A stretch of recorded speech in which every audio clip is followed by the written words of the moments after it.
The scene before their eyes was nothing but a pile of ruins engulfed in flames. People were dying like flies, swords clashing, blood flowing everywhere. Someone today had been struck by a blade, while someone else had lain dead since who knows when. Only knowing that at that moment, two swords collided. Theo and an enemy. Bitter enemies shared a common grudge and charged at each other. The one who would wield the sword. Theo parried the beast's strike with his own sword. The Ragnar family. A power guarded by two fierce dragons over a coveted sword. A ducal family defending the Empire's northernmost point on the continent. The reason the Ragnar family has stood strong as the northern wall for over 1,000 years is due to a special physiology. Believed to inherit dragon blood, all who bear the Ragnar bloodline are born with extraordinary magical power, endurance and resilience, and swordsmanship talent, all except Theo, who coughed up blood after receiving a fatal wound to his abdomen. A voice rose as Theo collapsed. At this point, you still haven't learned anything. The enemy of Ragnar spat a contemptuous remark at him from deep within. There are things no matter how hard you try, you just cannot do. People call that incompetence. But that familiar tone suddenly chilled the boiling anger and shifted it into confusion. What? That man pulled down his mask to reveal a white beard and mustache. He sneered, not inheriting the talent despite bearing the Ragnar bloodline. Then came the aged face with blazing red eyes, saying, "I will be angry too, young Master Theo. You must be someone Ragnar knows indeed." From this moment, he officially tasted the pain of an invisible sword thrust in the back. Theo cried out in despair. "Rendon, why you?" Contrary to Theo's expression, Rendon casually recounted his unfortunate tale. "You see, every morning I watch you train tirelessly despite having no talent. It's truly a pitiful sight." The next words carried a clear insult, especially since that diligence led you nowhere at all. He laughed gleefully at Theo's pain and uselessness without a shred of mercy. He had no reason to pity one without magic or swordsmanship skills. "Ragnar's fool really suits you. You should run away. Such a worthless being is truly laughing as it sees you struggle, trying to achieve something for yourself." Standing on the brink of despair and bitterness, he gritted his teeth and growled, "Rendon." Theo slammed the tip of his sword hard into the ground. "You approached me to become a swordsman and taught me useless sword techniques." Blood erupted from his throat. If Theo were an extraordinary person, he would have screamed fiery words just to drive Rendon out of the Crimson Hall.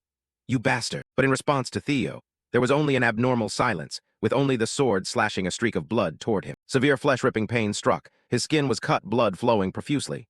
Theo screamed in agony. Amid that pain was Rendon's steady voice. "Do you blame me?" He grabbed Theo's hair and said, "All of this is happening because of you." The pupil in his eye contracted, becoming a cruel red dot as he lifted Theo's bloodied body. His voice grew harsh. "Why don't you understand? Look, let Theo see a glorious burning scene." His voice was still close to Theo's ear. "Why is the Red Flower Palace on fire? Why are the members of your family dying?" The corner of his mouth curled as a subordinate yanked a woman's hair. "Why your mother?" That wicked man threw the woman's dismembered body forcefully onto the ground. Then he showed him a woman, your mother, dead. He looked contemptuously at the cold, soulless corpse. Something inside Theo snapped like a frayed emotional nerve, while his voice still echoed annoyingly in Theo's ear. "Because you're the idiot of the Ragnar family." He kept lecturing steadily to a student processing information. A family ruled by strength. The only information Theo knew about his mother's fate was that she lay there, dead. Suddenly, a dazzling light burst from Theo's chest, snapping him awake. The robotic voice faintly sounded in his ear. "You have received a reward. All your stats will increase rapidly." The next thing he knew, that light enveloped Theo, despite his confusion. What the hell is happening? A robotic voice appeared. "Starting the next mission." Not knowing what was happening, Theo could only feel his tears flowing unconsciously. He wondered if things would be different before the sea of fire engulfed Theo, the rosy light, and the body of his unfortunate mother. A harsh reality announcement sounded. "You are dead." Then came unexpected news for Theo. "Your traits have been activated, returning to the regression point." Theo suddenly woke with a sword in his hand, and Rendon's even voice said, "You seem tired." Theo was filled with confusion while Rendon announced, "All right, today we'll stop the lesson here." The two teacher and student stood about 100 paces from the city gate. Rendon tilted his head and said, "So dreamy." Pressing the wooden sword close to his body, he anxiously thought, "What? Didn't I just die?" Theo tried to believe that the scene before him must be him recalling his life. If Theo meant it, then Rendon's memory statue called him amid equal confusion, "Young master." Theo stubbornly thought, "I can't believe the face I'm recalling is the hateful face of Rendon." Theo sighed deeply. Death is cruel even in its final moment, isn't it? But while he was distracted, a system panel appeared before his eyes. Suddenly seeing a strange light from his retina, he was stunned. Right in the middle of the aged face gazing at him was a line of notification. "Guidance Mission 1, punch Rendon in the face." After reading it, Theo grew even more puzzled. Theo was utterly confused as he read each word of the guidance mission. What the hell is this? He shifted his eyes from looking at Rendon back to the system board, wondering. Do people usually reminisce like this when they die? I didn't think he could see this. Meanwhile, Rendon went blank. What's going on? Then Theo made up his mind. He let the staff fall from his hands. He clenched his trembling palm tightly, trying hard to convince himself that he didn't know what was happening. Perhaps this was a gift from the gods, giving him a chance to calm his anger before departing. His hand raised, forming a tight fist. He charged forward with one thought, Even if this is only a dream, he would give him a fight. With the target being Rendon's damn face, Theo charged forward with his fist ready. A punch bearing Theo's name landed squarely in the training ground. In his eyes, the scene was like the fluttering speed of a butterfly among flowers in the sky. The fist clenching, and one side of Rendon's cheek distorting as the guy was utterly clueless. And both Theo and the guy questioned the reality of the scene he considered a dream. Why is this dream so real? His punch was rather weak too. But as fast as a comet in the universe, Rendon's cheek quickly recovered. A moment later, he flicked a quick and forceful strike at him, causing Theo to flip backward with a shout. He fell flat on his back for a long distance, while the man calmly exclaimed, "I thought the lesson was already over." Theo was still very confused, and at the same time an uncomfortable groan came from his throat. "What is this? Can I actually feel pain in a dream?" Rendon sighed. He said, "I understand your disappointment when the awakening ceremony approaches, but you see no progress despite giving it your all." The three complete words from his mouth caught his attention. The awakening ceremony. And his voice remained gentle as he taught. "But I cannot forgive a student who dares to rebel against his master." He stroked along the edge of the wooden sword in his hand while giving advice. "You should use the sword, not your fists." Then he turned away, leaving a promise behind. "I will see you at the next lesson." Meanwhile, Theo had not yet grasped what was happening. The insults accompanied by his peers around him. "Idiot, why did he disappoint his master like that?" The insults continued as Rendon walked away. "Is this guy really a Ragnar? He's so incompetent, even compared to an illegitimate child." The peers tried to stuff all the humiliating words they could think of into his ears. If that was all he could do despite his efforts. But they never knew that none of those words reached Theo's ears. At least for now, as he tried to piece everything together by moving his fingers touching the muddy ground. To leave him half awake, half dreaming, I couldn't believe that the real sensation, the pain at the wound on my abdomen, clung to Theo's stream of thought. The clear pain I was feeling right now, along with the warmth from the soil on my hand, made me doubt this sense of reality. And then I realized this was real. I stood up with a completely new understanding of the worldview I was experiencing. It was not a memory, it was real. Right now, Theo still didn't fully believe it. The awakening ceremony would happen in 2 years. This meant I had traveled back to the past. How could this be possible? Then a system interface suddenly appeared before my eyes. Curiously, I looked at it, reading each line. "Congratulations, you have completed tutorial mission 1. It said the reward was the activation of Ragnar's talent. The words stirred the unknown part inside me even more. It asked if I wanted to receive the reward immediately. Theo tried lifting his hand and touched the text on the screen. The text transformed into light on his chest. He suddenly woke up, and at the same time it conveyed information to him. "You have received the reward. All your stats will increase rapidly." Light enveloped him, regardless of whether he was ready to comprehend what was happening. Another notification appeared, starting the next mission. At the Pink Blossom Hall, a cup of tea was set down along with a mysterious voice saying, "I understand now." Facing the other side, Rendon guided Theo's sword. Rendon complained, speaking frankly, "To be honest, I've never seen anyone so useless." Then his attitude quickly changed into a smile. "But that's why I'm here. You have a true master in Rendon. I will teach you as best I can. I will make you strong enough to participate in the awakening ceremony in the coming months. At least that's the plan." Sitting opposite him on the other side was Cecilia, the lady of the Red Flower Palace. She smiled at him and said, "That's right, I entrust the boy to you, Rendon." She handed him a bag of money as payment for teaching Theo and asked him to take good care of the boy. He politely replied, "Of course, I intend to teach him day and night, don't worry." Cecilia said with the faith of a mother, "I am not worried, I believe in Theo." As he stepped out into the corridor, he stopped his act and said, "You will have to be worried. Even if I don't teach him properly, the truth is he's completely useless." He laughed scornfully while counting the gold coins greedily in his palm. "Like mother, like son, that's right, that bloodline won't get anywhere.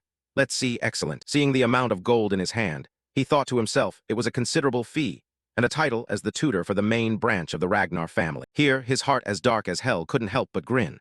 As a reward for revealing information about Theo and interfering with his development, that person would ensure my future.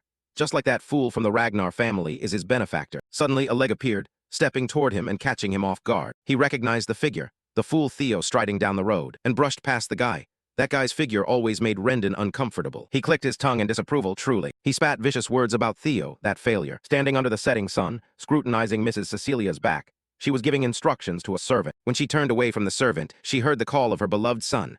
"Mother." He stood in front of her, gasping for breath, and her voice asked her son. He said nothing, only threw himself into his mother's embrace.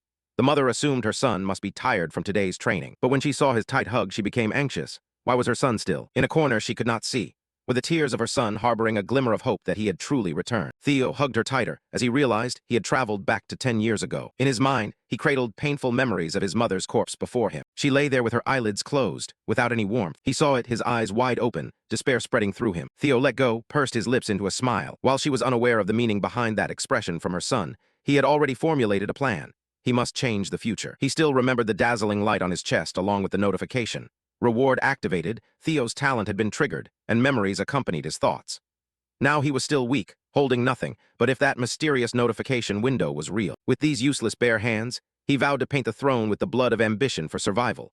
He could become strong enough to stand firm in that wretched battle for the throne. Thinking of this, he yearned even more for his mother's embrace, continuing his determination, even if the price had to be broken bones and shattered bones. Better than the life of the enemy he hated living arrogantly. His will was fierce enough to subjugate that foe, strong enough to avenge Rendon. An announcement rang out. The second guided mission, training the body to 100% limit. While the sun had not yet been awakened from its dream, the young man named Theo had already woken himself with exercises and burning thoughts. He wanted very much to take revenge on Rendon right now, but with this weak body running several laps around the yard, he told himself he couldn't do it yet. He needed to focus on becoming strong first. While running, he reflected on his previous life, the intelligence agency he had joined in his past life. The dark language. I had been demoted to the information-gathering team due to a lack of skills, but I didn't expect to use the gathered information in this way. In Theo's vivid memory, a jar with a pointed lid made him think of the potion that made the body extraordinarily strong, the elixir of the Blood Sword Emperor. He was certain that among the remaining books in the world, its true value would be revealed in the secret manual. And more than ever, Theo knew that the most important thing was the harsh training he had abandoned due to lack of talent. Theo kept training like that until the sun had awakened from its dreamy slumber, his feet still pounding hard on the ground. He just kept running around the field, carrying confidence and hope blooming at the corners of his curved lips. Anything could happen because he had Ragnar's talent. The notification window was real. At this moment, the notification window showed a 100% level indicator, until young men his age appeared on the training field and wondered how many laps he had run without resting, amazed at how strong he was. Later, the non-stop running exercise changed into sword-swinging exercises. With the goal in mind, he thought, I will run more than ever before. Theo swung the sword in waves, just hopping to swing more times than before. At this rate, he eagerly thought he could truly become strong. The notification board appeared, letting him know that he had reached a 100% indicator. A few days later, people still saw him training on the field during the early hours when the sun was still yawning. And the one yawning was none other than the manager of training field number 4, Evelyn Naravel. She tucked a cigarette into her mouth and clicked her tongue a few times, saying, He's been training without sleep for days now, that idiot from the Ragnar family, huh? She was silent for a moment before letting out the next sentence, but Evelyn questioned the person standing in front of her. Was he really incompetent? Looking down at the yard, Theo was pushing himself to the utmost, exhausted and on the verge of collapse, thinking he might die. But missing just the number 3 more, the scoreboard would already show 100%. He continued swinging his sword, driving himself with the thought that he had to train his body to its limit. Last night, Theo trained until he nearly died just to reach a score of 90%. But then the score suddenly dropped by 1 point, down to 89%, startling Theo. I didn't expect the percentage to decrease, just because I took a little rest. Then came a vertical swing, pushing myself with motivation.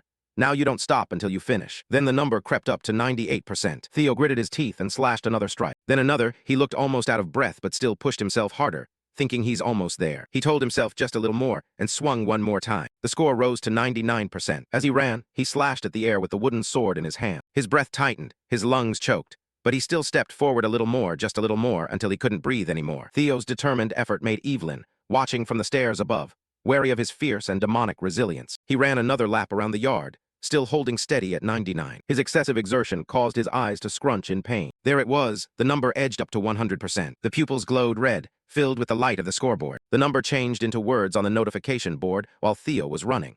Congratulations on completing the second guidance task. Theo immediately fell flat on the ground as the steady sound of the notification board echoed. You have received a dragon heart as a reward, an additional reward for quick completion.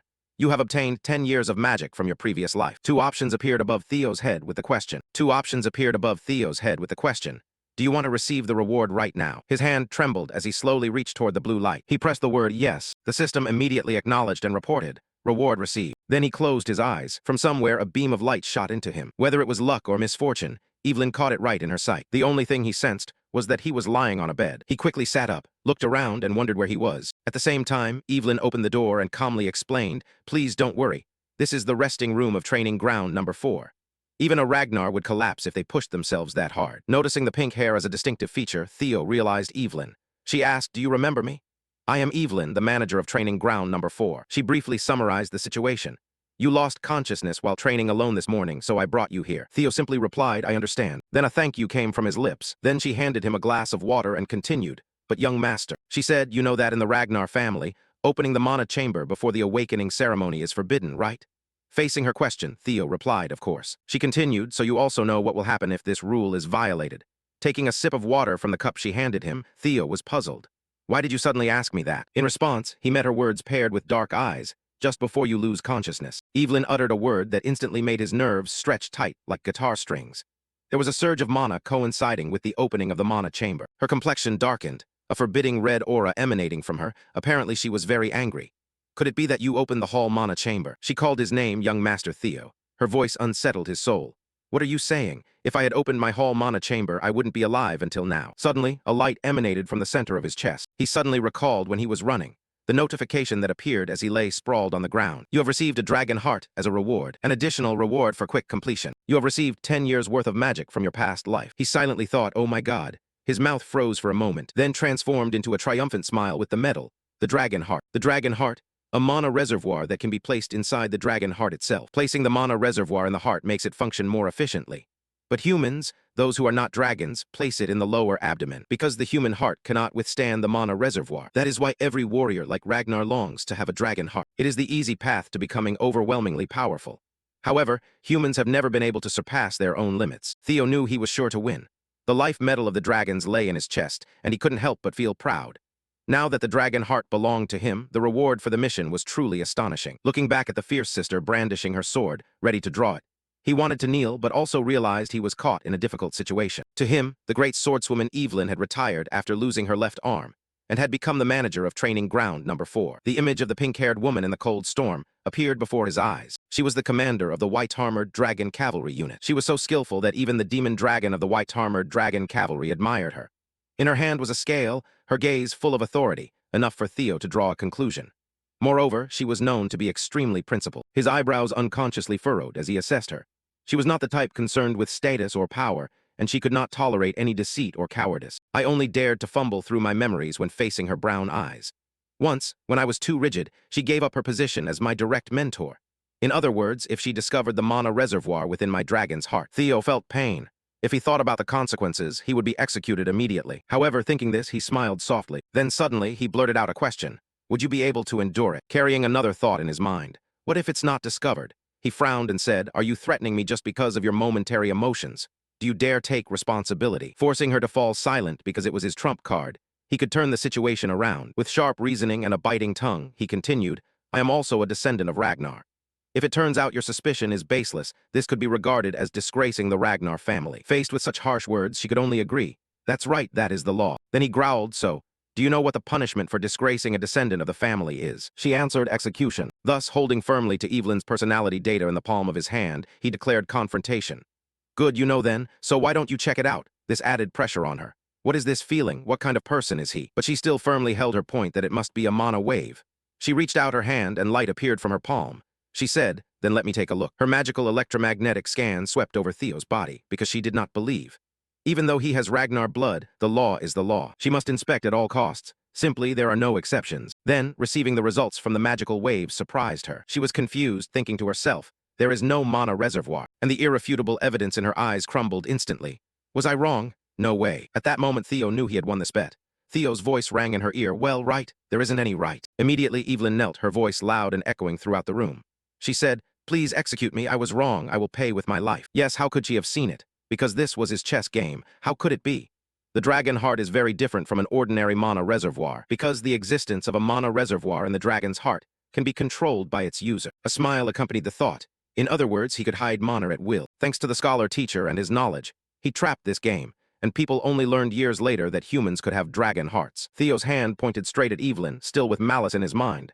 How could she have guessed? Surprisingly, he touched her back gently, kindly saying it was unnecessary, causing the prisoner awaiting execution like her to be surprised by the sudden pardon. Theo laughed. You're just doing your job, aren't you? Not many dare to risk their lives like that. Then he turned his back, taking his calculations with him. Evelyn is one of the strongest, making it more beneficial for me that she owes me. Next, he spoke aloud. Besides, the reason for restricting the opening of the mana storage before the inauguration ceremony was due to concerns about mana overflowing from the storage. His voice was steady in front of Evelyn's bewildered expression. The fact that you worry about me, a bastard of the Ragnar family, causing my mana storage to overflow makes me very happy. He left with a word of thanks, thanking her for taking care of him, Evelyn. But in reality, it was just a peaceful trap disguised for Theo's prey, and she was the insect that fell into its wide-open mouth. He walked on with his own calculations, a dragon's heart and 10 years of magical power from my previous life. Theo walked down the corridor holding glorious victory in his hands. In this life, I will be undefeated. A few days later, the new day began with Rendon's voice shouting fiercely at him. No, that's not right. You have to swing your sword a bit more to the right. He shouted angrily, how many times have I told you? Amidst his anger was Theo's scheme. I am becoming stronger, but pretending to learn from Rendon is truly difficult. He silently cursed the bastard Rendon. He was certain that Rendon was secretly teaching him strange sword techniques. Right next to his ear, the man instructed him to move a little to the right to let him focus on adjusting his posture, while he was busy organizing his arguments. I am certain there is someone behind directing Rendon. The river of the past surged through his mind. The one who killed me, I must find out who he is. Ending the river with him realizing something. It made him smile slightly. That's right, Theo called that Rendon. The man shouted, young master, no talking during training. Suddenly he broke the wooden sword, then pointed it straight at the man. I don't understand what you're teaching at all, it's all rubbish. He glared and his throat tightened as he growled. How can someone with your level become a mid-level swordsman? Because he realized the mission Rendon was given. Theo insulted him. I feel you even struggle when facing low-level beasts. The mocking words made Rendon's voice tremble. What did you just say? In fact, Theo held the reason right in his palm, surely pretending to be a guide to supervise me. Then the decision was made. He stepped forward and repeated, are you deaf? He confronted the man, staring straight into his rotten soul. Your skills are a stinking mess, and I swear I will get you dismissed. Just as he planned, the man shouted, young Master Theo. He had successfully triggered the man's ticking time bomb and also pierced through his plan. If anything happened, he would certainly have to contact the puppeteer behind. Camellia Palace, a young man burst through the door, shouting Axion. He urgently reported, have you heard yet?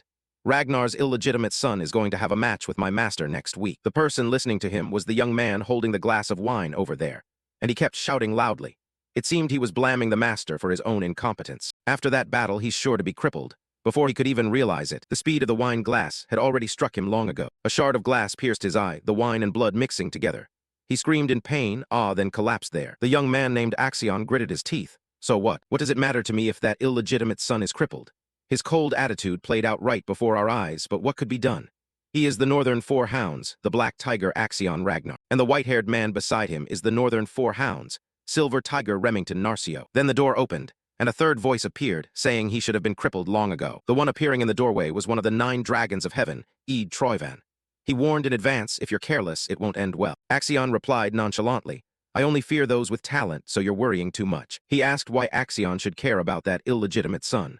Troivan responded to Theo, that things that have never happened can arise from even the smallest possibility. He expounded his reasoning. A dying ember in the wind can still burst into a flame. Axion went on to bring up another angle, but in the end, that might actually be a good thing. He said the guide would handle this matter for us. 1 week later, at training ground number 4, where many teenagers sat in the stands watching the match. Among them was Evelyn, and a mysterious man. Below the stands was Theo, silently cursing, damn it, facing Rendon. His initial intention was simply to humiliate him and get him dismissed. Standing on the stands, he realized he couldn't back down anymore, but things had already gone too far. Well, he thought, matters have come to this point. Above Theo's head appeared a mission notification. Guide 3, defeat Rendon and win. Theo resolutely said, I will take revenge, Rendon. Turning back slightly, Theo challenged Rendon, I told you, your skills are nothing but trash. Then he decisively said, you're fired, Rendon, get lost. Despite Rendon's attempts to shout, young Master Theo, Rendon yelled loudly, I don't accept this, there's still plenty of time left on my paperwork. But Theo just turned around and insisted, then what's the point? If I say you're fired, then you're fired. In his heart, he still guarded a blood-tinged grudge, thinking back on his past life. He wanted to kill him immediately, but he still wasn't confident enough in his abilities. First, he would separate himself from him and gather more information about him. Meanwhile, Rendon clicked his tongue, thinking stubbornly, no, if I get fired like this, my mission will fail. I have to persuade him by any means. So Rendon had to plead with him using legal reasoning. Young master, please wait a moment. This is a violation of the rules. But at that moment, the flashing light of the announcement board caught his curiosity. Ignore the guy shouting loudly. If I report this matter to the court, the words before him made him confused. What? Suddenly Evelyn appeared, she suggested, then we just need to decide in Ragnar's way. Her sudden appearance left both of them unable to react immediately. Evelyn continued, Ragnar's way is the rule of the strong. Let's decide by a sword duel, no need to go to court. We just have to abide by the will of the winner. Like finding gold, Rendon whistled happily. What a good idea, and thought to himself, heaven is helping me. While Theo was still tense, her voice rang steadily. The day will be a week from now. However, Theo objected silently. Of course not. Glancing at Rendon's arrogant smile, he thought to himself that he was not yet able to defeat Rendon. And so, exactly 1 week later, the schoolyard was packed with people. There was lively chatter in the stands. From what we overheard, he can't even wield the sword properly. No way is he still a Ragnar. The chatter gradually faded away. If he were a normal Ragnar, I wouldn't say that. He is a crippled Ragnar. Whispers still echoed in the stands. How could he possibly defeat a mid-level swordsman? Because Rendon is exactly a mid-level swordsman. Rendon smiled. Young master, if you apologize right now, I can pretend this never happened. Before Rendon could boast further, Theo cut him off. Actually, I should be the one saying that. An apprentice swordsman like Theo dared to contradict Rendon. If you don't want to end up a one-armed swordsman, you'd better accept the truth. The words twisted Rendon's smile. Even now, Rendon was quietly calculating every step in his mind, devising a devious plan. I had thought to let it slide once because he was pathetic, but that won't do. I will kill him and pretend it was an accident. Rendon's eyes flashed a bright violet light. He thought to himself, the outcome of the duel is clear. Honestly, that might even be better. Then Rendon spoke softly. It's still appropriate to respect the senior. Then go ahead and strike me first. As your teacher, I can concede the first blow. Following Rendon's words, Theo raised his forearm, tightly gripped his sword, and charged forward. Then I won't refuse. On the other side, Rendon adopted a defensive stance. A clanging sound shattered the silence as their swords collided. Then people in the stands realized someone could no longer hold back and exclaimed, "How could this be?" That person commented on the duel, "Look, that fool is about to lose. He really has no idea how to wield a sword. At this rate, he might end up dead." But regardless of what the common folks said, Theo's sword still blocked Rendon's strike. This situation made Rendon laugh. "What's going on, young master? You can't do anything against a mid-level swordsman whom you look down on." And of course, Rendon's heart was just as arrogant. This was the obvious outcome. Theo wasn't even a low-level swordsman, just an apprentice. Rendon couldn't hide his smile, especially during the time he was swinging his sword while assessing. Recently, his skills may have improved a little, but not enough. If he were at least at the level of the Northern Four Dogs, that would be a different story. Rendon laughed at his resolute resistance, but not for a moment did he think that the fool Ragnar could defeat him. Going back to before the fight began, Theo charged in and immediately confronted Evelyn. "Evelyn, what were you thinking to propose that match?" She was already sitting calmly on the chair, not looking very surprised, and replied steadily, "I was helping you. If you want to get rid of him, you need to be more decisive." Evelyn continued, "It seems he has backing, so just firing him won't solve the problem." Her words drew a dumbfounded expression across Theo's face. "How do you know that, Evelyn?" She answered casually, "Because he taught you a strange sword style. I had someone secretly investigate him." According to what she observed, Rendon's lesson rang out, "Create an even sharper right angle." At that moment, Evelyn thought to herself, "This right angle seems a bit too much. Where did this bastard crawl out from?" It made Theo suddenly think that Evelyn hadn't noticed this in her past life. Was it because he had attracted her attention due to the mono-storage incident? Then she set the teacup down and said, "Based on my investigation, the results of the investigation showed her that Rendon, this man, was walking the path of mist." She said all traces of Rendon led back to Camellia Palace. Immediately, the image of a towering castle appeared in his mind, and Theo knew what it meant. Camellia Palace, was it all because of this disastrous war for the throne, those bastards? Suddenly he reflected, yet he spoke aloud. "It's surprising that you've discovered so much," he said, returning to harsh reality, "but with my skills I still can't defeat Rendon. So what will you do?" She smiled, saying, "Sir, you can defeat him. You're underestimating your own potential, young master." Right now, Rendon charged at him with a shout. "If you kneel down and beg, maybe I'll spare you." Rendon unleashed his tempest, swinging his sword fiercely toward him, only for it to make Rendon reconsider. Wait, something's not right. Rendon's enemy still had a lot of strength. Theo resisted with just the sword in his hand and the red glow in his eyes. Rendon and he continuously swung their swords. Rendon slashed, he defended, and the two fought back and forth like that, and Rendon realized it. He had been resisting all of my attacks for a while now. Sparks flew from the friction between the two swords clashing. After swinging for a while, Rendon realized this was not the Theo he knew. What was happening? This was not the Theo I knew. Rendon's arm grew increasingly tired as more and more techniques were employed. Rendon was confused. How had his skills increased so much? The shift in the situation left even the crowd watching from the stands stunned along with Rendon. What? He was being pushed back, and among the crowd was a suspicious hooded figure scrutinizing closely. While the stands were buzzing, asking if he was truly resisting properly, Evelyn calmly smoked a cigarette, a smile playing on her lips. Time reversed, and Evelyn proposed a week. She promised him that if she trained him for a week, he would easily be able to overpower Rendon. She said that although personally tutoring him was against the rules, he was a bastard who had no right to be a teacher. Accepting her proactive offer, Theo smiled slightly, because everything was going almost too smoothly for him. He thought to himself he couldn't help but be amazed by the lucky goddess's kiss pressed to his cheek. He couldn't believe things could unfold like this. It was truly worth letting Evelyn owe him. However, there was one thing that made him worried. Theo thought and expressed, "What was the reason you helped me to this extent?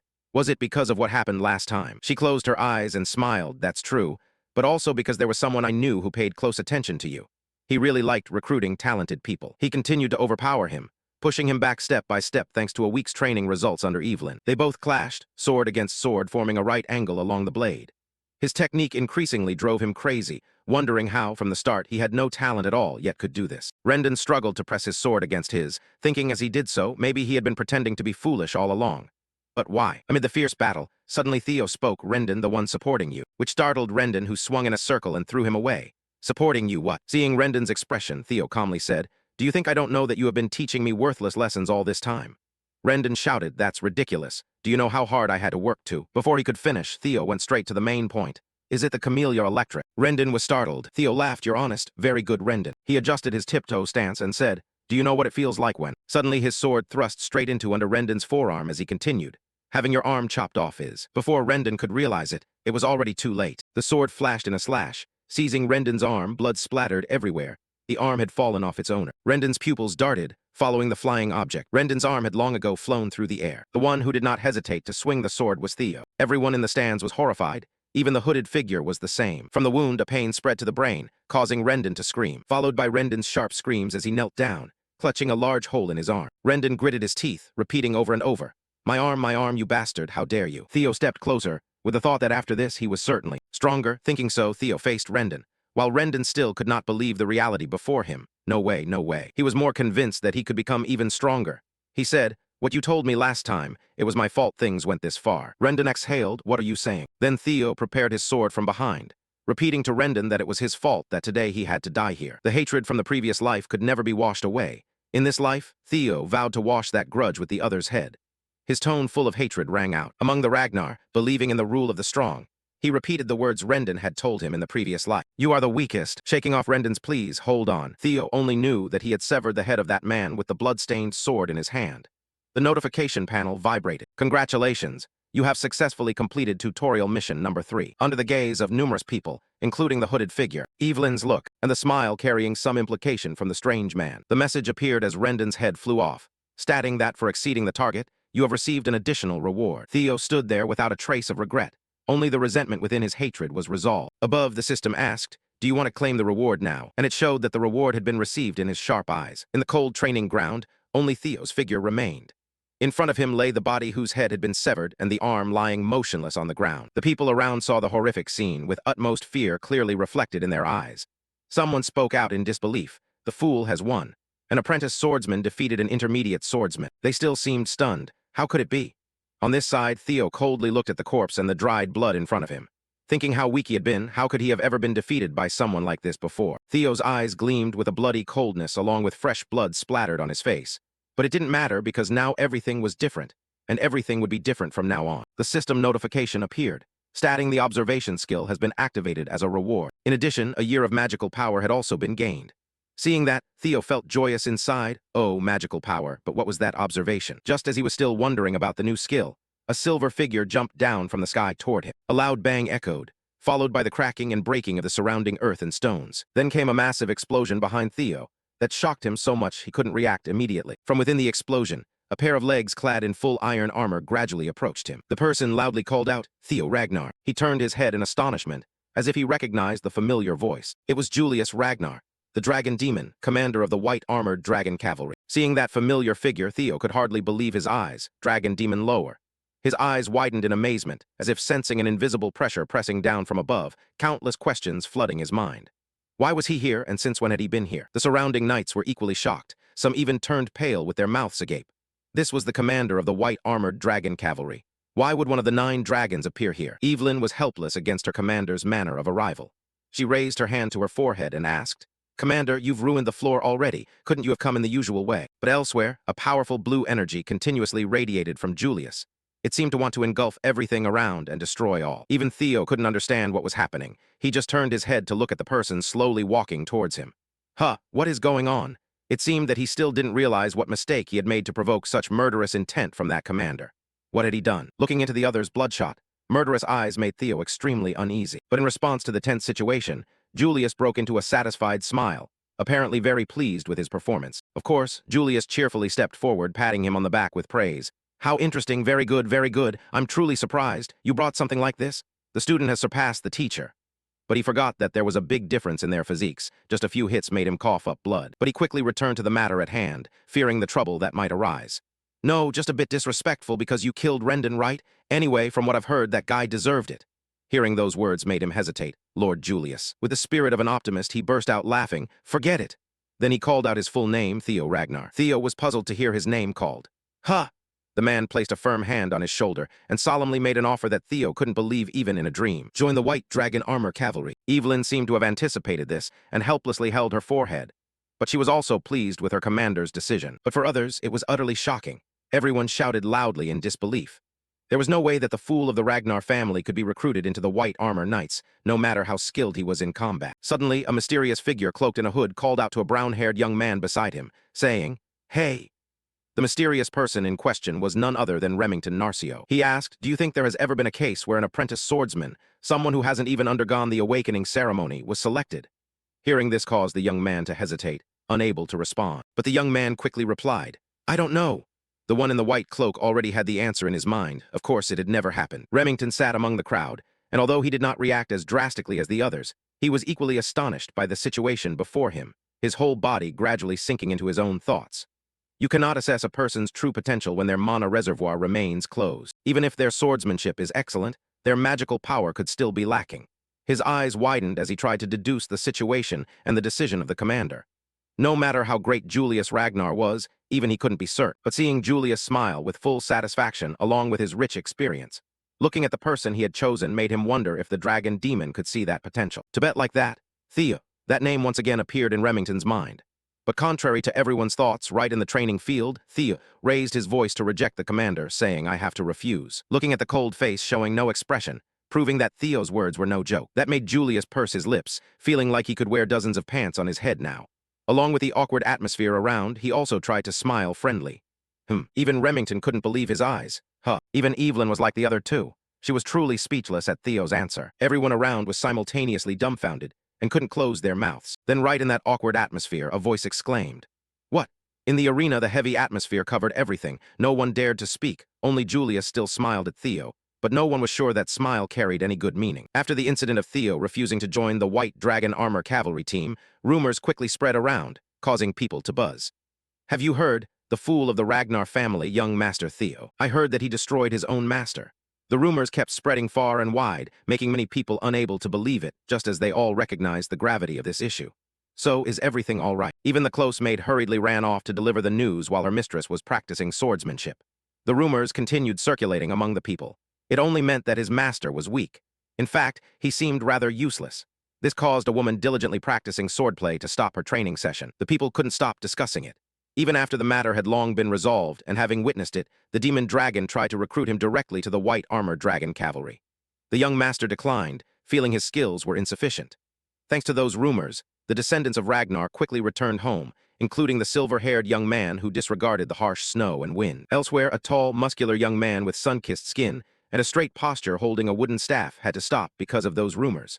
A humble Ragnar was indeed rare. That night, while the snow and wind continued raging outside, the Camellia Hall was illuminated, where a conversation was taking place. A woman spoke sternly at first. Things had become complicated. She crossed her arms and looked out at the snowy scene beyond the window, telling those inside that it was unbelievable he had killed Rendon.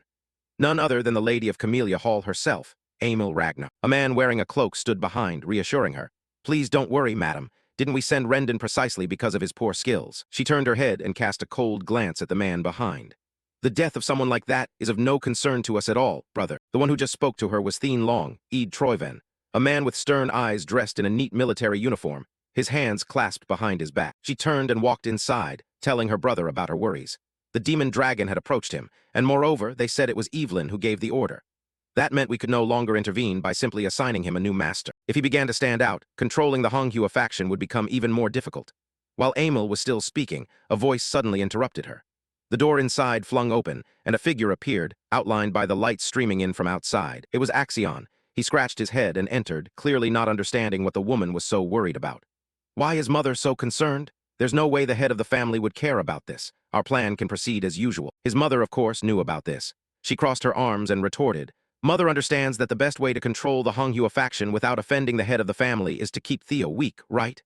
He was very glad that his mother understood this. That was exactly what he was saying. Axion brushed past the two, merely gesturing towards the table where two envelopes lay, still calmly thinking that everything was under control. That fool was still weak. How much could someone like him really change? Evelyn and the demon dragon always cared for the weaker ones, but were displeased with his attitude. Troyven, with a stern and cold expression, reminded him, Axion, he should have said not to make such a hasty decision. Every word he spoke made him freeze immediately. He remained silent, only gently raising his hand as if exerting his power. Fine, since mother and uncle are so worried. His eyes gleamed with a deadly purple hue, turning around with a letter in hand and a sinister smile as he found a new pleasure for himself.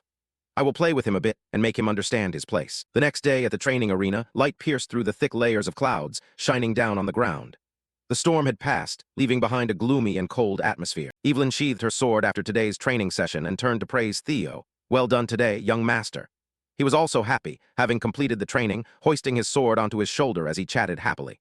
Thank you, Evelyn. It truly makes a difference to learn from the right master like you. But she refused that and straightforwardly asked, it would be better if you joined the white-armored dragon cavalry. Why do you refuse? Thinking of the image of Julius, heroic with an upright stance, one hand holding a sword, his body riding a silver dragon soaring with wings spread wide across the high sky, made him feel a slight sense of regret. The white-armored dragon cavalry, it would be a lie to say he wasn't at least a little regretful, as it was his dream in his past life. But now he had his own plan. A silent smile blossomed along with his eyes blazing red. He was satisfied with the current outcome. However, joining now would not be advantageous. Seeing himself radiate magnificent aura along with outstanding skills, greeted by many raising their hands in welcome, Theo couldn't help but feel excited, for there was no reason to limit himself too early. Thinking about the privileges granted to the leader during the awakening ceremony, joining the white-armored dragon cavalry was incomparable. He smiled humbly and replied, I do not wish to receive any special privileges. I still think I am not skilled enough. I am content with you training me for the awakening ceremony. Evelyn also did not detect any loophole in his answer and just smiled in agreement. Very well, the commander will be disappointed. At that moment, Theo activated his ability and observed. His blazing red eyes opened, accompanied by a faint stream of power weaving around, focusing on a certain direction. The person Theo was looking at was Evelyn in front of him, with stats and information simultaneously appearing. Observing Evelyn, former deputy commander of the white-armored dragon cavalry, holding the rank of senior swordsman, Theo smiled proudly at his new ability. This observation skill is very useful. I'm sure I'll be able to make good use of it later. Suddenly, something in those eyes full of spiritual power caught Theo's attention. A status update from Evelyn's information piqued his interest. It represented the thoughts and states of the other person, after a long time interacting with him. Suddenly, from afar, someone interrupted their conversation, saying, Excuse me, young Master Theo. A knight with solemn silver hair raised a hand to his chest in greeting and introduced himself. I come from the southern checkpoint. My name is Sybil Drea. There is something I need to discuss with you. This made Theo curious. For me? Of course, he couldn't trust him yet. He looked terrifying. Who was he? Let's observe. A notification appeared showing that the ability had been activated. Now observing Sybil Drea. Sybil was so excited and happy that he couldn't hide his sinister smile, and his face blushed like an 18-year-old maiden. Yes, that's right, but without information from the system board, anyone seeing that demeanor would think he was picking a fight with Theo. But in reality, he only had a strong desire toward Theo and just wanted to spar with him. Seeing that smile made both Theo and Evelyn so frightened they were ready to draw their swords. A desire to spar with that appearance. With me. Simultaneously, the system board displayed a new mission. The final training quest had begun. Abandon Ragnar's title as the Fool. Before the battle took place, Sybil resolutely made his choice. I want to follow young Master Theo. He also expressed that, in fact, I have been ignoring you all this time. I think the nickname, the Fool of the Ragnar family, suits you very well. Hearing these words, Theo was a bit annoyed. That bastard. He didn't stop there. He continued to express his feelings. But I know that you go out every morning and train harder than anyone else. The result of those efforts. He remembered the day Theo fought one-on-one in front of everyone. That was the miraculous growth of yours that I witnessed with my own eyes. Witnessing you being praised in front of everyone. At this point, emotions in Sybil exploded. You are my idol. Young Master Theo, when I wanted to give up on myself after being called the Fool of the Southern Checkpoint, you appeared. He bowed his head, sincerely pleading for a chance. Please give me the opportunity to duel with you. Theo stood there, unsure how to respond. He was still a little hesitant. Normally, he would have doubted his true intentions. This man is Sybil, 17 years old, male, nicknamed the Fool of the Southern Checkpoint, apprentice swordsman rank, very respectful of Theo, wishing to spar with Theo. He felt that he seemed sincere. Theo looked at Sybil's earnestness for a moment and felt truly surprised. After defeating Rendon, and as rumors of Julius's attention towards me spread, I thought those weighed down by insecurities would rush forward to challenge me. Behind Sybil, a crowd quietly surrounded us, observing. Theo seemed unable to believe it. It's surprising that there would be people willing to follow me. I guess that means everyone still holds some pride in the Ragnar family. His hand gripped the sword firmly. Very well. I will also need people of my own to become the head of the Ragnar clan. And this task, the fourth guide mission, to shake off the title of Fool of Ragnar 28 100%, is definitely the final guide mission. The title I have never escaped from. The fourth guide mission, to shake off the title of Fool of Ragnar 28 100%. And with this new opportunity, I will completely give up that fool's title. He slightly turned and asked Evelyn, can we spare a moment? Evelyn quickly replied, of course, show me your skills. Holding the sword firmly in his hand, his gaze sharp as if ready for battle, Theo said solemnly, Theo, the apprentice swordsman of the Scarlet Hall awaiting the awakening ceremony. My master is Evelyn. Evelyn smiled softly. At this moment, seeing Theo finished speaking, Sybil also shouted clearly, Sybil, apprentice swordsman of the Southern Checkpoint. I inherited the swordsmanship of the Drea clan and am proficient with the sword. Someone shouted loudly, let's fight. Both quickly launched fierce attacks against each other, neither willing to give in. Feeling how fast the opponent was moving, Sybil was somewhat astonished. He was so fast. Even though I was called the fool of the Southern Checkpoint, I was still confident in my speed. While he was slightly distracted, Theo quickly seized the opportunity to strike. Young Master Theo's skill was truly on another level. Who would dare think he's a fool? If this were my previous life, I would have struggled just to block a few hits. But of course, as soon as the thought crossed my mind, Theo raised his sword high and swung it down with great force, knocking Sybil far away. The motion was decisive. Now this was way too easy for me. The blow was so powerful that Sybil couldn't help but cough up a mouthful of blood. He fell heavily to the ground, his clothes torn in a patch, yet he still struggled to get up and concede defeat. Just as expected from young Master Theo. I've lost, thank you. At this moment, Theo also expressed his feelings after the match, saying, I've learned a lot, it was a good fight. Then suddenly his gaze fell on the reflection seen on the blade. He suddenly thought of something. Wait, can I use observational power on myself? He used his ability and looked through it to observe. He was observing Theo, exceeding his own expectations. All right, information about Theo appeared. Theo Ragnar, 17 years old male, titled the Fool of Ragnar, talent, player. Observation, access denied status, eagerly awaiting awakening ceremony.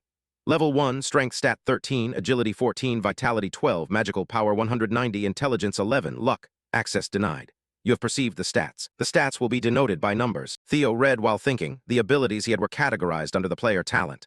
Level 1, meaning if he continued completing these tasks, he could gain 4 more. Thinking of this made him somewhat happy. He could even check the values of his stats himself. Then he looked closely at the stats again. Strength 13, Agility 14, Vitality 12, Magical Power 190, Intelligence 11, Luck. It seemed his magical power stat was high thanks to magic from a past life and the dragon's heart. But why was his luck so negative? He then wondered if he was cursed or something. Then he paid close attention again. Magical Power 190, Intelligence 11, Luck. Could this be why he had bad luck in his previous life? He needed to find a way to increase his luck immediately. He sheathed his sword. A noise behind him startled him. He looked at everyone, not understanding what was going on. Both Evelyn and Sybil were trying to stand up and looked in that direction. Evelyn thought that no matter how weak Rendon was, he was still a mid-level swordsman. Young Master Theo had defeated Rendon. He even gained the commander's approval. With the motto of honoring strength, there were 2 reactions from the Ragnar house. Either they envied him, or he became their object of admiration. At this moment, she couldn't help but feel proud of Theo, and those who were training here. Everyone rejoiced exuberantly and praised him. The rumor was true. People wondered if they were in Sybil's position, would they be able to parry his sword? I wonder too. Among them was someone who wished he too could spar with Theo. I also want to spar with him. This person is Aud Nalan, 19 years old, male, title, Pillar of Naran County, rank, low-level swordsman, gifted, passionate and persistent, status, yearning to spar with Theo. He observed all the information about this person and smiled softly. Suddenly he called out the name Aud Nalan, causing him to feel awkward. You know me. Theo did not answer directly but hoisted his sword onto his shoulder, issuing a challenge. Step forward and fight me. Hearing this, he quickly took a ready stance. What an honor. I am Aud Nalan, the 3rd son of Viscount Nalan. I have learned ascending swordsmanship. This time, Theo introduced himself more simply, Theo of the Red Palace. I look forward to a good match. With those words, the 2 charged at each other as fast as the wind. Their swords clashed. Their mastery of basic swordsmanship increased. He focused on his arm and delivered a really strong strike. But just as the blade was about to touch Theo's head, he quickly parried it. Then he flicked out Nalan's sword far away. His mastery of swordsmanship and heart transformation has increased. He couldn't react in time before Theo's lightning-fast attack. He hastily admitted defeat. I've lost. A notification appeared saying you have received approval from Aud Nalan. Luck increased by 1. Seeing his luck increase astonished him. Approval increases your luck. It also tracks your reputation. You have gained some experience points. Seeing this, he prepared to strike again. So Theo did not stop after Aud Nalan's admission of defeat. He continued to attack. I just need to keep fighting. The fiercer he attacked, the more his opponent's ability to withstand attacks diminished. You have received approval from B at Ramiro. Luck increased by 1. Both continued to fight. You have received approval from Eric Morin. Luck increased by 1. The more Theo attacked, the more approval he earned and the higher his luck increased. In this way, he fought with most of the people here. You have received approval from Manfred Nonbert. Luck increased by 1. You have received approval from Manuel Noir. Luck increased by 1. You have received approval from Viro Perink. Luck increased by 1. You have received approval from Daniel Riemann. Luck increased by 1. Theo was drenched in sweat but still refused to stop. He wanted to continue practicing fighting even though more than half the people were exhausted. Next, who's up? Suddenly he looked at his stats, realizing he had fought this much already. The guiding task 4, breaking free from Ragnar's full title at 29,100%, was somewhat surprising, but it only increased by 1%. Then he proposed another hypothesis. Could it be because these were people who had already accepted him, or that he needed to fight stronger opponents, or show himself when more people looked down on him? I need another event. While everyone was talking behind, someone asked, "You look quite tired, are you okay?" Theo quickly replied, "I will rest when necessary, but not now." Stepped closer. If you say so, a man in armor stepped forward to request a spar. "This time I will ask to spar with you." The Silver Lion Remington Narcio. Theo was startled upon hearing that name, Remington. Everyone was equally astonished. Remington, one of the 4 Hounds of the North. The 4 Hounds of the North include Hulkus Lank, Ray Ragnar, Remington Narcio, and Axion Ragnar of the Camellia Hall. That title is reserved for the 4 strongest individuals in the Awakening Ceremony generation under the Ragnar clan. Remington proudly approached Theo, stating his purpose. "I arrived early to observe the swordsmanship of Ragnar's descendants before the Awakening Ceremony." Meanwhile, Theo was also observing Remington. He performed the ritual before entering the match. "I also thank him for fulfilling my wish here." Remington Narcio, 17 years old, male, vice chieftain of the Narcio clan, Silver Lion of the North's 4 dogs, apprentice swordsman rank, gifted with swordsmanship genius and keen senses, extremely diligent, surprised by the appearance of an opponent he never expected. After learning the details, Theo quickly introduced himself to start the match. Theo Ragnar, son of the Northern Grand Protector Kyle Ragnar, an apprentice swordsman preparing to join the Awakening Ceremony. He felt a bit joyful inside, never expecting to meet the swordsmanship genius Remington, whom he respected in this way, setting aside the fact that he was currently on a mission. His eyes shone brightly, his voice serious. It was an honor to duel with the famous vice chieftain Narcio. Theo always thought that he just wanted to fight him with all he had. He eagerly anticipated an extraordinary match. Could he, in his current state, defeat Remington, one of the North's 4 dogs? Both charged at each other, fighting with all their might. Mission 4, Guidance. Escape from Ragnar's full title 30-100%. The clash of the 2 swords created a loud explosion. Theo's determined gaze surged forward. Seeing that look, Remington felt more excited about the match than ever before. Unfortunately, Theo's sword shattered at that moment. Watching the battles so far, Evelyn looked at both of them with a complicated expression. Seeing the sword shattered, those below called out anxiously, "Young master." Before they finished calling, the fight had already ended as the sword blade fell onto the arena floor. It was unfortunate that Theo failed to block Remington's sword. Sounds from below also echoed. Has young master Theo lost? Yet he still did his best to stop Remington's sword from pressing against his neck. In the distance, Sybil was annoyed and said he couldn't believe it. Axion explained that it was only obvious. No matter how much young master Theo improved, he still couldn't defeat the 4 hounds, the strongest of this generation. Unwilling to accept Aud's reasoning, Sybil retorted by citing the fighting spirit Theo had shown. While they were arguing, a voice rang out, "I lost," which surprised both of them enough to exclaim, "What?" Ignoring the astonished crowd, Remington took a stance to end the battle, then shouted, "Thank you for this match." He continued, "The sword I'm using is already worn out, not to mention you're exhausted. This match is my defeat." Those words surprised Theo just as much. On the battlefield, no one made considerations like that. "I lost as soon as I lost my sword," he replied. Feeling that Theo was truly a strange person, Remington couldn't help but smile. Then the 2 shook hands to conclude the battle. They weren't familiar without having fought. At this moment, the sunset light made the scene magnificent. Remington sent an invitation, saying he hoped we could have a proper match another time. Theo replied as well, hopping so too. Seeing that scene made Sybil very excited, saying, "See, young master Theo is different."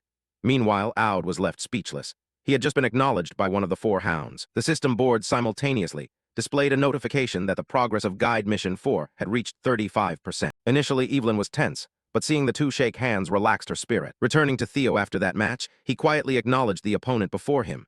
That guy was truly strong. With anticipation for future matches, both Remington and Theo could not hide their excitement. As for Theo, he was recalling how by acquiring talents and secret techniques through missions, he had become stronger, far stronger than in his previous life.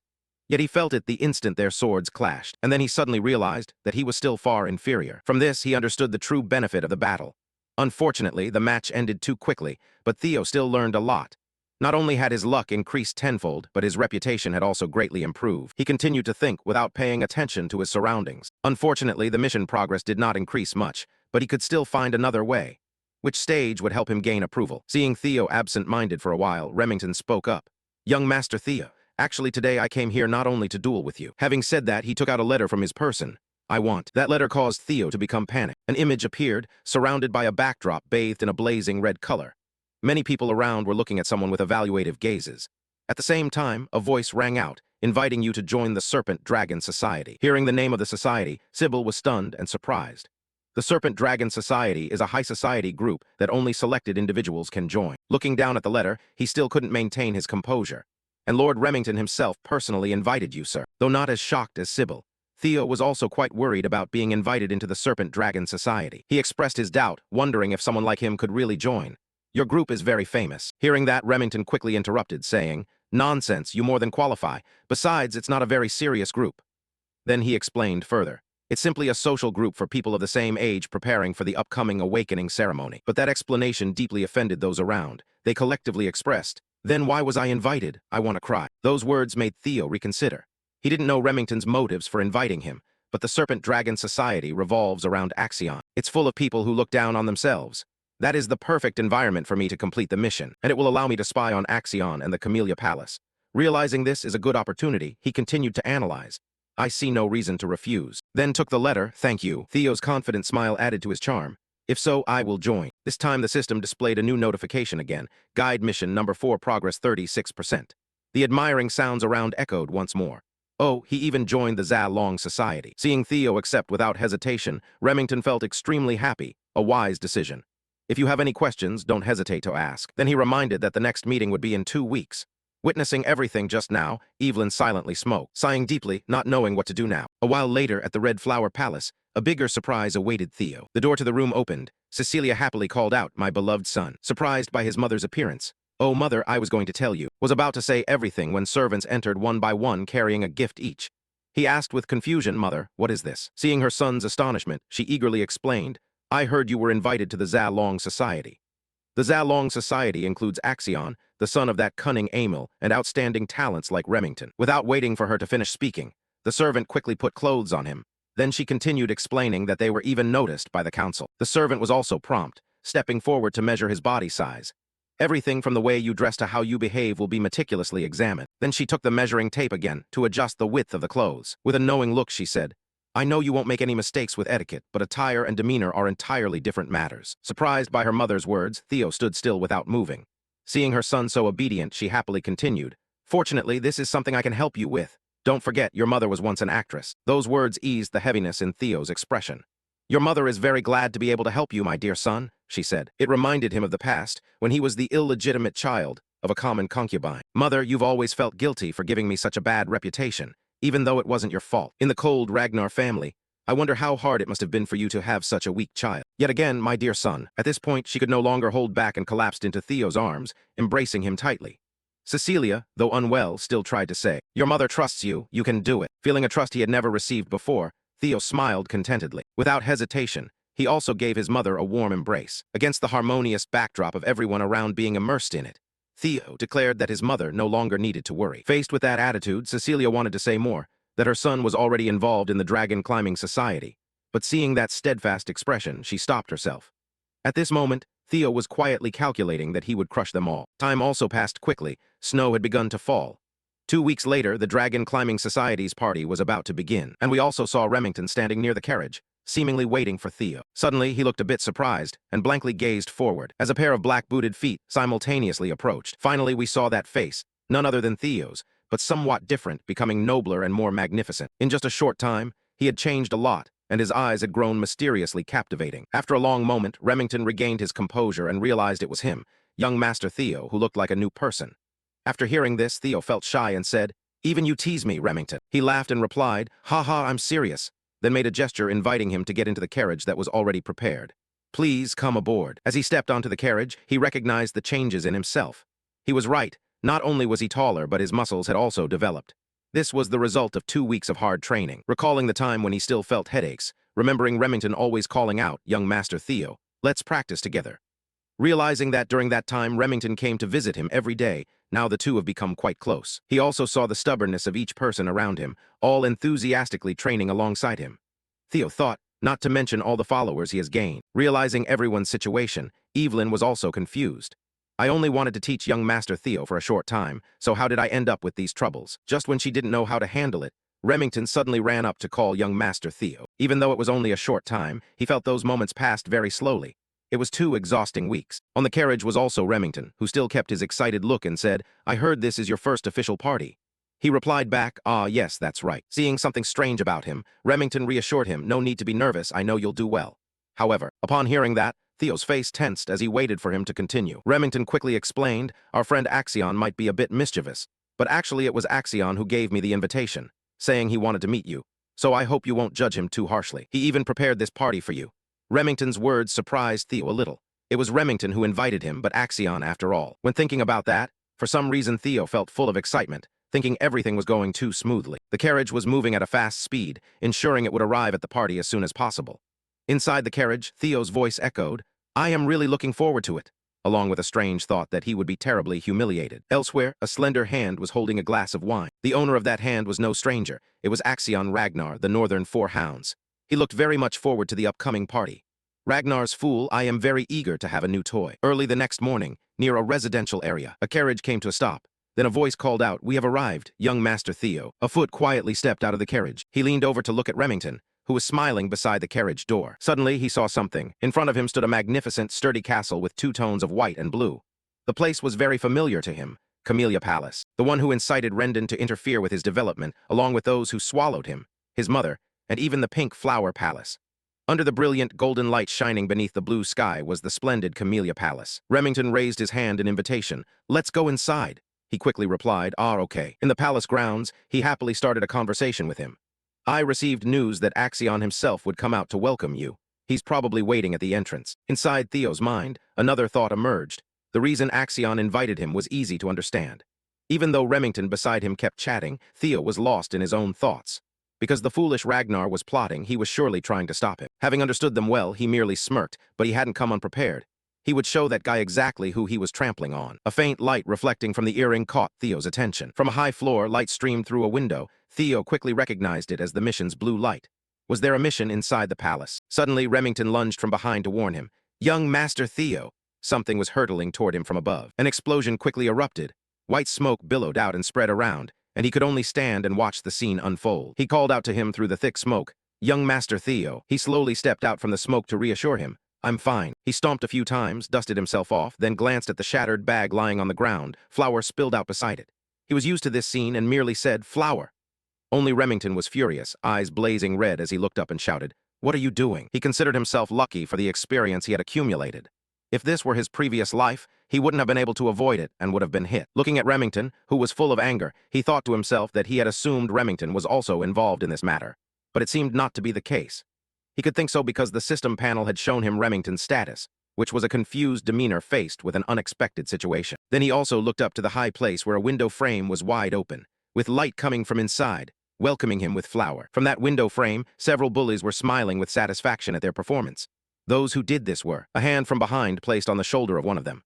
He spoke, "How about it? It's just a greeting between friends, basic courtesy, isn't it?" Of course, Remington would not let a word slip by. He angrily retorted a greeting. That was Axion Ragnar. He smiled wickedly as if what had just happened was perfectly normal. "What, you're angry? Just consider this a greeting between brothers." He couldn't hide his excitement at being dominant over others. The system also displayed all his information showing a mad, psychotic personality, but accompanied by exceptional swordsmanship talent.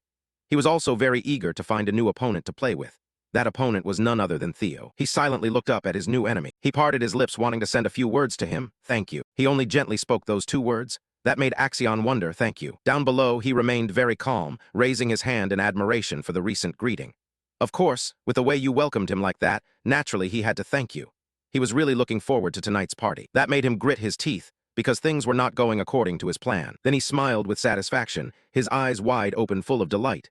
"You have become much more interesting." Inside the room, where the chandelier lit up everything around. In the room, all the trainees were gathered closely together. Murmurs and chatter surrounded them.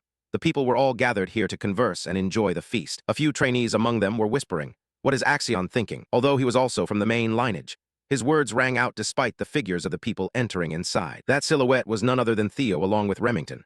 The two of them coldly strode side by side past the crowd. The others kept whispering, inviting that fool to the Dragon Club. He still looked fine. Can't you see? That guy was treating him like a toy. Remington turned to apologize for the situation inside the room.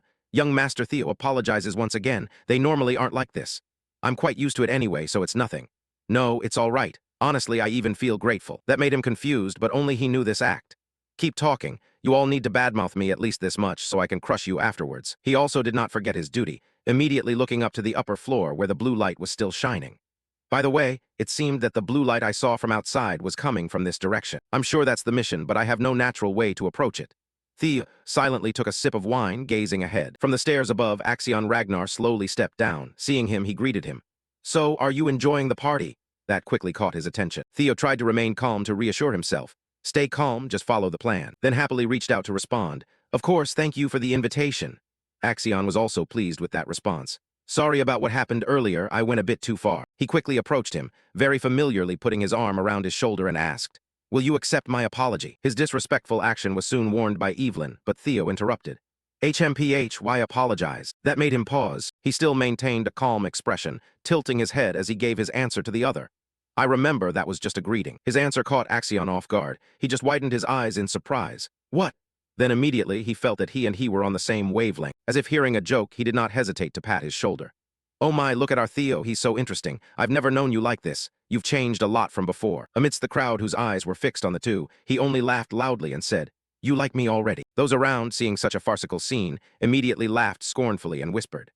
Look at him, he just stands there laughing like a fool, a bastard with no lineage, incapable of challenging the noble bloodline of Troyvan. Even though Axion still had his arm around him, smiling triumphantly, the murmurs continued. Ha ha, that's right, even if it's Ragnar, they're on different levels.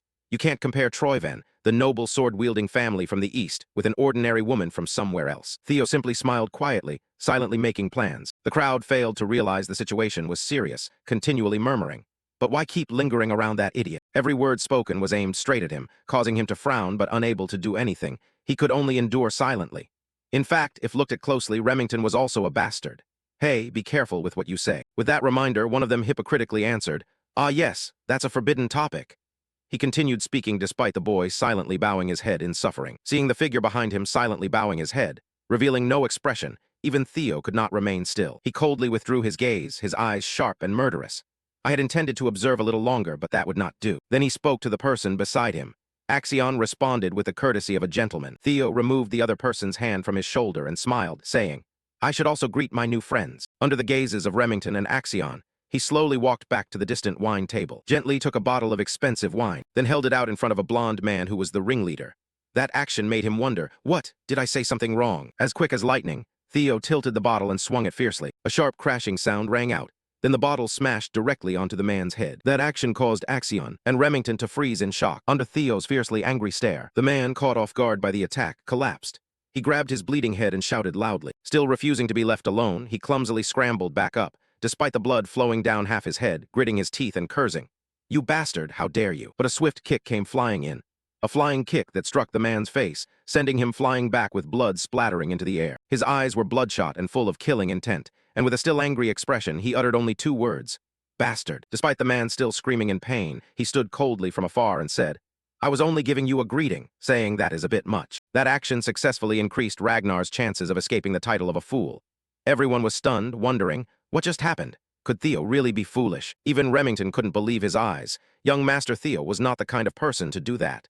Wait, could it be because I am not? He quickly stepped forward and said, I have finished greeting. He stomped on the blonde guy's arm, gently grabbed his hand, his cold eyes asked a question.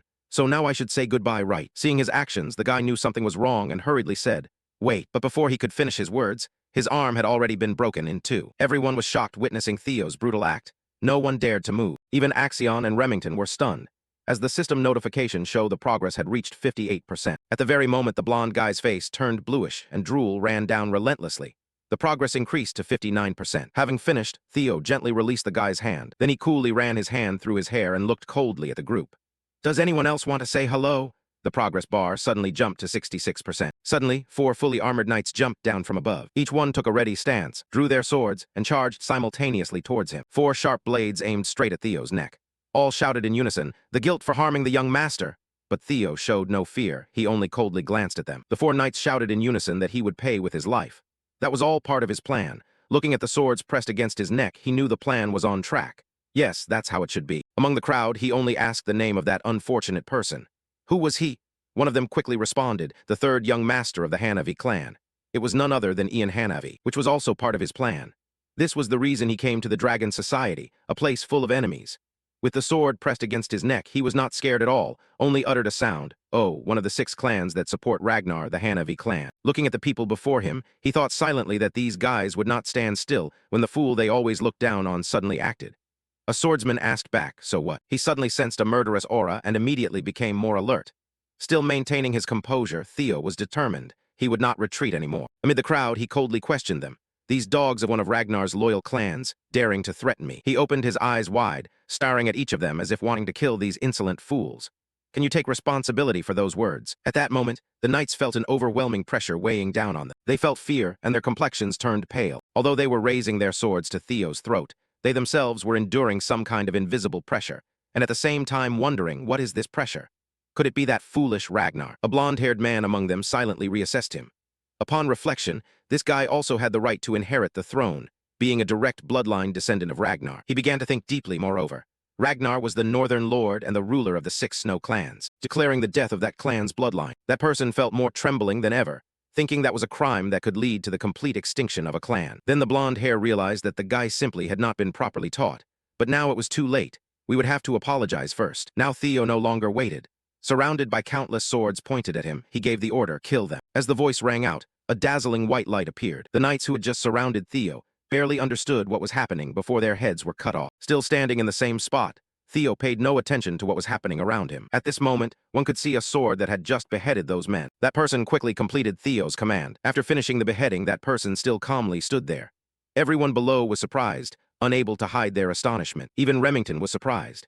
At that moment, the system sound also announced that guiding mission number 4 had reached 70% progress. The stalker had been watching from beginning to end, and Axion also felt he could not believe his eyes. Seeing that face clearly, he involuntarily uttered a familiar name, Evelyn. Meanwhile, she paid no attention to the surroundings, only asking Theo, "Sir, when did you realize I had been following you?" Hearing such a question, he replied calmly, "That is obvious." Then he began to think.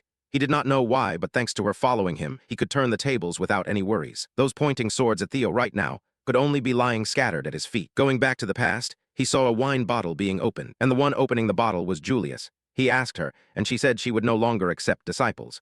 "So, is your new swordsmanship disciple satisfying to you?" Seeing such a troublesome question making Evelyn uncomfortable, she answered briefly, "Don't you have anywhere to go? Before I retired, I was mostly staying outside." Hearing that from her maid, Julius laughed heartily. "My recent joy in life is to trouble you. So what is your answer?" She continued to ignore it, replying, "That is expensive." Taking a deep sip, he repeated the previous question. "Well, then what is your answer?" Evelyn knew this time she could no longer avoid it and reluctantly answered the question. "He has surpassed all my expectations." As she spoke, he drank the wine. Considering attitude and talent, he was the best among those she had taught. Julius was quite surprised and asked, "Axion was once under your tutelage as well, but this one is the most talented." This time Evelyn was serious indeed. When it came to talent, we could say his potential far exceeded that of young Master Axion. She continued to assert that these were not empty words. Hearing that made Julius feel refreshed because she had 2 eyes. She would see everything more clearly than I would. Then feeling puzzled, he asked why he had concealed his true power all this time. A person couldn't change so abruptly like that. Evelyn agreed with Julius's words. It seemed to be true. She noticed something strange about Theo and said, but it was truly odd that someone who had hidden their real strength all this time suddenly began to reveal it. She recalled Theo's countless days and nights of practice, realizing that reckless actions would lead one to stumble, but it seemed like he was being pursued by something, and felt restless and uneasy. That was why I was worried about his participation in the Wyvern Guild this time. Seeing Evelyn's concern, Julius put down his wine and began to say, "If you're worried, it's probably because of that kid Axion. Then just follow him." That surprised her. "What?" Julius explained that it might be different from what she was worried about, but something was going to happen. At that moment he laughed and said, "When the wolf pups searching for blood gather together, they start to establish their hierarchy." Then Julius gently placed his hand on his cloak and continued the unfinished sentence. "While there, try tempting Theo a little." Those words shocked her. Without waiting for her reaction, the man stepped near the door preparing to leave and told him to join the White Dragon Armor Cavalry. Both of them. Suddenly Julius turned back. She thought she could retire just because she couldn't ride a dragon, returning and taking responsibility for the person she had introduced. "I'm off. The wine is really good." When Julius left, Evelyn was still standing there stunned. Looking back at the bottle of wine and the white cloak, Evelyn helplessly said, "Because it's expensive." Returning to the earlier events at the castle, where the unstable party was held. After recalling why she was there, Evelyn glanced at Theo in disbelief. This time, she silently reevaluated Theo. He realized he had been following and deliberately setting up this situation. He might have joined the Serpent Dragon Society with this purpose from the start.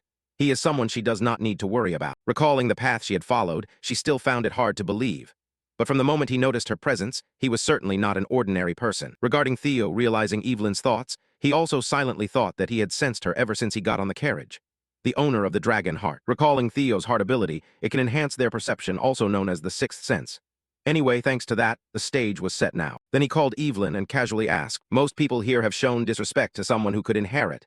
What is the punishment for such a crime?" Everyone around felt fear at his words, only daring to utter what? Didn't care at all. Evelyn replied, depending on the clan law, then added, "It can also be carried out immediately." The play was coming to an end. Theo just smiled with satisfaction. Everything went exactly as he planned. Ordered her because they were all children who had not undergone the awakening ritual. Just need to take one arm from them and end it there. After hearing that, Evelyn rushed to those people to respond, understood. Seeing that, they nervously said, "Wait." Her sword unhesitatingly slashed through and severed each of their arms.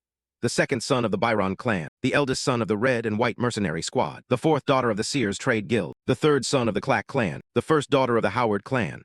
The system sound also rang out simultaneously. Task progress guide number 4 at 72%, 75%, 79%. Someone ran over, knelt down begging, "Axion, please save me, I beg you." Even though he saw that person crying and begging, he paid no attention, looking down at him like a fool. Why should I do that? It was just a greeting. Axion's words left him stunned. What? Without waiting for him to finish, the sword in Evelyn's hand already struck down. Gliding past, she called a name. The eldest son of the Parent clan, automatically ignoring that person's screams. Seeing that scene, Axion stared at Evelyn, their eyes meeting simultaneously. This time, Axion opened his mouth and said, "I did not expect to meet you again like this." Elder sister Evelyn also greeted him back. "It has been a long time since we last saw the young master." After finishing the fight, the system continued to report the progress of the fourth tutorial mission at 82%. What just happened made Axion think. She only targeted those who had comments about the bloodline. She had made it so that even he, as an heir candidate, could not stop her. Besides, afterwards he looked after the others retreating back, while Evelyn approached Theo to report. "I have cut off the right hands of the 14 people you ordered me to." Upon hearing this, he also said well done and asked how their condition was. "No need to hide anything," Sister continued to report. "If they bring their hands to a priest right now, they will be able to reattach them. Although their life as mercenaries would be another matter, nothing seems to be worrisome." Theo replied, "Good."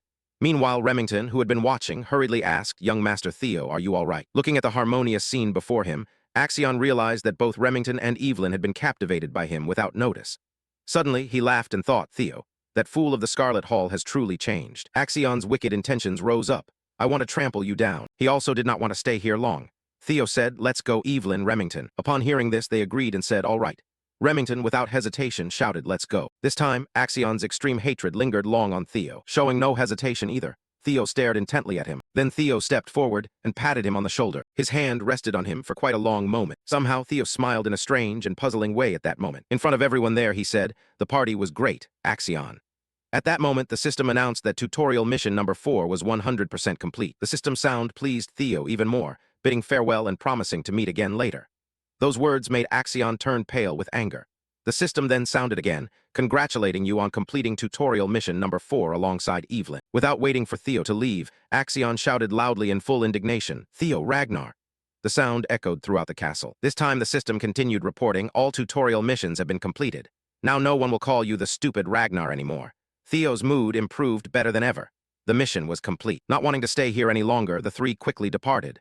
Theo pondered the next step, but his real revenge was just beginning. The reward this time, after completing the mission, was an experience potion that increases 5 levels. The twilight gradually descended, along with light, gentle clouds drifting by. In the castle, sunlight from the late afternoon shone through a certain corner of a window frame. Someone was sitting and working there, suddenly exclaiming, "What?" Carefully looking at the cautious person reporting the situation. The person who was utterly astonished was Emil. She tried to suppress her emotions and requested, "Say that again?" Axion's Dragon Guild, at another place in a humble roadside bar far from the capital. The bar's atmosphere was extremely lively at this moment. Sybil raised her glass high, laughing and saying it was to celebrate the unexpected debut of young Master Theo in high society. Those words made everyone around happily raise their glasses and drink to the bottom. The cheers and singing added a bustling, vibrant vibe to the party, helping Theo to relax his spirit. As he was raising his glass to drink, he suddenly heard a voice beside him, "Defeated by that fool Theo," which caught his attention. At Camellia Palace, where darkness cloaked the night, in some room within the palace, a sharp, piercing voice rang out. Looking clearly inside the room, Emil could not hide her anger as she shouted loudly. "You not only allowed that idiot to have an excuse, but also let your subordinate have their hand chopped off." Although Axion had been beaten, he did not offer any excuses, only responding yes. Seeing her son like that, she grew even angrier. "Listen to yourself. I've warned you again and again not to underestimate him, forgetting about forcing him to submit. You just gave him a reason to cause chaos. She continued, warning Axion. I've told you, once that despicable Theo starts to stand out, taking over the Camellia Palace will become much more difficult. Recognizing his mistake this time, Axion said, you don't need to worry, mother, I will. But now Emil's mood was far from well. I don't want to hear any more. Go and reflect on what you have done. You must reflect on nearly ruining our grand plan just by chasing superficial pleasures. Those words pierced Axion like a thorn. He said nothing more, only replied, I will remember that, then quickly left, leaving Emil still simmering with anger. When Axion departed, she voiced her thoughts. Tusk, I don't know whose child he takes after to be so impulsive. From the darkness, a figure appeared and said, well, he's just like the younger version. Madam. That statement irritated her. He treated it as a joke. Troyven stepped out of the shadows and approached Emil, then said, don't be this angry. This incident might not be that bad. That made her puzzled, and she asked why. At this moment, he began to explain that the Rose Chamber belonged to the clan leader's harem. Therefore, it is difficult to claim ownership. Although it is beyond the clan leader's concern since it's just a gathering place for the insignificant, it still has the clan leader's backing. Troyven's serious expression continued as he said, thus, what we need is a pretext. He said, fortunately, he created a mess at the Dragon Society, and Theo is gradually becoming the representative of the Rose Chamber. So, we can use this event as a pretext, and then legally crush him. The method Troyven proposed startled Emil, and she also began to reconsider. The reason I worried when I saw Theo growing stronger was that I feared the influence of the Rose Chamber would spread if the clan leader paid more attention to it. But by using Theo, people are becoming stronger day by day. If we use the correct legal procedures to eliminate the Camellia power, then the Rose power will have no choice but to submit to our Troyven. We can manipulate them effortlessly. Feeling satisfied, Emil folded the fan she was spreading open, cheerfully asked again, so how long will the preparation take? As expected, Troyven briefly replied, we have already completed the preparations. Tomorrow morning when you wake up, you will hear some good news. He took out a gift box from his sleeve and handed it to her. So tonight, just enjoy your bath and a good night's sleep. He even prepared a scented candle from the Akron volcanic region in the south. Those words made Emil happily embrace him. Indeed, he was her brother. In response, it was a heartfelt sentiment from her, explaining why she couldn't help but love him. Back at the tavern, Remington sat in a corner unable to join the joyful atmosphere. Honestly, I was quite shocked. I didn't know you cared about me so much. Theo, who had been listening for a while, still didn't understand what he was doing. What are you talking about? Remington lowered his head and said, I am talking about the Dragonfang Guild. The confusing answer made Theo think he must have gotten drunk just from the orange juice. Now Remington felt guilty about what had happened. He continued, while you endured insults about yourself, the moment they started insulting me, a friend, you didn't hesitate to defend me. Young Master Theo, I was useless and truly ashamed. After finishing speaking, Remington fell silent but remained embarrassed. The more I looked at him, the more surprised I became. Glancing over at Theo, who still hadn't fully processed those words, and then thinking further, he endured the whole time being looked down upon, considered a useless, illegitimate child, yet in the end, he became a strong person. Not to mention Remington's thoughts continued drifting. Even against those he wasn't strong enough to defeat, he still had the unyielding will to ultimately claim victory. To Camellia Palace, a place where no one dared confront, he bravely drew his sword without hesitation. The more he thought about it, the more moved he felt, all just because of me. The system's voice also announced that Remington was deeply touched, believing that Theo cared greatly for him. That sound also made Theo stiffen, silently thinking that it seemed he had misunderstood something. After a long moment of thought, at this moment he made up his mind. The clan had ordered him to build a friendly relationship with Axion, but he had a different intention. He did not hesitate any longer. Remington declared that from now on, he wanted to follow him, young Master Theo. As the words ended, the crowd cheered and celebrated. Just as expected, the strong always accompany the strong. The two of them were truly wonderful. Realizing this unexpected event occurring, Theo was a bit embarrassed and whispered, wait, I think you've misunderstood. From nowhere, Evelyn's voice echoed in his mind, reminding him, just go along with his intention. It immediately made me realize it was telepathy. Then he turned around and looked at her. Evelyn cheerfully looked back at him as if she could guess what Theo was thinking. She continued speaking, this misunderstanding isn't necessarily a bad thing. Besides, Theo by now also realized that everyone was extremely excited, especially Remington. All of them were currently enjoying this rare, relaxed atmosphere. Evelyn's voice rang out again, perhaps everyone just wants to get along with you, young master. All of that made him extremely confused. Finally, he sighed and said that he was not a special person. His gaze gradually became gloomy. It was all because of this notification window. A large screen appeared before Theo showing all his information. Looking at it, he hesitated and thought, whether it's going back to the past, acquiring the Jackner family talents, or becoming this strong. The mystery lingered inside him. He wondered what this was. At first, he thought it was fragments of his regrets, but seeing its details, he no longer thought so. Inadvertently, he realized he had a vague feeling like he had encountered this before. But whatever it was helping him, so it didn't matter. The system board also clearly displayed his attributes. Just by looking, Theo could tell that the Serpent-Dragon Association had ended, and his level had increased. While everyone was celebrating, he continued studying the system board.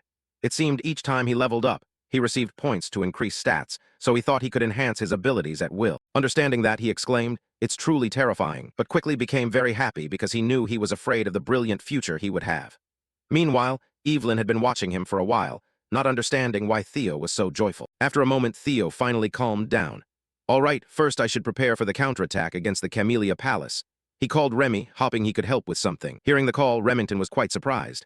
"Of course, young Master Theo, please tell me." He quickly realized that just now Theo had called him Remy in a familiar way. Without waiting for him to finish speaking, Theo took out a piece of paper and held it up. "Speaking seriously, the battle for the throne between me and Axion will soon become fiercer. To prepare for that time, please help me." This action left him stunned for a long moment, while Theo's gaze grew profound. In the future, Remington would become the clan chief of the Narcio family. His thoughts gradually drifted, recalling Remington's figure. Once equipped with enough power and forces, they would be strong enough to confront the Jackner house. He should take this chance to draw Remington to his side. The paper containing his hope was still being offered, hoping that he would take it. At this moment, he still did not understand what was on the paper, but he still accepted it from Theo's hand, then cheerfully responded, "All right, I swear to follow you, young Master Theo. If there is anything I can help you with, no matter what it is, I will do it." Although he knew he would accept, Theo was still touched and said, "Thank you." After hearing that, Remington didn't wait any longer and asked, "But just now you called me Remy in a rather familiar way." Suddenly, a rude voice rang out from somewhere, "Theo Ragnar," which shocked everyone at the party. A squad of fierce knights brazenly strode in. Those around immediately became alert, shouting law enforcement. Right after yelling, the man wasted no time taking out a document and calling out Theo's name. He said, "You are under arrest for the crimes of threat and assault." His words made Evelyn retort, "What nonsense is this?" Seeing that everyone was getting anxious, Theo quickly stepped forward to request, "It's okay, stay calm." Then he moved forward to take a closer look at the document. "Let's see." After examining it for a moment, he pondered. It was indeed an arrest warrant. Noticing the writing was still wet, they must have been in a hurry. Without further thought or resistance, he walked over and immediately demanded, "Let's go." The man showed no hesitation and handcuffed him. Then he led him away before the astonished eyes of everyone present. Young Master Theo. Upon hearing that call, he looked back and gave a meaningful smile. Remington and Evelyn seemed to understand something. Quickly, Remington glanced back at the paper Theo had handed him earlier. Evelyn also paid attention to the paper. At the Red Flower Hall, upon hearing the news, Cecilia Ragnar turned around and asked, "What? Where is Theo being taken?" Then she sank to the ground. The old butler saw this and quickly became fearful. "Madam." She hurriedly waved her hand, saying it was okay. Then she asked again what the boy was accused of. The old butler hesitated and replied that it seemed to be because of the Zalong Society. He went on to say that they accused him of inciting rebellion. The more she heard, the more shocked she became. "What?" She softly asked again, "Do you think they will really take this case to court?" He pondered for a moment before answering, "Yes, I believe so. Because he completely destroyed the Zalong Society, this matter will not end easily." She couldn't help but feel a slight headache. Who would have thought that the boy being invited to the Zalong Society would lead to this outcome? No, the boy will get through this. Theo is that kind of person. Then she stood up and together with the old butler looked up at the sky. She hoped, "My son, please return safely." Sunlight shone through the window frame, and Theo squinted slightly. Beside him sat two people guarding him as they escorted him for punishment. He opened his eyes to observe the scene ahead. Seeing the view in front of him, he suddenly remembered it had been a long time since he last returned to this place. The carriage moved through the gates of the court. He thought to himself, "Since I have completely destroyed the Zalong Society, this matter will not end merely with detention. Surely they will take this case to court." The wheels kept rolling steadily, but his thoughts were still unsettled. Bringing the heir of the Ragnar family to court meant they wanted to challenge his legitimacy as heir. The horses stopped in front of the court doors and the coachman shouted loudly, "We have arrived." He was escorted down from the carriage. They probably wanted to completely destroy him. His mouth opened slightly, but that was exactly what I expected. Heavy footsteps entered deeper inside. The courtroom door opened. A call echoed from within. The prisoner Theo had been escorted in. That voice hadn't stopped yet. "Bring him in." His gaze suddenly gained a few more degrees of determination. "That's right. If I want to unleash what I have prepared, it has to be on a stage this grand." Inside, there were rows of large seats arranged high up. More than half of the judges had already arrived. Looking at those seated there, he was not very surprised. Indeed, many talented people had gathered here. The blindfolded man was the dragon demon Julius Ragnar, captain of the white-armored dragon cavalry. He was one of the 4-9 dragons who guarded the Ragnar family. Next was the celestial dragon Troyvan, head of the Central Intelligence Agency. He suddenly recalled that in his previous life, just sitting here would have made it hard for him to breathe. The next was Sword Dragon, Osa Ragnar, Madam of the Apricot Blossom Hall. The man sitting solemnly in the center was the chief dragon Wolfgang Ragnar, head of the family council. He said sternly, "Theo." In the middle was chief dragon Vertgang Ragnar, head of the family council. He said solemnly, "Theo." At that moment, someone stepped forward to remove the chains from his hands. He responded to one side, "Yes, head of the council, I didn't expect to meet you in a place like this." As soon as he finished speaking, he sank into thought. Wolfgang, the head of the council, valued lineage highly. To him, an illegitimate child like me must be disgusting. He observed that the man didn't even bother to hide it. He didn't beat around the bush but went straight to the main point. "Enough with the long greetings. You already know the reason you were summoned here to answer for your crimes, don't you?" He stood below, looking up to hear the verdict from above. The Byron family, the Sears Merchant Guild, the Red and White Mercenaries, and even the Hanavi family, because of your foolish actions, all of them are shouting to sever ties with the main family.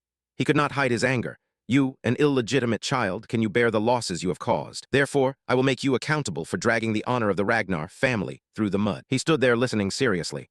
Once the man finished speaking, he calmly replied, "What you said is absolutely right. I have been too careless." But then his eyes suddenly changed. "I should have cut off their heads, not just their limbs." The person sitting beside him was surprised. "What?" He began to explain with his words.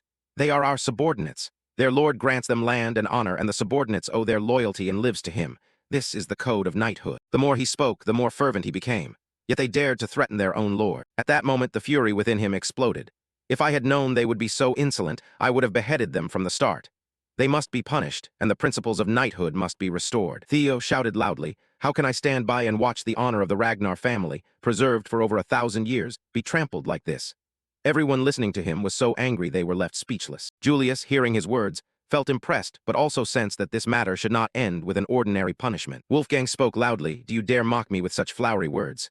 The lady of the Plum Blossom Palace, Osa Ragnar, also spoke up, "I have listened to your opinion. Logically, you are correct." Upon hearing this, he was somewhat displeased and immediately reminded Sword Dragon. However, she ignored his words and continued, "Yet, although Ragnar is strong, it is not truly great. If we do not listen to the voices of the vassals and knights, we will collapse." She also stated that ruling this world by cruelty alone is impossible. He seemed to understand her point and said, "I will remember that well." He stared there without looking away, sensing something. The chief's first wife, the best swordsman of the north, Sword Dragon, fortunately seemed not to have a hostile attitude toward him. He suddenly recalled the devastated scenes from the past, but wondered why she would. She added, "I hope you understand that the punishment you are about to receive is justified." He spoke up, "May I ask what that punishment is?" Wolfgang thought for a moment and then made his decision, 3 months of house arrest. Hearing that, he felt a bit disappointed, but the awakening ceremony will take place in just 2 months. Wolfgang angrily retorted, "How dare you say that?" Osa, sitting beside him, explained further, "I have taken that into account and decided to allow you to participate in next year's awakening ceremony." And everyone had previously agreed that the 15 children you injured will take part in next year's awakening.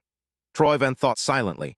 Thanks to the intervention of the demon dragon, the punishment is much lighter than I expected. During the discussion, Julius Ragnar stood up to object. "I oppose Theo's punishment." Troyven considered this matter not too bad. Having the awakening delayed is a great humiliation for you within the Ragnar clan. He suddenly grinned wickedly, and the fact that the representative of the Scarlet Hall must endure that humiliation will create an opportunity for our Camellia Hall to surpass it. Once our plan is in motion, he won't be able to do anything. He can only accept it. He sees this as a good chance. If he foolishly tries to appeal, we can kill him. But I don't think he's that stupid. Theo bluntly opposed, "I want to appeal." Everyone did not expect that he would want to appeal. Troyven tightly covered his face to hold back laughter, inwardly rejoicing and shouting, "Are you stupid? Your arrogance really knows no bounds. This just makes things easier for us." Julius was stunned and asked back, "Do you understand what an appeal means?" He answered firmly, "Of course." He seemed to know something. "I knew this could not be resolved with just 3 months of house arrest. It was no more than a light slap. The dragon demon must have pulled some strings already." He explained that in a powerful and proud Ragnar family, an appeal means. His voice was full of strength, war. In his opinion, I had no intention of accepting even that light slap. He smiled provocatively. After all, only the victor has the right to speak. He seemed to have some expectation, whereas I was looking forward to being rewarded. A notification appeared, entering the main scenario. Everyone was stunned by his provocation. The system announced a notification. "Through this scenario, you can discover many mysteries hidden within this closed world. Wishing you success." Scenario Mission 1, The Path of the Air. The scene was ablaze with the fire and bullets of war, engulfing an entire village. The northern secret branch of the Sears Merchants Guild. 2 people were fighting. The other was defeated and fell to the ground. The fire blazed ever larger. A cloaked figure stood still there, surrounded by many defeated people lying scattered. A voice came from behind. It turned out they had been hiding there after all. The person was Evelyn, who was smoking a cigarette and suddenly looked around. Just stepping closer, Remington took a small box in his hand and continued speaking, just as young Master Theo had said. Evelyn took off her hat and coat. Troyven's eerie smile echoed. The Camellia Electric had completely collapsed. It was like a court was convened here to judge some matter. Those present included Theo and members of the clan. Wolfgang Ragnar clasped his hands together, looked down at the man below, and spoke. Are you planning to turn an issue that could be settled with 3 months of house arrest into a war? He reminded Theo, you are truly arrogant. Do you think you alone can face the forces of 15 clans? Theo replied coldly, that is something I must settle myself. He calmly voiced the thoughts in his heart. In cases with such great disparity in strength, isn't representing the struggle through a decisive battle the normal way? After hearing Theo's presentation, Julius pondered the matter. Usually an appeal means deciding the victor through war. However, in this case, war is almost impossible due to the vast difference in strength. Thinking of this, he envisioned the two sides facing each other. Each side would send one representative, and the winner would be decided in a one-on-one duel. That is the representative battle. He thought to himself, this means the defendant's representative will be Theo, while the plaintiff's representative will most likely be Axion. He didn't know what Theo was calculating in his mind. If that happened, Theo would almost certainly lose, so why did he choose this way? Did he have some scheme? He looked at Theo with disappointment. If he thought Evelyn or I would step up as the representative, he was mistaken. Theo raised his hand to continue presenting. According to the rules, we will decide the representative and organize the representative battle after 1 week. He asked those sitting above, what do you think? Troyven, sitting above, looked down at the people below and thought silently. This is an obvious tactic. He was calculating to have Julius or Evelyn act as Theo's representative, but knowing their personalities, they wouldn't do that. You will have to fight on your own, Theo Ragnar. He raised his chin arrogantly. I will send Axion and make you understand your place through death. Then he laughed coldly. Very well then about the representative. Before Troyven could finish speaking, another voice interrupted the conversation. I thought you were a quiet child. The authoritative voice spread, causing everyone present here to be terrified and break out in cold sweat. The door slowly opened. A large figure appeared, the owner of the voice earlier. That person continued, but you are very good at scheming. The voice rang out again, causing Theo to be extremely fearful. The person stepping in was none other than Chief Kyle Ragnar. His blood-red eyes, streaked with black like a serpent's, seemed to pierce through one's soul. He spoke coldly. You have changed a lot since the last time I saw you, my son. Immediately, all 4 senior members knelt down to pay their respects, greeting the clan leader. Theo also knelt and saluted him, placing one hand on his chest as he said, Theo Ragnar, apprentice swordsman, pays respects to the embodiment of the great dragon god. Suddenly, a system panel appeared before Theo. The system panel assigned him a mission. Scenario Mission 1, The Path of the Air, seize the Camellia Hall and uncover its secrets. Theo thought to himself, this is my first mission since completing the secret tutorial of Camellia Hall. Could that be the source of the blue light? The situation is too chaotic. I completely forgot about that. There must definitely be something there. Theo closed his eyes to regain his composure. No, now is not the time to be distracted. Then he slowly opened his eyes and faced the panel, watching his father as he approached. Theo continued to think that he needed to deal with this first. A new variable had appeared. His plan would be disrupted, but he couldn't help but wonder why his father had come here. Kyle Ragnar allowed Theo to rise. Stand up, my son. Following his command, Theo slowly stood. Kyle Ragnar spoke. I've heard about your situation on the way here, and it seems you are in a complex predicament. I understand you want to appeal through a representative battle. Theo was a little worried, but still answered, that's right. Kyle Ragnar raised his hand to hold his chin thoughtfully. If that's really the case, it will be very difficult for you to participate in that representative battle. He said sternly. Who do you intend to choose as your representative to replace you? Theo was cautious. This was a test. Troyven, who was kneeling, also realized the situation, so worried he was sweating. Wait a minute, this is. Theo answered that there was no one. He had intended to step up himself to appeal. Kyle Ragnar replied, then you will lose. Theo refused to back down. How can you know without trying? Even if forced to bow, I will not lower myself. Hearing that, he suddenly bared his teeth in a smile, then laughed loudly. Did you all hear those words from my son? Kyle Ragnar repeated what Theo had just said to others. Even if forced, I will not lower myself. Kyle shouted loudly. No saying describes the Ragnar family better than that. Julius sighed helplessly, standing aside. Kyle Ragnar crossed his arms and coldly spoke loudly. Your attitude truly pleases me. Theo bowed his head in thanks, thanking his father for the praise. He rejoiced silently within. The representative battle was just bait. He did not intend to fight. It was good that he could speak the truth that could not be hidden. Theo recalled everything when assigning tasks to Evelyn and Remington, the evidence of Camellia Palace's rebellion conspiracy.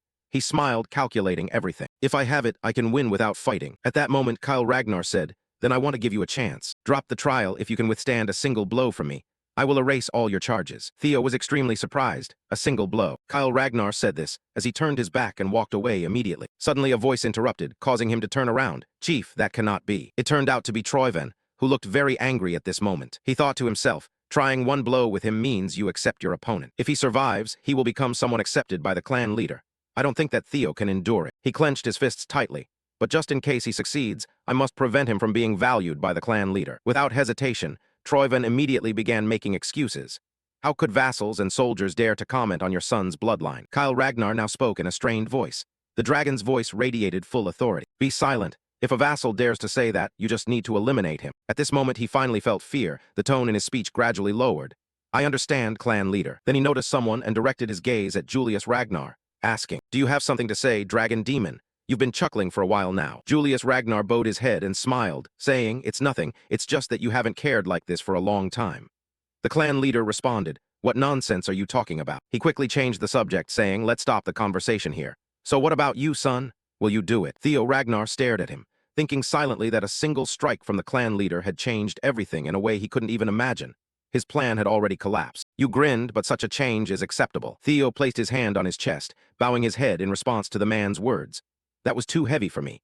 How could I compare a single strike from my father to a representative battle against the vassals and soldiers? Kyle Ragnar frowned as he looked at him and asked, you don't dare. His expression quickly changed as he said coldly, no, I just want to say that this succession isn't fair. Not fair, he asked him back. Theo continued, since the trial has become harsher, shouldn't my compensation be increased as well? After hearing what he said, the man exclaimed, oh, for example. Theo turned his head back, looking up towards where the high-ranking officials were seated above, his eyes blazing red, emitting a dangerous aura as he looked at Troyvan and said, like Camellia Palace, for instance. The word startled Troyvan so much that he was terrified, unable to believe what had just happened before his eyes. Theo laughed maniacally with a harsh tone, his voice full of ambition, saying each word clearly, Camellia Palace. Troyvan went mad, the veins on his face twitching uncontrollably, and he couldn't help but curse aloud. That bastard. Wolfgang was old. Age made him calmer, only silently lamenting inwardly. It was truly insane to dare to haggle and negotiate with the clan chief. However, Wolfgang could not hide the scornful mockery deep within his heart. This guy truly did not know his place. An agreement only takes effect when both parties are equals. Such arrogance would get him killed soon enough. Yet Kyle Ragnar, the clan chief and also Theo's father, very comfortably agreed, which suddenly caused him to panic. Kyle tilted his head, smiling coldly. If you are aiming to be the successor, you at least have to have such guts. He raised his head and asked those around, is there anyone who objects, Heavenly Dragon? Everyone could sense his indulgence toward Theo. Clearly, the clan chief appreciated the bravery of this young man. The question Kyle posed was in fact not a real question, so they could only agree and do nothing else. Everything in Ragnar belonged to him. How could they dare to comment on his decision? Kyle was pleased with this and replied, good, then prepare the arena immediately. The clan chief turned and walked away, his tone dignified as he announced the next event. I will test Theo Ragnar right here. Theo knew this was a gamble, all or nothing, but in any case it was a good opportunity. He forced a difficult smile. The training arena was prepared immediately afterward, with only the two of them on the field. Clearly, this was a very difficult test. The other four stood outside, each with different moods, their cold faces making it impossible to tell what they were thinking. Troyvan had been cursing inwardly for some time now. Damn it, the trap I set to catch Theo has turned into a stage to elevate him. Looking at Theo on the arena floor, he tried to convince himself not to worry because previously, Theo had shown himself to be an ordinary, useless kid, so there was some basis for his increased confidence. Even though the kid had grown stronger, there's no way he could withstand a single blow from the tribe leader. Even a senior swordsman would struggle. He frowned deeply, his eyes radiating murderous intent as he cursed. Theo would die here. He must die here. But on the arena floor, the prey that Troyvan had always underestimated suddenly became the hunter. Theo was sharp enough to see through his delusions. I guess that's what he was thinking. Too bad for him, that won't happen. Thanks to the guidance reward I received. Then suddenly Kyle let out a long hum. He stroked his chin thoughtfully. Did you take an elixir when I wasn't looking? No, even if you took one, such a rapid change wouldn't stop.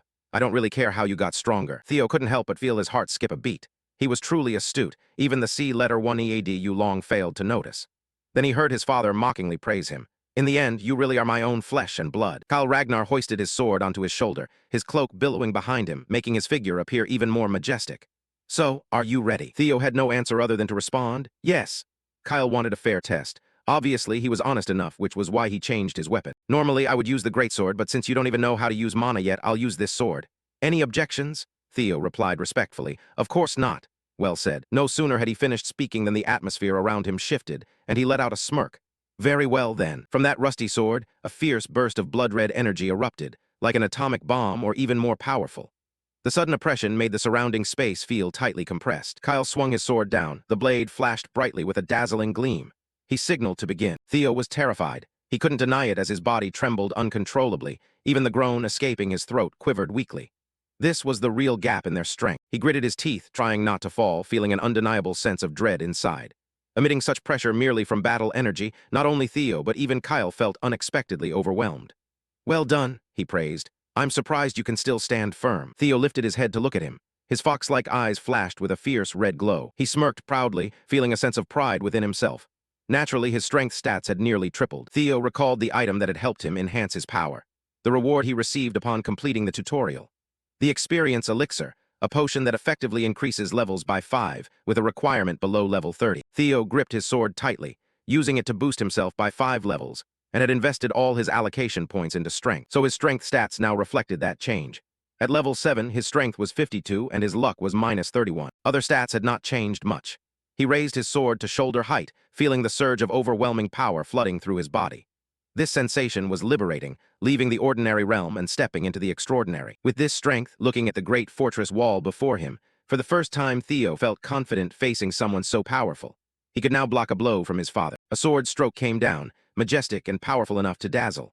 Light from the blade shimmered with a golden glow as if trying to cut through both earth and sky. It wasn't only Theo who was stunned staring at it, while those outside also couldn't hide their stunned excitement. The sword had come down. Theo deliberately bent his knees and held the sword across his shoulder to block the strike. His eyes glanced upward, lifting his head to look at the sky above him. It was a sky red as blood, and that sword stroke was like a giant beam of light hurtling down as if it were a massive meteorite. However, Theo was calm enough to think he could see it. In just the blink of an eye, that overwhelming force crashed down, shattering the ground to pieces. The town trembled. The entire arena was destroyed, leaving only a mound of earth and stone, with dust and smoke thickly filling the air. Kyle Ragnar could sense the feeling when the two swords clashed against each other. He turned his back to Theo. Though he did not look at him, he knew that Theo could still stand firm there. Kyle Ragnar could not contain the fervent excitement surging in his veins. He cracked a smile, a very joyful one. It had been a long time. The blade began to chip. The sword in his hand shattered into pieces and fell to the ground. But the important thing was that Theo Ragnar could still stand on the ground with a smug smile, because the Ragnar clan chief had acknowledged him since he found a worthy son. Troyven clenched his teeth in rage. In contrast to his bitter anger, Julius smiled as if he had anticipated this miracle would happen. Kyle presented the results of this examination. Theo Ragnar proved his innocence through his willpower. He announced that the trial was over. At that moment, the system popped up a blue notification box stating that you have completed the sudden mission. 1 strike from Kyle Ragnar. The reward was immediately updated by the system. You have received inventory access as the reward. You have received a blue key as a reward. Uncertain how much time had passed, in a warm room with golden windows facing the sunlight, Theo lay silently asleep on a cozy bed with his wounds. His eyelids fluttered slightly and his blood-colored eyes opened. Theo murmured, "Ah, where am I?" Cecilia immediately grasped his hand tightly and yelled in anxiety.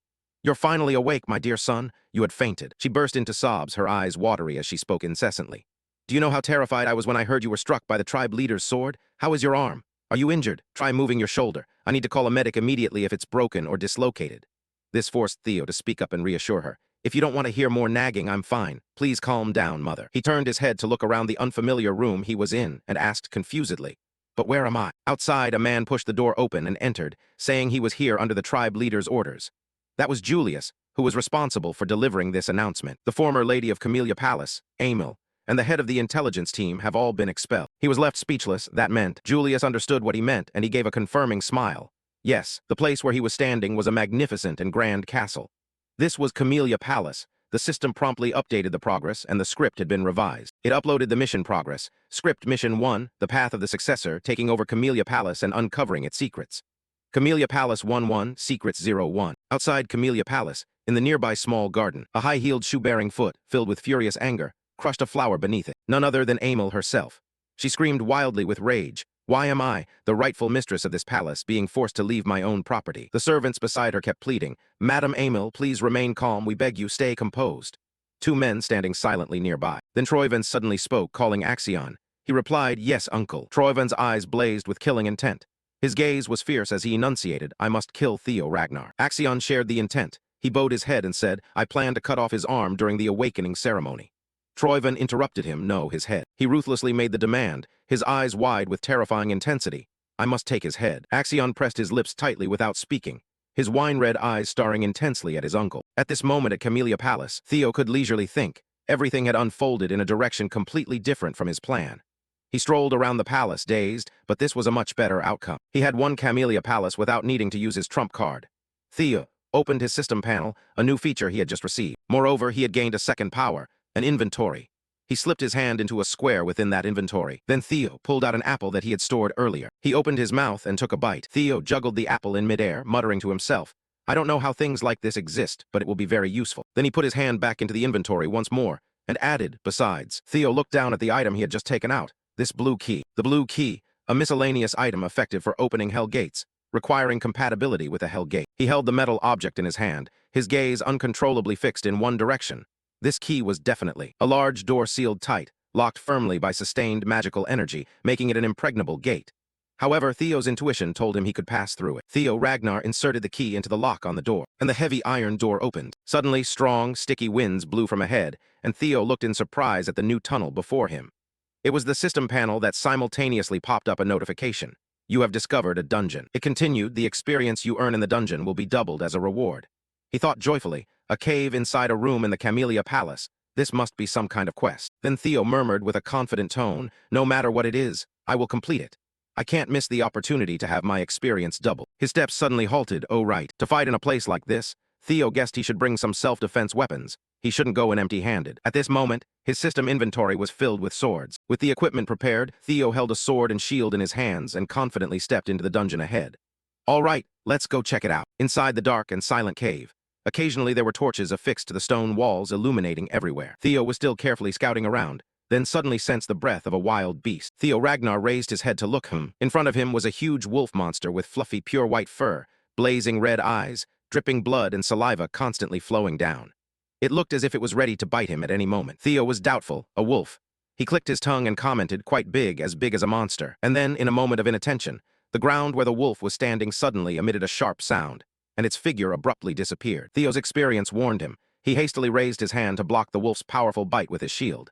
Its fangs dug deep into the shield, producing a clear, ringing sound. Theo clenched his teeth and cursed, "You're pretty strong, you wild dog." He swung his sword with his right hand, slashing toward it and shouted, "But I won't lose in a battle of strength." The wolf was alert and startled. It quickly leapt backward to dodge the sharp blade. The wolf monster growled fiercely, roaring with savage intensity. Theo remained unshaken, gripping his sword tightly as he charged toward it. They both rushed at each other, exchanging several strikes within moments. His shield began showing cracks. Theo stepped back to assess his opponent. It was quite tough and fast. Half-hearted attacks wouldn't be enough to wound it. The wolf was still frantically attacking him. Theo thought that it definitely wasn't an ordinary wolf. It might even be as strong as a beast from the sea demon beyond the northern wall, which explained why its power would be difficult to deal with. The monster swung its claws, which were sharp enough to easily kill a horse. When its claws slashed down, Theo Ragnar braced on the balls of his feet and suddenly dashed forward. It was a swift and unexpected attack. In that moment, he regretted and thought that if only he could recreate that flash of light, the flash he saw when facing his father's single strike. In the past, Theo had seen it, the pure white arc, that dazzlingly pure light from the sky, which Theo had always admired from the bottom of his heart, beautiful and spectacular. And now, to win this battle, Theo yearned to perform that very attack. He raised his sword, his face radiating deadly intent as he stared at his opponent. The bright blade whooshed down in a slash, but the wolf easily dodged the attack. Instead, it started to counterattack. Theo quickly leapt back to block it, clicking his tongue. Well, of course, copying it wouldn't be that easy. The strike he aimed for was the soul blow, an expression meaning a single strike delivering instant death. Theo racked his brain. If its key was putting everything into one single sword strike. He released his grip and drew out his shield. As the heavy shield hit the ground and bounced, a gust swept by. He decided to focus on sword skills and techniques, relying on speed. At this moment, he was more grateful than ever for the past training sessions Evelyn had taught him. The wolf monster always watched its enemy, and in a brief second, the human it had been staring at suddenly disappeared. The wolf's pupils dilated, and it began to tense up. Theo appeared right in front of it at an incredible speed, sword in hand, and thrust forward. The sharp blade pierced something soft. Fresh blood sprayed out in a foul streak. He pulled his sword back. The silver blade was now stained a thick red. The wolf still stood firmly on the ground, but the blood on its body kept flowing down. One of its eyes had been pierced. Angry, sweat poured from its head like a stream. Noticing that the last thrust had worked quite well, Theo was secretly pleased. Good. The wolf charged again, but now he was full of confidence, facing it head-on. He could do this. And so, Theo Ragnar kept fighting like that for 2 months straight at training ground number 4 under the clear sky. Auden Allen looked around and started chatting with Sybil. Now there were even more people. He nodded in agreement, saying, "Yes, at this level, we should change training grounds." The two began to chat casually. Now the rumor that the clan chief was teaching Theo a unique move had spread, and there were more people wanting to spar with him. Sybil exhaled sharply and spoke, "Although the young master is..." Then suddenly a voice from behind cut in. "Hey, you guys." The person who arrived was Henry Morris, a trainee swordsman from the Plum Blossom Hall. He shrugged and started speaking in a contemptuous tone. "When will your exceptional young master show up? It's been 2 months. Where has he gone? I thought he never missed a single day of training." Henry sneered mockingly and taunted, "I guess that coward ran away after his fake story spread too far." The two-person group with Sybil clenched their teeth as they listened to those despicable words, but they still had the self-control to hold back. The blond man saw that no one responded, so he continued flapping his mouth. It might be a lie because he won in court, but without witnesses, he must have exaggerated. Henry kept looking for trouble, and the news that he had defeated the Serpent Dragon sect. Well, everything has its limits. Before he could finish his sentence, he took a straight punch to the face. Henry Morris was knocked backward a full 9 feet, teeth and lips battered, fresh blood starting to soak through. The knight beside him cried out in alarm, "Henry." Then that guy pointed his spear at Sybil. "How dare an uncultured fool like you?" Facing him was not only Sybil alone, but dozens of piercing eyes from other knights, sharp enough to devour him alive. That made the man instantly fall silent, no longer daring to utter a single word. Sybil cursed so fiercely that her mouth twisted. "You ugly guys are nothing compared to the young master." Aud calmly reminded Sybil that she shouldn't comment on others' appearances. He responded grimly, "Whatever, I don't like these bastards coming here to cause trouble." Then Sybil deliberately raised her voice while looking at the group near the Apricot Blossom Palace, but now they dared to insult young Master Theo. He led the other swordsmen, signaling and drawing his sword. This is war. Henry's faction was no less fierce. They also drew their swords and shouted back loudly, "Do these ill-mannered brutes really want to die?" But then a fresh fragrance began to spread through the air, a long blue braid gently fluttering in the wind. The temperature around suddenly dropped. The swords of both factions instantly froze solid. From the middle of the battle between the two sides, a young girl suddenly appeared, carrying oppressive cold energy. The chill that appeared covered the entire arena with a thin layer of ice, and the atmosphere began to thicken, making it hard to breathe. Sybil was startled. "Since when?" Henry's accomplice stammered in fear. "Ray," he shouted while looking at the red-eyed young woman, Ray Ragnar. "The identity of this girl is one of the 4 dogs, Ray Ragnar." But that was not all. The battle began to spiral out of control as a rowdy, aggressive laugh echoed. "How can you guys leave me out of this fun?" That person was a tall young man with fiery, short red hair and tanned skin. He was one of the 4 hounds of the north, the black bear Hulkus Lank. Both Sybil recoiled in surprise, and Lank was also here, 2 of the 4 hounds. Lank paid attention to their group, saying, "Is it only you?" He asked irritably, "Where's the mystic tiger?" Henry's accomplice asked in disbelief, "Who?" Lank raised his sword and shouted loudly, "Are you deaf? I'm talking about the mystic tiger, the master of this training ground." Ray stood silently in place, lost in thought, his mind unknown. Lank roared, "I came here to fight Theo Ragnar." Meanwhile, deep within the dungeon full of countless dangers, Theo Ragnar, dressed in tattered clothes, was struggling to breathe. Sweat dripped from him drop by drop, and the sword in his hand was already shattered into 2 halves. In that quiet space, the system's green message softly sounded, "You have leveled up." The light mounted on the stone wall remained the only illumination shining there. Following that were dozens of identical notifications ringing out, creating an endless stream of light. "You have leveled up." Finally, the system announced the last piece of information, as Theo rested wearily on the monster's corpse. "You have hunted 170 monsters. At this moment, only one danger remained in the dungeon. The monster in Dungeon 1171. Beyond the wolf's corpse on which he was sitting lay dozens of broken swords, blood, and the bodies of monsters enough to intimidate and unnerve the other knights. But all of them have now been wiped out by just one person. The final stats of Theo appeared. With luck rated in the negatives, all other parameters were below average, except for strength at 91 and magical power reaching 198. A healing potion was opened. Theo raised his head and gulped down the potion in one breath. It was a beginner's healing potion, consumable, restoring 10 health points and wounds. He looked at the potion in his hand, quietly marveling that he almost died a few times, but this had saved him. Theo looked at the scattered monster corpses around him with some nostalgia, murmuring that it was quite difficult at first, but everything had become easier.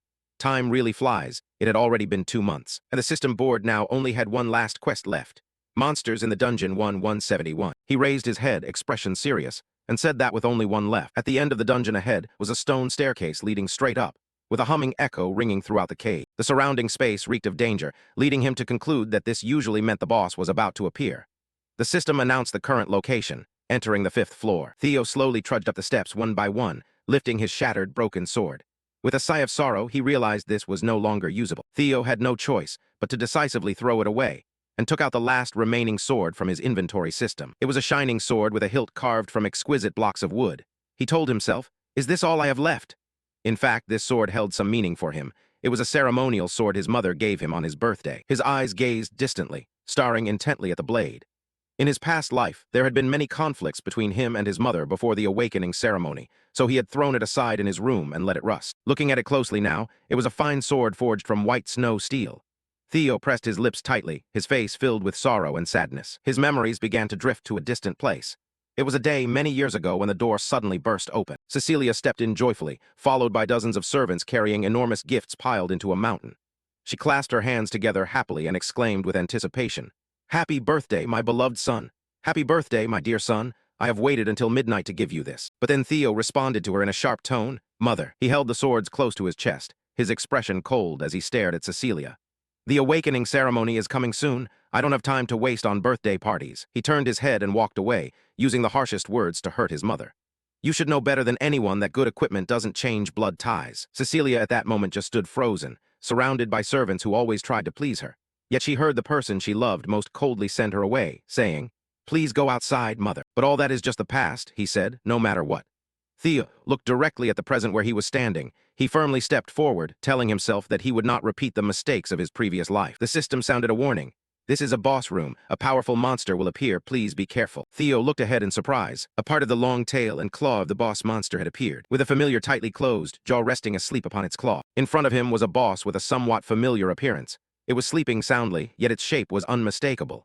He suspected a dragon, and then, sensing the aura of dominance it emitted, Theo became even more certain of his judgment. No, it was just a low-level dragon, but nevertheless, a low-level dragon is still a dragon. He was somewhat contemplative. They say the Ragnar family is descended from dragons, and the boss of this strange quest is a dragon. Theo clenched the sword tightly in his hand, harboring doubts in his heart. Could this just be a coincidence? He murmured aloud, I don't know. He stood the sword upright in his hand, entered attack mode as he looked at the dungeon boss. But one thing was certain. He needed to defeat this thing to complete the mission. At that moment, the system also popped up 2 notification boards in a row. The first scenario mission, The Path of the Successor, take over Camellia Palace and uncover its secrets. Camellia Palace 1-1, Secrets 0-1, Dungeon Beasts 1-171. Theo was ambitious enough, yet he wasn't overly confident to fight this species. But could he win? After all, it was still a dragon. His red eyes flashed, the tip of his sword glimmered, ready for a surprise attack. He had to try using a lightning-fast strike. After all, he already had experience from before. He had trained with the fierce wolves, and then, fortunately, that wolf was injured by that attack. And later, they all died under his sword. Theo recalled the previous feeling, focusing force into the sword and thrusting forward with calculation. It might not be as good as his father's dragon lightning strike. The low-level dragon also sensed the killing intent and opened its 2 eyes wide. Meanwhile, his thoughts had never been interrupted, but if he fully utilized his dragon heart, he could inflict serious damage on it. The strong sword thrust pierced forward, spraying pungent blood. The low-level dragon was hit by the blow. It roared in pain, yet that only made Theo more confident. All right. However, before he could rejoice for long, a solid jet-black wing swooped down toward him. Theo quickly leapt up to dodge. Fragments of rock flew up.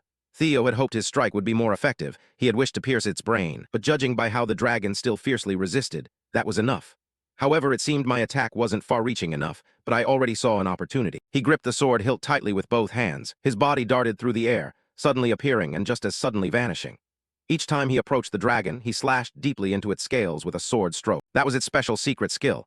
Jester Theo stepped forward confidently, believing he could win. Theo charged once again, squinting his eyes and beginning to think of strategies to win. If only he could distract it first with a normal attack. Theo thought and then aimed for the weak spot. The dragon began to roar and used its own skill, the low-level dragon's fear that dominates the battlefield. Its violet eyes widened. That skill caused some disadvantage to him. The fear status effect reduced his movement speed by 10%. His body visibly grew heavier. Theo, cursed, damn it, my body. Its sharp claws extended, aiming to grab and crush him to death. Though it was difficult, Theo still managed to barely use his sword to block and parry the attack. Yet that was not enough. He was still knocked backward and slammed into the stone wall. Dust and smoke thickly rose up. Theo lay amid the shattered rubble, his body aching as he forced himself to sit up. Perhaps it was the boss for this reason. If the battle dragged on, it would not end well. The 2 of them paused only for a second before plunging back at each other without hesitation. Theo firmly thought to himself that he needed to aim for its weak spot to finish quickly. His sharp gaze swept sideways, as if he had spotted the critical point, while the dragon was still charging forward with its razor-sharp fangs. Theo whispered silently the dragon's weak spot was. His eyes fixed straight on the reversed scales on its chest. Theo channeled all his speed into this attack, moving so fast that afterimages were visible, and the blade relentlessly slashed forward, aiming at the dragon's weak spot, the reverse scale. The sword pierced and shattered the reverse scale. Its eyes widened, fresh blood gushing from the eye sockets. But Theo showed no mercy, and drove the blade even deeper inside. The dragon roared in fierce agony. Blood splattered across Theo's face as he grinned arrogantly. All right. Yet the dragon did not collapse. Its eyes remained wide open, and its breath still lingered. Theo panicked and hastily withdrew his sword. Out there on the training ground, an argument was underway. What did you say, Ray Ragnar? Hulkus Lank irritably pointed at himself. Theo Ragnar has to fight me first. Ray didn't care about him. She covered her ears and refused. The loser should stay out. He angrily shouted, trying to find a reason to explain. That was 3 years ago. Skills improved day by day, and 3 years is enough time to close the gap. Ray repeated, loser. That made Hulkus Lank furious. He clenched his fists tightly and let out a low, guttural roar from his throat. Finally, he swung his blade on his own, setting the condition as he spoke. "All right, let's duel one more time. The winner will face Theo Ragnar." Ray gently lifted his sword and was able to block that giant blade. Those around turned pale as they spoke among themselves. "What the heck is going on? I don't know, but I'm terrified." At that moment, someone was leisurely walking from afar. That person calmly drew out his sword and scabbard, and just those two items were enough to easily halt the fierce battle between the two from the four dogs. "You are Remington Nazio." His cold, silver eyes swept over the two of them. "If you want to fight, do it elsewhere. This is the territory of young Master Theo. I won't allow you two to cause trouble in his absence." Hulkus Lank grew even more pleased at his arrival. He exclaimed with delight, "Oh, Remy, perfect timing. I want to duel you too." Remington was annoyed. "Hulkus, are you not listening to me?" But at that moment, he suddenly sensed a sickly, fetid, murderous aura that sent chills down his spine. The entire training ground was engulfed in a heavy, nameless oppression. He glanced around in horror. What was this murderous intent? From afar, a familiar figure carrying the sharp scent of fresh blood slowly approached. Remington looked toward the depths of his eyes in amazement, unable to hide his confusion. "This pressure, what has happened?" Ray's cold expression remained unchanged for 1,000 years, and at this moment it was the same. He just coldly looked up without saying a word. Hulkus Lank, aggressive, chuckled harshly. He stared intently at the youth approaching with blazing, killing intent, his tone betraying uncontrollable excitement. "Finally, you have arrived." Theo Ragnar's newly activated special skill, the fear of the low-level dragon, now blankets the battlefield. Rewinding to earlier, the fierce beast still held a sinister look on its face. Suddenly, after a few seconds, its body tilted and swayed as if it had lost gravity. Then it collapsed onto the ground, creating a loud thud. On its back was the sword deeply cutting into its flesh, wielded by Theo Ragnar. At the same moment, the system panel suddenly appeared. "Congratulations, you have successfully hunted a low-level dragon." He crouched down to examine its scales, quietly thinking that it began to struggle when he touched the scales on its chest. At that moment, I truly thought I was done for. Then he leaned back onto the dragon's back, exhaling with relief. Luckily, over time it gradually exhausted. After all, the reverse scales were still its weak point. At the same time, notification sounds echoed. "You have received a low-level dragon's tooth. You have received a low-level dragon's claw," which caught Theo's attention. He sat up suddenly as two dragon teeth slowly emerged from behind the system interface screen, along with some annotations. Low-level dragon teeth, a type of enhanced material effect, used for forging weapons to increase durability. At this point, Theo confirmed once again, "Something for forging weapons, huh?" Another annotation appeared. Low-level dragon claws, a type of enhanced material effect, used for forging weapons to increase sharpness. Looking back at his sword, he quickly came up with an idea. He should use these materials to repair his sword. After all, he had received it from his mother. Hunting that dragon had really worn it down a lot. Suddenly, a notification caught his attention. "You have acquired the skill, Fear of the Low-Level Dragon," leaving him momentarily stunned as if not understanding what was happening. Huh, a skill. Right then, bold capitalized letters made him doubt his eyes. Dragon's aura of killing intent. That's right, he received a new skill. Fear of the Low-Level Dragon, grade DNG, proficiency 1%. The effect emits the characteristic killing aura of a low-level dragon, overwhelming those around and instilling fear in targets weaker than the user. Theo was frantically joyful upon receiving it, but he had heard that only chosen ones could use such a thing. He was a bit puzzled but quickly pushed that thought aside. He excitedly accepted the reward, never expecting to get a second chance like this. "Wait," Theo paused his small joy as he tossed his weapons into the system. "No, even so." Theo's feet strode forward, walking while pondering. He wasn't sure if it would be useful in Ragnar. Then he turned his back and thought, after all, that place was full of experts. Behind him lay the remnants of his battle with the dragon. At the same time, the system announced once again that the Camellia dungeon had been completed. The moment the wooden door opened along with the sound of voices. Anyway, this was the moment Theo peacefully returned to the Red Flower Palace and completed his mission. The main quest, the heir's path to seize Camellia Palace and uncover its secrets. Camellia Palace 11, Secret 11, only then did he dare to slightly relieve his burden. "I've completed the mission." Announcements sounded in succession. "Congratulations on completing main quest 1. Having completed the mission, you will receive a reward," and the system gradually released a sphere in front of him. The sphere entered his palm like a cat's eye, and that sphere was the organizing compass. A versatile item, its effect guides the holder toward the organization's direction. The name and item description were unclear, leaving him confused. The organizing compass. He closed his eyes, bringing his face close to the compass, asking himself a question. What is this? Could it be related to the next mission? Reflecting, he put aside unsolved things like a math problem back onto the system's chalkboard. He decided to keep it for now, then dragging his feet step by step toward his room with heavy sighs. "I should go back to my room to rest. I'm so tired." But that heavenly vacation plan was crushed when a worldly problem pulled him back with a loud shout. "Young Master Theo, we finally found you. There's an emergency." At that moment, the maid suddenly froze when she saw a streak of blood running from the crown of his head down to his forehead. Her expression shifted to astonishment. "Oh my God, look at you. Where have you been?" He only responded to her surprise with a miserable face. It's nothing, what's going on? Only when he reminded her did the maid suddenly remember her duty. She urgently reported, there is a fight happening at training ground number 4.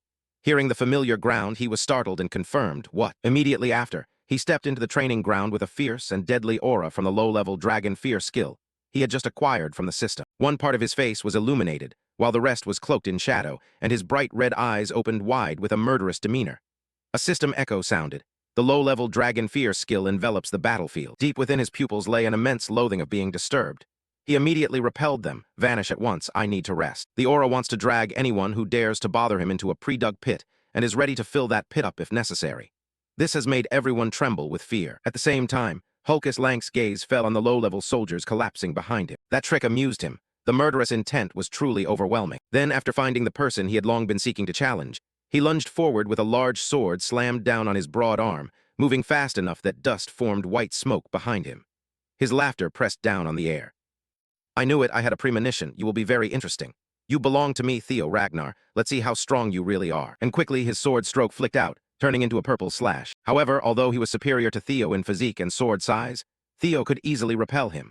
Just a single swipe with his slender, long sword was enough to deflect the trajectory of the great sword that its wielder had calculated. His swordsmanship technique fell within the observational range of Ray Ragnar and Remington. Now he recoiled according to momentum, Hulkus Lank's overwhelmed emotions flooding his cerebrum with lightning-fast signals transmitting throughout his brain. My strike was stopped so easily. On the other side, the emotions of the one who had pushed him away with a simple strike were currently bewilderment. Couldn't believe he had done it, that he had blocked the blow. Very quickly, his feet found their footing again on this ground. Theo blocked his strike while simultaneously probing his sensitive nerve. He immediately flew into a rage, shouting fiercely, "There's no way I'll sit still." He unleashed the Black Bear skill, Hulkus Lank. In a second, Theo's brainwaves swiftly scanned evaluations about him to prepare for his attack. He was always regarded as the weakest among the 4 northern dogs because he couldn't diversify his skills and wasn't particularly smart. Meanwhile, the loud and arrogant roar of Hulkus Lank echoed in his ears. Try to block this strike, Hulkus's voice bellowed. At that moment, Theo Ragnar had also finished scanning his evaluation of him. But as a member of the Lank clan, he had never been defeated in terms of strength. Theo contemplated, and now, his sword moved at the last moment before Hulkus's blade could touch him. Theo blocked the broad, shipmast-sized blade with a slender stroke as thin as a toothpick. For a moment, his red sword light suddenly bent into a segment, twisted by the curve of the blue gleam from his blade. He slashed horizontally, leaving Hulkus a bent line. Theo Ragnar smiled victoriously. He was certain the win was in his hands. The attack had been blocked and he could even counterattack. Proudly he laughed, truly worth the upgrade. Then a long system message popped up simultaneously with a sound from Hulkus Lank's throat.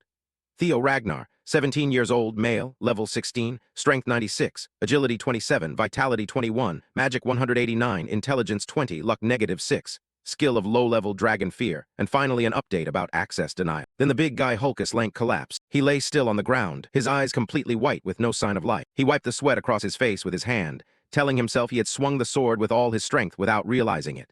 Fortunately, Hulkus Lank was famous for his durability. He was only unconscious. Just in time, Sybil suddenly snapped back to awareness, followed by cheers of joy and glory for the young master from the audience. Young Master Theo had defeated the Black Bear. He had taken down one of the 4 hounds with a single punch. Theo suddenly realized the exuberant celebratory words were going far beyond the truth, so he quickly stopped them, saying, "Wait a moment, Hulkus Lank is still alive." And the reward for Theo Ragnar knocking Hulkus Lank unconscious was that the longsword cracked. In the end, it fulfilled its mission and broke itself off from the hilt, leaving him dumbfounded. At that moment, he realized the gift of love he had was broken. His face grew even more sweaty, the sword his mother gave him. Meanwhile, others proudly praised once again. Indeed, young Master Theo, the gentleman, even broke his sword with a single strike. Made Theo have to shout loudly in that place, "Why are you all so cheerful?" On the other hand, there was Remington's astonishment and Ray's unusually quiet demeanor. Her reddened, upturned eyes were full of contemplation. Although it was daytime, her mind turned into a snowy night, falling heavily over the path along with the voice of that boy who asked, "Who are you?" Her person then wore nothing but a simple coat in the winter cold. Noticing this, the boy inquired, "Why are you wandering here? Aren't you cold?" Then without warning, the boy wrapped his red scarf around her neck and gently said, "Let me put this on you." After watching for a while, the boy added, "You're still cold. This isn't good." That boy came up with a plan and took her hand, smiling, "It's best to go to my house first." And that boy's identity was Theo Ragnar. That winter day, he took her along with a promise. "When the snow stops falling, I will take you home." Ending those frozen memories with the sunlight of reality, Ray Ragnar cast his gaze upon him. Suddenly she smiled, then turned her back and walked away, just in time leaving Remington with a bunch of tangled thoughts. Did she just smile? Did Ray Ragnar just smile? Shortly after the evening at Camellia Palace, Theo reluctantly placed the Christmas hat on his head, along with the servant standing beside congratulating his mystic tiger. You have done very well. The black-haired maid looked excited as she clearly recounted your journey. You have practiced extremely hard for a very long time. Now you just need to hold this instrument steady until the awakening ceremony. You can do it. Next came a voice welcoming Theo like New Year's fireworks, my son, along with a basket full of abalone in her hands. She scooped abalone into her son's mouth while recounting the hardships of cooking and how to get the abalone to stay on the plate long enough for digestion. Try this abalone. These abalones were only caught in limited quantities from Fuha Sea, and we gradually increased the temperature. She ignored her son's attempts to ask her to stop. Mom. It seemed that the word mom meant stop, but to her ears it only sounded like another dish. So she continued stuffing another dish into his mouth, meanwhile lecturing on how to make it. Oh, try this one too. It's chicken raised solely on acorns from the desert in western Leia. These chickens were slaughtered carefully at the right age, then stewed with ginseng imported from a distant eastern country called Chusan. Theo had to beg his mother to stop. Please, Mom, stop. Yet somewhere in his mind, the image of his mother with the smile of spring on her lips was more vivid than her cold, closed eyes amid the sea of fire and the merciless cruelty of Theo Ragnar from a past life. He just chewed noisily without saying a word. The taste of his mother's cooking lingered on his tongue and he smiled. It's delicious, Mom, only for her to scream in terror when she saw the image of her son's sword broken while carrying out his mission. My son. Cecilia Ragnar covered her mouth in shock and asked, what's going on? While her son didn't dare utter a word after gulping down the food his mother gave him, he explained that it broke during training. He regretfully took off his birthday hat and apologized to his mother. I'm sorry, this is the precious sword you gave me for my birthday. But then she spoke out, scolding that damned old woman, which left him stunned. She slammed her hand on the table and angrily shouted that she swore the sword was made from white snow steel and ebony steel wood and would never break. Theo's mind was quick, so from just one word, he deduced that the ebony steel wood originated from the southern thorn forest. She confirmed it was true. She said only rare and precious materials were used. But as you can see, it's all a lie. If what she said were true, it wouldn't have broken so easily. At that moment, Theo's brain was actively working to find information about this type of wood. Ebony steel wood is a special kind of tree that develops by absorbing iron.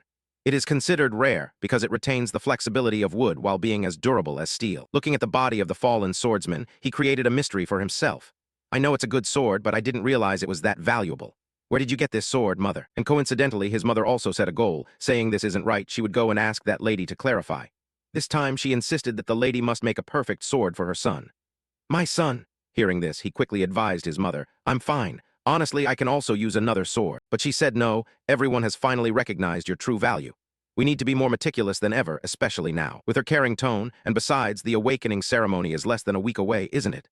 I can't let you attend the ceremony with an old sword. Seeing her like that, Theo smiled gently. Then she turned her back and decided to discuss this matter immediately. This made him curious, so he asked, Mom, where are you planning to go? She replied, to the best workshop in Winterra. The workshop she was referring to was Basque. The objective she mentioned was the Basque workshop, a cold place called the Basque workshop, one of the 3 weapon manufacturing plants in Winterra. The reputation of this workshop is linked to its massive scale, nothing less than a factory. But that's not all. The highlight of the Basque workshop is its master. She is a silver-haired woman, holding a large hammer with great experience. Her gaunt hands tirelessly sharpen hundreds of weapons before the forge's flame. She is ranked as special by the intelligence agency and is a blacksmith with the title of Master Craftsman, a rank held by only 2 other Ragnar artisans. Theo and Cecilia faced that person together, the woman known as the goblin embodiment of capitalism. The woman, holding a cigarette, suddenly noticed the silhouette of 2 strangers. That woman glanced over, taking in the entire appearance of the 2. She had white hair, black eyes, and goblin ears. She was the fearsome blacksmith Curson. When facing the mother and child, the woman simply uttered one phrase. Oh, look who's here. The fame echoing about the woman's craftsmanship surprised Theo, as he did not expect to meet Curson so easily. He wondered how his mother knew the fearsome blacksmith. Then suddenly his mother said something even more surprising. She still had not quit smoking. How could that be? There was a very simple word, mother, plain, yet it stirred his confusion more intensely than any difficult problem. What? However, the woman faced the inquiry with indifference and rejection. Mother apologizes, dear guest, but our mother-child relationship ended the day you decided to leave. And so, Theo added another random piece of knowledge about Cecilia's mother. I had thought my mother was an orphan with no relatives, but now I'm told that the high elf Curson is my mother's mother. From there, he drew a conclusion that made his nerves tremble with joy.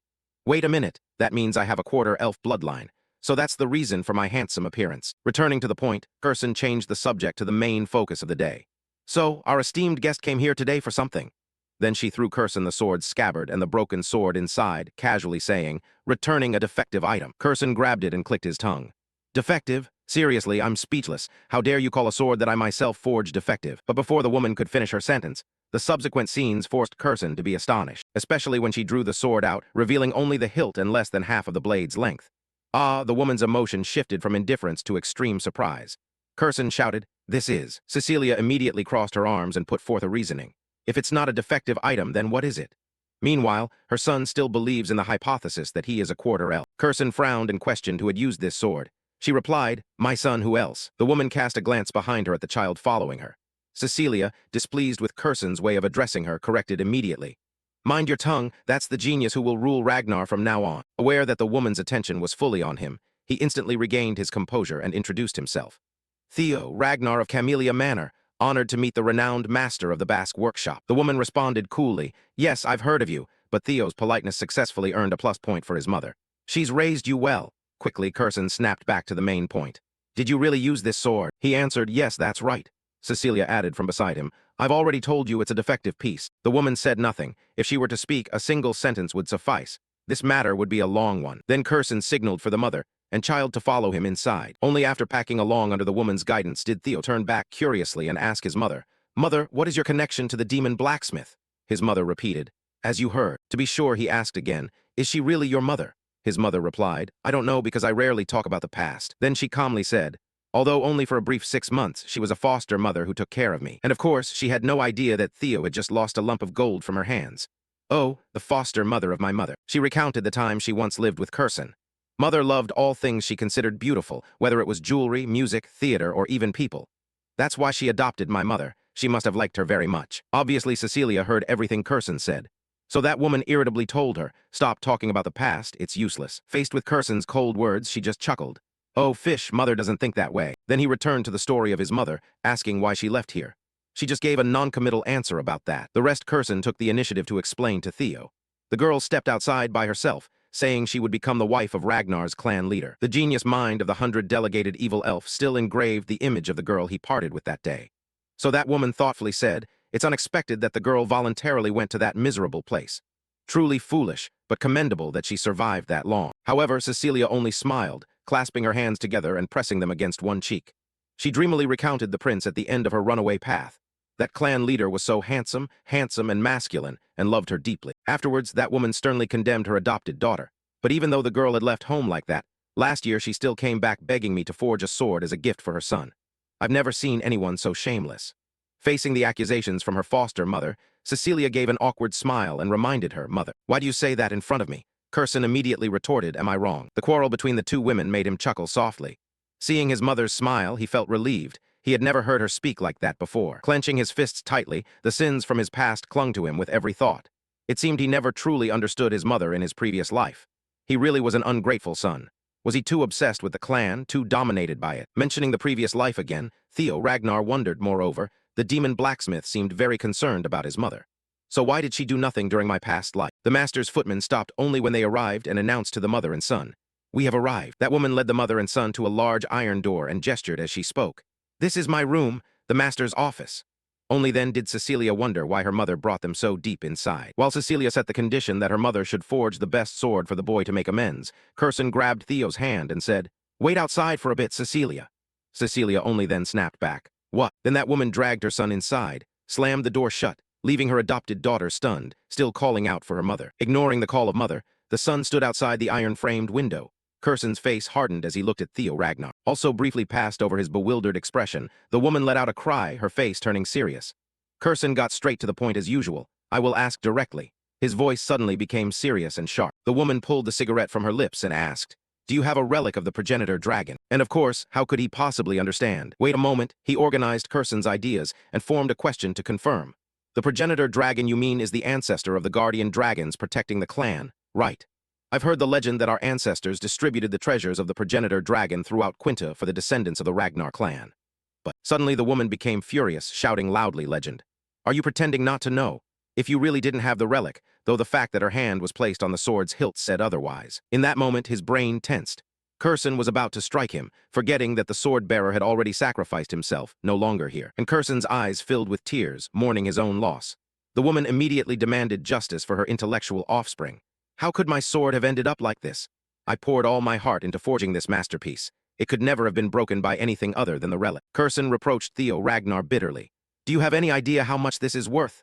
Theo could only apologize to make amends for Curson's frustration, apologizing. At the same time, he had a question for himself as he recalled what the woman had firmly believed about him. But it only broke when fighting the dragon. So why did she keep mentioning the relic? Meanwhile, Curson turned his back. The woman had already come up with a solution and just clicked her tongue. Forget it. It'll be faster if I just show you instead of explaining. The woman's hand touched something wrapped in chains. The object was shaped like a coffin and was securely locked by chains wrapped around it. Curson asked him, "What do you see?" Suddenly, a kind of halo emanated from the wooden coffin, making his eyes shine brightly. He sensed something inside the coffin, which was a dazzling blue light coming from the wooden coffin matching the mysterious fragment still in his head.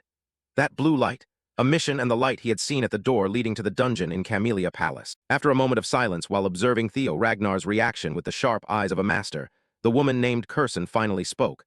"I can't see or sense anything from it, but surely you see something based on your reaction." Curson dragged the coffin with both hands, and the woman said in a pale voice, "I've tried over and over to open this box to get the item inside, but all efforts were in vain." Next, Curson placed the coffin down with a thud, sending dust on the floor flying. The woman spoke with a mysterious voice as she told a story from ancient times about an heirloom of the ancestral water dragon.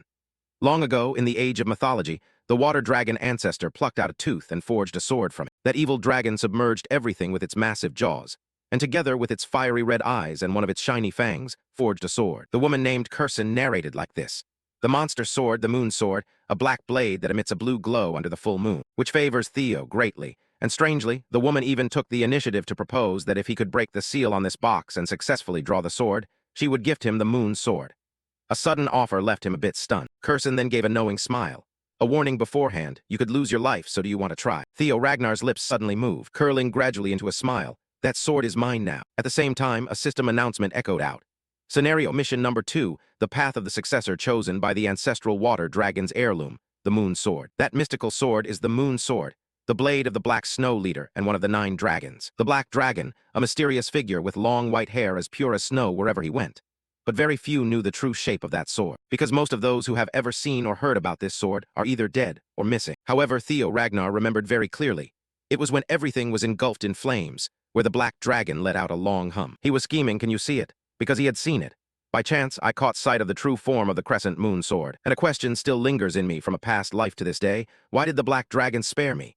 With the crescent moon sword on his back, the Black Dragon only reached up to stroke his chin, almost talking to himself, wondering what he should do. Then, facing the coffin locked with chains, Theo Ragnar's heart was full of doubt about the accuracy of the item hidden inside this coffin. The Black Dragon's crescent moon sword is here. And is it truly an heirloom of the ancestral dragon? I met the Black Dragon again 4 years later, so Curson had kept the sword all this time. The sharp, shiny black eyes along with a cunning smile appeared on the elf woman's face. Do you want to try your luck? At that moment, a thought flickered across his lips and settled deep within the unspoken words.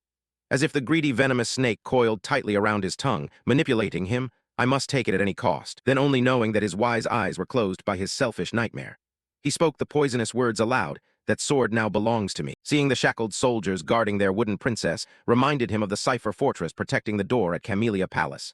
A familiar feeling stirred within Theo Ragnar. This was similar to Camellia Palace. From that moment, Theo opened his eyes to clearly see all the misty paths. He felt proud. So with this blue key and the type of supporting item, this time being a blue key with the effect of opening dungeons, it also holds its own value, which must fit the dungeon gate. By chance, having the key in his hand naturally caught the curious black eyes of Curson, the woman who wondered about the key. His fingers adjusted the jagged teeth to fit the keyhole. Then he turned it once, and the lock opened. At the same time, the body of the ancient key emitted a blue glow. The shackled soldiers also suddenly opened with a valid access notification, along with a shining blue light on them, which startled Theo. Of course, the woman was the same. The blue light was harmless at first, like a chameleon's camouflage to conceal its tongue from its prey. The blue light shifted into its black strips and enveloped Theo Ragnar before he could react. The black bands from the wooden coffin box surrounded him, holding part of him as if embracing prey, and left him struggling in panic. What was happening? Without allowing him to resist, they had already wrapped around him, pulled his eyes into the endless night, then returned to his eyes a faint, hazy light awakening them. Theo wondered where he was. What appeared before him after the dark shadows was the flickering fire engulfing the towering castle known as the Pink Hall. Instantly, Theo Ragnar was bewildered, realizing, why was he here at the Pink Hall? Then a sharp pain struck his head. His hair was grabbed by that ugly old man, Rendon. At that moment, all he could do was open his eyes wide, and he realized, that's right, how could he have forgotten? The scene of his unfortunate mother's body lying on the ground without any sign of life. It was his fault because he was too weak. Because of that, he made a firm resolution that he needed much more strength. The strength to defeat Rendon Have and crush the Camellia Hall, to crush everything with the Moonlight Sword, even if innocence was ravaged by blood-stained hands. Behind his back, at the moment he was not paying attention, that deadly bird lunged at him with its sharp beak. At that very instant, a natural reflex urged him to react. He managed to clamp down the sharp beak with just one hand, despite it struggling to break free from the blood-flesh trap of his beak shackles. Theo Ragnar calmly read it like a book, manipulating others' minds by exploiting their thirst for power. No wonder it was a monster sword, after all. The beast opened its deep blue eyes, furious and screaming wildly. "You are really insolent, how could you?" Completely opposite to its rage, Theo Ragnar responded calmly, "I have long since overcome the despair you once showed me. Fool, do you think I would be tempted by your mediocre power when I have tasks to complete?" The moon sword continued resisting. "What are you saying?" He kept holding its snout with one hand while examining it. "You are very different from the griffin I remember." It became furious and ordered, "Let me go, human." He ignored it and continued judging it by memory. "I remember you being at least 10 meters taller. Now you are almost as tall as me." Then he raised his fist as he spoke. "Perhaps you have been sealed away too long. Anyway, this works to my advantage." With lightning speed and no warning, he lunged into the open mouth laughing. "You belong to me now." Moon sword. "Calm down, my friend. Who does that as a person?" The moon sword suddenly changed from a majestic mystical bird with a sharp beak to a timid duck, hurriedly trying to reason with him. "Let's discuss this civilly." Then beside him came the anxious voice of Mother Cecilia urging him to wake up, "My son. Please wake up, please." Cecilia Ragnar, unable to see Theo Ragnar wake up, reacted with the natural reflex of a mother. She hurriedly turned to question Curson with a plaintive tone. "Mother, what is happening? Why is my son like this?" She couldn't control the tone of reproach in her voice towards her mother. "I told you to train me with a sword. I never told you to do this to the boy." At that moment, faced with her daughter's reproachful words, the woman chose to grit her teeth and remain silent. Curson silently let his dark black eyes scan the unconscious body of Theo Ragnar, and his eyes were filled with darkness. The monster's energy had linked with its bloodstream. "I have never seen anything like this before." The woman who dared to bet with death that, because he possessed a relic, she thought everything would be fine. At the same time, Cecilia Ragnar could no longer hold back the tears still lingering at the corners of her eyes, and said to her mother that if anything terrible happened to her, she swore she would never forgive her mother. Once again faced with her daughter's anger, the woman was silent once more. Suddenly, the hand that was resting on the crescent sword moved. A black-blue aura surged out and lifted his body before Cecilia's eyes. The black-blue streams wound around to form a vortex, and they spun in a circle around his chest, creating a hole on Theo Ragnar's chest under the watchful eyes of the two women. The hole lingered like a spiral, and then gradually disappeared. His mother quickly called out to Theo, and he suddenly regained consciousness. The eyes once filled with black had now yielded to the whites, showing signs of life. Seeing her son return from nothingness, she rushed forward to hug him, emotionally shouting loudly, "Son," while he dumbly called out, "Mother," making one side of the blue shirt wet with 2 streams of tears running from his mother's eyes. Of course, he knew how worried his mother was, so he gently comforted Cecilia. "It seems I've made you worry, Mother. I'm fine, there's no need to panic." At the same time, the system announced, "Congratulations. By hunting a griffin, you have completed scenario number 2. And when Curson saw him rejuvenated, he finally breathed a sigh of relief. The loot system announced the reward. The crescent moon sword, the jet black sword held in his palm. He felt as if the goddess's smile pressed against his cheek, while swimming alongside the griffin that had fainted from his punch in the river of memories, silently grateful for his luck. The griffin was easily defeated because it had just been freed from sealing. Moving his blood-red eye, Theo thought further. And also because psychological tactics had no effect on me. The notification board vibrated. By absorbing monster energy from the crescent moon sword, your magic power has increased significantly. The blue light from the notification caught his attention, adding 30 magic points. Your magic power has exceeded 200. He immediately verified the authenticity. Magic power clung to his entire arm. The system announcement reported, "Your magic power has begun to acquire divine strength." The dragon heart hidden deep inside his chest grew even bluer. He broke into a victorious smile. His mana had risen to the level of a high-ranking swordsman, and the reason his dragon life force deepened in blue was due to a divine ability, meaning a special skill with effects that enhance the body and regenerate mana by 1.5 per second. Although endowed with these extraordinary powers, he reminded himself it was not yet the right time to use them. It was unfortunate that he couldn't immediately expend all this mana. He had to restrain himself until the awakening ceremony. At the same time, the system notified him of the remaining credits within him. After confirming he was still okay, Curson spoke. "You surprised me. Congratulations, you truly succeeded." Returning her words with a victorious smile, he raised the white moonlight sword and asked, "Will you keep your promise?" Curson just clicked his tongue and said, "Don't you know that elves cannot lie?" Suddenly he felt the sword twitching under his fingers, though Theo Ragnar did not know what it meant. Curson explained, "It's resisting." So he smiled kindly, causing the sword to become frightened. "Do you mean you still don't accept me as your master?" The woman hurriedly added, "No, not exactly." Curson replied, Perhaps it feels frustrated after being locked away for hundreds of years. Now that it's free, it wants to release all the accumulated anger. Then that woman suggested, "Why don't you try swinging your sword at that wall with all your strength?" So he stood up to try. But first he asked Curson if it was okay.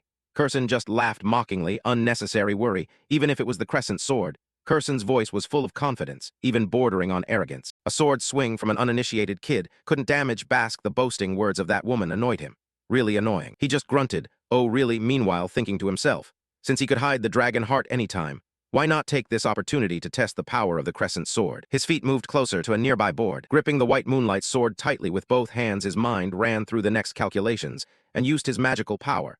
And he asked for permission first, then apologized for the inconvenience. Theo charged forward, aiming the tip of his sword straight at his target. Because the moon sword was a monster sword possessed by Griffin and was a relic of the ancestral dragon, he was very confident. Suddenly a blue light radiated from him, making Curson realize something was wrong. Sweat formed on her face. The woman stood frozen, exclaiming. Seconds later, the woman managed to notice and hurried to stop Theo Ragnar. Wait, but it was too late. A unique slash cut straight and stabbed right into that board. In the night, only the blue light of the sword split that board into two. At the same time, the wall was also split in half. That performance was truly the elite son gathered together, and Cecilia's beloved mother, the joy of pride of one person, and the life reporter of Curson. The helplessness of the goblin evident on the face of the woman who had devoted herself to capitalism for 100 years. Amid the division of the wall, there was the wailing scream of Curson. "My factory!" Curson clutched his head, full of pain inside, crying out the grievance on behalf of his wallet. "My money." Ignoring that Theo realized his slash was a bit excessive, he glanced at the crescent sword and thought that perhaps this was a little too dangerous.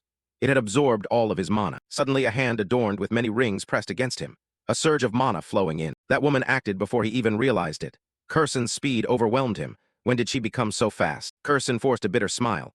"Oh heavens, you really have no proficiency in magic at all." With the massive wall instantly splitting into two cracks, that woman confirmed, "You really managed to do this just because of the sharpness of your blade." Curson's gaze became pensive after a moment. This kid. From this moment on, Curson officially acknowledged Theo Ragnar as a genius. Her mind filled with mathematical formulas, and the result of the calculation was, "My grandson." The ring-laden hand of that woman placed on his shoulder. Curson said, "All right, Theo." The dark eyes of that woman were filled with the golden gleam of money, without a hint of calculation beyond her own coins.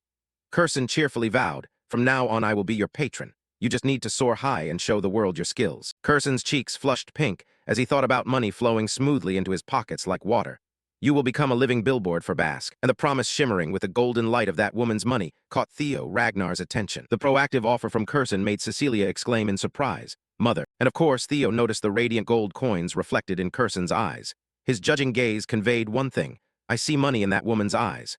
Caught off guard, Curson was startled. Night covered the sky above Bask, as snow slowly fell onto the dirt road. There, the Ragnar family bowed once more to the eerie female elf. The horse carriage moved with clattering sounds through the winter night, gradually disappearing from Curson's sight. She cast her eyes after the carriage for the last time. Now in the woman's hands were two dragon horns. They had been given to her by Theo with the words, "Use these to repair the wall." Curson looked at the two pairs of dragon horns, his cold face unable to suppress a sly smile. Trophies from a dragon. He must have obtained them when he retrieved the relic. The woman, with two trophies in her hands, turned her back and ascended the steps, accompanied by praise for her daughter, who, though ill-fated to leave home, truly raised a wonderful child. Suddenly a mysterious voice sounded in Curson's ear. "It's been a long time, fierce blacksmith." That tone reached his ears and also stirred Curson's annoyance. She glanced irritably towards the little bird perched on the branch. Grumbling, "Why are you here?" Far away on the branch, the figure of a red-eyed crow appeared. Time passed swiftly like a gust of wind. Already 5 days have gone by since the awakening ceremony. Theo still trains with Evelyn. The two sparred with swords, one attacking while the other evaded. He swiftly struck a sword path toward her. She quickly regained her footing by throwing her sword in a different direction. As she dashed her sword, she praised him. "Your swordsmanship has become much stronger and more agile." He smiled and replied, "I am truly glad to hear Evelyn praise me." That masterful duel left everyone standing there dumbfounded. Evelyn leaned back, feeling proud as she watched her student's obedient posture. It had been half a year since young Master Theo began to change, and now he had become strong enough to push me back. Moreover, if today he awakened his magic. Her cloak fluttered in the wind. She swung a straight, extended strike from her sword, while he managed to block it with a horizontal slash. She laughed. That would be the birth of a monster. Ending the battle with her words of gratitude. "You did very well. You could aim to become the leader of the awakening ceremony, young master." She smiled thankfully. "I will pray for your success." Theo also smiled. "Thank you. It's all thanks to you, Evelyn.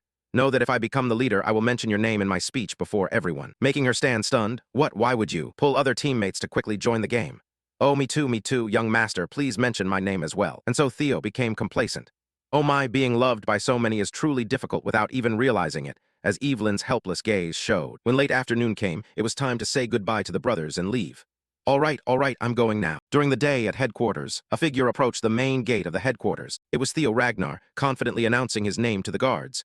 Theo Ragnar of Camellia Hall. Beneath, whispers and murmurs spread among the people after he introduced himself, because everyone knew that the awakening ceremony was the most important annual event for the Ragnar family. The headquarters doors opened, and the guard stepped aside for him. He strode toward the entrance of the headquarters. Why is the awakening ceremony so important?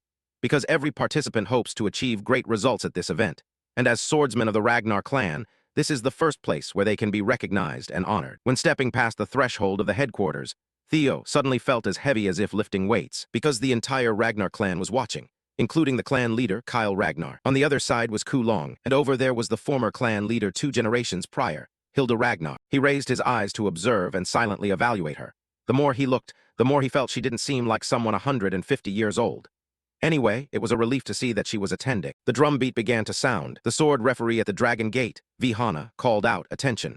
We will start with the preliminary examination." The referee directed the audience to one side where swords were stuck into the ground, and a white stone tablet was constructed nearby.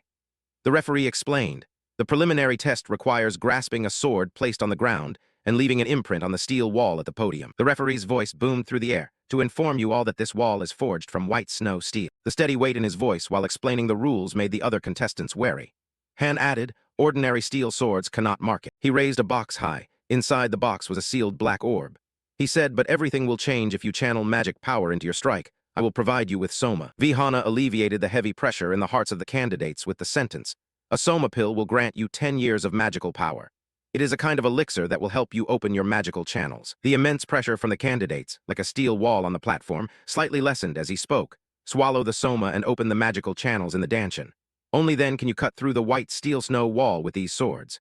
The depth of your cut will determine your results." Then he shouted loudly, "From now on, the named participants will take a Soma pill and step onto the platform." The first was Theo Ragnar. He shouted, "Participant number 1, Theo Ragnar, step forward." He obeyed the command and strode forward. In his memory in his previous life, Axion was the leaderboard champion. He received the elixir from the soldier's hand, grasped the sword hilt, pinned firmly and aligned on the ground. Theo stepped onto the platform with a determined thought in his mind. Not this time. At the same time, the system reported scenario mission number 3. You win the awakening ceremony and become the leaderboard champion of the awakening ceremony. Above, Hilda was the first to break the silence. She proactively inquired of Kyle, "So that's him, Kyle, the boy you mentioned earlier." Kyle just smiled. "The boy must have caught your attention." She responded, "Of course, I was curious after you said to sit and watch from the crowded platform." She continued, "You're keeping an eye on him." A sly smile appeared on Hilda's face. "So let's see just how talented this descendant really is." After warming up early in the morning at the training ground, Theo rotated his shoulder joints and took a few breaths to regain strength. He looked at the tall stone slab in front of him and thought, "The awakening ritual, I'm a bit worried. Perhaps because it's been a long time since I last performed it." Vihana Ragnar clasped his hands behind him, came closer and said, "Now swallow the Soma pill," to which he immediately responded, "Understood." Grabbing the black pill to put into his mouth, he suddenly recalled the past. In his previous life, he swallowed the Soma pill but couldn't control the mana, causing severe injury to his Danshin. The pill was swallowed quickly. A stream of blue power instantly appeared, enveloping him, which made Theo very satisfied with this power. But in this life, that will not happen. Power surged explosively around him as he bent down preparing to enter a fighting stance, which immediately drew Vihana's attention. He clenched his fists tightly, eyes wide open watching the scene before him. This bastard is causing such a large mana wave, he can't control it properly. A humanoid simulation appeared in the vast universe, with streams of power circulating continuously inside it. These are the experiences he accumulated from swallowing the Soma pill, which must be used carefully to keep the mana hall stable within the Danshin. Then he looked at Theo bending down with power rising fiercely like fire. That power seemed to want to destroy everything around it, which made him cautious.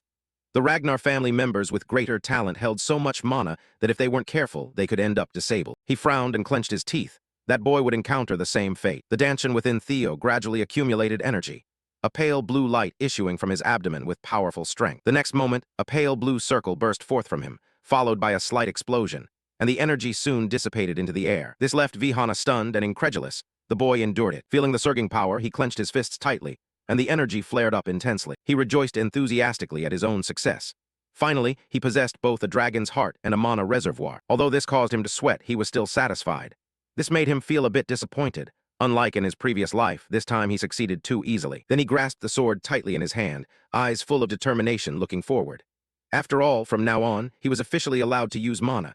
Now with this huge amount of mana, Theo bent forward and swung his sword powerfully backward, energy gathering in the sword behind him. Then he took a step forward, carrying the sword wrapped in energy, his expression cold, as he brought down a single strike from above with the sword. As it had long been accumulating, a slash down his back revealed the image of a majestic silver dragon, its mouth wide open spewing surging energy.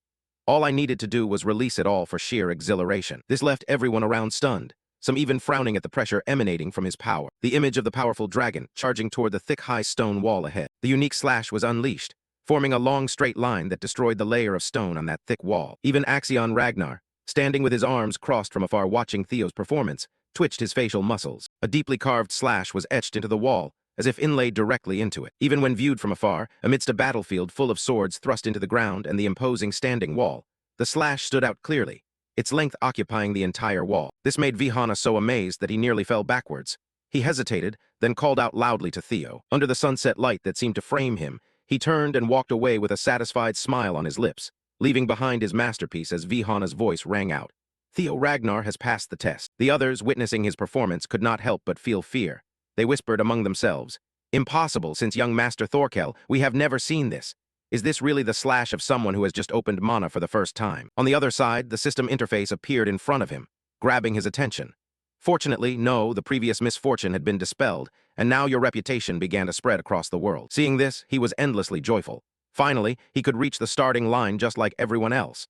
The system continued to announce that many people had expressed interest in your outstanding performance, shifting to the scene where a woman draped in a thick fur cloak was leaning excitedly against the balcony, looking down below. Next to her was a man grinding his teeth in bitterness. Osa wanted to take you as a disciple, while Julius was displeased with the attention you were receiving. Rising up high where a black bird was soaring, spreading its wings, it seemed to be observing the developments on the field. Robber Ragnar became cautious of you. Hilda showed interest in you. Of course, your performance had also attracted the attention of the former Ragnar clan chief, who smiled contentedly as she looked at you. Stepping backwards, Theo kept calculating in his mind. Although both the Black Dragon and Sword Dragon were surprises, amid everyone's confusion, you still stood tall, looking towards the two clan chiefs in the distance. But most importantly, having caught Hilda's eye made you especially happy. She possessed the heart of Garuda. You put on a stern face, your gaze flashing with coldness. If you could win that heart, others also stepped forward to demonstrate their abilities. Sybil advanced and struck the corner of the stone wall with all his might. The judges noticed his mark there and considered it a successful accomplishment. Sybil passed the test. He was joyful because of his own efforts, tears streaming down his face, hands clenched with determination. "I did it too, young Master Theo." Following him was a girl with silver hair braided into a long ponytail at the back who launched her strike. That was Ray Ragnar. Hulkus Lank also rushed forward wielding his sword, delivering a blazing red slash full of fierce sparks. Remington, with resolute eyes, also swung his sword, creating a sharp slash on the stone wall. The three slashes were launched one after another, leaving deep marks etched on the stone wall. Each strike left an impressive trace on the rock. This caused Sybil to feel shaken and fade away. He was ashamed that his strength was still nothing compared to theirs. All four northern hounds had frightening results. Looking at the stone wall standing tall before him, covered with countless marks, only one long line that seemed to cleave the stone wall in two was truly impressive in his eyes. That was the strike left by Theo. But none of them left a greater impression than the young master. Now only one person remained. As the whispers died down, a figure proudly strode through the crowd. The image of a muscular young man with black hair and a white coat swept past everyone, coldly walking across the arena with his twin blades. Accompanied by the judge's shout, Axion Ragnar stepped forward. Everyone behind kept murmuring. At this pace, the battle would be between the Shadow Tiger and the Black Tiger. Even Axion couldn't manage that. Unexpectedly, the Shadow Tiger was at that level. Each word of gossip slipped into his ears, making him wish he could kill the one responsible. Yet he could only grit his teeth in silent anger. Disregarding the idle rumors, he drew his long sword and advanced toward the stone wall. Vihana behind intended to guide him on what to do, saying, "Please swallow the Soma pill." But before he could finish, Axion had quickly swallowed it. Axion also focused all his energy into the sword, gripping it firmly and rushing forward. This caused Vihana behind to panic and try to stop him. Wait, but it was too late. The unleashed power was followed by the image of a fierce, spiky silver dragon lunging forward. Another single red slash was unleashed with unbelievable destructive power, seeming to want to destroy everything in its path. Seeing the desolate wreckage around caused by that immense energy, Vihana could only watch in astonishment. These are the ones who have surprised me many times already. Another slash was driven straight into the stone wall, forming a deep cut just like the one Theo had left on the stone wall. A long, deep, and profound trace, no different from Theo's, was left by Axion, and it was not even cold yet but blazing hot like fire. Seeing this, the judge also announced that Axion Ragnar had passed the test. Just that action alone surprised everyone around. How could it be? They were almost identical. Who was the winner? In this case, judging the accuracy would determine the winner. Axion stood there in the training ground. He just rested his sword on his shoulder, frowned, and looked toward the wall without saying a word. He turned and coldly walked inside. That very afternoon, the results of the competition were announced.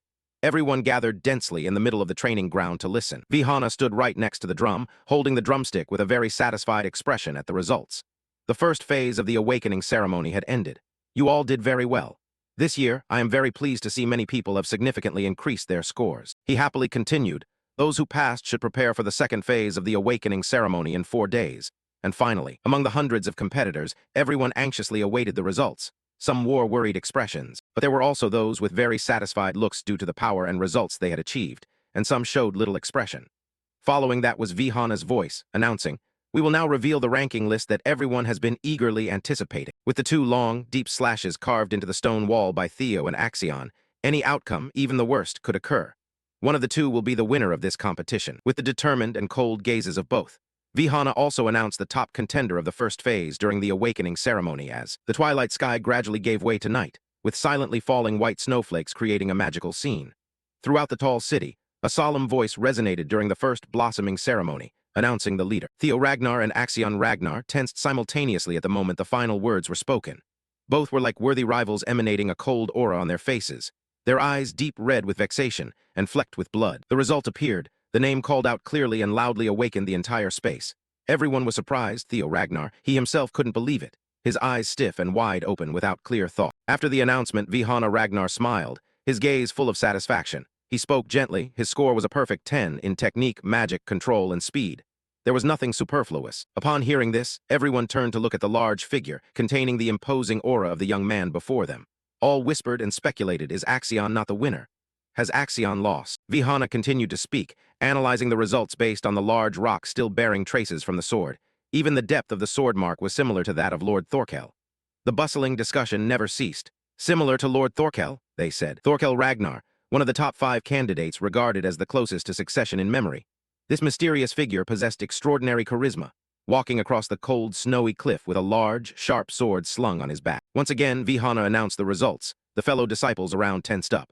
Coming in second was Axion Ragnar. His tone carried a hint of regret, though it was unfortunate because he also achieved a perfect score of 10. Every word pierced deeply into Axion's heart, but the length of the sword mark was shorter than Theo's, so he was ranked second. His face stiffened, and the fire in his eyes shrank into an unbearable red jewel of resentment. Finally, he announced the results for the other candidates. Some lowered their heads in disappointment, others were excited. Third place went to Remington Ragnar, fourth to Ray Ragnar, and fifth to Hulkus Lang. He read out the final name, 87th place, Sybil Drea, then encouraged everyone, saying that all had done very well. Outside, snow blanketed everywhere in white, the cold numbing all life. The second initiation ceremony would take place in 3 days at the eastern mountain range. The 87 outstanding candidates should prepare thoroughly. His solemn voice rang out once more, concluding the event. The sky had now darkened to 7 parts night. The sun was setting, drawing dusk down the mountain. At that moment, night had enveloped all sides around the house. In the room, the yellow light created a warm feeling. Congratulations to the 2 who passed. Everyone burst into joyful applause. This is the true strength of our training school. Congratulations to Theo and Remington. The 2 held beer mugs. Theo responded cheerfully, "Thank you everyone, but this is not the end.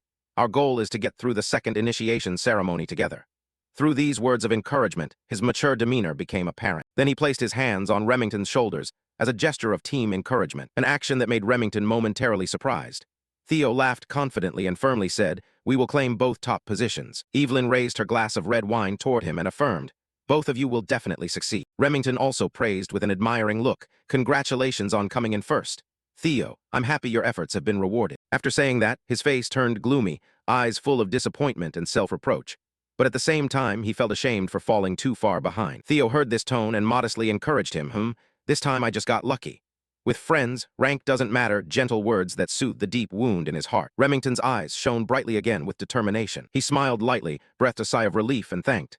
Theo felt the heaviness inside him gradually lifting. The 2 clinked their glasses together, encouraging each other. "We will do our best at the second ceremony." The snow-covered mountain scenery appeared once again before their eyes. Theo blended into a space blanketed entirely in white, the cold air enveloping his body causing him to exhale a thin mist. His steps slow and deliberate, his low voice resonating as he stood at the forefront of the lantern ceremony. In a moment, Theo had climbed to the summit, his tall figure draped in white wings as if beating in sync with the majestic mountains from a past life.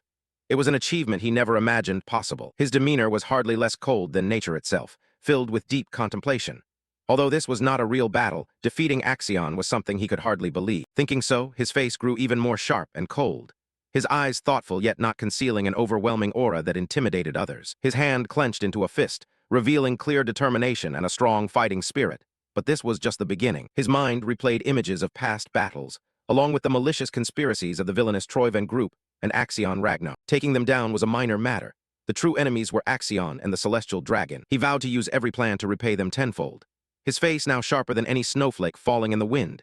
His eyes, bearing fiery red orbs, narrowed slightly, full of resolve for the future ahead. Suddenly, he remembered and took something out from his coat, the small compass in his hand, a tool that could guide its holder to their base. Ah, by the way, this compass. The compass needle pointed straight to the towering snowy mountain ahead. It was pointing towards the winter mountain range. During the second blossoming ceremony, I would come to know what the nest truly is. Suddenly, Theo detected a strange movement. His eyes glowed red instantly, alert and suspicious as he glanced cautiously behind. He immediately transformed into a shadowy figure within the snowy haze, so fast the stalker hadn't even realized. Hey, who's there? Unexpectedly, a sharp sword was pressed against his neck before he even noticed. Who are you? Theo threatened fiercely. Startled and frightened, the man stammered, why do you? Wait, calm down, I'm not a suspect. He hurriedly raised his hands in defense. I am Gatsby Yachten from the Wind Sword Unit. My captain has witnessed the blossoming ceremony and sent me here. Theo recognized him, his fierce gaze softened into laziness. A scout, huh? I had anticipated that, but didn't expect them to be so fast. Hearing him continue, Theo froze. So what exactly is it? You've been granted the opportunity to participate in the team recruitment test. He sighed with a mix of frustration and annoyance. Not as a scout, but to recruit me, huh? Gatsby Yachten was quite proud of that. Yes, you must have heard of the Wind Sword Unit's reputation. Just then, a voice interrupted from somewhere, stepping forward with a blood-stained saber in hand. As I thought, the Wind Sword Unit consists only of fools. Yachten snapped back angrily. What did you say? Who do you think you are? Ayan Sasori brandished his large saber threateningly. Prince Theo Ragnar is nothing like those fools. Ayan Sasori, deputy commander of the Iron Black Unit, nicknamed Fire Demon, strode forward with blazing hands, confidently speaking. We intend to invite you to join the Iron Black Cavalry. What do you think? Fire Demon noticed the surprise in the words. She laughed arrogantly. Right now you recognize me. Step aside. At the same time, groups from various factions appeared one after another like flashes of lightning. 4 men grinned cheerfully and approached Theo Ragnar. Very honored, I come from the Black Sword Unit. We guarantee you will be a team captain within 3 years. Here is the Department of Law Enforcement. The captain has personally come. The Security Bureau is here. If you agree, we will provide comprehensive support. Pressed to the point of suffocation, Ayan was about to lose control, her eyes glaring white with anger. She shouted loudly enough to echo throughout the forest. Hey, line up, don't push. What ranking? You're the one who should stand at the back. Whoever brings him back first wins, understand. Theo sprayed some aerosol and could only smile wryly. Ha, how ridiculous.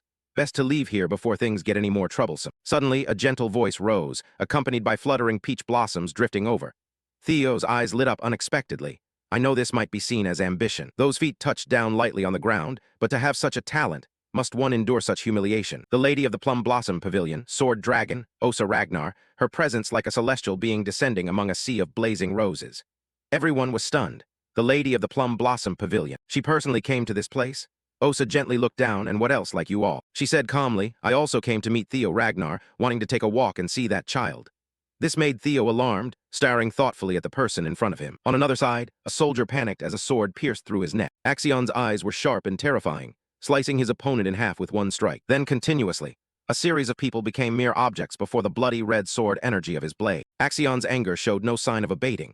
His eyes reddened with bitterness and narrowed, jaw clenched tight, surrounded only by murderous intent. He recalled a series of Theo's victorious images from competitions. His face grew increasingly fierce, his gaze entirely filled with a will to destroy. He grabbed the head of the man beside him, and then threw him to the ground with enough force to crush everything. Instantly that man became motionless, his eyes void of sight. Dozens lay strewn across the floor, having lost their lives under this perverse outburst of rage. Suddenly footsteps approached. Axion noticed. A gleam of red light flashed in his eyes. He immediately swung his sword to fight. A sword pierced through the veil of aura. Charging straight at Troyven, he blinked and managed to block the sharp blade, casting a disdainful and reproachful glance. Pathetic. Does a little misplaced anger change anything? Only now did Axion calmly realize and said, Sir. He casually threw away his sword and spoke up. At times like this, we must remain calm and make a plan. Follow me. Axion's eyes attentively followed his words.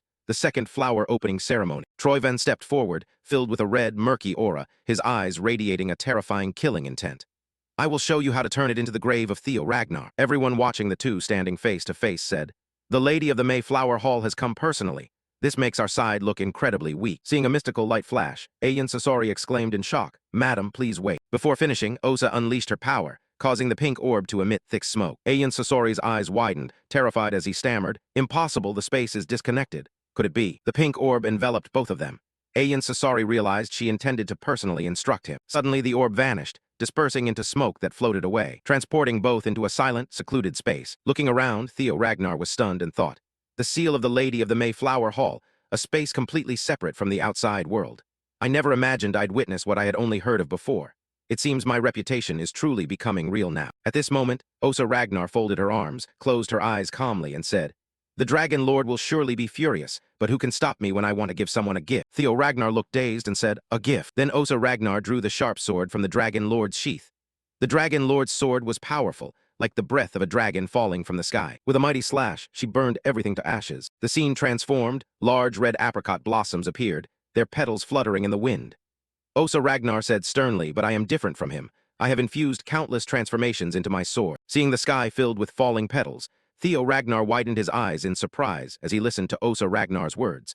The dragon I pursue is one that contains every possible transformation. Then Osa Ragnar gently landed, after which the apricot blossom lady, withdrawing the sword softly, gracefully executed gentle sword strokes. Intermixed with decisive cuts, Osa Ragnar continued to swing the sword, adding several powerful moves as examples. When she retracted the sword in front of her, the apricot blossom lady left behind an afterimage. Witnessing this breathtaking swordsmanship, Theo Ragnar watched in amazement. Then Osa Ragnar swung the sword and said, all in one breath. Amidst the shower of flowers, Osa Ragnar calmly stepped forward and said, I call this the apricot blossom sword technique. The first technique, Heaven's Flower Rain. Having spoken, the apricot blossom lady's gaze emitted a sharp gleam. Theo Ragnar stood stunned, observing everything. His hand clenched so tightly it trembled. He thought, unbelievable, there were 120 steps, and sword strikes all within one breath. Could it be that even the Dragon Lord must yield to her sword technique? Then thinking that if he could combine what he had just seen into a single strike and unleash it all at once, Theo Ragnar excitedly said, I don't know if I am allowed to accept it. Osa Ragnar scowled and sneered in response. If you have clearly seen it, then that is enough. After completing the transmission, Madame Kung Hoa Mai used her power to send Theo Ragnar back to his original place, under the bewildered gaze of everyone. Osa Ragnar spoke solemnly, if you wish to see more, come find me anytime after the flower unveiling ceremony. As soon as the words ended, everyone looked up in horror. Next, Osa Ragnar transformed into petals. Theo hoped you would become a fresh breeze in this place. Watching the petals dance, Theo Ragnar marveled, this is such a great gift. Whether I accept it or not, it is not enough. He scratched his head joyfully, wondering, but becoming Madame Kung Hoa Mai's disciple and a member of the white-armored dragon cavalry might be too much.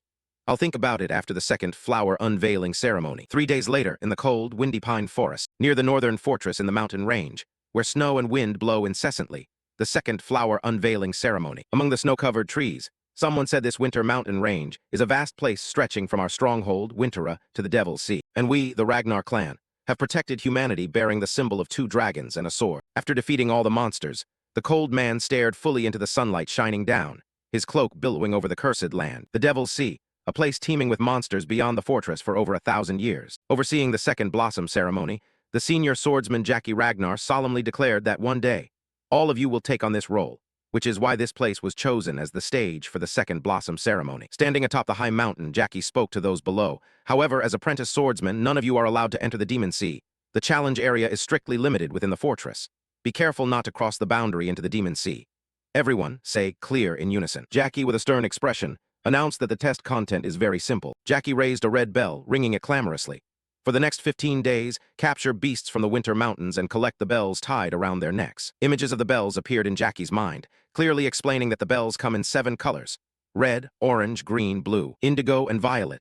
The higher the color in the spectrum, the higher the points assigned and the stronger the beast. Especially the beasts carrying violet bells, fierce, huge monsters with bloodshot eyes, are at a level that none of you can defeat. Jackie's eyes scanned the crowd with scrutiny before sneering, but they will yield astonishing points. You are free to use any method during the test, as long as you bring the bells back before the test ends. Upon hearing this, everyone's faces darkened, but Theo Ragnar remained silent. He pondered endlessly without limits on how to act, meaning he could steal another's prey or bell. He was openly encouraging conflict. Theo Ragnar's eyes were sharp, but that was Ragnar's survival rule. Jackie brought out a delicate box and said, Finally, we have placed the Chow D-stroke letter 1 EDDM at various positions to prevent monsters from invading. Supplies are hidden in these safe zones, so use them wisely. CKY nodded and said, now the test will begin. Then Jackie waved his hand and loudly ordered everyone to scatter. The group immediately left. Sybil dashed off laughing smugly, thinking since the test lasts 15 days, securing supplies is the top priority. Supplies must come first, and we need to support young Master Theo. Hucus began, this will be very interesting. Axion decisively flew away. At that moment, Axion Ragnar recalled Troyven's words. Stick to the plan. Sooner or later, that place will become Theo's tomb. Axion Ragnar was silent, his eyes gleaming with killing intent. Then Axion Ragnar instantly flew off, leaving the others behind. Ray Ragnar thoughtfully watched Axion. The sound of a cold wind echoed. Theo Ragnar calmly walked. Someone called out in a raised voice, young Master Theo. We should start moving. These words made Theo Ragnar pause. Remington said firmly, you once said we were friends, didn't you? Theo Ragnar asked, what's wrong? Remington responded nonchalantly after thinking carefully for the past 3 days. I realize that I regard young Master Theo both as a friend and as a rival, so I have become ambitious. Remington expressed his feelings honestly. I truly want to surpass young Master Theo. Theo Ragnar pursed his lips and froze, but he smirked cynically, remembering the moment Remington casually pointed his sword but was blocked by Theo. I understand that feeling, with eyes shining brightly, reflecting a look of determination. I see it the same way. Back then, Theo Ragnar was joyful and comfortable. Now, facing Remington, Theo referred to him as both a friend and a rival. Hearing this, Remington laughed heartily. What a relief. I had worried that I was the only one who thought that way. Remington looked up enthusiastically and explained that this was why he could not yield during the second flower opening ceremony. It was also the point he wanted to make. Theo Ragnar responded lightly with a smile, wishing him good luck. Immediately, Remington took momentum and dashed away, disappearing from Theo's sight. Standing amid the snowy forest, Theo Ragnar thought to himself that in reality V. Lington had targeted him. Then he opened his mouth and wondered if there was anything more exciting. Theo was delighted, thinking how thrilling it was to become stronger, but he closed his eyes to regain calm, opened the system, and decided to set emotions aside for the moment. Looking at the energy-emitting sorcery orb in his hand, Theo Ragnar felt joyful. The system announced, Dragon Clan Compass, a miscellaneous type, used to guide the bearer toward the clan's direction. The metal rod began to vibrate. Under the night sky, the cold snow wind kept blowing toward the mountain ranges. On the steep cliff face, a blue light flashed. That mountain crevice continuously emitted a mysterious glow. At the edge of the winter mountain range, where the cold, snowy wind swept over the peaks, Theo Ragnar stopped at a clearing, sure that it was somewhere nearby. The metallic needle of the compass stood upright. Unexpectedly, it was hidden beneath this snow. Theo Ragnar questioned himself, wondering how he should dig up this entire spot. Looking at the compass in his hand, he frowned with discomfort. He should have brought a shovel. Using a sword to dig is rather odd. Theo's sword at his waist felt awkward. Theo Ragnar pondered silently for a moment, then clenched his sword tightly and said, but never mind if there are no teeth. He glared with bloodshot eyes and resolutely swung his sword, chopping the earth ahead, causing an explosion. Dirt and rocks scattered wildly. Then I'll just chew with my gums. A patch of forest disappeared, and the tree trunks seemed to topple over. He sheathed his sword and said coldly, let's go. At that moment, a cunning and gleeful laugh asked, when did you start to notice us? We thought we had been secretly watching you already. These words startled Theo Ragnar, eyes wide. You guys. The fat man frowned and cursed, see? I told you guys were too noisy. The tall one wielding 2 swords added, it's over now. I think this brat is stronger than we thought. The short one with the grim face holding a blade said, very pleased to meet the first rank. These guys are the 3 thugs from Badu Mountain. Fat, tall, and short. 3 thugs from Buck Mountain with different expressions. They are the ones who slaughtered civilians under the guise of accidents during their missions. They seem like the consequence of Ragnar's pursuit of superior power. In the lonely place where only the caw of crows is heard, especially I cannot forget the massacre in the Buck Mountain village. At that time, I was working with Huxul and handled that case, witnessing the black crows flying one by one to feast on the corpses and the sight of bloodstains everywhere. I know better than anyone else in Buck how terrifying it was. Besides the official number of 761 dead, there were 220 missing. The horrifying thing was that the identities of the victims could not be determined. A small drop of red blood fell, causing the human skull to explode, because all their heads were crushed. Theo, despite the strong wind blowing past, told himself that he had planned to deal with them soon because of their vicious temper, but in the end, he had to confront them like this. Moreover, they were watching him. Then he spoke up, asking, did Axion hire you guys? Upon hearing this, Fat frowned in confusion. Huh, Short laughed gleefully. Do you think we would let ourselves be manipulated by a fellow disciple? Theo continued, no, then what? Short ran up and replied, an underling like you can't even figure that out. The image of the Wolfgang appeared in Theo's mind. So the Senate Council had sent you guys. After hearing that, the short guy flinched in shock, his face turning pale as he shouted, what? How? The tall guy asked anxiously, is it over? How does he know? Facing them, Theo said, based on what you just said, that's obvious. Seeing the supervisor not following, it seems he's on your side too. The short guy sneered, look at you pretty sharp, huh? The fat guy frowned angrily and asked, are we in trouble? The short guy frowned and mocked. No worries, he's about to die anyway. The short guy excitedly pointed his sword at him. I enjoy most destroying handsome faces like yours. He remained silent, slowly lifting his sword. He unleashed magic that created a large, fierce dragon baring sharp teeth, growling at the three of them. I will crush your bones properly. Seeing this, the short guy's eyes widened, gritting his teeth in fear. Huh. Theo then slashed 3 sword strikes, knocking the 3 men backward. This caused dust to billow thickly, with rocks flying everywhere. Theo's gaze was cold as he sternly said, I don't want to be like you. Blood spurting from just 1 sword strike, the severed heads of the 3 fell from their bodies. Instead, I'll leave the heads to you, he added. The fat guy stared furiously, but couldn't do anything. Theo jumped up, kicked off a tree to gain momentum, and withdrew the aura from his sword. Perhaps because they were still young, it wasn't difficult to deal with them. Looking at the few strands wound around the sword, Theo thought to himself that the celestial flower rain technique of Madame Ho-Am-I. After practicing for 3 days, he could finally execute the move 3 times consecutively. Theo sheathed his sword, stepping with movements that drew curves using circles and arcs that could be transformed and applied flexibly.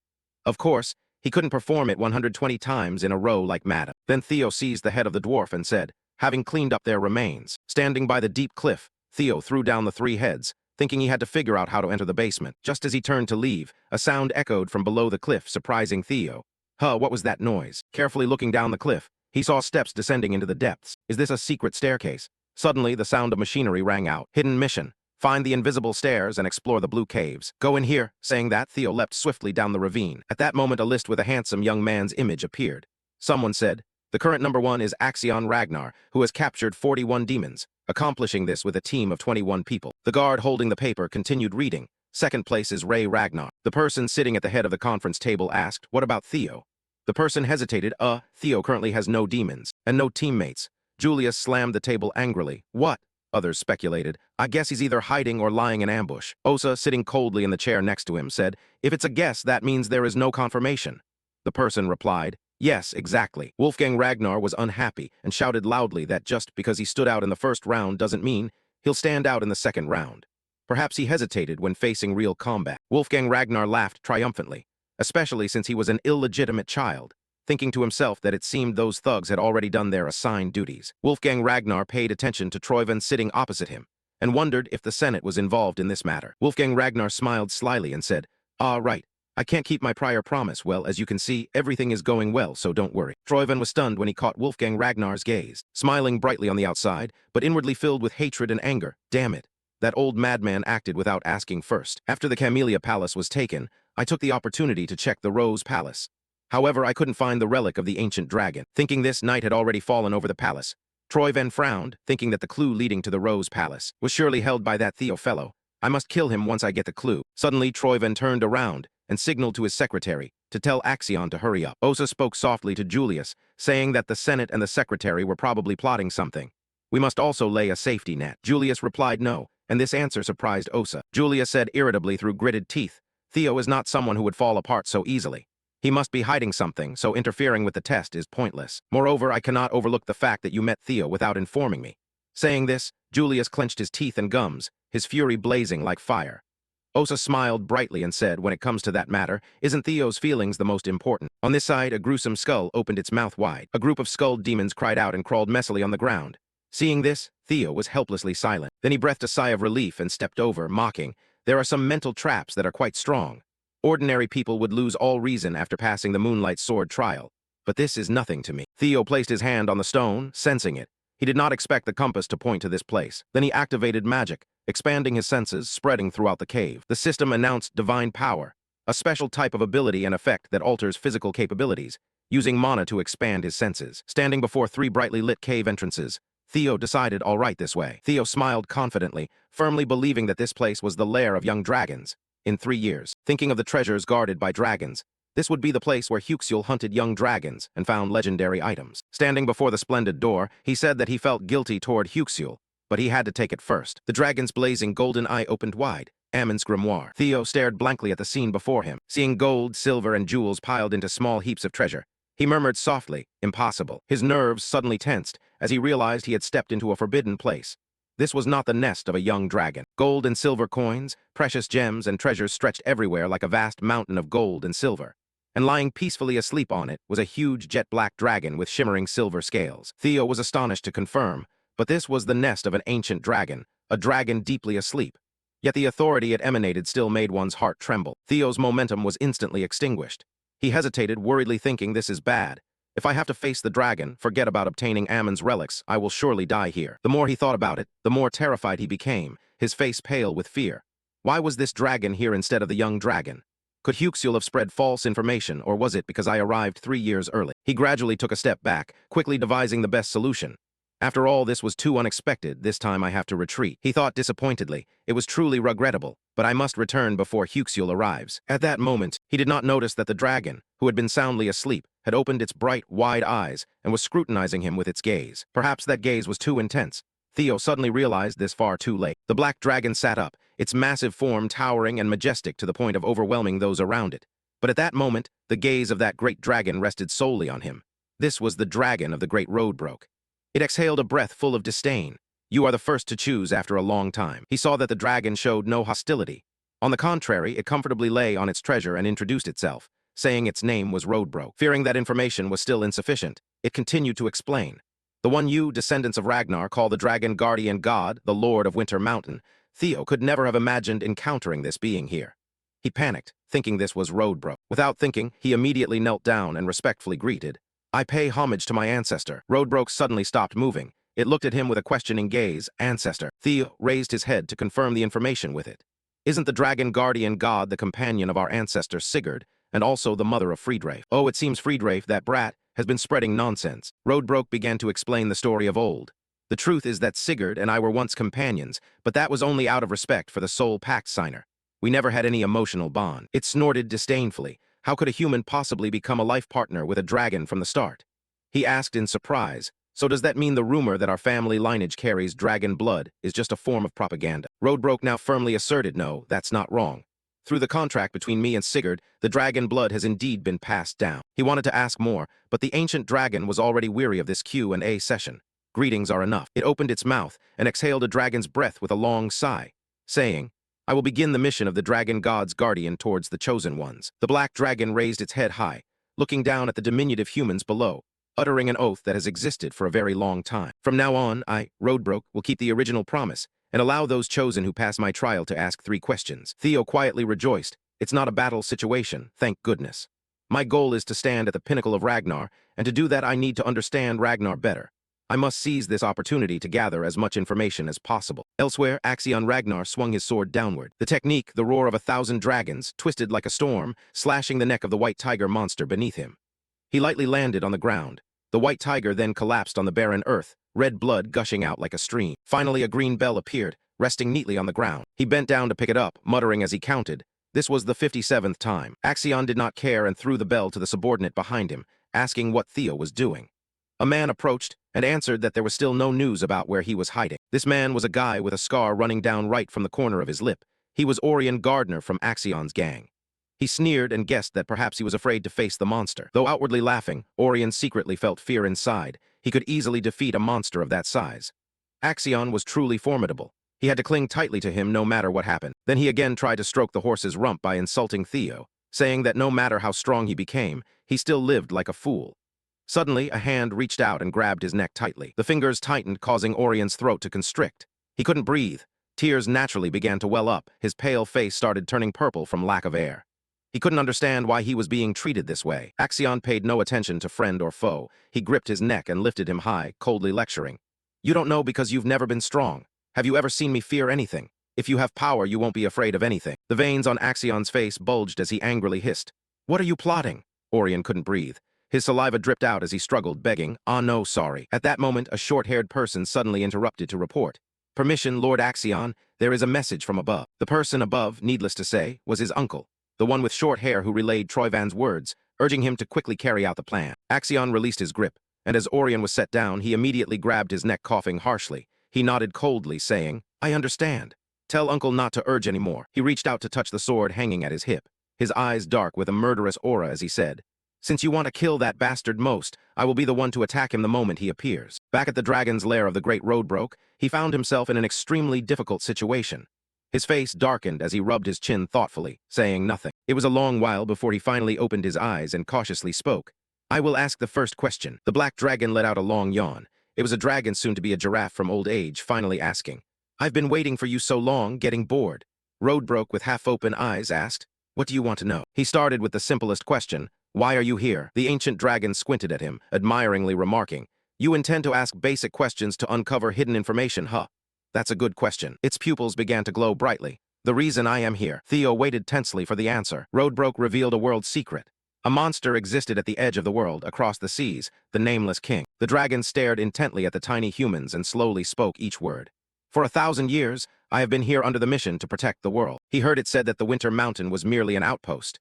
Theo lowered his head without responding, but suddenly his mind cleared. The feeling was not wrong. Recalling the bright glowing eyes of the ancient dragon moments ago, Theo confirmed that the gaze of Roadbrook just now was definitely a kind of emotion he had once understood very well. It was fear. His hand clenched tightly around the sword. The space around him instantly darkened and grew cold, his heart heavy.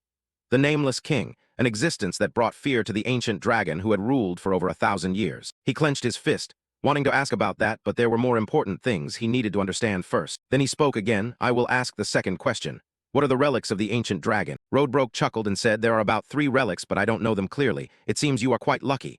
His expression suddenly turned serious. "There are 3. He slowly recalled what he had obtained. An unnamed unease suddenly invaded his mind. One was the Camellia Dungeon, another was the Moon Sword, so what was the last one? The ancient dragon lifted his head and sighed. "The relics of the ancient dragon are the result of the ancient dragon's soul, divided into 31 parts. It is a vast source of power from beyond the earth. There is a creature resembling a mantis with shiny scales. Roadbrook said that was one part of that power bestowed upon humanity. It continued to protect you from the nameless king. That immense power shattered into many pieces and fell to earth. The relic of the ancient dragon has no fixed form. It can be an experience item." Roadbrook suddenly paused for a moment, and then resumed speaking in that monotonous tone, or even a strange phenomenon. Theo's eyes widened. He gradually realized something. He whispered inwardly, understanding now the last relic he had. The last relic he possessed was the phenomenon of regression. A new life that the entity on the blue screen had granted him. An unreal phenomenon where he had lived through 20 years of life. In other words, it was regression. Theo snapped awake. So it was himself if this happened because the ancient dragon bestowed it. It made sense. Yet deep inside, he always felt that something was still unresolved. But oddly, there was always a dragon protecting the ancient dragon's relic. Yet that was not present during the regression. As if a crazy thought suddenly flashed in his mind. Theo muttered. He said, "I will ask the final question." Roadbrook listened to that question. Why was I chosen? He nervously pressed his lips together, his mind now a chaos of thoughts.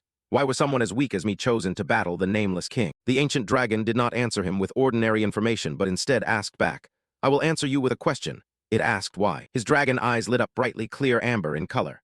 Roadbrook spoke solemnly and majestically in a slow voice, posing a question that stunned him.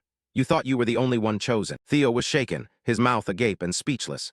He had never considered that possibility, making it all the more terrifying. His pupils contracted sharply. Was he not the only one selected by the relic? He clamped his mouth shut to prevent a terrified groan from escaping. Troy Van Kissen, the Black Dragon.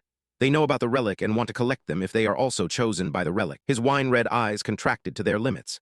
In his mind, only the worst-case scenarios remained. Perhaps they had also seen these messages and had already regressed. Cold sweat slowly slid down. Theo felt a hammer pounding in his head. He was one step closer to the truth of the world, but everything had become more complicated. The truth that there was a nameless king whom even the ancient dragons feared, and that there were other regressors besides himself. Roadbrook had no patience to wait for him to ponder. It interrupted. "Now I have answered your 3 questions. The mission is complete, so I will grant you the reward." He suddenly jolted in alarm. "Ah, right, I came here to take the relic of Ammons. That was originally his plan, but things have changed now." He curved the corner of his mouth into a faint smile. "But I have changed my mind. I want to take something much greater. The object he desires is incomparable to a mere item." The system flashed 2 notification messages in quick succession. "Congratulations on completing the hidden mission. The reward is an opportunity to possess the treasure of the ancient dragon." Before a mountain of gold and silver piled up in front of him, Roadbrook generously spoke as if it were a reward worthy of him. "But you see, in this hoard, there are all kinds of treasures from around the world." The ancient dragon proudly introduced its treasure. Precious gems, artifacts, elixirs, books, skills, and weapons. That much gold, silver, and treasure is what anyone would yearn for. Yet the Black Dragon was easily willing to part with it. "Whatever you desire, it is here." The ancient dragon lay atop the greatest treasure in the world, graciously offering him the choice. "Choose whatever you want, and I will grant it to you." He suddenly broke into a reckless smile. Roadbrook urged and asked, "So what do you want?" He placed his fist over his chest and shouted clearly, "I." He took a bold risk and shouted loudly, "I want Roadbrook." For a moment the magnificent ancient dragon was stunned, its face slack, as stiff as a block of hardened dough. "Huh." Roadbrook merely regarded it as a joke and burst out laughing uproariously. "It seemed that my reputation is eternal, truly an amusing prank." He silently listened as the ancient dragon asked again about his wish. Now tell me, what do you truly desire? More than anyone else, he understood how seriously he had just spoken. He said, as he had just said, Roadbrook no longer smiled. Those golden eyes snapped upright and looked at him. That wasn't a joke, was it? Theo answered without fear, exactly. Suddenly Roadbrook grew angry. The aura of the dragon burst forth abruptly, compressing the surrounding atmosphere, and a strong wind began swirling. He didn't have time to react, and hurriedly planted his feet firmly before being blown away by the black dragon. The ancient dragon roared along with its special skill, the fear of the dragon. It howled and cursed fiercely. The fear of the ancient dragon struck Theo like a pounding tofu. Roadbrook felt insulted and cursed. Are you trying to seize all my treasures and knowledge with mere words? He spat out a mouthful of fresh blood. Blood had begun to seep from his eye sockets, accompanied by an indescribable pain. Yet he stood upright and proud to face it. The guardian dragon's fear, he needed to be resolute. He began to try resisting it with the new power he had just learned, the fear of a young dragon. But all his struggling in Roadbrook's eyes was utterly ridiculous. It sneered and asked, "How foolish! Do you really think you can confront me with only the fear of a young dragon?" Of course, he knew this clearly. Yet he still did it simply because he wanted to create a space where he could shout that the guardian dragon had declared that he could take any treasure from its hoard. And it never said that Roadbrook couldn't be that treasure. Fresh blood flowed into his eyes, and Theo's vision was now covered by a blazing red. Yet he resolutely placed himself in this dangerous situation. This was a gamble in which he bet his very life, but the reward would be worth it, because the treasure he wanted to claim was an ancient dragon named Roadbrook, the guardian dragon who, along with the ancestor Sigurd, founded the Ragnar clan. Nothing was a stronger proof of legitimacy than becoming her consort. He gritted his teeth so hard that they bled. Although his body pained him, his mind and reason were clearer than ever to avoid repeating the past. Because this was the path he was compelled to walk through, Theo thought this was an opportunity he could not miss. He shouted with all the strength he had, "Please grant me Roadbrook, you promised with your sacred oath." Theo knew he was using blunt reasoning to coerce the ancient dragon, and if it wished, it could take his life. But this was a gamble, so he steadfastly yelled, "Stand beside me." Roadbrook suddenly saw something. Through Theo's image, it saw the person it had once stood beside as if they were lovers, Sigurd. Roadbrook opened his mouth wide, then suddenly fell silent for a long moment. He didn't wait for its answer. When he thought he had failed, the voice of the ancient dragon suddenly echoed, "All right, I accept." The great dragon, long bonded with the history of the Ragnar family, now stood before him in its serious and majestic form, nodding. A strong wind arose, the energy around swirling like the wind emanating from the ancient black dragon. However, the form of the dragon then was different. No longer the powerful true body of a Western dragon, but the appearance of a human. As the gentle wind faded, that human figure became even clearer. It was a young woman with short shoulder-length hair, her face shadowed deeply so others could not clearly see her features. That was the human form of the ancient dragon. Roadbrook smiled and said, "You have made me curious, I will give you a chance." Now standing on the shimmering golden mountain, before him was no longer a large dragon figure but a human girl. She had sharp and mature features. Her hair two-toned black and purple, short to her shoulders, her almond-shaped eyes golden like a phoenix, her confident and strong aura attracting all gazes and easily overshadowing anyone. He stood there stunned, staring at that girl. Roadbrook was pleased with his expression. She smiled with narrowed eyes and said, "Mesmerized by my beauty, huh? But I am over 2,000 years old." However, what he cared about was not her breathtaking beauty. He hesitated before speaking, "O great guardian dragon." Theo looked straight at the deep hollow scar on the ancient dragon's chest. Roadbrook followed her gaze. There was a brief silence as she examined her own wound. Yet she remained composed and said, "Ah, this one." Roadbrook touched the wound before her. Her face revealed an undisguised anger. "Honestly, I lost my heart 50 years ago, and since then I have patiently awaited death at most. I have only 3 years left to live." The ancient dragon stood against the light, her small figure casting a faint shadow. Roadbrook calmly admitted her limited abilities.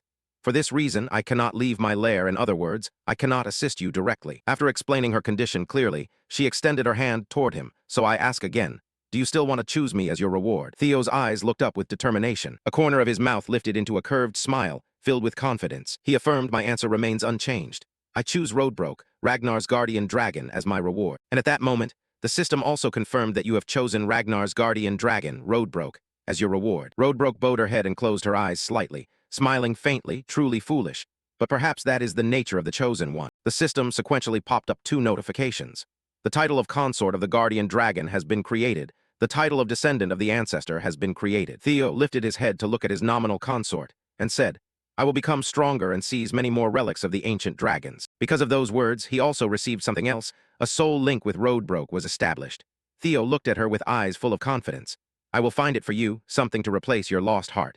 The system notified that you have gained a large amount of experience points. Looking at that gaping hollow on Roadbrook's chest, he confidently said, "Among the relics of the ancient dragons, there might be something capable of doing that."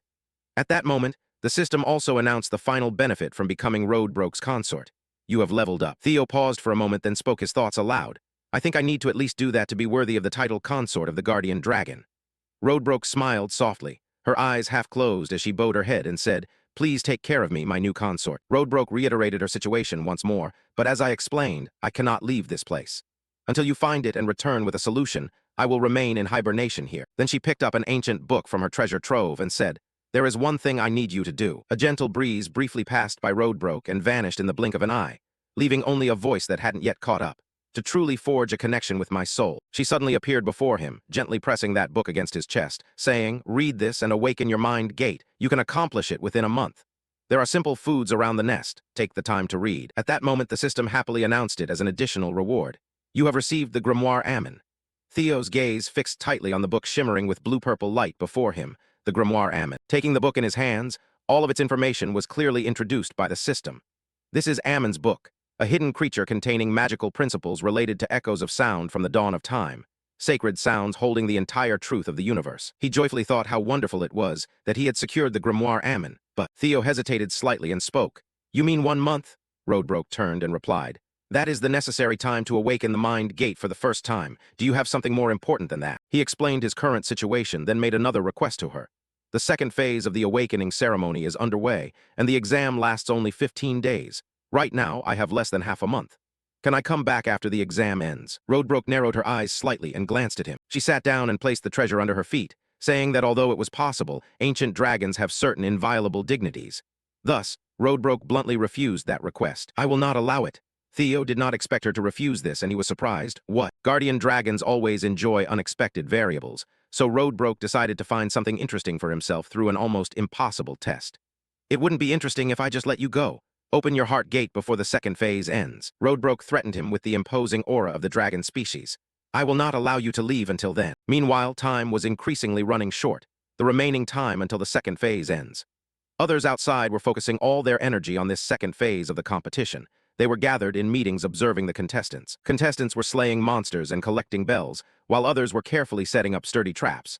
At the present moment, only 13 days remain. In the Troivan clan territory, 3 days before the second phase began, Troivan separated the summoning gem from the magical device and said, As you all know, the reason the ancient jewels can create a safe zone against demons is thanks to the summoning gem embedded inside them. He curled his finger around the jet-black gem in his hand, explaining its principle of operation.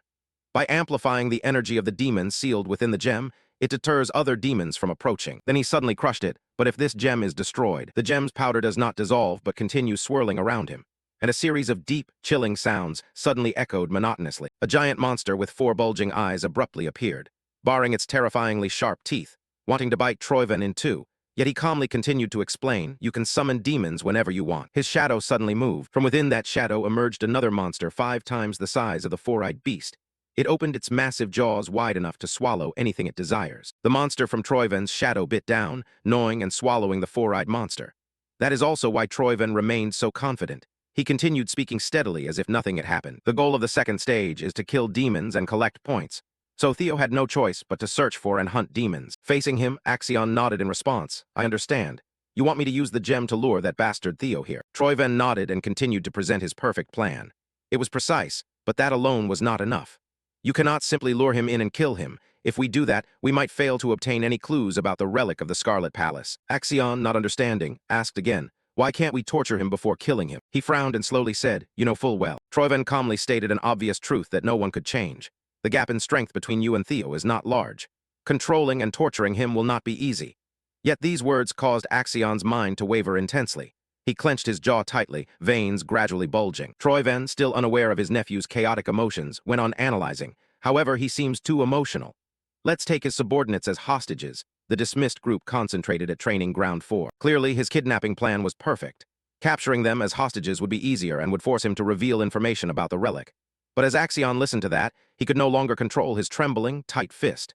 He suppressed the anger deep within, grinding out each word through clenched teeth, nodding, understood. And that was the plan. Returning to the present, Axion sat atop the corpses of the demons, his hands clasped as he pondered deeply. But unexpectedly, instead of seeking out the demons, he did not appear until the very last moment of the exam. Meanwhile, time was slowly passing. There were 12 hours left until the end of Phase 2. Axion Ragnar was currently ranked first with 860 points. His eyes glazed as he looked towards his subordinates hiding in the tree canopies. Such a waste. We even carefully planted your people among the judges. While he was lost in thought, suddenly someone approached and started babbling nonsense. Perhaps those three scoundrels on the council had caught him. That person was Felix Ragnar, a student of the Fleur de Mai Swordmaster, Phase 2, ranked 7th with 446 points. He kept a cold expression as he uttered cliched analyses. Otherwise, there would be no reason for him not to have shown up yet. Axion slowly lifted his head to observe him. His bloodshot eyes stared frankly at the other, mixed with a dose of scorn he did not bother to conceal. A promising talent from Fleur de Mai, but such poor thinking. I can see why the head of Fleur de Mai pays much more attention to Theo. Felix was rudely insulted without cause as incompetent. He jerked backward and screamed curses. What did you say? He bit his lip until it bled, twisting with resentment. I am helping him capture Theo, and yet I am mocked by him. Felix's hand clenched tightly, trembling in waves of fury. Axion, who had never cared about him, spoke calmly as if nothing had happened. Forget it. I don't expect anything from you anyway. He curved the corner of his lips into a calculating smile. Theo, if you refuse to show yourself. The atmosphere suddenly grew heavy. Axion Ragnar's murderous aura flared intensely as he spoke through clenched teeth.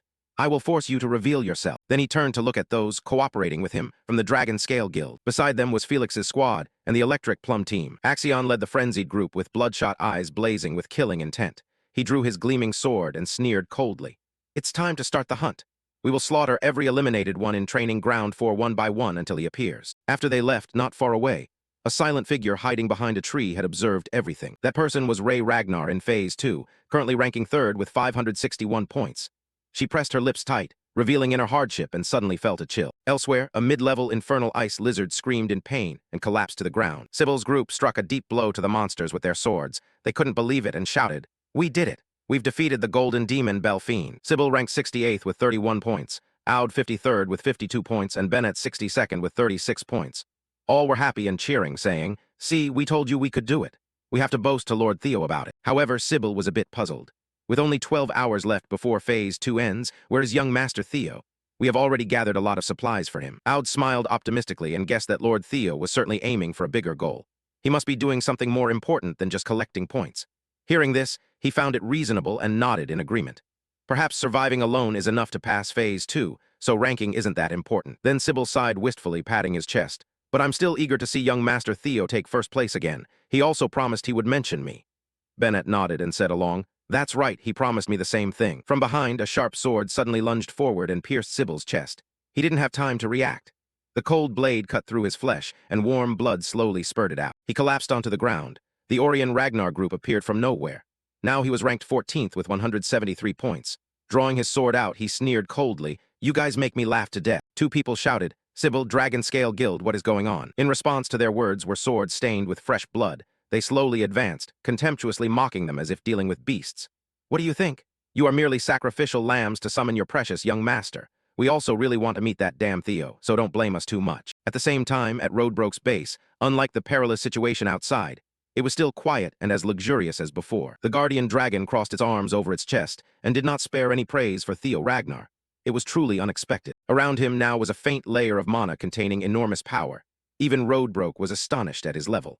Being able to open the heart gate in less than half a month, the system had also updated new skills for him at that time. You have partially grasped the magical principles inside the Grimoire Ammon and created a new skill. He smiled happily and thoughtfully, thankful that the information I heard in a past life was correct. The most important factor when learning Grimoire Ammon is the quantity and quality of mana. Theo's smile gradually became unusually confident. His eyes flashed with a bloody hue, and his whole body emitted a tremendous amount of mana. Because I have both mana-containing energy and a dragon's heart, learning twice as fast as a normal person is probably natural. He slowly flipped through each page of Ammon's book and said simply, "Theo should have already acquired an advanced skill, but his current condition is still not high enough, so the system has presented another option. Your status is too low, a lower-level skill has appeared. That skill is called Hatchling Synchro Level C, allowing free manipulation and the ability to read residual thoughts of objects through psychic sensing." Roadbroke now felt somewhat satisfied. She snorted and smiled, saying, "I guess at least you need to reach that level to be called my companion. With this, you have grasped the basics. The rest you must continue to refine through training." The ancient dragon continued, "When you reach a higher level, you will even hear my voice, moreover." She half closed her eyes, the corner of her lips curling into a charming smile as she spoke words that shook others. "You will be able to borrow the power of Roadbroke." Theo felt excited as he thought about what he could achieve in the future, a power like that of the ancestors. However, Roadbroke did not only deliver good news. She reminded him that, of course, to do that, my recovery must be prioritized. Don't forget I have at most 3 years left to live. He clasped his hands firmly, confidently promising, "Don't worry, I will accomplish it." Roadbroke rarely opened her eyes to look at anyone. She smiled indulgently, as if the child she had cared for had finally grown up. Then she reached out again, the power rushing and coiling within her palm. She created a swirling mana source surrounding Theo, and said, "With this I declare that the primal contract has been made." Before the contract was completed, the ancient dragon gazed intently at him with its blazing golden eyes. "I will wait for our next meeting, my new companion, the first in 1,000 years. A moment later, outside the dragon's lair, a foot slowly stepped onto the snowy ground, trudging straight forward. Theo braced his hands on his waist, muttering while exhaling, "Phew, it's good that I made a contract with Roadbroke. But I haven't made any progress with the awakening ritual." He silently calculated the time and suddenly realized he was in a critical situation. "I only have 12 hours left, as if I deliberately chose to play on hard mode." He sighed, thinking to himself, "If I hunt demons the normal way, I can't get first place within 12 hours. After thinking it over, Theo decided to take a different path, so only one strategy remains. Although this method isn't very glorious, it's still legitimate. Stealing bells from others. Axion ranked first in his previous life. Surely in this life he's the same. With that thought, Theo became even clearer about what he needed to do now. In other words, I can only get first place by defeating Axion. That said, he wasn't arrogant enough to think he was that talented. Even so, he was certain that defeating him would not be easy. At that moment, suddenly, suspicious rustling sounds echoed from the nearby forest. Theo turned to look in that direction. From the shadows, a figure covered in blood steadily stepped out, speaking in a low, painful whisper. "Found you." He clearly saw the person's face and asked with a frightened expression, "Who are you?" That person staggered forward, drenched in blood, body trembling so much that they had to lean against a tree to stand upright. He called out in panic, "Ray Ragnar, what happened to you? Were you attacked by monsters?" He then asked, "How could a monster inflict such severe wounds on you?" Ray moved closer and closer, which allowed Theo to see more clearly what was going on. The wound dripping blood on her body wasn't caused by beasts, but was a very clean cut made by a sharp weapon. He was utterly shocked. It was a sword wound. Had she been attacked by humans? Seeing how complicated the situation was becoming, Theo immediately asked what exactly had happened. But Ray refused to answer right then, saying, "Later. For now, let's head west." Before she could finish, her body suddenly ached painfully, and her legs seemed to lose strength as she collapsed. He hurriedly stepped forward and carefully caught her. At the moment he caught Ray, his hand grasped tightly onto her hands that held the sword. And then the power he received was also activated. Using the embryo synchronization skill, the hidden thoughts within the sword were conveyed. His skill kept rotating continuously, reading the memories of the sword's owner, Ray Ragnar. In the next moment, moments of Ray's memory from a few minutes ago appeared in Theo's mind. She crouched behind a tree, silently eavesdropping on a group of people talking. And what about Theo? The crowd gathered in a group numbering dozens. They spoke loudly without any restraint. "There's still no news about him, but since we've come this far, he will appear soon, right?" The cavalry under Theo's command was brutally beaten, then tied up kneeling on the cold, snowy ground. Fresh blood soaked the white snow, and they felt even prouder because of that. "Moreover, we've left a lot of traces of those people from training ground number 4. There might be monsters that can lead him here." Axion looked at those bloodied knights and suddenly grunted. He turned to look at his subordinate. "Should I kill them?" The person was startled, thinking he wanted to kill him, stammering, What? Did I do something wrong?" Axion shook his head, then looked at them as if they were worthless insects, said impatiently, "No, I mean these guys. Why did you bring 9 of them? Only 2 or 3 hostages are enough." Hearing this, the other person sighed with relief and scoffed, These guys, then just kill off a few." At the moment the sword was about to swing down, Ray suddenly appeared from within the old forest, blocking the strike and bringing it to a halt. Axion turned his head to look at her, his expression indifferent and bored. Clearly, he didn't care in the least about the presence of the girl before him. "What is this, Ray Ragnar?" Ray cast a cold glance sideways, his impassive face hardening. This was going beyond the limit. He didn't care about that. Although he paid no mind to Ray, he also didn't want to cause trouble without reason. Therefore, Axion only threatened with a phrase neither painful nor irritating. "This has nothing to do with you. I don't want to complicate things further, so don't meddle here anymore. Go your own way." She heard the threat in his tone, but still could not back down, for they were Theo's comrades. Release them. Axion suddenly fell silent. His apathetic demeanor quickly shifted to hatred upon hearing Theo's name. "So you stand with that fool, too." She realized this man did not want to resolve things peacefully, so she took the initiative to charge and attack. Sharp ice shards flew forward. Axion was already drawing his sword, ready to counter at any moment. The two sides clashed fiercely in battle. Shockwaves from their techniques blasted back, throwing heaven and earth into chaos. Ray's strength was formidable, but still not enough to face the current number 1. His sharp blade slashed a deep wound across her chest, the sharp smell of blood quickly rising. Her hand, which had always gripped her sword tightly, was beginning to loosen. What happened next? Theo could no longer continue watching because of a lack of status. Some thoughts were unreadable. He suddenly snapped awake, staring fixedly at that sword. His fury had reached its peak. What had happened? Why did Axion capture our comrade? Clearly, Ray didn't say a word, yet the person before her knew everything. She asked in surprise, "How did you know?" But Theo didn't have time to care about that. He urgently shouted, "Tell me what has happened." She gritted her teeth as if recalling her own helpless weakness. She sadly recounted that as soon as everything began, Axion had desperately tried to capture you. She mournfully told how, unable to find you, he had taken your teammate hostage to lure you out. Theo could not believe it. How had things developed like that? What? Ray didn't want to talk about it anymore. She stammered, "I'm not here to discuss that." Yet Theo's mind was consumed only with rage aimed directly at that half-brother Axion. He couldn't understand why they always targeted him like this. "Even now, you people won't let me be, but I am no longer the weakling you can trample on. If they keep challenging me, then Theo must step up and settle this once and for all." He shouted, "Where are they? Where is Axion waiting for me?" The snowstorm had begun to rise, the wind howling fiercely through every leaf gap. In that cold and silent space, a hurried and anxious voice echoed. Theo had appeared. A man ran over from afar, urgently reporting that he had suddenly appeared on the northern edge of the cliff. Axion, who was quietly pondering, immediately reacted. "Is that true?" The blond man nodded firmly, certain that right now he was contacting Ray, and he thought that he would arrive here soon enough. Every blood cell in Axion's body was boiling wildly with excitement. He curled his lips into a manic smile. "Finally, you have appeared. Theo, I will prove that someone like you can never surpass me." At the moment he was most excited, from a distant treetop, his allies suddenly raised their voices to remind him. "Don't forget, young Master Axion, that person is using telepathy to guide you. There's no need to confront him directly. You only need to obtain information about the relics through the hostage." In the pitch-black night without a single ray of light, Axion heard that voice resonate inside his mind. "We will take care of the rest with Theo." They continued, "While we deal with him, use the summoning orb to distract the attention of the surrounding overseers." Axion had no choice but to comply. "Yes, understood." He gritted his teeth but still gave his assurance. "Don't worry." Turning back to Theo, after hearing those words, Ray immediately objected vehemently. No, he couldn't go meet Axion. She tried to persuade him by comparing the strength of the two sides. The supervisors of the Imperial Intelligence Agency also sided with Axion. She clearly understood this battle formation, which is why she said even Theo wouldn't be able to hold out for long. Seeing him silent, saying nothing, she raised her voice and quickly outlined the optimal solution to overcome this problem. "This is not a battle. It's a massacre. It's a trap set to kill you. You can't go alone. Let's find other supervisors, persuade them, and go together." Theo gritted his teeth and cut her off. "There's no more time. I appreciate your help." Looking at the fresh blood stains soaking into the white snow, the glaring red dazzled him. He said, "But while we are still hesitating like this, something might have already happened to them." And so Theo had no other choice but to face his problem alone. "I have to go now. Tell me where they are." Ray didn't understand why he wanted to rush into death like that. She scolded, "Are you stupid?" She shouted, "If you go, you'll die. What's the use if you die? Even if a few people have to be sacrificed, you must survive." Without waiting for her to finish, he shouted, "I don't want to lose anyone else. I don't want to." His memories spun around. He recalled every joyful moment spent with his friends. "Our goal is to overcome the second ritual of initiation together." She didn't understand that. Ray had never felt that kind of affection before. She didn't understand.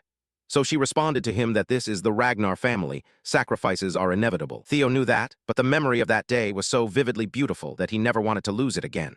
"We will gather here once more." In a fit of anger, Theo shouted that she had also intervened. Ray suddenly froze, her eyes widening as she stared intently at the person before her. He looked straight at that little girl and said, She just stood by and turned a blind eye. It was a painful memory that Theo could never forget.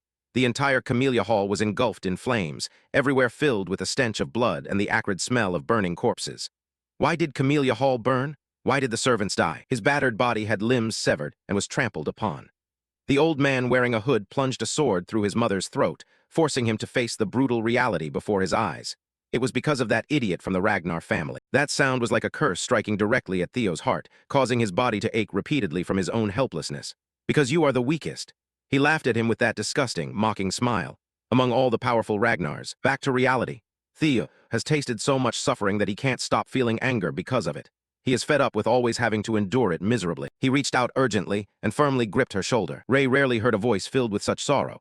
"I cannot repeat the mistakes of the past." He transformed every feeling of helplessness, every pain of his into a flame of hatred. Theo radiated the aura of an ancient dragon, knowing exactly what he needed to do now. "So tell me where Axion is." Among a pile of scattered items lying on the cold, snowy ground, a person slowly walked past. That person picked up an item stained with blood, and when scanning the surrounding objects, he immediately recognized who they belonged to. They were items collected by Sybil, and a golden bell soaked in fresh blood lay isolated on the snowy ground. A bell fell onto the bloodstain. The silver-haired youth's voice suddenly trembled. He croaked out, "Something terrible has happened." Remington turned his head, seeing the red-haired sister and brother standing right beside him. He whispered, "Isn't that right?" He called out their last name, Hulkus. Hulkus ranked 5th with 499 points. Then he turned to call the name of their sister, Erica. She was a tough and muscular woman like her younger brother, with long red hair loosely braided. Erica ranked fourth with 521 points. Remington no longer cares about competing at this moment. He proposed a cooperation between both sides, saying, "I apologize, but I hope you can help me a little." Remington Narcio ranks second with 688 points. The snow ape monster raised its stone club, letting out a roaring scream as it struck down. The powerful strike slammed down, sending the snow beneath its feet flying up. However, in Theo's eyes, it was nothing more than child's play. He lightly jumped to the side to dodge. Then he slid along the snow, quickly closing in on the monster's left flank. The weapon in his hand gleamed as Theo swung it to strike, coldly saying, "I don't have time for this." The sharp blade formed a powerful sword aura that severed the snow ape's body from a distance. He shouted, "Go away." The heavy body of the monster collapsed onto the snow, fresh blood spurting, but not yet falling before Theo hurried away, completely ignoring the belle of their group in his view. He rushed through the cutting blizzard, calmly assessing the situation as he ran. It was highly likely that CB and the other hostages were still alive. Troyvan was the guide for Axion, so he probably arranged to kill him quietly without causing chaos. Blocking his path now were 5 large snow apes. Yet Theo was not afraid.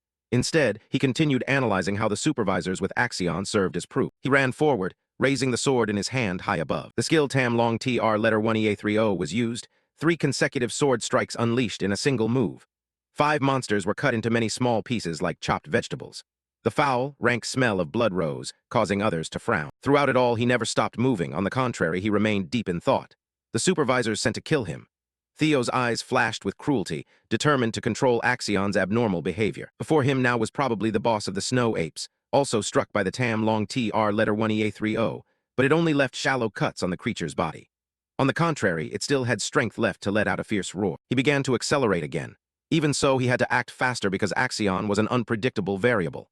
He leapt into the air. White snow suddenly burst upward and Theo disappeared. Theo jumped high, facing that fierce monster, but his mind and thoughts were not on it. Instead, they were focused on another matter. Yet it was precisely that variable. Theo gripped the white moonlight sword tightly with both hands, channeling his entire body weight downward. The snow ape sensed the danger, opened its mouth, and let out a threatening roar. However, he dodged sideways in midair. Then Theo leapt onto the snow ape's head, driving his sharp sword through the thick skin and fur at the top, piercing straight into its brain. As he stabbed downward, he mercilessly thought he might be able to catch Axion. The monster's mouth spewed forth a gush of pungent blood.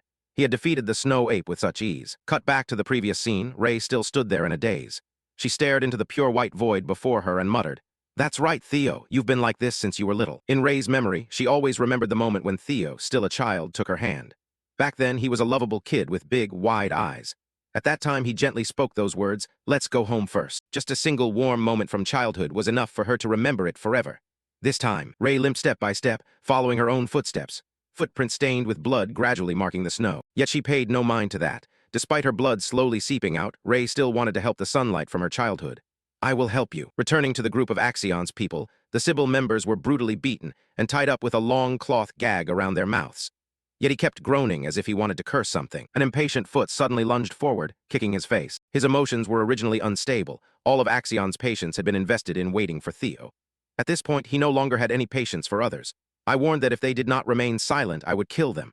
Just as he was about to make a move, a reminding sound echoed. "Young Master Axion." They stood at a distance but constantly observed movements on this side. They kept reminding not to forget the advice of the director of the Imperial Intelligence Agency. Do not change the plan arbitrarily. Axion frowned with annoyance, however he obediently listened. Fine. Axion sheathed his sword, then he sat back down on the snowy ground, looking lethargic and dejected. Axion's face darkened, the murderous aura thickened and surged fiercely. His eyes were bloodshot as he fought to suppress the pent-up irritation and hatred inside him. Far away among the tree branches, someone was watching them. He bitterly thought that 4 senior prosecutors had been sent to kill that Theo. In the end, the old man did not believe I could defeat him. He clenched his hands tightly, trying to keep himself calm. That fool. Suddenly at that moment, a foot stepped onto the snow and advanced. The riders from training ground number 4, mouths covered, still tried to shout meaningless words to stop it. Axion, who had been in an irritable and annoyed mood, finally raised his head, lips tightly pressed, staring fixedly at the person who appeared. The feet stepped on the snowy ground without moving, standing silently there. Axion cheerfully cleared his throat and spoke, "At last you have appeared." Only then did those feet begin to step forward. Seeing the tall, thin youth covered in blood stepping onto the snow, Axion parted his lips to laugh softly and spoke the name that had always lingered in his mind, Theo Ragnar. Theo did not reply to him immediately. Instead, his bloodshot eyes glanced first at the people around him. They were the knights from the 4th training ground, bearing wounds on their bodies, their faces bruised and swollen. They were in pain, their bodies covered in fresh blood and exposed to the freezing cold beneath. Yet they still looked at him with worried eyes, as if he was the one suffering torture. Theo's cold face grew even sterner. He turned his head to look toward the group facing him. They were the people from the Dragon Scale and Plum Blossom societies. Unlike the others, they bore no wounds. Their fierce faces radiated killing intent as they stared at him, swords brandished in their hands. Theo nodded as if he understood. He had remembered all his enemies. Axion sat cross-legged on a nearby low rock, with the Dragon Scale and Plum Blossom members behind him. He spoke in a hoarse, deep voice. "You kept me waiting too long." He was standing in front of Theo, yet his gaze was not on him. He bent down, his bloodshot eyes looking down at a person lying on the ground. "That is Sybil. He is different from the others." Not only was he brutally beaten, but he was beaten until he fainted. His eyes were tightly shut as if he were dead. That image pushed Theo's rage to the peak.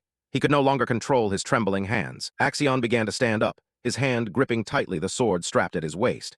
The hastily planted senior prosecutors hurriedly reminded him, "Young Master Axion." That voice quickly made him freeze, stopping the action he was in the middle of. He said nothing but sighed wearily. His hand finally loosened its grip on the sword at his side. He spoke directly. "You surely already know the situation before coming here, so let's get straight to the point." Axion calmly put forward a condition. "If you want to save your friend, then." But before he could finish his sentence, Theo sneered and mockingly asked 3 words. "Are you scared?" He glanced upward. "What?" Theo cast a contemptuous look, his face clearly showing disdain as he repeated his provoking question. "Are you afraid to lose to me?" Those words completely shattered the composure Axion had tried to maintain. He hissed each word through clenched teeth. "What nonsense are you talking about?" Opposite Theo stood a group of people who had undergone long training, yet he was alone. He spread his arms wide and laughed. "If it weren't so, there would be no reason for you to do this. Gather a bunch of people with their hateful eyes fixed on me." He paused for a moment, his eyes pretending to be absent as he looked toward Sybil. He bluntly accused her, even of this shameful hostage kidnapping incident. Then he smiled arrogantly. "Isn't it all because you are afraid of losing to me?" But fearing it apparently wasn't enough to provoke him, he continued to jab. "The title of the strongest in the North is probably just an empty name." Axion finally couldn't hold back anymore. He clenched his teeth and cursed, "Bastard." Theo knew he had successfully stirred Axion's competitive nature. So he confidently pointed his sword at the opponent, demanding a fair fight, or to try dueling me once. Like a true Ragnar, a duel with swords. Theo gave a cold laugh, ending with one last provocation. "Of course, that is, if you still have any pride left." Axion's eyes widened. He gave a crooked, mad smile stretching to his ears, as if the rein restraining his nature had finally been cut by Theo. He then set forth sufficient conditions to persuade Axion to agree. "If I lose, I will give you everything you want, even my life. On the other hand, if I win, please release." Without listening to everything he wanted to say, he laughed madly a few times, his eyes staring at his hands soaked in fresh blood as always. "A duel with swords? That idiot Ragnar boy wants to duel me with swords." Axion hugged his head, trying to suppress a burst of laughter choking in his throat. "You don't realize that your arrogance has reached the heavens." Through the gaps in his fingers, his eyes were fierce like a wild beast starved for days, staring at Theo as if wanting to devour him alive. "Do you really think I fear you?" The group of senior prosecutors sensed something was wrong and hurriedly tried to alert him. "Young Master Axion, it's just a provocation. You don't need to respond to him." They persuaded, trying to restrain him, warning not to act beyond control, not to fall into his trap, and to stick to the plan. But Axion at this moment was completely overcome by desire and domination. He growled heavily at them. "Be silent." He retorted by asking if they actually didn't believe him. The only response was silence from that group. Receiving no answer, Axion didn't care. He stepped forward, his hand once again resting on the hilt of his sword, and said, "Very well, Theo, let's duel." The plan succeeded as expected, and Theo gave a faint smile as if he had foreseen everything. Unlike his own mood, the group of senior prosecutors standing at a distance found themselves in a difficult situation. Things are getting complicated now. What should we do?" "It's still within our expectations. It's just that the workload has increased a bit." They whispered among themselves, discussing the plan. "If young Master Axion oversteps his bounds, we will just follow the plan." At this moment, Axion had stepped in front of Theo. No matter what, he was still a man of enough honor to fulfill the conditions that Theo had laid out. He said to his subordinates, "This is a duel of a proud Ragnar. No one is to intervene until the match is over. Do not touch the hostages, for they are the stake of this wager." Then suddenly, only a few unclear afterimages flashed across the ground without a visible figure. Axion frowned instantly, paying close attention because he, more than anyone, understood exactly what was happening. From afar, Theo used just a brief second to close the distance between them. His crescent moon sword swung down, but Axion had already drawn his sword to block it. The two swords clashed fiercely, sparks bursting bright in the night. He felt the arm holding his sword going numb. Clearly, Theo Ragnar's sword swing was by no means light.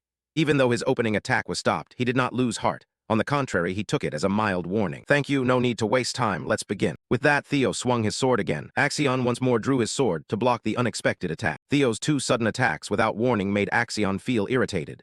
Truly, Such underhanded tricks come from the son of a concubine. As soon as the sentence ended, the two of them rushed at each other again. The clear, ringing clang of swords striking each other continuously echoed. In a blink, they had exchanged dozens of moves. Axion began to use his sword techniques. He raised his hand backward, and a pinkish red light radiated from the sword, instantly blazing brightly. I will teach you. The move Heavenly Dragon's Roar was launched, a devastating attack like the bite of a giant and magnificent dragon. Axion shouted, the true power of Ragnar. Theo was taken aback by that power. His body suddenly froze, but he quickly counterattacked. Theo channeled his strength into the crescent sword. Then he swung the sword to strike. The triple dragon claw strike, like a destructive blow, tore the Heavenly Dragon's Roar into many pieces and shattered it completely. Axion could never have imagined that the technique he was so proud of could be destroyed so easily. Theo stood firmly on the ground, his face displaying a mocking smile as he looked at him. He flashed a smirk and sneered, "Do you have enough strength to teach me?" Orion Gardner, head of the Dragon Scale Guild, ranked 14th with 179 points, cursed under his breath. Just look at Theo Ragnar's performance, still imprinted on the thick layer of snow. He really knows how to overwhelm.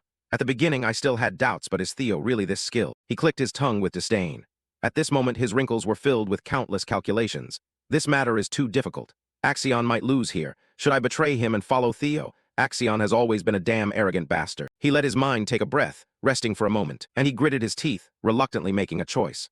No, the judges from the Imperial Intelligence are here. They will definitely handle everything. Just focus on distracting the other judges. Immediately, Orion turned his back and hurriedly ordered the entire council under his rule, the Dragon Scale Association, to disband. In the white snowy night, his hurried echoing voice rang out, "We don't want to get caught up in this chaos. Let Axion take the lead. We will move separately." Hidden somewhere in the dark night, a memory of young Axion emerged. A voice sounded out, Axion. That voice was Troyven, instructing young Axion that he must seize Ragnar's throne for his mother and uncle, for the prosperity of the Troyven family. So on that very day, young Axion bore a great responsibility on his shoulders. He added that the name Ragnar was merely a facade. "You are a Troyven, do you understand?" The river of memories ended with Axion's teeth grinding harshly. The man clicked his tongue in astonishment, truly remarkable. Then his legs sprang up. He rushed at Theo with the ordinary sword in his hand. He shouted, "Theo Ragnar!" A blood-red crescent blade swept alongside Axion's sword as Axion attacked him. Two swords clashed together, creating a frictional force along the blades. The sharp clang of metal rang out between them, one attacking, the other defending. Hidden behind the sword was a pleased face because Axion had fallen into the trap he had set. "Thank you for acting exactly as I expected, Axion." In the council room, the soldier reported that Theo Ragnar had finally revealed himself and was confronting Axion Ragnar. At that moment, it was as if an emotional dose was pumped into each person differently. Julius Ragnar clenched his fist and smiled happily. "That's it. Finally, you've taken action. As far as I know, you are still safe and sound." Wolfgang Ragnar was stunned, wondering, wasn't he dealt with by those bastards? While Troyven breathed a sigh of relief, so he's still alive, thank heavens. I don't know what he has been doing all this time, but my plan can finally begin. In an unseen corner, his lips silently curled into a smirk. After Axion obtained the information about the holy relic, the top swordsman I chose will behead him. Suddenly, the intelligence reports from two soldiers echoed into his ears, capturing his attention. "Ah, there is recent news." Theo Ragnar and Axion Ragnar's faces suddenly stiffened, especially when the next sentence reached his ears, that they are currently in a one-on-one duel. He fell silent, his eyes narrowed to the maximum. A bead of sweat trickled down his cheek, forcing him to utter what? On the other side, the harsh scraping sounds of Theo and Axion's swords continued. Theo Ragnar kept defending, while Axion swung his blade in a dazzling red arc. Axion just evaluated his opponent. He is strong. He has improved at an astonishing speed. However, he widened his eyes. In Axion's cloudy red eyes, his speed seemed like slow motion, making him silently disdainful. He wasn't that fast. His hand holding the sword slowly raised it with the thought stream, the opponent's movements. Then in a flash, he was quick. The sword's tip dashed straight at him. The reason he could easily throw away the sword was that he had read everything already. In that hair's breadth moment, a fleeting thought flashed through his mind. The sword-throwing technique reminded him of the past, in the screaming eyes of his comrades. Perhaps he had experienced it before. Calmly, Axion responded, "You should know that using a secret technique has predetermined movements." He continued, his eyes dilated, only allowing the opponent to guess your next position. Blood dripped from the sword. Spots on the pure white snow turned vividly red. Theo caught the sword just before it dashed straight into his skull and uncovered another truth. "So it was you." The flame from a past life suddenly flared up. A voice from the hooded stranger rang out, "You talk too much." Just before he died completely, he overheard a few words from him. He took off the mask covering his face. It was Axion. He quietly gave the order, "End this matter." The moment he learned the truth, his nerves went haywire facing the man who had killed him years ago, the despicable wretch who had committed that act. In his stream of memories, immediately after he died, as the pink fire electric burned out, he had struggled fiercely to drive those people away. he silently harbored resentment. He was doomed to die never knowing who had set the pink fire electric ablaze. In that moment of despair, because he lacked strength. However, the goddess of luck smiled upon him, fortunately, while he was still on the verge of death and unaware in his next life. Thanks to Evelyn's investigation, he discovered that there was a profound connection to the electric fire. Looking at the man who killed him that night, the reasonable conclusion was that the man in the hood was the one who killed him. He grasped the clue that those who killed him were the Troyven family, and among the Troyvens there was one who used a rare technique, throwing swords, and that person was Axion Ragnar. Theo silently observed that only an extremely arrogant person would dare to use such a move that easily disarms the weapon. His eyes narrowed. He dared to bet that he had not been 100% sure before, but now, seeing it with his own eyes again, he was certain. His hand clenched, his voice tinged with hatred echoed through the snowy night. Both then and now, the sword suddenly snapped. He was the one who broke it as hatred engulfed him. Why do you bastards want to kill me so much? That strength surprised Axion. He had just broken a sword with his bare hands, and the sword fell down slowly. Theo swore that this was different from his past life. He had caught the hilt of the sword. Theo resolved, I will save myself. Everything happened right before Axion's eyes. He thought silently, along with all my teammates. Theo quickly responded by throwing the sword toward Axion. However, unfortunately for him, Axion just had to tilt his head slightly to avoid the direction of the sword. He sneered, where are you aiming at? What half-hearted imitation is this? But the next second, he was forced to use his body, because the formidable killing intent emanating from him made Axion uneasy. What the hell is going on? Axion reacted naturally. He drew another sword to defend himself against that aura. He was concerned that this killing intent was no ordinary thing. The latent power deep within him forced Axion to reconsider. His mana level was truly laughable. Axion wondered if this bastard had been hiding his talent in the early stage. In the blink of an eye, Theo had vanished from his sight, then suddenly appeared right in front of him, just as his eyes were not watching. By the time he was able to react, a blinding explosion rang out in the winter sky. He gripped his sword across his body tightly, his whole body instinctively retreating, and Theo continued to slash him with his sword. He survived thanks to the sword stuck across his body. Theo thrust his sword straight ahead, and Axion did the same. Suddenly, Theo smirked, asking when Axion would finally show his true strength. That drove him mad. That damn bastard. Suddenly, Axion grabbed Theo's forearm. He pulled him along, causing his sword tip to nearly strike Theo's eye. Theo timely dodged by tilting his head to the side.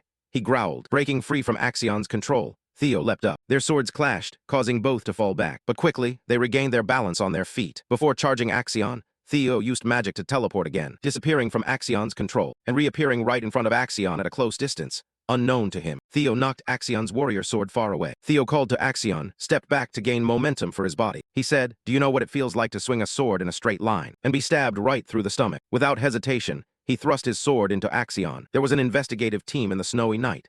They were not attacked by beasts, but there were signs showing someone had dragged them away. The investigative team of 3 consisted of Remington, Hulkus, and Erica. Remington voiced his speculation that the only one bold enough to do this was Axion, but someone else lacked wisdom, and that was Hulkus. The big guy naively asked, Axion, he's ranked first, why would he do that? Axion intends to recruit more subordinates. Remington answered the big guy's naive question with his profound knowledge, explaining that it seems Axion had taken your teammates hostage to lure Theo out. Axion plans to eliminate Theo at the second awakening ceremony. Hearing that Axion laid a hand on his friend, Hulkus immediately flew into a rage. He shouted, what the hell, Axion should fight fairly. What on earth is Axion doing, that despicable bastard? But Erica responded indifferently, so what? The reason for her casual words was that this matter was far too ordinary. She said this was Ragnar's awakening ritual. Situations like this were perfectly normal. Remington was silent. After a while he continued speaking. That is why I dislike Ragnar. No matter how much I admire his strength, I cannot accept things like this. Seeing that he had firmly made up his mind, her expression darkened. She asked again, you're treading on dangerous ground, are you serious? He smiled and said, I have to save my comrades. That's what Theo would do. Remington invited him to join, saying it would be great if you joined me. Hulkus enthusiastically agreed, I'll join. Then he turned to ask Erica, sister, you'll come along too, right? However, she just clicked her tongue and said, no, I don't care. Turning away indifferently, I only followed because I thought I would meet Theo Ragnar, but I saw no sign of Theo at all. Besides, I despise the weak. I have no interest in saving them. Her indifferent attitude made Hulkus exclaim, sister, you're so cold. Forcing Erica to turn back, she clenched 4 fingers on her forehead and shouted, what did you just say, kid? Remington said, Erica, I know why you want to meet Theo. She was silent, and he fervently assured that, I assure you if you help me this time, it will help you achieve your goal. The footprints raced swiftly through the air. The Remington team ran with extraordinary speed through the wind. Deep within his heart, he asked for a few seconds to arrive immediately. Everyone please wait a little longer. But on the way, a swordsman blocked them, stopping them. That swordsman said, when the Remington group stood before them, you cannot take another step. In just a moment, he recognized which guild it was. He slowly spoke as if not believing his eyes. The Plum Blossom Guild. The head of that guild, Orion, arrogantly exclaimed, It's been a long time, Wellington, after abandoning us to follow a cripple. He sneered. Now you mix with this group of muscle-brained bears. Axion's insult made Hulkus's nerves tense. What, calling us just a bunch of fools with muscles instead of brains and stupid bears? Which left Orion speechless for a second before Axion said, I never said that. Remington said coldly, step aside, Orion, I don't want to fight old friends. And of course Axion's pride would not let the Remington group pass so easily. I refuse. He was silent for a second, then drew his sword. If Orion chose this, Remington had no other choice, but if you refuse to step aside, then so be it. No one in the Remington group uttered a word to each other. They charged into Orion's group. He reluctantly said, I will have to do it. On the other side, Sybil was tied up lying on the snowy ground. Between his thighs, he tightly gripped the blunt sword. Sybil shifted his thighs so that the blunt sword would cut through the rope tying him. The reason he had this sword was because Theo had thrown it away. Theo deliberately threw it off course towards Axion. The sword flew towards Sybil, and it stuck right in front of him to save his life. He swore to heaven and earth that this was an opportunity given by Theo himself. I will end this matter. The tip of the blunt sword cut into the rope. Far from his position were the figures of two young men fighting each other. The more you looked, the more they charged straight at each other through the snow layer. Their two swords clashed among the falling snowflakes, but midway, a third swordsman joined the fight. Of course, Theo recognized who that was, so he spoke silently. Finally, you have stepped up. The first words of that person when interrupting the battle were, I apologize, young Master Axion. That was Liam Troyvan, the senior swordsman examination supervisor. Liam Troyvan said, I will accept my punishment after the awakening ceremony. He stepped into the fight, sweeping aside Theo's sword. He shouted to the guards behind him to escort the young master. The guards responded in unison, understood. Then he quickly gained momentum advancing, his cloak fluttering, leaving the guards to repeatedly urge Axion, young Master Axion, you have fought enough. Let us handle the rest. A bodyguard handed Axion the sword. We had retrieved the sword he had dropped. Grasping the sword in his hand, Axion cast his red eyes a contemplative glance. On the other side, the guy thrust the sword towards Theo. It almost pierced through his skull. Luckily, he managed to dodge in time. Then the guy swung it in an arc, and Theo quickly bent down. After that, Theo regained momentum and struck Liam fiercely. Liam raised his sword straight up, then swung it down to counter Theo's boldly positioned sword right in front of him. As he struck, Liam thought silently that he had no choice but to admit not only was young Master Axion a high-level swordsman, but the sword he carried today was also formidable. Suddenly, Liam felt determined. Liam rushed forward with the remaining thoughts in his head that they were no match for him. The only chance was now while there was no supervisor around. It was a pity to have to kill such a genius, but because of the clan Liam served, and above all for Troyvan, he raised his sword to bid his final farewell to him.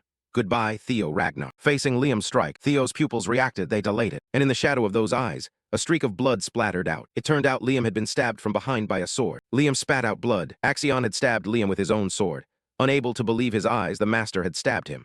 Liam shouted, Young master, what is this about? Axion growled in response, I told you not to intervene. The subordinate's name was stabbed violently amid the snowy night, under the witness of Theo and that very subordinate. He drew out his sword, letting the subordinate fall by momentum. The other guards shouted, Young Master Axion, what the hell are you doing? With a pride as solid as a mountain, he angrily cleared his throat. Do you intervene because you think I will lose? This is an insult to the heir, with such high self-esteem that he discards his subordinate, implying to his men that Theo must beware, Axion, that madman. He is willing to strike his own people. Axion parted his lips to utter a few words, fine. I will acknowledge you, Theo Ragnar, you are strong, dissecting the rot-filled heart inside him, only echoing Troyvan's words. The weak are useless, but you are someone talented, Axion. The words of his uncle poisoned him daily, crushing everything and standing at the summit. Only then can you seize Ragnar's throne. He spoke bitterly, but you must be weaker than me, that must be obvious. Facing someone who worships their pride as everything, he arrogantly declared, I am destined to become the strongest and take the throne. There is no way I will lose to someone like you. The sword in his hand seemed ready to strike anyone at any moment. Whenever he spoke, anything that blocked his path. He charged forward, screaming furiously, I will kill them all. At that moment, Theo glared intensely, when Axion swung his sword down, creating a large curved slash, only for Axion to realize that there was no one there, not a single soul on the crack he had slashed. In fact, Theo Ragnar had already taken to the air before Axion could strike down, and now Theo was lunging down, dropping his sword to slice across Axion's arm. Not far away, the bodyguard scrambled over anxiously, asking worriedly, Senior Liam, are you okay? Liam coughed harshly. A bodyguard gritted his teeth and cursed, damn it. I knew he was reckless, but not to this extent. Liam forced himself up and said urgently, what are you waiting for? Liam shouted, don't pay attention to me. Go help the young master and kill Theo Ragnar. The bodyguard was about to argue, but Axion was resisting us fiercely. Before he could finish speaking, Liam yelled, go now, kill Theo immediately. If Axion dies, we're all doomed. On the other side, Axion cried out in agony. He hurriedly struck up and down against Theo's sword. At that moment, his mad thoughts spilled out uncontrollably. No, it can't be like this. His uncle's words rang deep within him, even a faint glimmer of hope. With Ragnar, I still cannot predict what will happen. His uncle told him the parable of the candle. Even a candle flickering in the wind can suddenly blaze up. He clenched his teeth in bitterness. No, it can't be. At that time, his uncle asked him, "Why do you keep worrying about that bastard? He is just an incompetent worm." Back then, he was very confident, and he vowed that she would deal with him gently and make him realize his place. Then one day, Uncle told him, "You know too, right? The gap in strength between you and Theo is no longer far now." At that moment, he froze, his ears ringing because that sentence struck right at his heart. Axion shouted loudly, "No, no, no." He lunged up with his sword. He furiously yelled, "Trash like you can easily be torn apart and killed." He roared, "I am Axion Ragnar, the one destined to rule the North and inherit Ragnar's throne. I am Axion Ragnar." Like a dragon charging toward Theo, facing his storm, he calmly responded, "That damned golden arm. It is because of your ambition that so many of my people have died." A stream of blue mana was emitted and spread throughout the crescent sword he wielded. He said, "If you don't abandon that ambition, I will crush it with my power." With the crescent sword in hand, along with the willpower and strength I possess, he charged. A blue dragon appeared from his power. Theo shouted a dragon claw strike, making Axion falter. Axion's red dragon was torn apart in an instant. All thanks to his flame of hatred, he will become truly powerful to defeat all of you. That overwhelming scene caused everyone on both sides to stare wide-eyed, including his teammates who sensed it, even from far away. Axion's dragon had been defeated. Under the full moon night, Axion's body was torn apart, followed by a violent sound, amidst the thick swirling smoke. At this moment, Axion's feet stood on the ground. The next second, his knees buckled, alongside the headless body of Axion. At the same time, his head flew off nearby, and collapsed onto the ground close by. Blood streamed down from the crown of his head. His foot stepped on his hair. He stood there, with a settled fury. Liam stood dumbfounded, exclaiming, "Huh." He called that headless corpse young Master Axion. On Theo Ragnar's sharp sword, bright red blood droplets dripped down. Those drops competed to fall onto Axion's dead, unblinking eyes. The group of villains accompanying Axion Ragnar witnessed this bloody scene in horror, speechless, mouths agape, as if they couldn't believe what was happening. Among them was Liam, wearing a single band across his forehead, who opened his eyes wide and cried out, his lips moving as he struggled to form a complete sentence. Young Master Axion. He looked down at the body of that young master. Although he knew Axion was no longer among the living, he stubbornly refused to believe it, calling out that name, hoping he would awaken and answer him. But waiting forever brought no reply from the other side. His faint hopes were extinguished one by one, his face grew sour, and he angrily ordered those men to kill him. Then in a fury, Liam shouted aloud, "Kill that damn bastard at once." As soon as he finished speaking, the group accompanying him immediately responded to the call, instantly brandishing their own swords and charging toward Theo aggressively. They hesitated not an instant as they aimed straight at him. The man who remained calm and unscathed after the bloody battle with Axion Ragnar earlier. But even though he was facing such imminent danger, he merely glanced indifferently at the group, slightly curling his lips into a faint smile while thinking to himself, "This is bad." He silently calculated every detail in his mind. From this point forward, it was a gamble. Facing 4 senior swordsmen even in perfect condition was impossible, and in his current state, the chances were even slimmer. Clutching his sword tightly, his stamina depleted, and his mana nearly drained after the final strike. Before long, Theo Ragnar's entire body was exhausted to the extreme, deep in thought, but still striving to hold on to the last flicker of clarity remaining, as he prepared for the fierce battle with the onrushing attackers. His face was filled with vigilance and caution, as he attentively observed every action and gesture of his foes to timely dodge and counterattack. At that moment, one of the group raised his sword, ready to assault as soon as Theo's guard dropped, aiming to overwhelm him completely, leaving him no breath to spare. Originally, they were only 3 in total, but their fighting spirit and strength were truly impressive, especially to Theo Ragnar, who had not yet fully recovered his strength after battling Axion Ragnar before. As if understanding this issue deeply, he gradually became panicked inside. He hesitated, thinking, wouldn't they be coming? At that moment, the sound of heavy footsteps thundered as they approached their location. Each step they took caused the place to light up, as if a radiant halo was emanating powerfully around them. It turned out those people were members of the Northern Silver Lion Hunting Quartet, coming to break the siege and rescue him. They spread out into small groups and appeared everywhere. Some stood in front, shielding Theo, who was standing dazed behind, while the others surrounded and besieged the 3 opponents.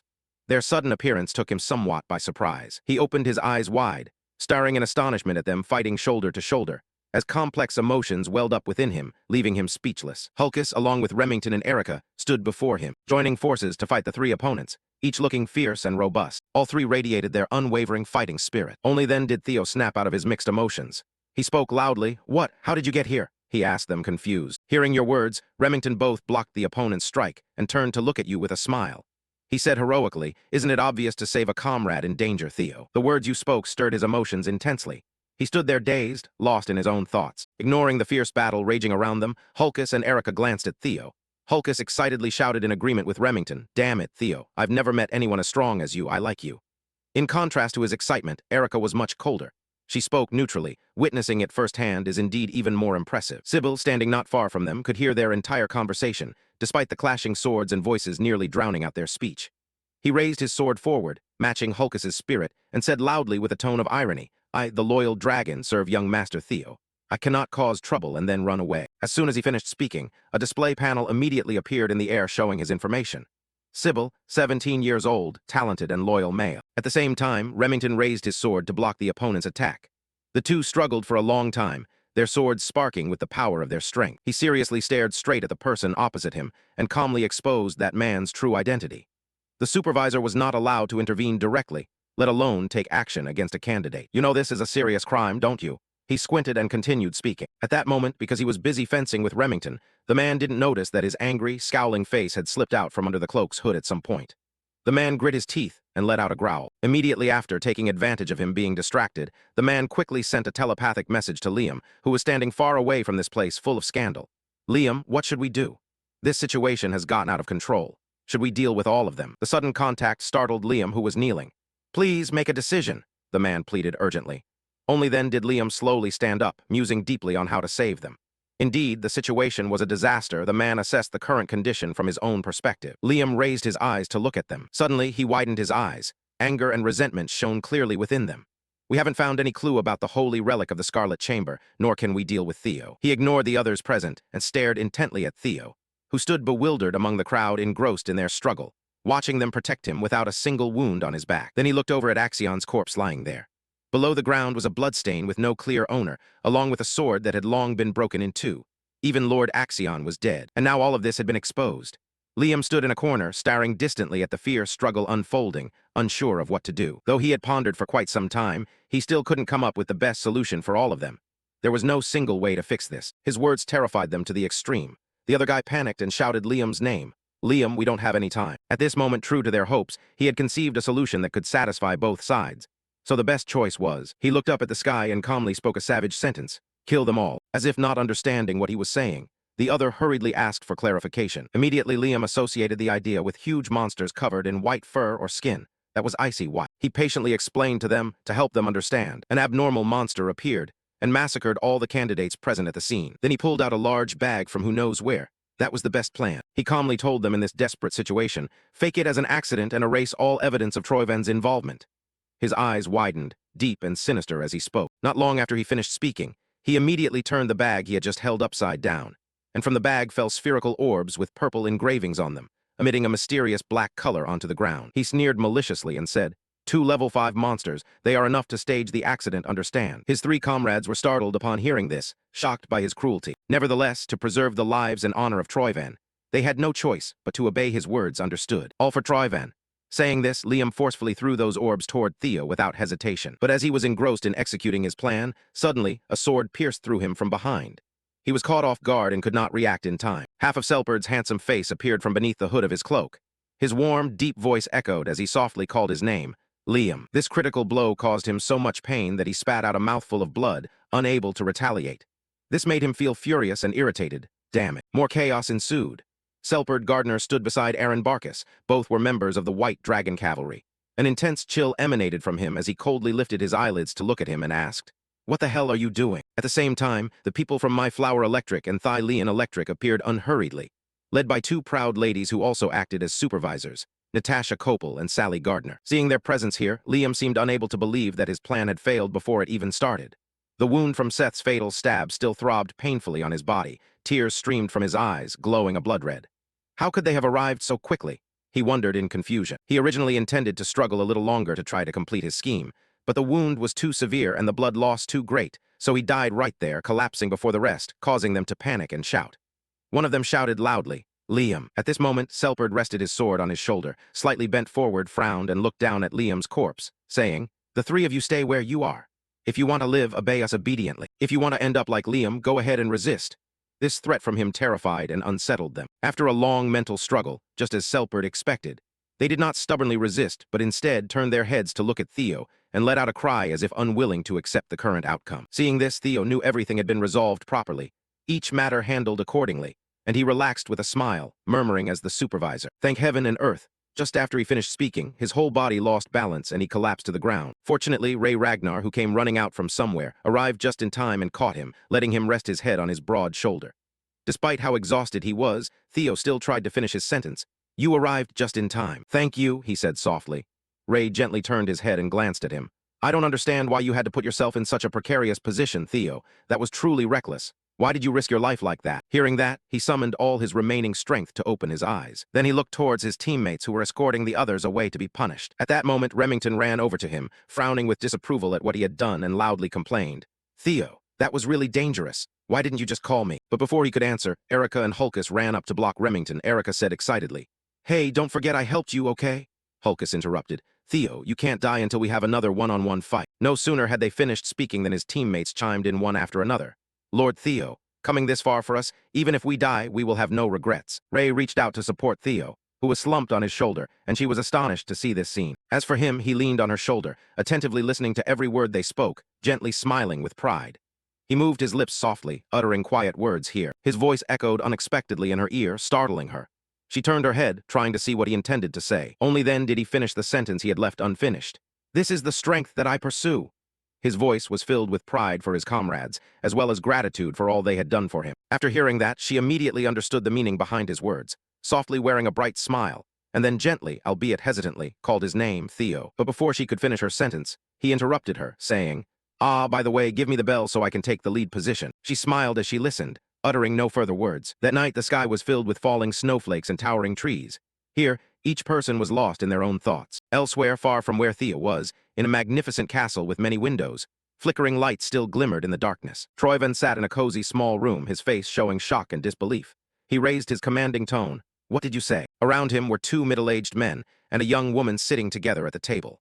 Not far away, a fully armored soldier was reading information from a document that had been delivered. The soldier held the paper tightly in his hand with a fear that words could not express, his voice suddenly booming. "Axion." The three people sitting in the room, along with him, were equally bewildered and confused no less than he was. At this moment, his face grew darker and colder than usual. "Already dead," he said, filled with rage. The snow was falling thicker and thicker, and the candidates gradually gathered in one place as the results of the second round were announced. Everyone was anxiously awaiting the results. At that moment, a figure wearing a cloak stepped forward. He simultaneously declared, "Very well, everyone then," and the mysterious person who appeared was a celestial dragon, Fario Ragnar.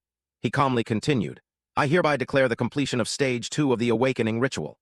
After numerous hardships, the second stage is finally complete." Everyone present was stunned by his appearance and began to question. "A celestial dragon? What is he doing here? He rarely makes a public appearance." Facing the contestants' doubts, the celestial dragon ignored them and continued assessing. 45 out of 87 candidates passed. Not bad at all. Truly the most talented generation ever. After speaking, his eyes began to glow red. "I am especially impressed with the top scorer's results." Upon hearing the name Theo, instinctively everyone looked up. After that, he announced important information. "Surely you all know, anyone who passes the second phase will be promoted from a novice swordsman to a low-level swordsman." Then he looked down at the candidates with satisfaction. "Be proud of that. You now have the right to participate in activities like the Swordsman of Ragnar." His gaze swept over everyone present as he shouted, "All those here deserve that honor." Without giving the candidates time to rejoice, Fario continued, "Now I will announce the scores of the second phase." When the name of the top scorer was read out, everyone was surprised. First place Theo Ragnar, 1121 points. They showed confusion. Theo again? Over 1,000 points? How did he achieve that? He had been almost silent until the last moment. Theo heard all the whispers, but he didn't care, maintaining his initial cold demeanor. "Didn't you hear?" He and Axion had. Ignoring the murmurs, he continued to announce second place Remington, 926 points. Third place Erica, 843 points. Fourth place Ray Ragnar, 789 points. Fifth place Hulkus Lank. The rankings were read one after another in this gloomy, misty, cold forest. The last rank he read was Isla Lehman, 28 points. "Well done, all of you." Alongside praise for everyone, he also said in a cold tone, however, "The awakening ceremony is not over yet. There is still the final phase, the third phase. Therefore, those who qualify to participate in the third stage, please raise your hands." As the words finished, people around began to exchange whispers. "Did you pass?" "No, I didn't collect enough demon bells. I have enough, but I cannot decode them." Ignoring the surrounding sounds, hands were raised one after another, starting with Remington Narcio. Next was Erica, followed by the arm of Ray Ragnar. Finally, a gloved hand raised, attracting everyone's attention. No one else but Theo Ragnar. Though outwardly calm, Theo's mind was filled with profound thoughts. The hidden piece of Stage 2 is the elemental breath technique, also called elemental breathing. One must master this technique by collecting scattered passages found in the demon bells. Theo was lost in thought. They are called hidden pieces not only because they are hard to obtain, but also because they are difficult to comprehend. Only those who successfully master this technique can combine the elemental attribute with their mana and earn the right to participate in the third stage.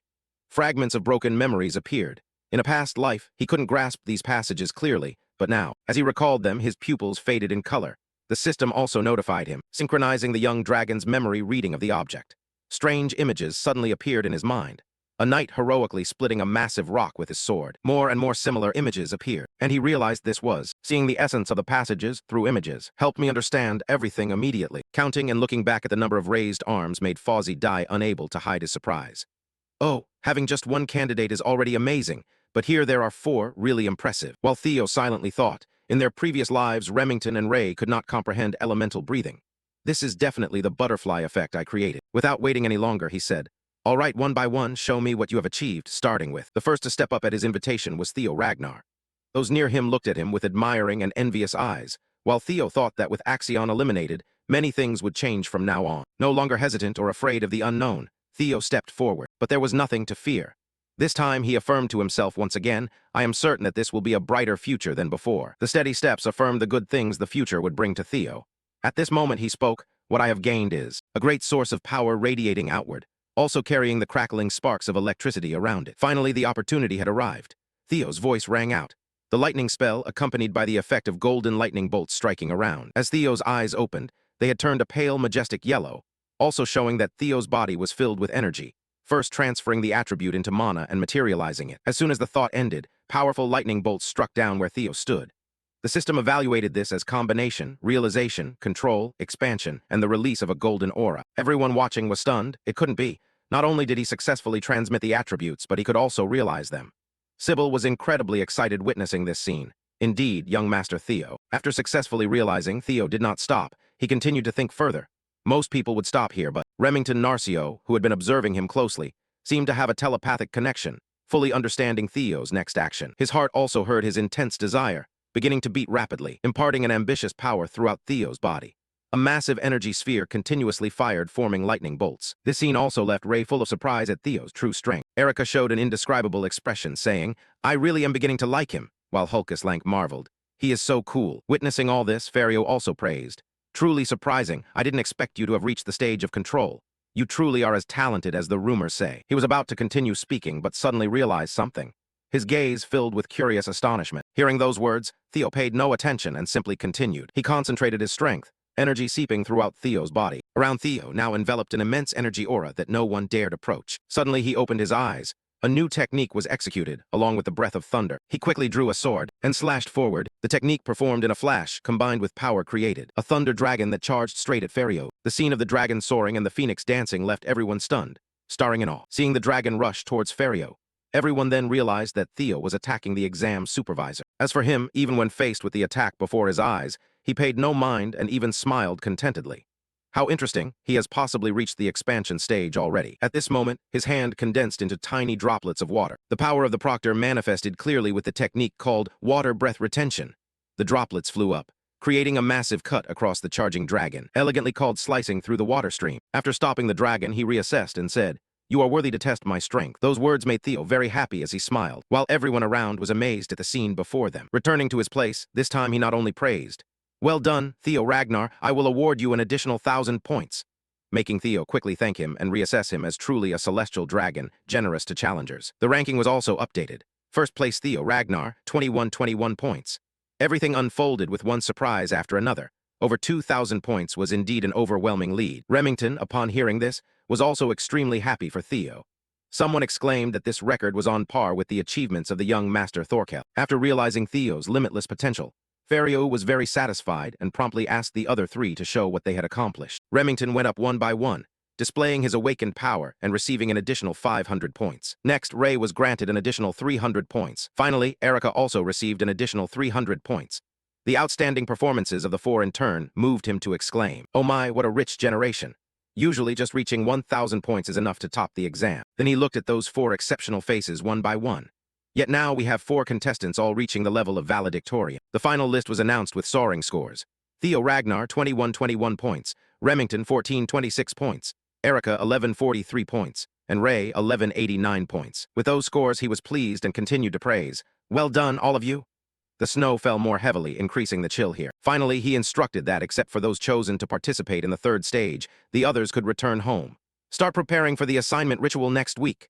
No one lingered. Each person packed up and left one after another. In the end, only the four and Ferio remained amid this harsh weather. Ferio glanced at the mountain behind him and spoke. Now then, before he finished the sentence, a great source of power surged all around. The four people quickly staggered, struggling to defend themselves. Seeing that, Ferio declared that it was time to begin phase 3 of the awakening ritual. After hearing that, Theo was surprised that Ferio could hide his astonishment.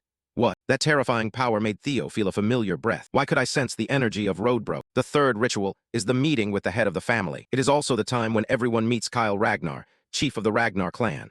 Ferio wondered who knew what would happen at this meeting. It truly is a challenge that depends entirely on the family head. The palace of the Ragnar clan also loomed majestically beneath the blood-red sky.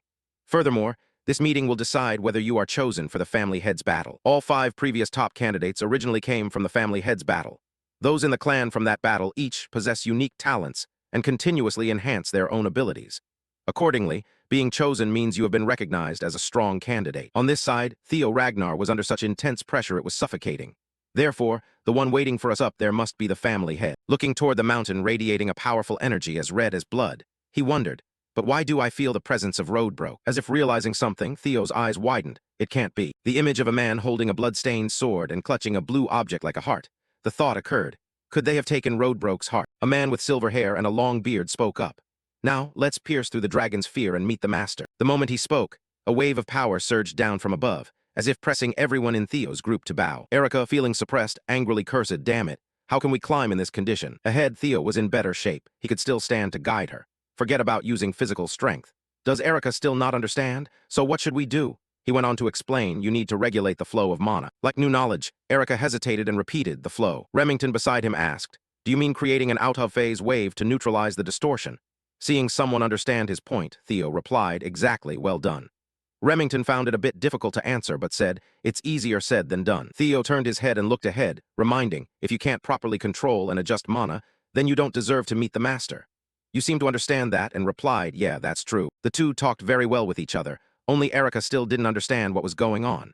Out of phase, interference waves, what language are you speaking? Remington smiled. This was his chance to shine. Seconds later, despite the power still being suppressed on his shoulders, it was as if he were illuminated by the light of knowledge and explained to her that mana is a type of wave. It naturally oscillates, and the pressure exerted by the host is also formed from waves. To overcome it, we need to calculate and create a mana wave to cancel it out. But look, see Erica's face. Does she look like she understands? Erica directly applied her own understanding, pointed to the distant mountain, and asked, so you're saying we need to create mana that completely opposes this damned pressure? Remington also seemed to understand and replied, yeah, something like that. Erica seemed to awaken from that pile of complicated knowledge and angrily scolded him. You bookworm, why do you explain a simple thing in such a roundabout way? Being scolded like that made Remington pause. The bookworm behind Ray appeared to have understood, thinking, so that's how it is. But Erica was still dissatisfied and pointed while continuing to scold him. Isn't that right, bookworm? Are you really only 17? Your way of speaking sounds just like Theo Ragnar up there, who is pouring all his mana out. Then the power erupted fiercely, spreading through the air. That caught the attention of the two people behind them. Remington watched Theo with a satisfied smile, then turned to look at him. Ahead of him, a blaze of blue mana flared strongly. He seemed to know what Theo was doing and simply asked, finished already. Theo coldly instructed him.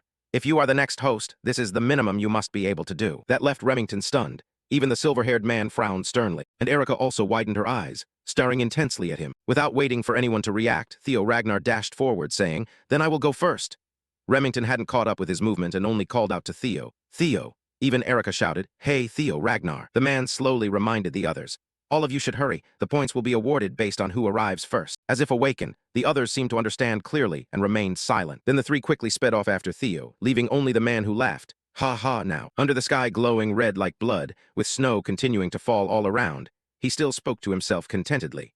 I'm beginning to want to take disciples now that I'm old. On this side at Don Bok Palace where warm light surrounded, the palace was far from peaceful as a voice yelled, startling those nearby. Ha ha, my daughter, where is my lovely youngest daughter? Kissin, unconcerned about his own appearance, constantly checked the rooms along the corridor searching for his daughter. My daughter. Seeing the figure running down the corridor left the two servants helpless behind him. Oh heavens, the Marquis has come again. The orange-haired maid beside them also felt powerless. Because young Master Theo was doing very well, and the atmosphere in the palace had become much brighter. Inside the room, Cecilia was explaining to another servant, but that serious atmosphere was shattered by the door swinging open dramatically, along with Khan's booming voice.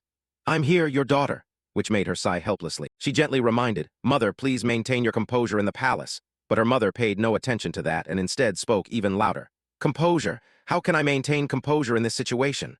This mother was about to become super rich. Cecilia quietly reminded her, "Mother, you are already rich." Kissin excitedly rushed over and hugged her daughter tightly.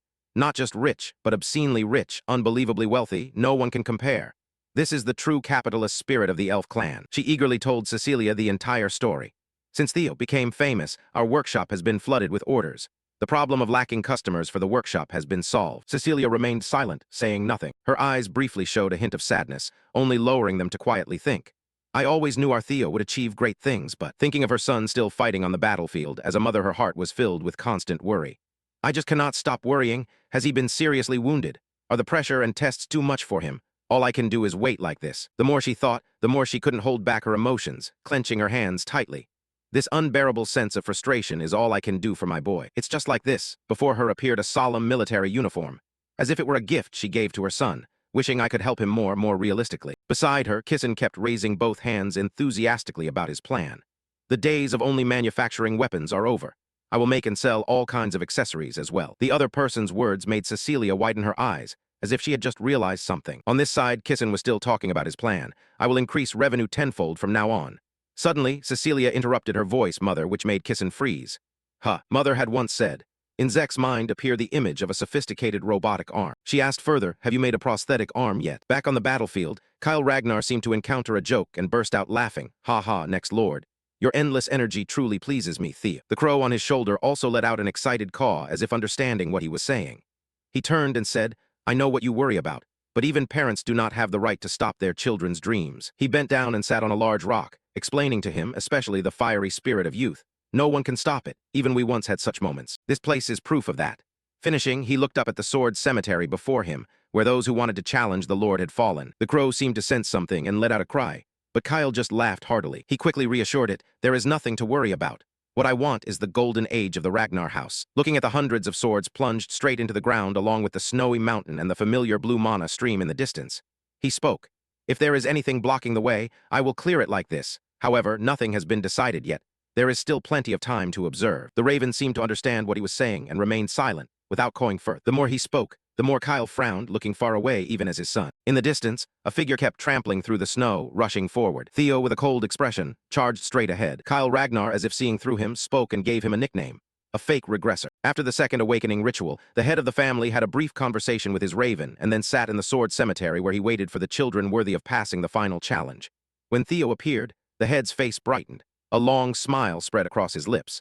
"Finally you have come, my son." But his eyes quickly became alert. In contrast, Theo was exhausted after the long journey, having to face the overwhelming aura of an extremely powerful person, to the point of feeling suffocated. Just the oppressive aura of the head of the family made him take 4 hours to climb a mountain that normally takes only 1 hour. The head of the family asked, "Do you know what this place is?" Theo glanced around and immediately recognized this as the sword graveyard, where the swords of opponents defeated by the family head were gathered. Closing his eyes tightly, the family head recalled the words he had once spoken. Indeed, that is the position of the family head, where one must face countless threats alone, relying on no one. That is the position of the strong, who must stand above all by their own strength if they want to lead the clan to prosperity. Opening his eyes, he asked solemnly, "Do you believe you deserve to claim that position?" Theo calmly replied, his voice full of confidence, "Of course I do." But the family head's expression showed dissatisfaction. "Don't answer so easily. I had to slaughter thousands of lives to stand here. Can you maintain that answer after feeling their hatred fully?" As soon as he finished, the resentments in the sword graveyard flared up, screaming and rushing towards Theo. "You will be cursed forever. How dare you commit such cruelty? We will tear you into 100 pieces." Yet despite being surrounded by hatred, Theo remained steadfast without the slightest wavering. The family head asked in surprise, "How do you still keep that determination?" A multitude of reasons flashed through Theo's mind. Avenging his past life, seizing the position of family head, ending this damned power struggle. He was ready to overcome any challenge to fulfill his mission. Theo drew his sword, knowing his answer might not be what the family head wanted. But there was only one way left, to prove it with the sword itself. "I will use my sword to answer," Theo declared clearly. Hearing this, the family head smiled with satisfaction, his eyes sharp as blades. "Very well. From now on, I will no longer see you as my son, but as an arrogant challenger. Show me what you have learned from her teachings." At the mention of her, Theo's expression instantly shifted to panic. What did the family head just say? Could it be, as he suspected, that he was the one who had done it? But before he could finish his thought, a sudden slash came down, effortlessly cleaving Theo in two. The sword in his hand shattered like a dry branch. Theo's eyes widened in disbelief. He couldn't believe he was defeated without even realizing it. A simple strike from the family head was enough to finish off a novice like him.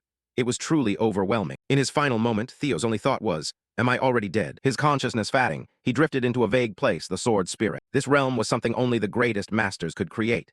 And as a trial to awaken him, it was truly merciless. The crow beside him couldn't hide its fury, constantly protesting. But the family head responded coldly. "Are you worried he'll die? This is a harsh trial for those who wish to become the family head. Only those with iron can escape the sword spirit. If determination is only half-hearted, then dying here is better than surviving to become a disaster for the family." In that infinite space, Theo's soul floated contemplatively. "I am already dead. Being defeated by someone as strong as the family head is nothing to regret. At least in this life I have accomplished the things I longed for. Reclaiming the Camellia Palace, avenging Rendon and Axion, escaping the tragic previous life. Everything is the luck of fate. After all, this life is still much happier than the last. Perhaps this is the end of the journey." Invisible hands pulled at him, wanting to drag Theo's soul down into the abyss of despair. Just as he was about to give in, a voice rang out, the voice of a mysterious bird. "Enough, kid. Get up quickly if you fall just because of this small challenge. Then it'd be better if I had swallowed you whole from the start." The shout blazed like a fire within Theo's mind, awakening him. His eyes flashed with determination. "You're right, thank you." Once again, Theo tightly gripped his sword, but this time everything was different. He would not allow this to be the end.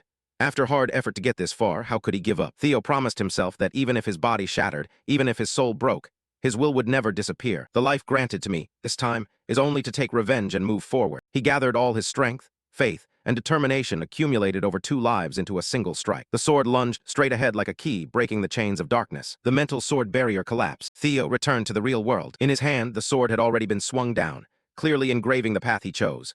The path full of thorns and challenges, but with no retreat. The clan head quietly approached, eyes shining brightly, face full of satisfaction and expectation. "Well done, you have overcome it." Those words marked the end of an arduous, awakening ritual, and also the beginning of a stormy road ahead. 1 week after the awakening ceremony, the atmosphere at the clan headquarters was more lively and bustling than ever before. After a period of rest, Hulkus and his sister Erica were present at the large square to attend the nomination ceremony. "Wow, so crowded, it makes me feel nervous and anxious." Erica immediately uttered a cold remark. Already a general, but still shy like a child, huh? Hulkus angrily retorted, "I'm not shy. It's just that here are all 2 powerful people.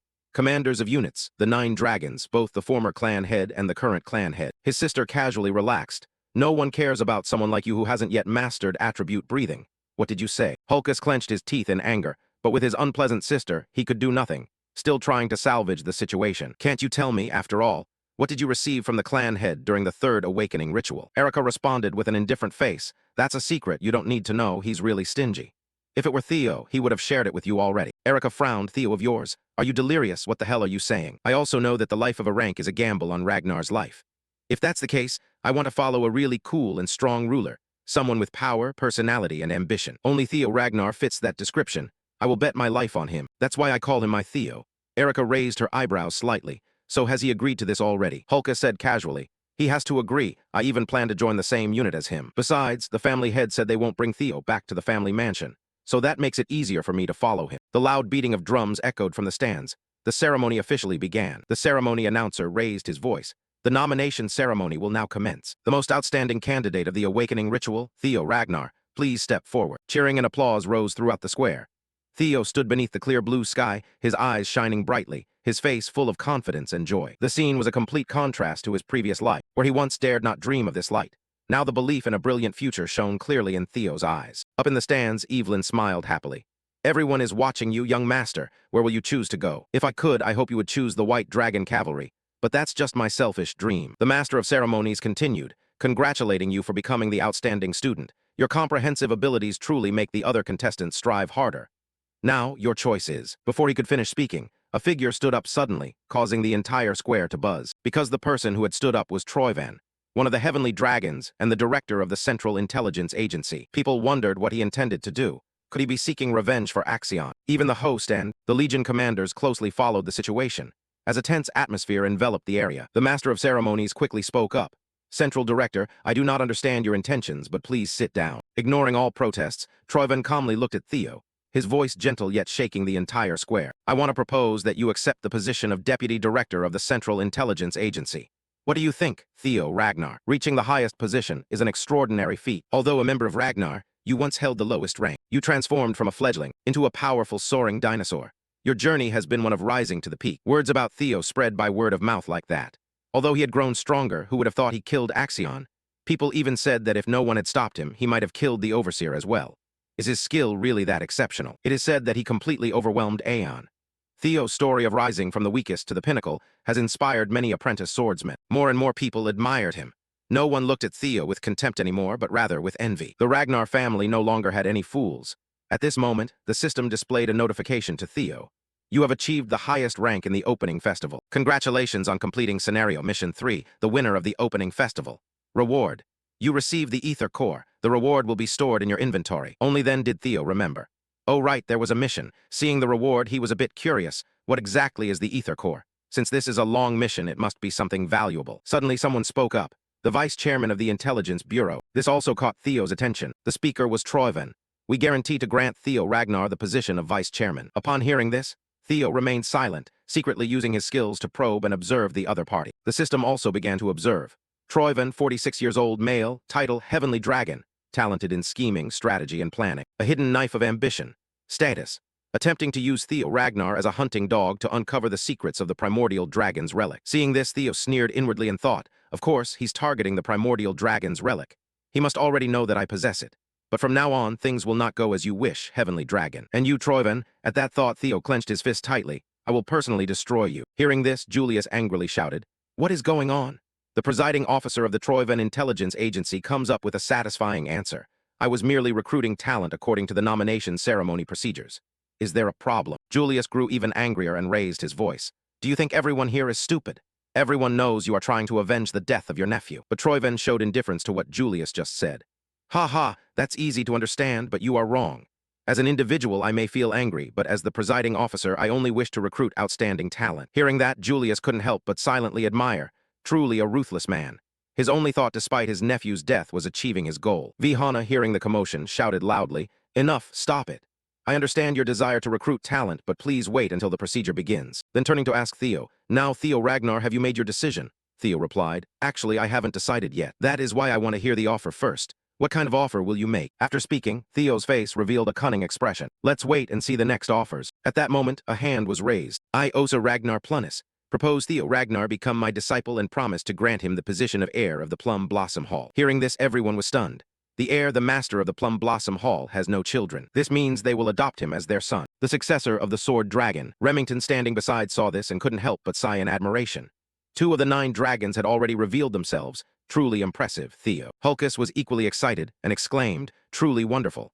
Erica also said that the other captains and leaders would no longer dare to speak out. At that moment, a voice suddenly rang down from the sky, declaring that it too wanted to join the competition. Suddenly, the silhouette of a bird in the sky dove straight toward the ground, creating a terrifying shockwave. Within the dense smoke, a figure gradually emerged. It was the Black Dragon, leader of the Black Snow. Robert Ragnar. His appearance stunned everyone.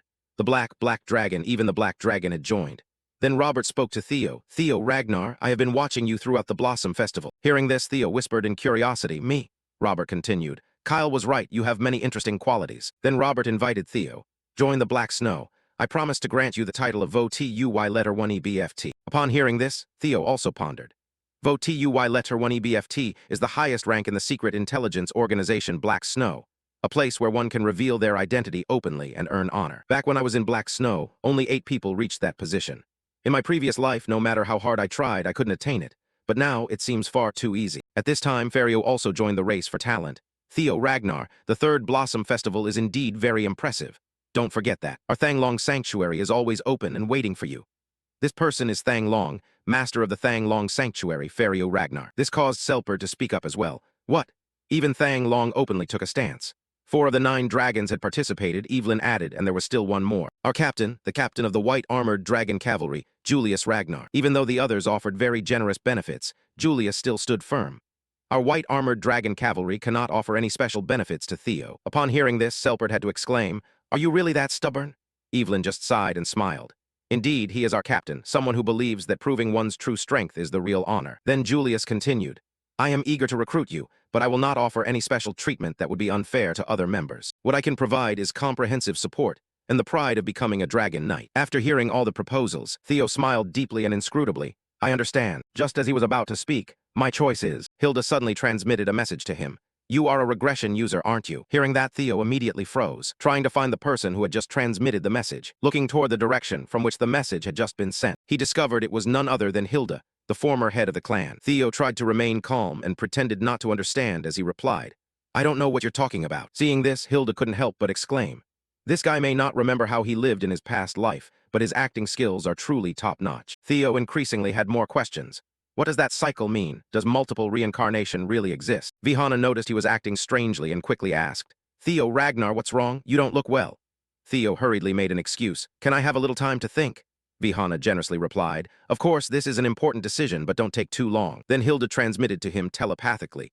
No need to hide anymore. I am also a regression candidate, but my assigned cycle ended a long time ago. Hearing this made Theo even more annoyed again. Cycle clearly means multiple reincarnations. How can that happen, and how many other regression candidates are out there? My opponent is a former patriarch. It's better to answer frankly and ask directly. Thinking this, he immediately asked Hilda again, Does cycle mean being able to reincarnate multiple times? Hilda was surprised. What, you don't know? So Kyle hasn't told you anything? Yes, Kyle hates regression candidates to the point he can't stand them. It's truly surprising he let you survive. Hearing that, Theo was even more shocked. What? Could it be that all the harsh trials I've endured were because of Kyle? Hilda also noticed his change. You seem to have many questions, but time is running out. If you want to know the secrets of this world and the family, come to me, and we will talk again later. Thus, their secret conversation began, and ended without anyone knowing. Theo now seemed to have changed his decision. At the third flower opening festival, the head of the family did not give me any answers. The only thing he handed me was the sword core. The head of the family detests false regressions, the flow of Roadbroke's aura that I sensed from him at that time, and Roadbroke's stolen heart. Does the head of the family really take Roadbroke's heart? Because would Roadbroke, an ancient dragon, accept false regressions? Normally, humans cannot defeat an ancient dragon, but with a head of the family, known as the demigod, that can happen. After thinking for a long time, he finally decided there was no other choice to explore the family's mystery related to regressions. Vihana then asked him, Now Theo, Ragnar, have you decided where you will go yet? Theo had also chosen to seek Hilda, so he answered, Yes, I have decided. I will. Just as he finished speaking, Remington quickly replied, choosing the Fario Academy. Remington had become a disciple of the celestial dragon Fario. He probably made this decision because both of them used water energy. In his past life, Remington returned to the Narcio family to become stronger, and eventually initiated a rebellion against the Ragnar family. But this time, he did not leave Ragnar. Surely this is another change caused by me. Theo and Remington shook hands firmly, and he looked at the other slowly and spoke. This was only a temporary farewell. Theo smiled happily and continued, Let us both do our best in our own positions and then reunite with greater strength. Hearing this, Remington smiled and quickly replied, Of course, Theo, I look forward to the day we meet again. With that, he looked at Theo with affectionate eyes. Seeing this, Theo also directed a warm gaze back at Remington. As expected, Ray had returned to the Daffodil Mansion, where her mother, the Ice Dragon, was. There was no place more suitable for her than there. Sybil and the others from training camp number 4 wanted to follow Theo, but their achievements did not qualify them. Parting with comrades was truly regrettable. Suddenly, Theo spoke loudly. With this, the official appointment ceremony is over. Everyone did very well, now you may disperse. But I am certain that everyone will continue to put forth their best effort. As soon as he finished speaking, he focused his gaze on the distant sky. Suddenly a voice called out, Hey Theo. He glanced toward Hulkus, who was grinning widely. The boy continued speaking. I didn't expect we'd end up in the same unit. Hulkus waved at Theo, smiling broadly, which made Erica standing beside him mutter in disgust. This idiot. But I have also made some new teammates. Hearing the other two speaking, Theo also spoke softly. Hulkus, Erica, it's great to see you here. Thank you for helping me in round 2. You saved me. Erica then grinned broadly. Don't forget that you owe me. But in her heart, she thought, the strongest is always the best. Hulkus also hurriedly shouted, Damn it, Theo, I like you already. Inside, he was screaming that the strongest is truly the best. Theo looked at the two people laughing openly before him and thought helplessly, Why have these people suddenly started liking me like this? Suddenly another voice spoke up. Attention, the commander is coming. No matter what, my goal remains unchanged. The most prestigious unit of the Ragnar clan. The perfect place for me to launch my plan to become the clan leader. The white armored dragon cavalry. Julius confidently stepped forward and said, Congratulations on becoming members of the white armored dragon cavalry. At that moment, Theo also looked toward Julius, still unfinished with his earlier thoughts. I will go see Hilda afterward. Julius stepped up and stood in front of everyone. He smiled and said, Now listen to the oath from our new recruits. Hearing this, Hulkus was the first to shout quickly, I want to become a great dragon cavalryman. Another young man also shouted, I want my name to be renowned far and wide. Erica, from a distance no different, quickly said, I want to be the strongest of this generation. From afar, a strange young man also shouted loudly, I want to be recognized by you, Commander. In a moment, everyone began to pay attention to something. This caused some others to curiously look in their direction. Theo was still standing there steadfastly, his gaze unchanged as everyone looked at him. Suddenly, he lowered his voice slightly. I am preparing for the great battle 5 years from now. Then raised his voice clearly and loudly. I will become the commander of the white armored dragon cavalry within 5 years. Hearing that, Selperd was surprised and thought to himself, he really has guts, saying that right in front of the commander. At that moment, Julius laughed loudly and then spoke. Very good. Dreams must be grand, excellent. You have chosen the right place. He threw his cloak back. Julius stood firm before the crowd and declared, regardless of the reason you chose this unit, remember only one thing. Every drop of blood and sweat you shed will become an immortal legend in the history of Ragnar. Today's hardships will be tomorrow's pride. Our shields will not break and our swords will not shatter. Your comrades will always stand shoulder to shoulder with you, and so will you with them. Awaiting at the end of that blood and sweat-soaked path is glory. Congratulations on becoming part of the white armored dragon cavalry family. Suddenly, a large dragon flew in from somewhere behind Julius. Seeing the dragon land, everyone stirred with excitement. A flying dragon, the commander's companion. The dragon gently lowered its head for Julius to stroke. He softly said, "This is my companion Gulla. She is a flying dragon, our symbol of the cavalry." Suddenly, countless other dragons appeared in the sky, soaring around. A large dragon landed. Another with unusual legs followed after, and the others also landed one by one on the ground. The dragons stood in a long row, with others riding on their backs. Julius spoke, "Now everyone get on your elders' dragons." He climbed onto his young dragon's back and softly continued, "We will begin the initiation test. This is the time for you to claim your companions. Gather at the dragon's nest." As soon as he finished speaking, he immediately flew up into the sky. Theo looked at the dragons thoughtfully. "So this is a dragon. I will have my own flying dragon." Suddenly Evelyn, who was sitting on a dragon, came over. She gently said, "Let's go, young master." Hearing that, Theo opened his mouth wide in surprise. Evelyn looked at him and continued speaking. "I see you have come to the white armored dragon cavalry." Theo exclaimed in surprise, "Evil, why are you here? Have you returned to serve?" Seeing him say that, she only smiled helplessly. "Yes, it is also unavoidable." Suddenly Theo noticed something. His gaze stopped on Evelyn's arm. Hesitantly he said, "Evil, your arm." Hearing that, she just smiled. That iron arm was still resting casually on the dragon's back. Cecilia stepped forward, bowed her head and softly said, "I have come to express my gratitude." At that moment, Evelyn unexpectedly exclaimed, "The Lady of Camellia Palace." She quickly ran up to Cecilia and said, "If the person being talked about is young Master Theo, then it's all right. Even without my help, I believe he will still develop his talents."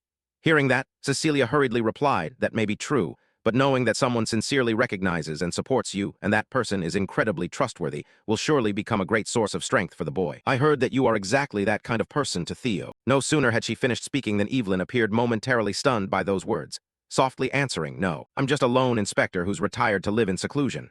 Seeing this, Cecilia awkwardly said, "Please don't belittle yourself. Many times the guiding light goes unnoticed for how brilliantly it shines. You are that light. I will help you so that your light can spread throughout the world." At this moment, Evelyn was astonished by her words. She quickly whispered to Theo behind her, "Thank you, young master. I heard that you have taken a special interest in this matter.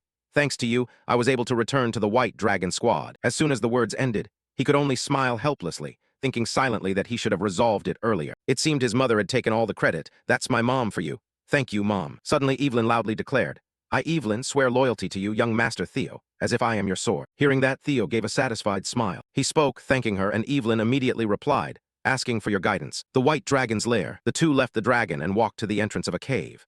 Evelyn spoke up, "This is the White Dragon's lair where the wyverns live.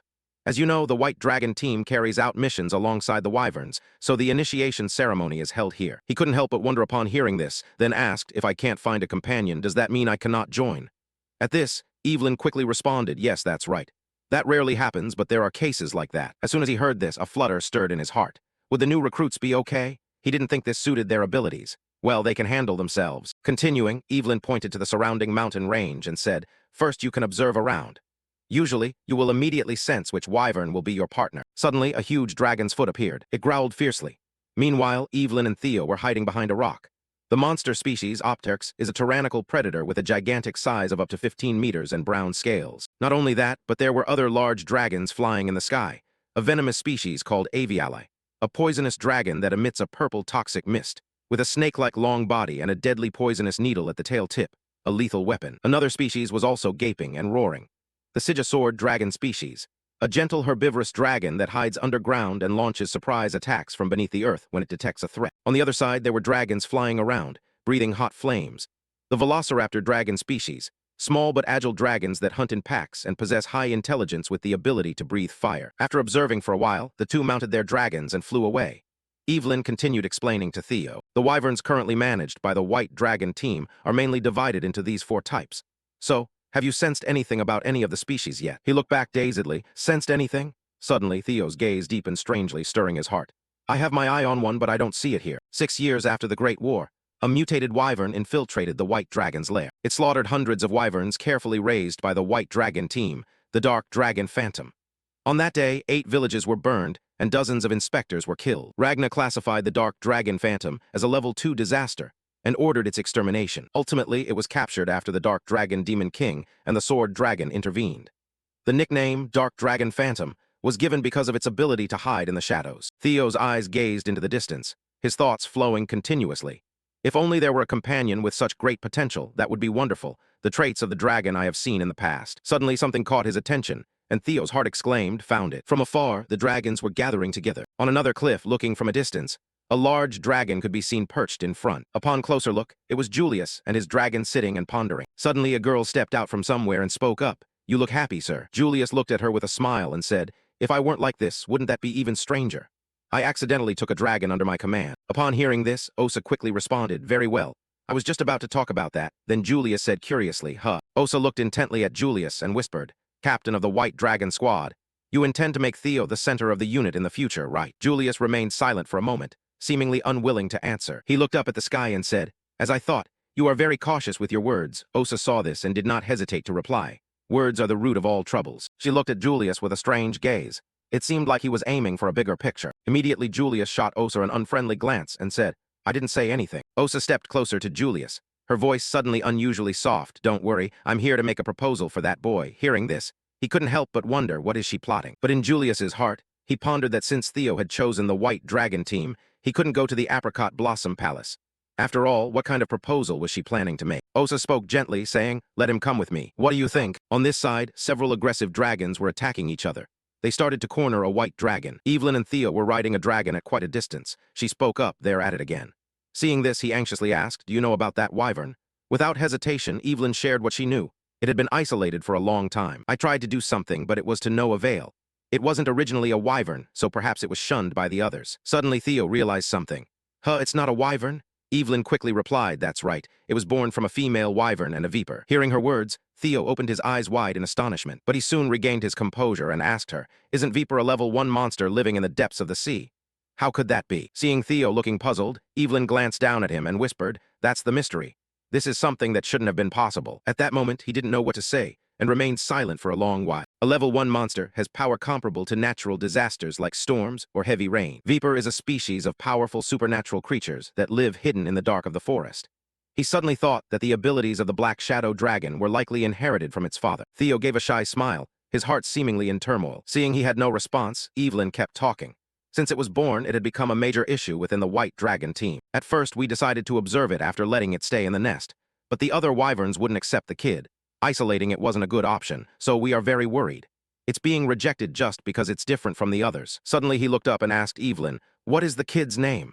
Without hesitation, she quickly replied, it's Umbra. In an ancient language, that name means darkness. All the more reason for us to choose that kid. Only then did Theo break into a satisfied smile and say, Darkness, that's a good name. Suddenly he changed his posture, causing Evelyn to ask anxiously, young master, what are you doing? Without many words, he simply replied, my companion is that kid.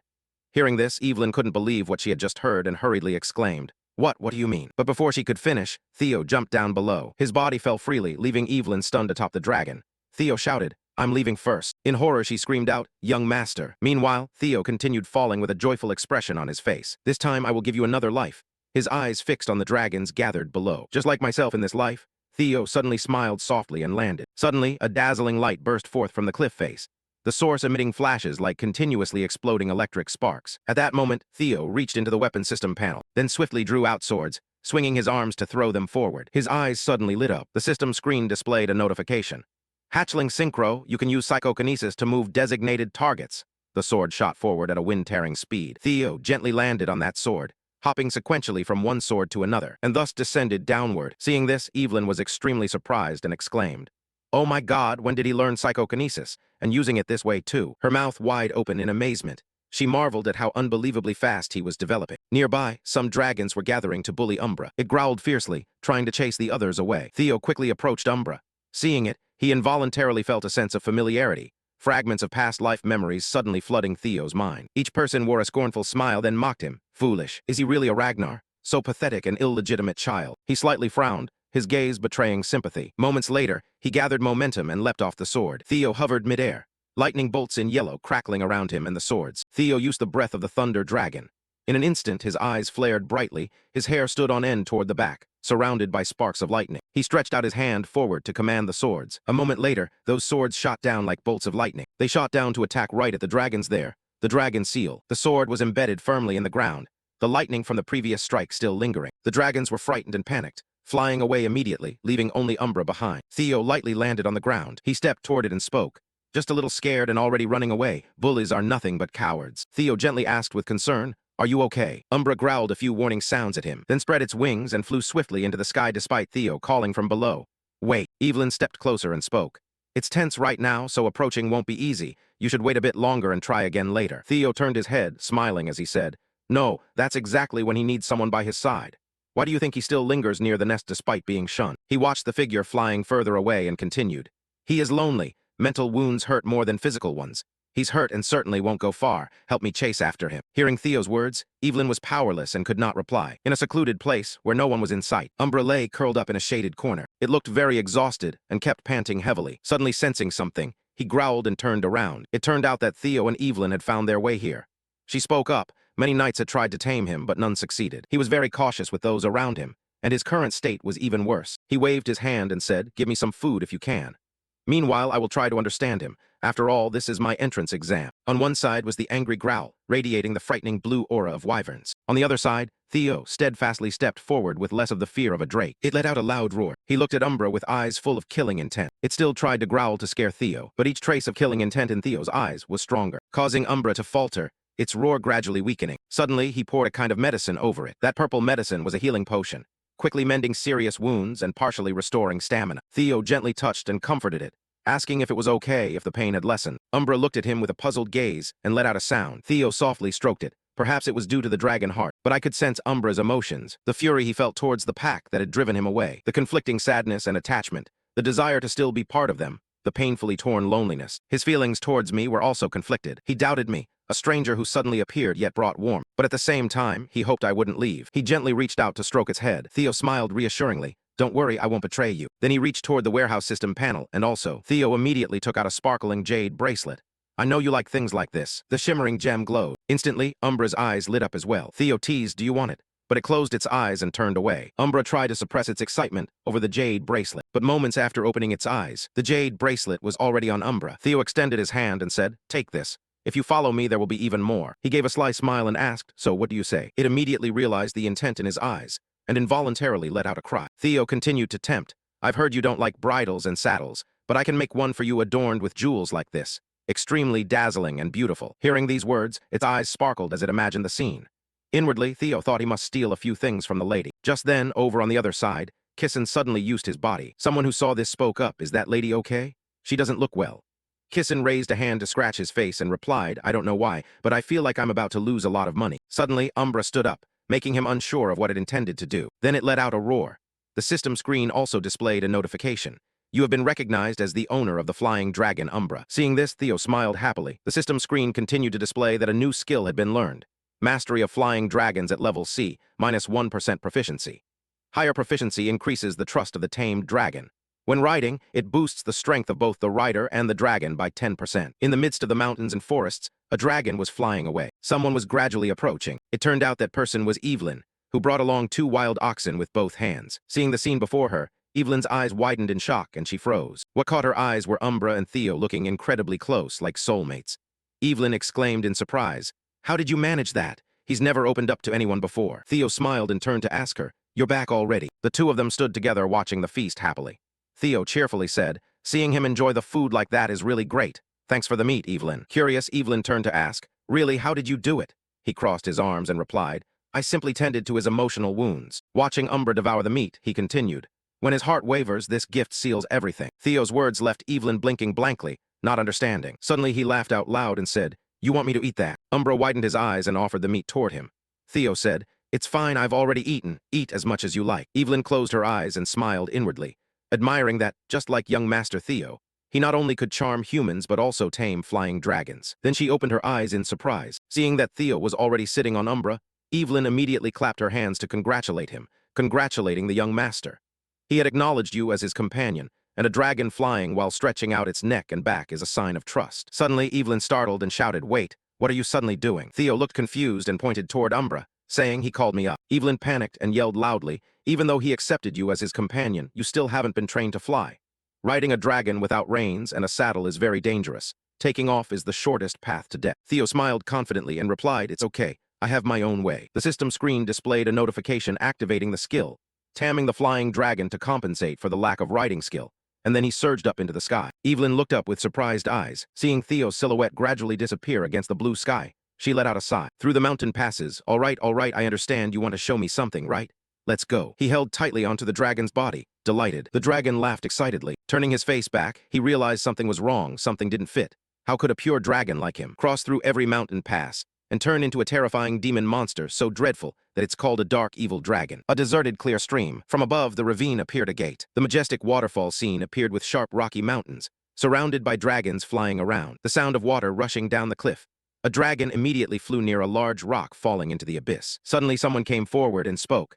"I thought I had understood the winter mountains clearly since they were still covered with black snow." Theo appeared with a large dragon standing beside him, surrounded by a beautiful sparkling light.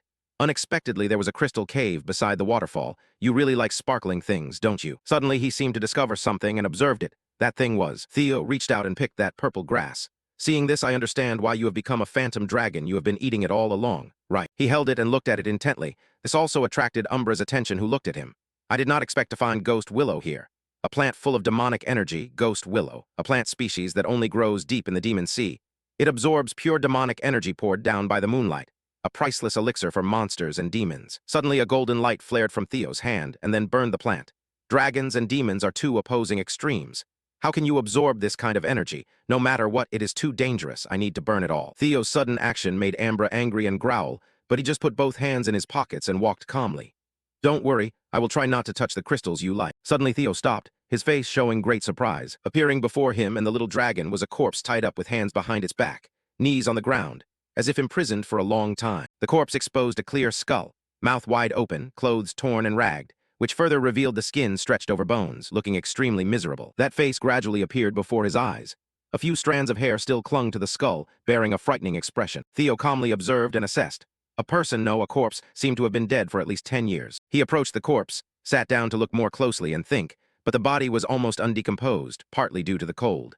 However, this also meant that when alive, this person possessed extremely powerful magical energy. His face remained calm as he continued to stare intently at the corpse before him. Such a formidable expert imprisoned here and died so miserably. Suspicious indeed. I should return to investigate later. At this moment, Theo turned his face toward the plants from earlier. The frightening corpse seemed to awaken, a red light rising from its eye sockets as it looked at him. First, the willow demon must be dealt with. Suddenly the corpse screamed angrily, its mouth wide open as if trying to devour Theo, strange light emanating from within. At that moment, Theo was startled and turned his head back, his face showing a bit of astonishment. Before the corpse could rush at him, Umbra the little dragon lunged forward and kicked strongly at the growling body. At Umbra's action, Theo's face clearly showed joy as he exclaimed, "Umbra." The little dragon Umbra opened his mouth wide and roared angrily. The terrifying corpse, seeing this, fought back. Although it had been pinned down by Umbra's large foot, it continued to scream. Suddenly it opened its mouth wide, trying to bite Umbra's leg. Theo also realized something unusual at this moment. Fear and astonishment appeared in his eyes at the corpse's actions. It was dangerous. He immediately rushed forward to block the corpse's attack. Theo's arm was bitten, and blood oozed out. Not stopping there, the terrifying corpse bit harder into his arm angrily. "Kyle, Robert, I will not forgive this." Theo's painful face seemed to recognize the identity of this corpse. He was not mistaken. Those were the names of the clan chief and the Black Dragon. What kind of monster was this? The secret technique of the Duke of the White-Armored Dragon Cavalry. Suddenly, someone rushed forward, holding a sharp sword slicing swiftly. It was a girl named Everine, wielding the sword as she quickly charged at the furious corpse. This caused the corpse to release Theo, who fell down where he was. The little dragon Umbra and Everine looked on in shock and worried for him.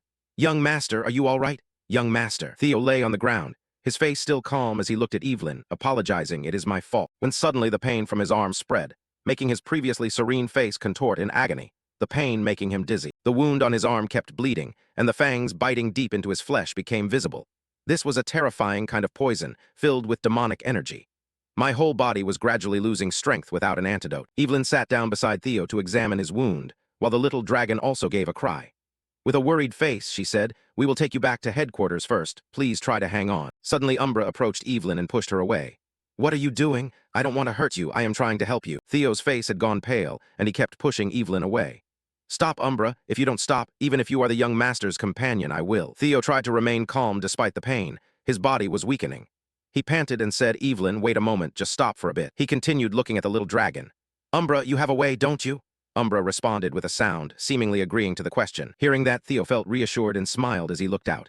"All right, I will entrust my life to you." Evelyn exclaimed in alarm, "Young master, if we don't leave here immediately, it will be very dangerous. That is both poison and demonic energy." His eyes narrowed, calm yet still bearing a tired look. The corpse poison mixed with demonic energy. Even with proper treatment, the survival rate was less than 30%. "I will trust in Umbra's method."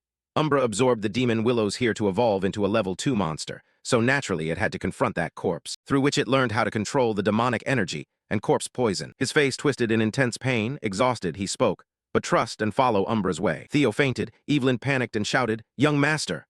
Then the sound of Umbra calling out followed as it turned its head searching for something. The little dragon bit the plant from earlier with its mouth. Its leg struck and quickly shattered a rock. In the end, it dropped these items messily on the ground. Seemingly understanding its intention, Evelyn spoke up, "Mix this in and give it to the young master to drink." Meanwhile, the little dragon nodded repeatedly in agreement with her. Evelyn silently looked at the things Umbra had brought. They were just plants and crushed stones, lying quietly on the ground. At that moment, she glanced over at Theo, who lay motionless. Evelyn closed her eyes tightly, worried and deep in thought. But then she hurriedly grabbed the items Umbra brought. "Damn it, I don't understand anything anymore." Evelyn used magic to thoroughly mix the two substances. A purple light appeared, enveloping the items in her hands. A purple liquid was created. She quickly poured it into Theo's mouth. After drinking it, Theo's face was pale, only smudged with the drops of purple liquid, but there was still no sign of change. Both Evelyn and Umbra watched him attentively. That face remained unchanged. Suddenly his body seemed to absorb something, and his heart shone with a miraculous glow. Evelyn and Umbra were astonished to see this. It can't be. Theo's body appeared to be surrounded by a strange light. He was truly recovering. Golden rays emanated from his body, like streams of electricity running through it. That light continuously flashed a brilliant yellow, but then it transformed into black before Evelyn's astonished eyes. The color of the magical element had turned black. We have never heard of this happening before. Suddenly, Theo's body jerked, his mouth opening wide in pain. Evelyn also realized something and grew fearful. "What the hell is happening, young master?" The absorption process has begun. Theo's face froze, black liquid flowed from his eyes and mouth, looking extremely terrifying.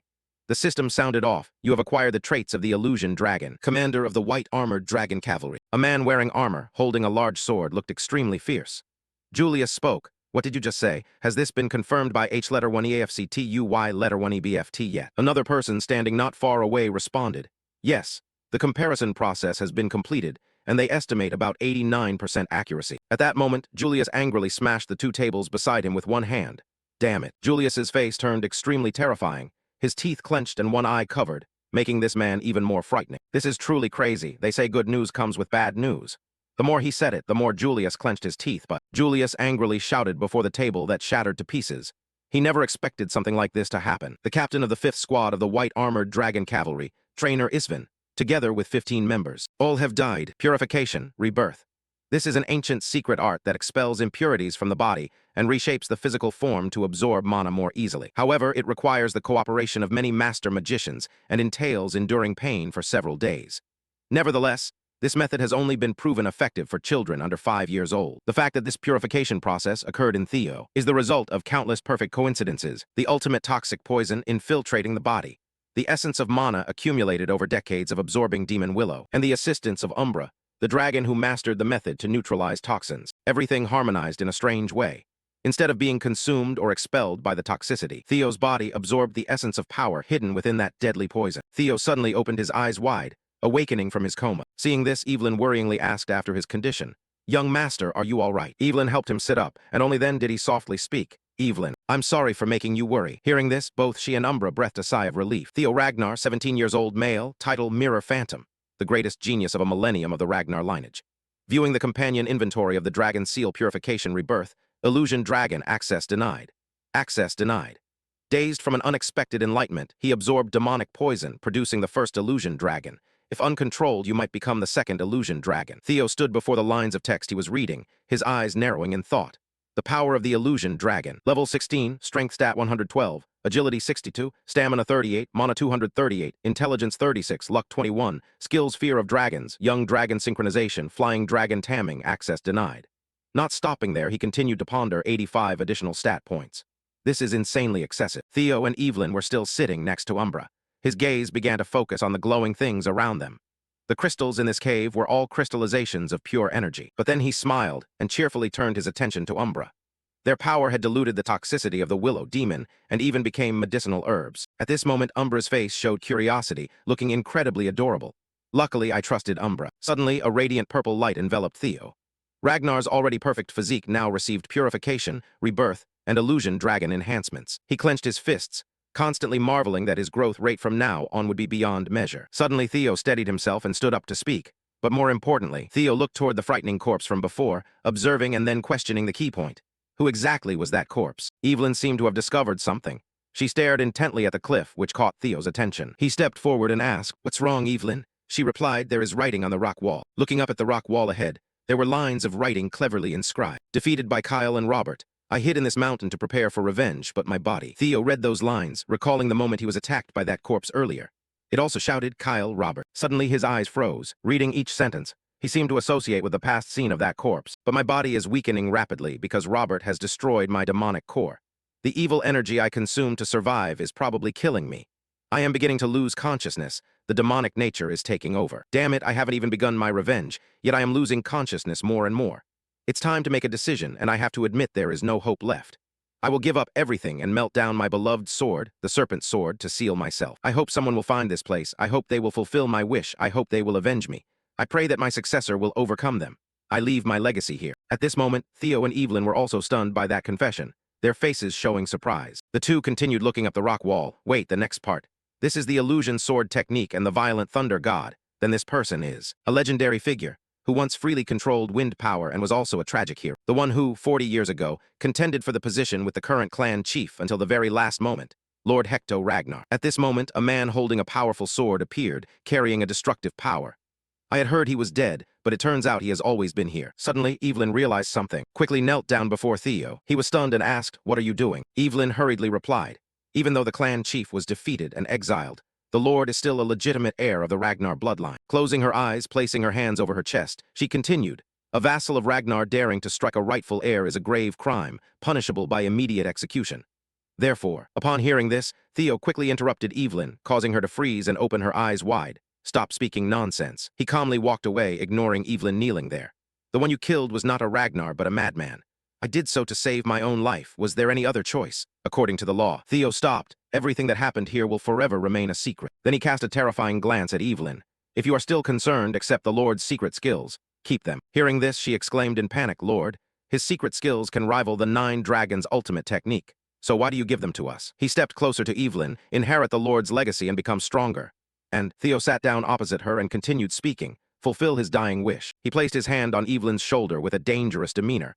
Thus, the lord of the clan could finally rest in peace.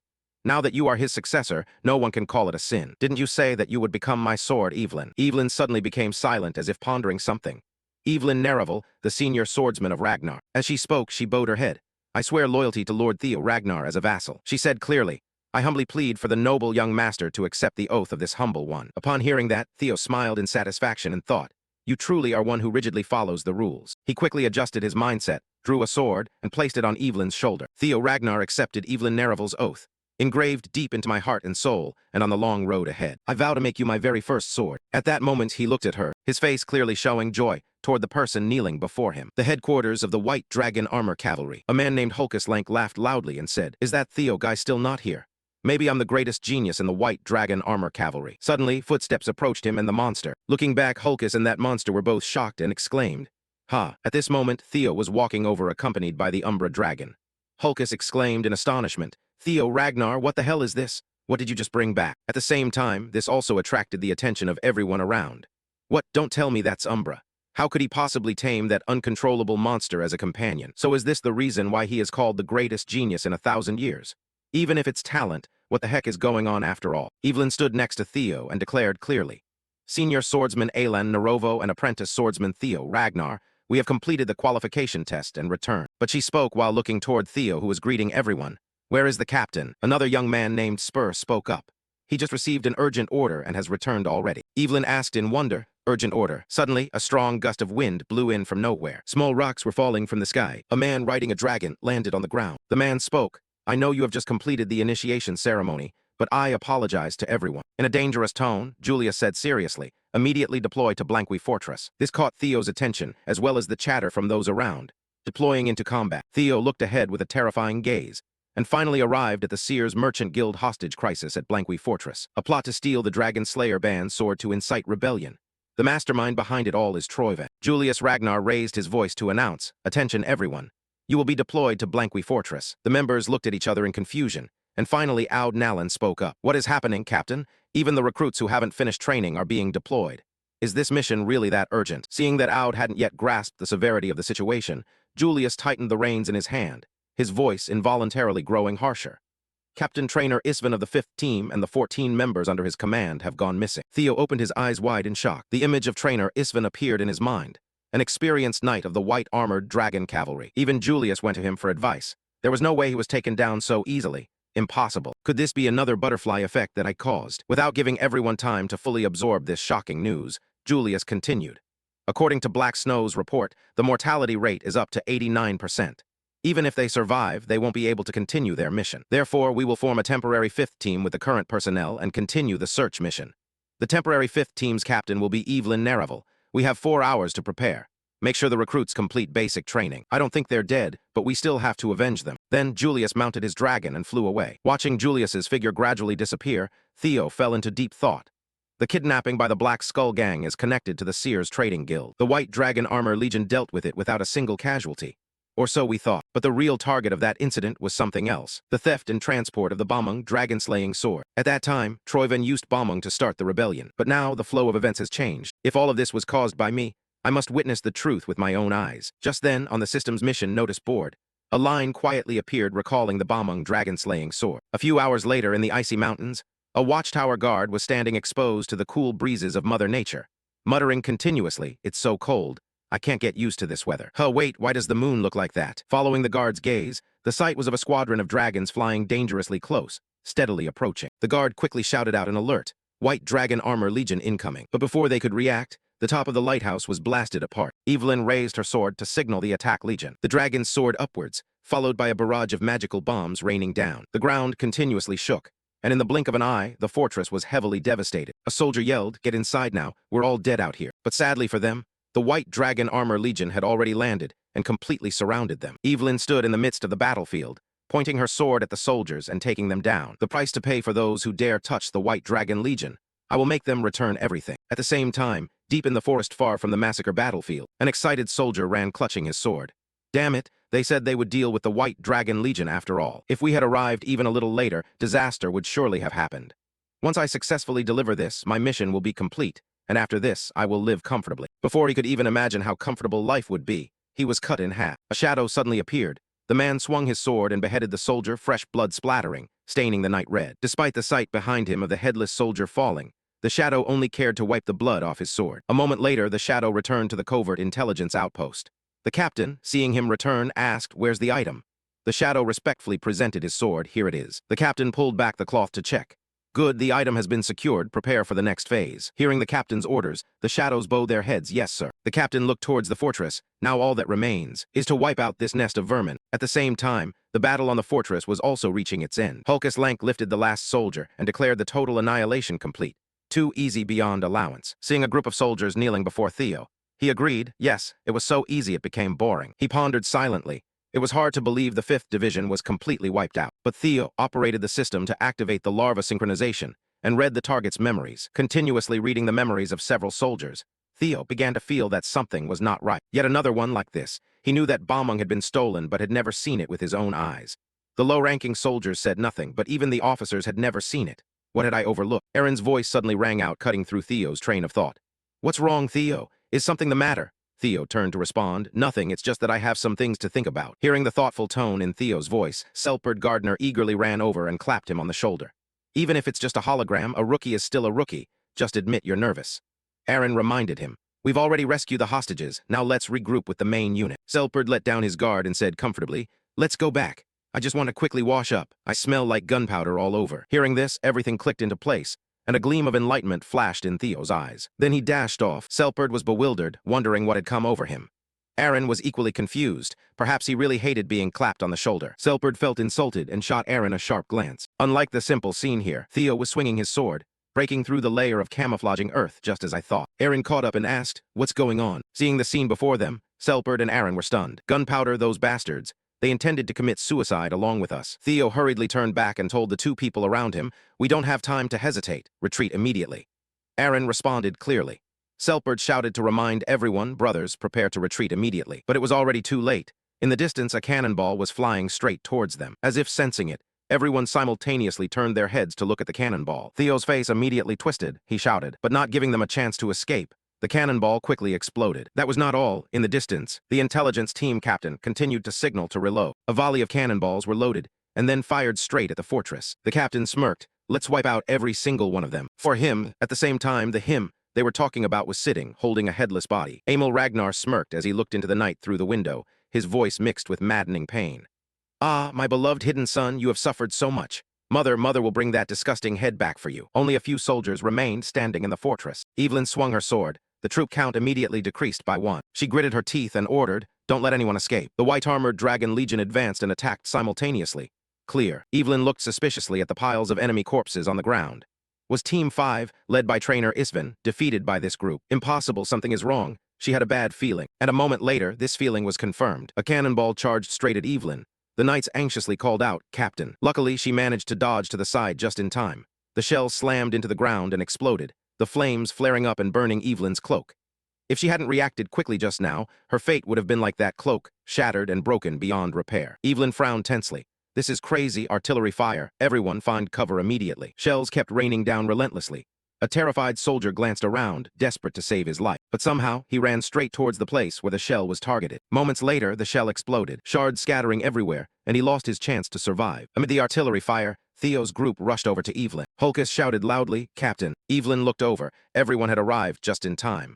It's a bombing raid. We have to leave here immediately. Theo raised his hand clearly, advancing toward the outer wall, moving away from the bombarded area. At the same time, he quickly activated the system, opening the mind gateway, disengaging the safety mechanisms of brain functions, enhancing the speed of thought processing and sensory perception. The entire fortress's architecture immediately appeared before Theo's eyes. Seeing Theo frozen in place, Evelyn hurried back to shake him.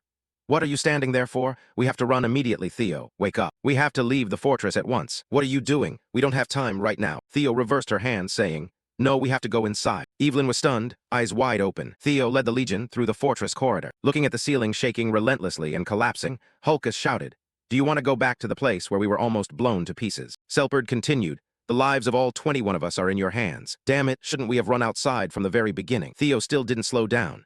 If we run outside now, we will get caught in the barrage or an ambush, which is exactly what they are waiting for. At the same time, he quickly used larval synchronization to reread the remaining thoughts of this object. After reading, he surprisingly realized they must have thought we couldn't survive inside the fortress. But right now, with this ability, we have more than enough chance to survive. When the mind gate opened, the range of larval synchronization expanded significantly.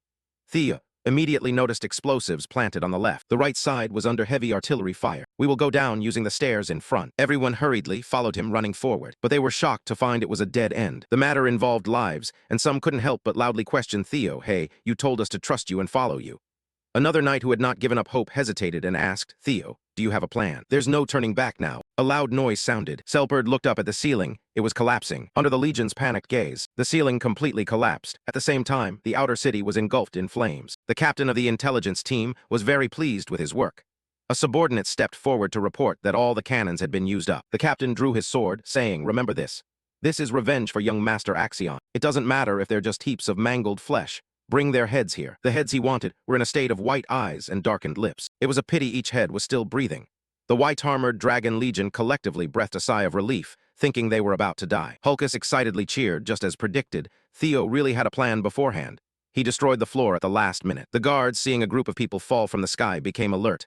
What? Who are you? How did you get in here? Theo silently watched the two Black Skull soldiers, wondering why they were here. We detected an area with unusually solid ground, and came to investigate. Theo's gaze suddenly landed on an iron cage. He was astonished to realize that one of the prisoners was the captain of Team 5, Trainer Isvin. After a while, the white-armored Dragon Legion efficiently dealt with the two guards. Evelyn touched the cuffs, tightly locking the limbs of the 5th Legion.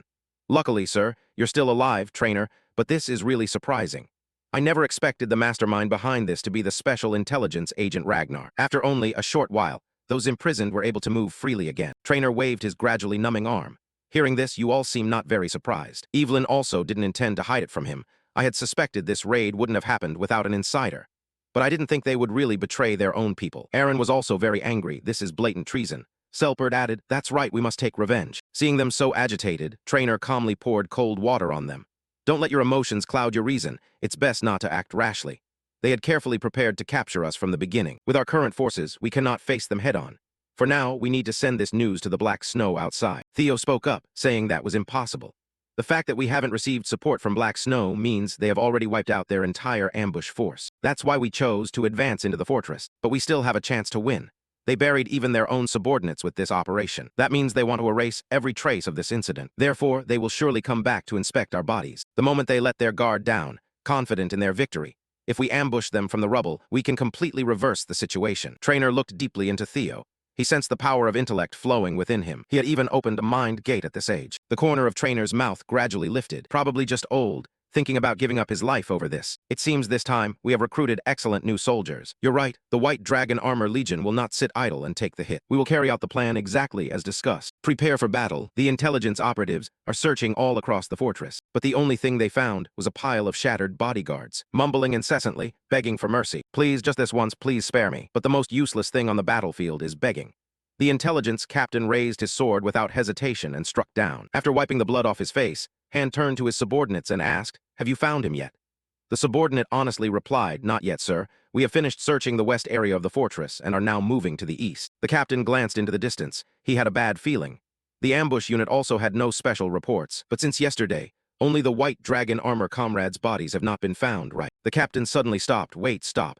Has anyone seen the White Dragon Armor team?" No sooner had he finished speaking than the White Dragon Armor Legion landed a critical blow on each of his subordinates, and he himself was not excluded from the hit list. The ground beneath the captain suddenly shook as a sharp sword thrust upward, carving a long slash across his face. In the blink of an eye, Evelyn shook off the dirt and sprang up, swinging her sword toward the intelligence captain. He quickly leaned back and jumped away, narrowly escaping death. The captain seized the opportunity to shout, ambushing the enemy who were the white-armored dragon cavalry. Preparing for battle, the fight officially began as both sides rushed at each other to tear one another apart. Evelyn looked directly at the intelligence flight captain, her voice cold. "I just hope you are not the intelligence flight captain. According to Ragnar's law, you are guilty of treason and will be executed immediately." No sooner had she finished speaking than she lunged toward the captain. In the blink of an eye, they exchanged over 100 moves. The captain saw Evelyn still jumping and taunting him everywhere and gritted his teeth in anger. He didn't understand how they could survive that strike, how it was possible. Anyway, Evelyn had the upper hand. She knocked the captain's sword aside and quickly slashed toward him. The captain fell backward and slid on the ground by momentum. Evelyn shouted loudly. The intelligence flight captain resisting further was useless. "Since we successfully ambushed, you no longer have a chance to win. If you surrender obediently, we will spare your lives." But the captain refused to admit defeat. He shouted everyone. Permission granted to use forbidden magic. The white-armored Dragon Legion was stunned. Forbidden magic. The intelligence flight members placed their swords on the ground to cast spells. The aura around them instantly became much more dangerous. They fiercely charged toward Theo. Theo was stunned, staring at the scene before him. Theo immediately recognized it as a blood rage attack, a type of forbidden magic that uses one's own life force as energy. Seeing the fist of the Imperial Intelligence Squad about to strike his face, Theo slammed his sword into the ground, knocking the attacker away. But the consequence of sending one flying was 10 more rushing in. Countless members of the Imperial Intelligence Squad swung their swords at him. Before he could steady himself, a teammate rushed out to block in front of Theo. Numerous swords pierced through his body. The teammate coughed up blood, looked deeply into Theo's eyes, and struggled to say each word.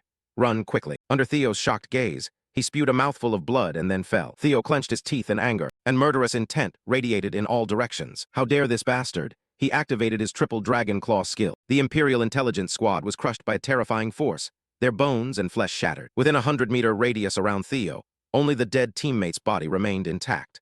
Not stopping there, Theo continued by activating Lightning Gate, striking at the Imperial Intelligence Squad fighting the White Dragon Armor Legion. He leapt up and executed the Triple Dragon Claw, a continuous combo strike. In the blink of an eye, this terrifying move wiped out the Imperial Intelligence Squad, without injuring a single white dragon armor legion soldier. The captain looked at the numerous corpses of his subordinates scattered everywhere and suddenly thought. Yet he was able to neutralize the counterblood critical hit so easily. He couldn't let this bastard survive. No sooner said than done, he quickly cast a spell. Meanwhile, Selperd was still stunned. Since when had Theo learned such a thing? Aaron was also agape. Truly, we have to take this more seriously. Theo was panting heavily. I tried using the thunder strike to increase the impact, but it was still too much for me. While he was recovering, the captain of the reconnaissance squad suddenly charged in. He shouted loudly, "Theo Ragnar, at the very least, I will drag you down to hell with me." Theo was stunned as he watched the captain relentlessly approaching. His mana core was distorted. No way was he planning to self-destruct. Before Theo was forced to perish alongside the captain, Evelyn stood in front of Theo, activating her ultimate skill, the Wind and Thunder Divine Storm. The captain was swept up in the vortex, blood spattering 3 meters away. Seizing the moment, Evelyn leapt upward, aiming directly at him, and unleashed the ultimate skill, the Wind and Thunder Divine Vortex. After this move, Theo noticed that the frenzy of his mana core had ceased. Moments later, the captain was slammed to the ground. His entire body was shattered, dead beyond any chance of revival. Theo released his strength and collapsed to the ground, when a voice suddenly called out behind him. "Well done, Theo. You truly are someone I acknowledge. I have accepted the role as Lord Theo's #1 swordsman, so don't even think about taking that spot." It was Hulkus and the others. Selperd smiled and reached out his hand. "You saved my life. I am truly grateful, thank you." Theo was momentarily stunned. His lips involuntarily curled up. He also raised his hand to grasp the hand extended towards him. A team member curiously asked, "Since when did you and the captain learn those techniques?" Theo replied sadly, "If I tell you, you'll get hurt." Selperd immediately became angry and pounced to bite his arm. Seeing this warm scene, Trainer's eyes curved into a smile. After a long night, dawn had broken. In the magnificent palace, inside the pink flower hall, Amel's neck was tightly strangled, making her eyes bulge, while both tears and saliva flowed out. Troivan angrily looked at her, the damned bastard. He threw Ammon forcefully onto the ground, shouting, "How dare you act like that?" A male slave hurriedly approached, saying, "Master." Troivan's hand touched the letter placed on the table. "Where did you get the courage to steal my seal?" He crushed the letter, asking repeatedly, "Kill that bastard Ragnar and the White Dragon Squad. Is that what you said? Do you realize what you've just caused?" He threw the letter in front of Amel. "How dare you meddle in Troivan's great plan?" She went mad and screamed loudly. Amel sat in resentment on the floor, lifting her tearful eyes to explain. "I only wanted the head of that bastard who caused Axion's misfortune, nothing more. Is that not enough?" She raised her voice, making his expression grow darker. "That enemy and everything related to him, tear them apart. Burn them all to ease my anger so Axion's soul can rest in peace. Only then will I feel a bit better." Troivan clenched his fist. "Axion." He stepped on the letter with her stunned before him. "Just because a brat like him died, have you forgotten your role?" Amel couldn't believe it, as Troivan gritted his teeth and glanced at her. "You have lost the dragon-slaying sword, the key to the entire plan. From this moment on you are no longer Troivan's daughter." Amel lowered her head, recalling the cold, sharp gaze of a man, that gaze her father's. The male slave turned his head to call out, "Master."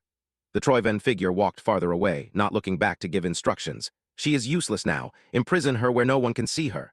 Eliminate all the vermin connected to her so no information leaks outside." He stood outside the door, frowning at the screams inside the room. "Please reconsider, Master, just this once. If you spare me, I will do anything." He went down the stairs filled with corpses, strewn about alongside desperate pleas. "Spare my life." He was pensive. The rebellion plan he had painstakingly prepared had gone up in smoke, all because of that bastard. His expression suddenly turned sinister. "Theo Ragnar, I swear I will kill you with my own hands." Theo sat on the bed, operating the system panel. In his hand he held a large sword. The system displayed information about the sword, the Dragon Slayer Bomung, a heavy sword. Mystery 82, effects unknown, currently sealed. The hidden mystery inside must be decoded before it can be used. Theo frowned and touched the sword, the Dragon Slayer. HMPH. Toxic gas suddenly emitted from the sword he held. Theo immediately threw the sword onto the floor. The sword was struck several times upon impact. Theo fearfully rubbed his wrist while watching the sword emit poison. Just as predicted, the name Dragon Slayer is not meaningless. His hand was covered with countless bruises and scratches. It clearly completely suppressed Ragnar. The sword emitted a purple toxic aura. Just as I thought, I cannot use it unless I unlock its mysterious secret. A man holding a torch stood before a gigantic door, engraved with the face of a heritage monster from the ancient mythical era. Mysterious like an illusion. It does not easily fall into the hands of mortals, but if someone deciphers its secret, it will bestow legendary powers. The man absorbed power from the stone, a legendary treasure. Theo imagined Troivan wielding the sword. In his past life, Troivan must have unlocked Bomung's secret if he could remember what he did back then. He smiled, a place appeared in my mind. The sword was stuck into the system board. Until its secret was unlocked, it was just a useless piece of iron. At that moment, a knock at the door outside made him turn his head. As soon as he opened the door, Theo called, "Evelyn." She bowed and said to him, "Sorry to bother you at this time, young master, do you have a moment? The commander wants to see you." Julius sat with his hands clasped on the table. "It's good that you're alive and have returned." Julius's expression was cold, but the man sitting and intertwining his fingers said, "You want to be discharged, huh?" Trainer closed his eyes and answered, "It's embarrassing to say this, but as you can see, I lost my legs and Rocinante, my long falcon, in the recent battle." He lifted the teacup, and furthermore, this aging body can no longer endure long on the battlefield. I intend to spend the rest of my days in my homeland to honor the fallen comrades. Julius waved his hand. Who could stop that stubborn old man? He does as he pleases. He sat down and replied politely, "Thank you, Sir Commander." Trainer calmly took a sip of tea. "I know this is not a worthy replacement, but I have something to say about the rookie Theo Ragnar," Julius said. "Go ahead." He mentioned that at his age, the Thunder Gate has opened. Julius thought of the skeleton within him and repeated with surprise, "That Thunder Gate is the boundary that separates ordinary from extraordinary." Trainer slammed his teacup down.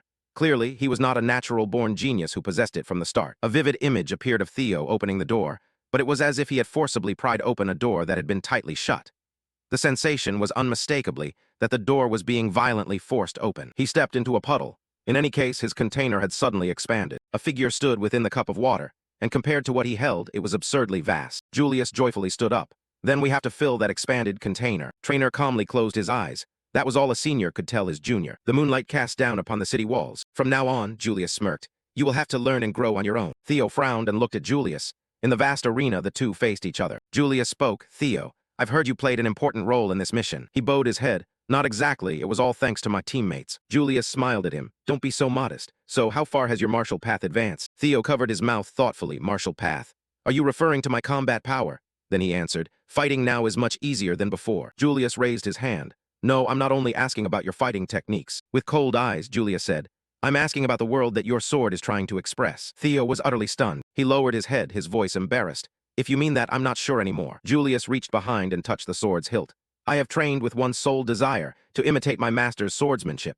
That's how everyone begins." Finishing his words, Julius's expression changed. Julius drew his sword and scraped it sharply, startling him, creating a large crack. The entire sky turned red. Theo looked up and saw this was the demon dragon's domain. Theo remembered Osa standing beneath a large tree with a sword. It was different from the domain the sword dragon displayed before the second awakening. He anxiously looked around, wondering if what Julius said meant this world was formed from personal martial paths. Suddenly his eyes went wide. Far away, Julius pointed his sword and released a beam of power into the sky. "My sword represents the demon." Theo looked up in shock. Julius held the sword with both hands, then brought it behind him. Julius spun the sword around, pointed the tip forward, and then lunged down. Theo's eyes went completely blank. A powerful tide created a huge hole. The tide was about to rush down where Theo stood. The water swirled in circles, and a sword tip appeared. Julius approached and asked, "What do you think?" With an expressionless face, Julius asked, "What did you see in the demon dragon's martial way?" Theo slightly furrowed his brows. "Strength and destruction." Julius smiled smugly. "Exactly, that is the essence of demons. Instinctive, direct." The sword sliced through the wood, even though it eventually shattered. The skull was cut in half, still forming a straight line, piercing and destroying everything it touched. Violence, destruction, power, death. Julius continued asking, "So what do you think about the Plum Blossom Sect leader's sword?" Theo's expression was vague. It was elegant and beautiful. Julius closed his eyes and crossed his arms. "Beautiful, huh? The Plum Blossom Sect leader's swordsmanship carries the essence of life. That makes sense." The broken skull emitted a radiant glow, illuminating the roots. Seeds sprouted, grew, and blossomed into flowers. That is life. The roots clung to a large tree. It was slow yet gentle, constantly transforming, but it never stopped growing. This is the way of martial arts. He stroked his chin thoughtfully. This is the martial way he referred to. Although both are 9 dragons, his explanation of swordsmanship was like this. Julius grinned. Approaching him, Julius spoke of life and death, survival and violence. "Do you think the meaning of these two swords is completely opposite?" Theo replied. "Isn't that so?" His cloak fluttered up. The red space disappeared, returning to the original arena. Julius turned and left. "If I said it outright, what fun would there be?" A book was thrown to Theo. He held the book and asked, "What is this?" Julius answered, "A dialogue between me and the Plum Blossom sect leader about the truth of the sword." Theo could hardly believe his eyes. "You said this." Julius didn't turn his head but said, "This is extremely rare. But you, Theo." A withered tree trunk grew up. An image of 2 figures, a man and a woman back to back, appeared. Julius continued, "Have become disciples of both the demon dragon and the sword dragon." Returning to the time before when Osa visited Julius. At that moment, Julius was looking down from above. He closed the book and pondered for a moment. Julius sat beside Osa, sulking. "Hey, you're a bit too strict, insisting that someone who already belongs to me become a co-successor, really." Osa covered her mouth, laughing. "You're just jealous. Yet you can't deny that this will be very beneficial for Theo, right?" An image of Theo appeared. "You already know, Theo is currently a very promising successor, unequaled by anyone else. He is developing at a rate matching his talent and will sooner or later hit a wall." Osa held the book, and at that moment, "This thing will help him get through it. But if by any chance," Osa looked at Julius in confusion. Julius was flustered. What if Theo became an enemy of the leader, but not the enemy of Ragnar? Osa was extremely stunned by those words. One person stood, while the other sat to continue the conversation. She also knew that those who developed that fast mostly did not end well. Julius pondered, that's right, if Theo followed the same path, the secret technique we gave him might turn against Ragnar and his blood. Osa stood and laughed, surprised. I thought you simply cared for that child. Osa's smile suddenly faded, but thanks to those words just now, I became certain of one thing. Osa held up the book and looked toward Julius. This is truly your style. It's best if you keep it. Julius silently looked at the two books. When the person you've watched over for so long grows up without being consumed by greed, and when you are sure he has become someone who appreciates every moment, then give it to him. Julius closed his eyes without saying a word, holding the book in his hand. Theo was shocked. Ragnar's two dragons, the first and second in swordsmanship, the dragon sword and the demon sword, two successors at the same time. He couldn't believe it and asked again, can I really accept this? Julius replied, no need to be so humble. Julius turned his head and said, we gave it to you because we believe you deserve it. Theo closed his eyes in silent agreement. He stood behind, watching Julius talk with Evelyn. Looking back, I realize I've been able to grow this much thanks to those people. Julius laughed happily while her face was full of worry as she looked at him. I've never done anything for them, yet they always help me. Theo stood at a distance, bowing before the two of them. Since the Rendon incident, I have only received help from you two. I will definitely repay you. He stomped his foot heavily. Julius aggressively strode toward Theo. If you want to repay me, there's a way to do it immediately. Julius broke into a wild grin. He instantly got ready to duel Theo. A fun joke after such a long time apart. No, wait, now that there's a new disciple, how can I, the captain, just stand still? This is real training now. He was truly shocked. Evelyn quickly ran away, ignoring the fight behind her, hurrying even more as she locked the door. Inside echoed, please, open the door for me. Evelyn shouted loudly from outside, sorry, young master. The sunlight rose, beginning a new day. The chains were removed. Evelyn happily opened the door, but as soon as she opened her eyes, she was utterly stunned. Before her was Theo, his entire body turned to stone. Evelyn worriedly called out, young master, his face covered in dirt and grime. Young master, are you all right? She cautiously stepped closer to him. The captain went too far this time. Well, anyway, under the young master's orders, we locked him in the dungeon. After hearing her words, Theo raised his head as if coming back to life. There was no guard in the prison. But is the young master sure it's okay to just leave him like that? The one-armed man was chained by the neck in the prison. He wasn't the type to confess anything no matter what they did to him, but just leaving him like this was somewhat. Don't worry, I already have a plan. She leaned close to him. Come here, whisper into my ear a little. Evelyn was startled by what he said. At the magnificent mansion, Hoa my mansion, in the vast training yard stood a figure. It was the Lord's martial arts practice ground. Go inside. He slightly bowed his head, greeting the Lord of Hoa my mansion. Osa spoke as he descended the stairs. Good, I've been waiting for you. Have you received the gift that Malong and I prepared? He maintained his posture and replied, yes, both of you have helped me a great deal. Osa smiled, summoned strength, and took up the sword. A sword flew out. Osa held the sword and ascended as cherry blossoms fluttered around. Osa approached where he was kneeling on one knee with the sword in hand. That's good. Osa smiled dangerously. What I'm about to teach you isn't some advanced technique, but a fundamental principle often overlooked in swordsmanship skills and arts. The sword was gradually raised, starting from there all the way to the end of the path. Osa pointed the sword's tip in front. I want to teach you how to generate vitality with the sword. Osa looked at him and asked again. Osa's sword tip pressed close to his neck.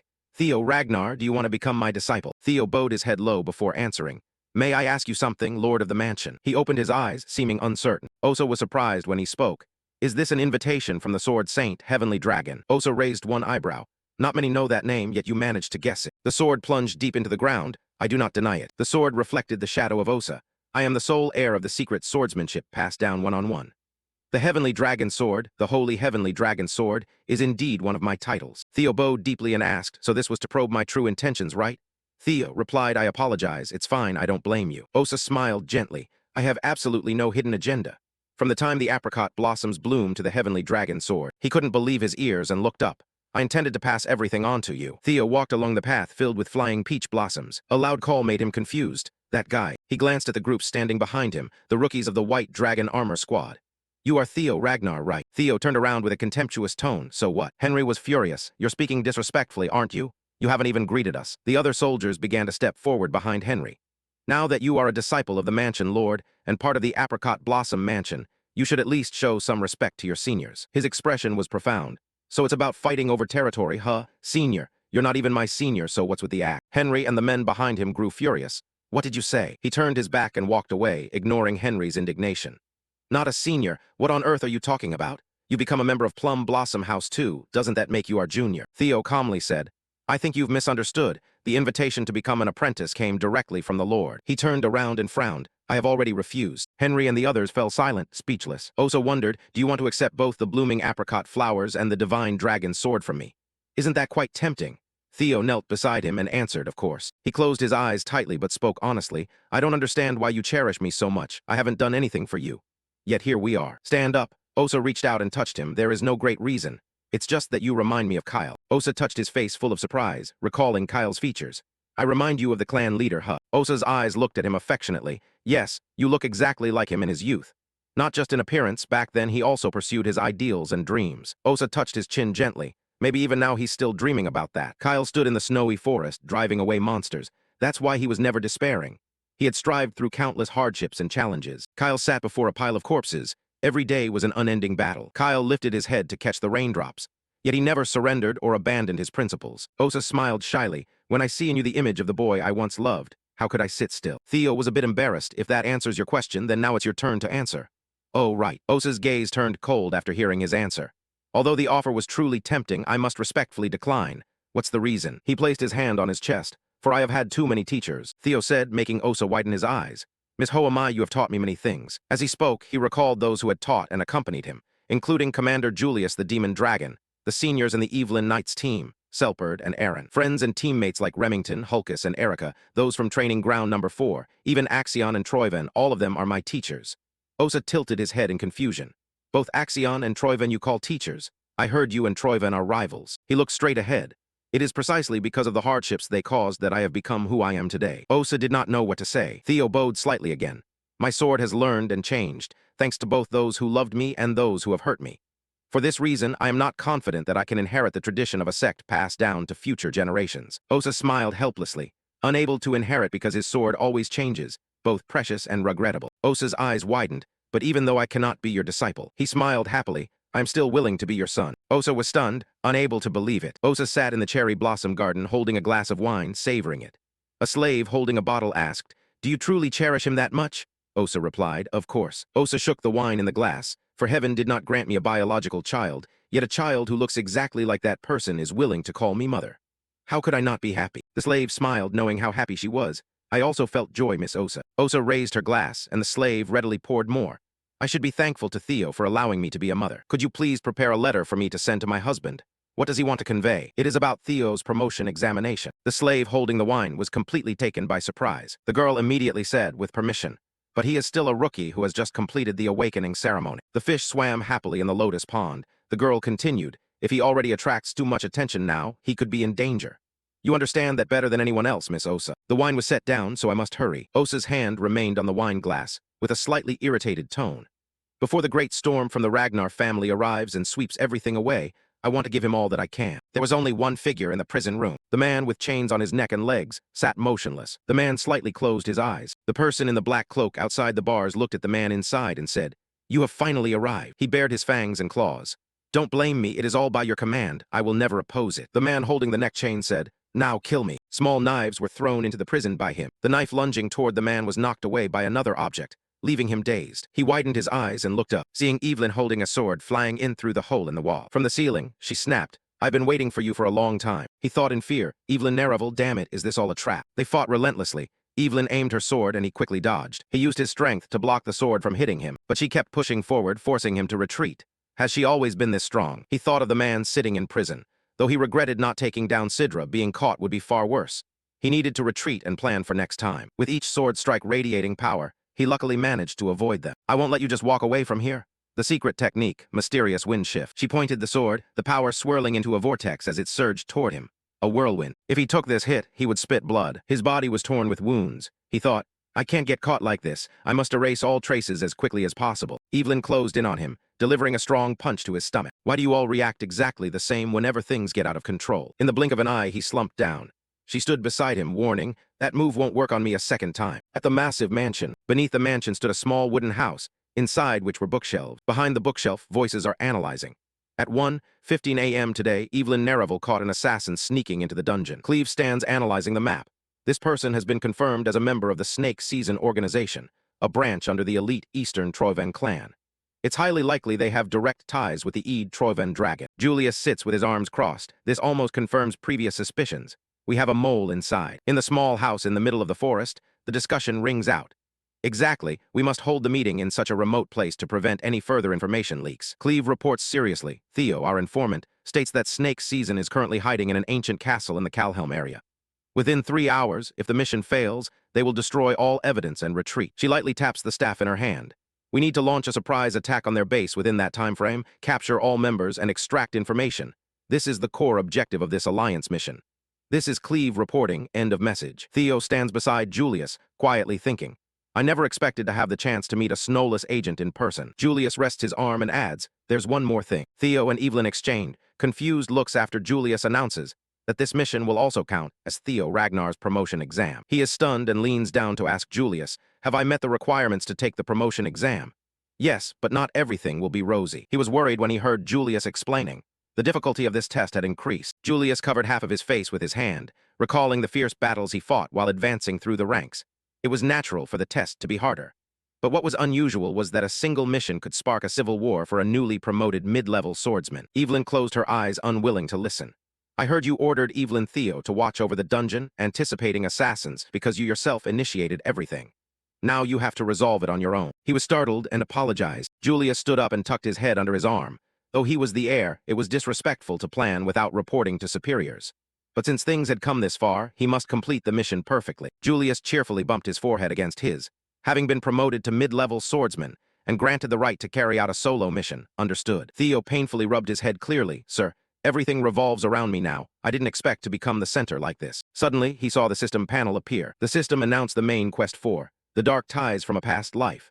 This is an opportunity to sever lingering dark bonds from a previous life, stop their sinister scheme. He clenched his fists. Yeah, I've always wondered what bound me to them, causing things to turn out this way. Cleve stood opposite him with concern and asked, is something wrong, Theo Ragnar? He replied, no, nothing. His face was serious.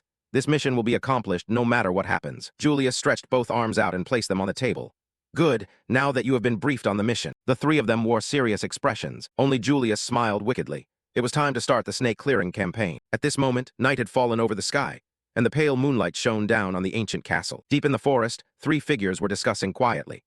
Cleve sat opposite the other 2, speaking clearly. To eliminate the possibility of an internal spy, this mission will involve only the 3 of us, she firmly emphasized. Her sharp eyes looked at her teammates as she said, the target is an assassin organization. As Ragnar's swordsmen, we have a skill advantage, but clearly our numbers are fewer. Then she turned to the side with a serious tone and instructed, no matter what happens, do not let your guard down. Thea, beside her, responded with a sarcastic tone. Meanwhile, in an office of the assassin group, 2 figures were continuously checking the books. One of them turned around and said, most of the paperwork has been completed. The other replied, good. Then we will depart as soon as he returns.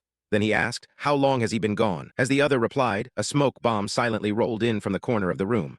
Less than 2 hours, he should be back soon. Immediately the bomb released a thick, opaque gas.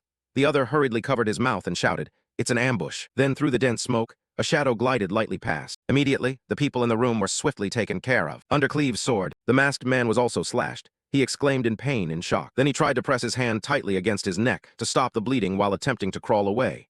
Weakened and panicked, he muttered, damn it. At that moment, Cleve also noticed his silhouette. She stomped her foot hard on the floor and prepared to attack. Then Cleve made a decisive leap and announced that the target had been restrained. After dealing with the trouble, Cleve coldly said to the remaining 2, Evelyn and I will handle this part, Theo. You go down to the basement. The 2, having just witnessed her performance, were amazed inwardly, taking down 3 men in the blink of an eye.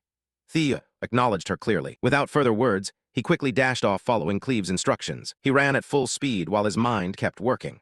According to the provided blueprint, the basement was located right beneath this staircase during the meeting. Suddenly, a red cord caught around his leg. Theo froze, disbelieving he had fallen into a trap. Immediately, an arrow flew straight past his face, no more than 5 centimeters away. Fortunately, with outstanding skill, Theo escaped by a hair. But before he could recover, a volley of arrows was fired, all aimed directly at him. At this moment, he seemed to realize the seriousness of the situation. His expression changed accordingly.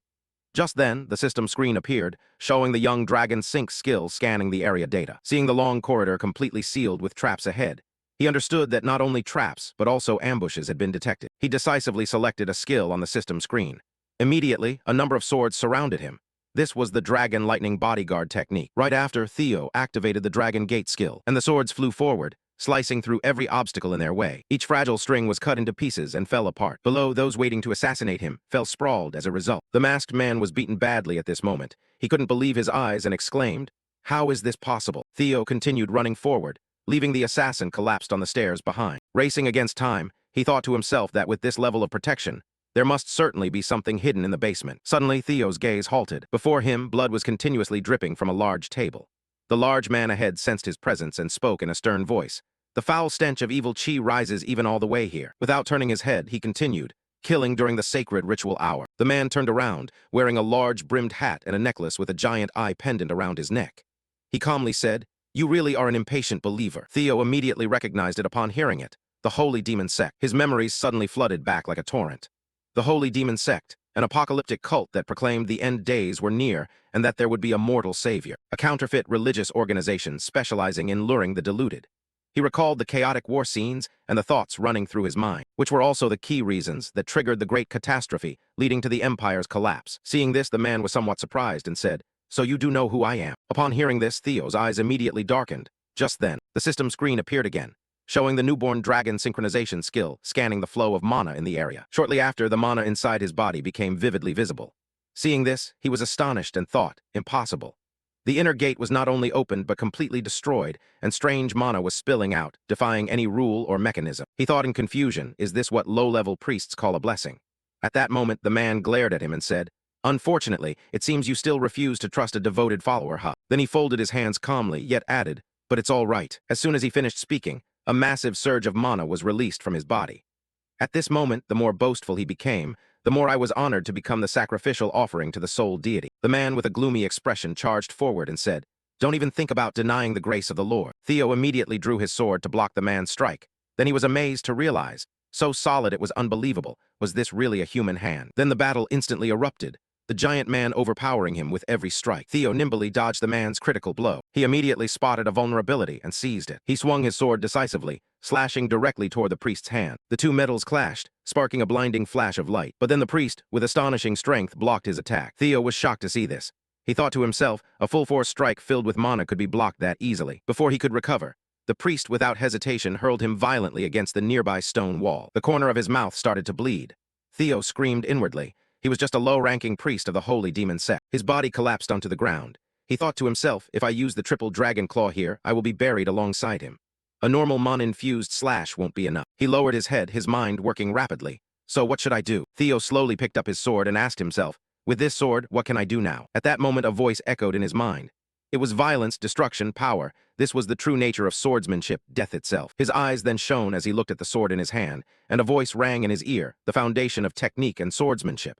Ultimately, what we want to reach is how to create life through this sword. Life and death, survival and violence. At that moment, Julius looked at him proudly and said, "Do you think these two swords represent opposing meanings?" Realizing the essence of the matter, he gripped the sword tightly in his hand and thought silently. The two swords seemed to be in opposition. At that time, the priest smiled wickedly, raised his sword towards him and said, "Lord, this humble sheep sheds sacred blood before you." He swung down with delight and exclaimed, "Please accept it," like a sacrifice. The strike hit the ground, which could not withstand it, and shattered, and from it radiated a blinding light. At that moment, Theo quietly appeared beside him, his body without a single scratch, and his eyes were filled with a trace of hatred. Seeing he was unharmed, the priest's face darkened and his voice dropped. "You truly are a troublesome sheep." He gathered strength around the blade, locked his gaze on the target, and thought silently. Indeed, those two swords were never opposing. Life and death are one path. Two rays of light flashed in his line of thought. Death is always at the end of life's journey, and life also sprouts from death. At this point, his hand holding the sword gently turned backward. He focused both streams of power into the sword and told himself, not two but one unified entity.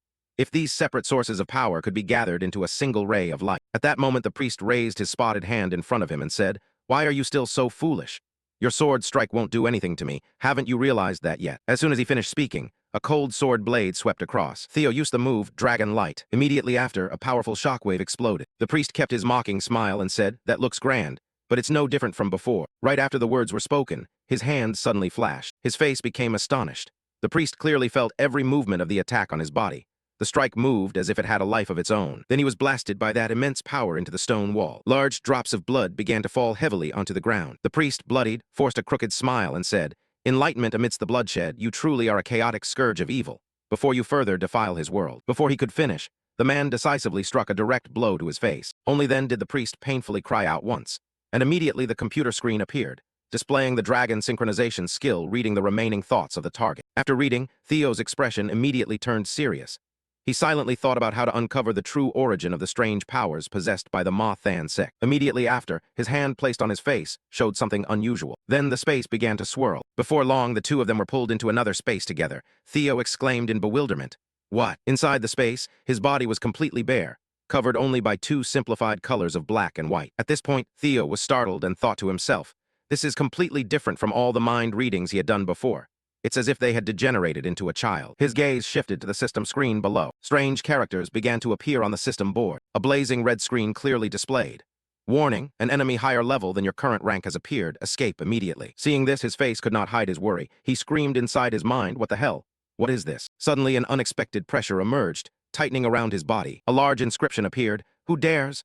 Thus, Theo stood stunned before the system's blazing red screen. In front of him now was a giant pair of eyes, staring fixedly at every action he made. On the strange creature's body were several other eyes. At this moment it growled angrily, word by word, disturbing my sleep. Theo looked around and realized that this was exactly the entity worshipped by the Ma-Than sect, wasn't it? At this moment the giant creature widened its eyes and asked angrily, answer me, who are you?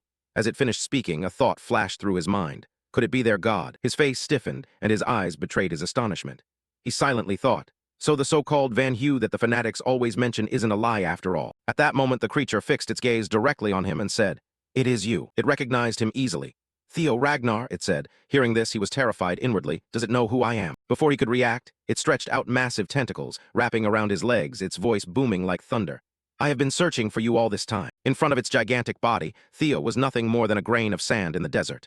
It roared into his ear, the disaster of this world. Theo desperately scanned his surroundings, looking for an opportunity to escape. But unfortunately for him, this creature was too powerful. In less than a second, its tentacles had enveloped and almost swallowed his entire body. The tentacles curled tightly around him and continuously twisted. At that moment, from within, a light slowly seeped out from the tentacles. Then, from inside the massive tentacles, Roadbroke burst out with a powerful, dazzling golden light. He looked at her in amazement and immediately recognized Roadbroke. Theo gaped in astonishment. Looking at the majestic Roadbroke beside him, he whispered, my other half, listen carefully. That thing is not someone you can face right now. Although he had broken through the massive tentacles, Roadbroke was still only slightly bigger than Theo. Seeing this, Roadbroke reminded him, even if you reached Sigurd's level, I wouldn't be sure you could defeat it. At that moment his gaze suddenly froze. What? Roadbroke decisively grabbed him by the tail and threw him backward, saying, so just leave it to me. Thrown flying far back, Theo anxiously shouted Roadbroke. Then he was cast straight out into space, returning to reality. Theo's hand trembled. He suddenly realized, I have returned. His pupils contracted immediately. He thought to himself, what exactly was that just now? Could it be that Roadbroke has been fighting that thing alone all this time? Theo raised his hand to touch the bleeding wound on his head. And at that moment, an unbelievable voice echoed in his ear. The priest sank to the ground, clutching his head in despair, saying, how could a heretic like him? I have devoted my whole life to the Lord, yet never once received his grace. Then he shouted in his face, and yet you, one without faith. Before he could finish his sentence, his face froze. Theo decisively swung his sword down and said, I don't need a god like that. His eyes were filled with fury as he thought. But more importantly, the god that the holy demon cult worships. The image of that monstrous giant creature appeared in his mind along with a thought. Unexpectedly, it was precisely the unnamed entity that Roadbroke once mentioned. He recalled an old memory, back when Roadbroke told him that for the past 1,000 years, she had remained here, bearing the responsibility of protecting the world from it. Remembering this, his eyes dimmed, and he thought to himself that since Roadbroke had lost her heart, she said she wouldn't be able to hold on for more than 3 years. Memories of war surfaced in his mind.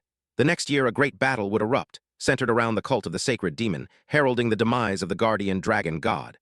The rise of the cult of the sacred demon, the rebellion initiated by Troyven. There's no way all these events happened by chance. Reaching this point, he frowned, holding his head, silently saying to himself, no, they are all connected. At that moment, Evelyn stepped forward to support him and said, young master, you did very well. At the same time, Cleve quietly stood behind the two of them. She thought silently, we had to act urgently because among the targets was a blood priest. Suddenly, Cleve's eyes flashed with amazement. Looking at the man lying flat on the ground, she exclaimed, unexpectedly he defeated him by himself. Then she raised her voice to the two of them. That was wonderful, Theo. Cleve exhaled, then put her hands on her hips and said, defeating a blood priest alone is enough to prove your ability. Scene change, now the three were in a room almost filled with documents.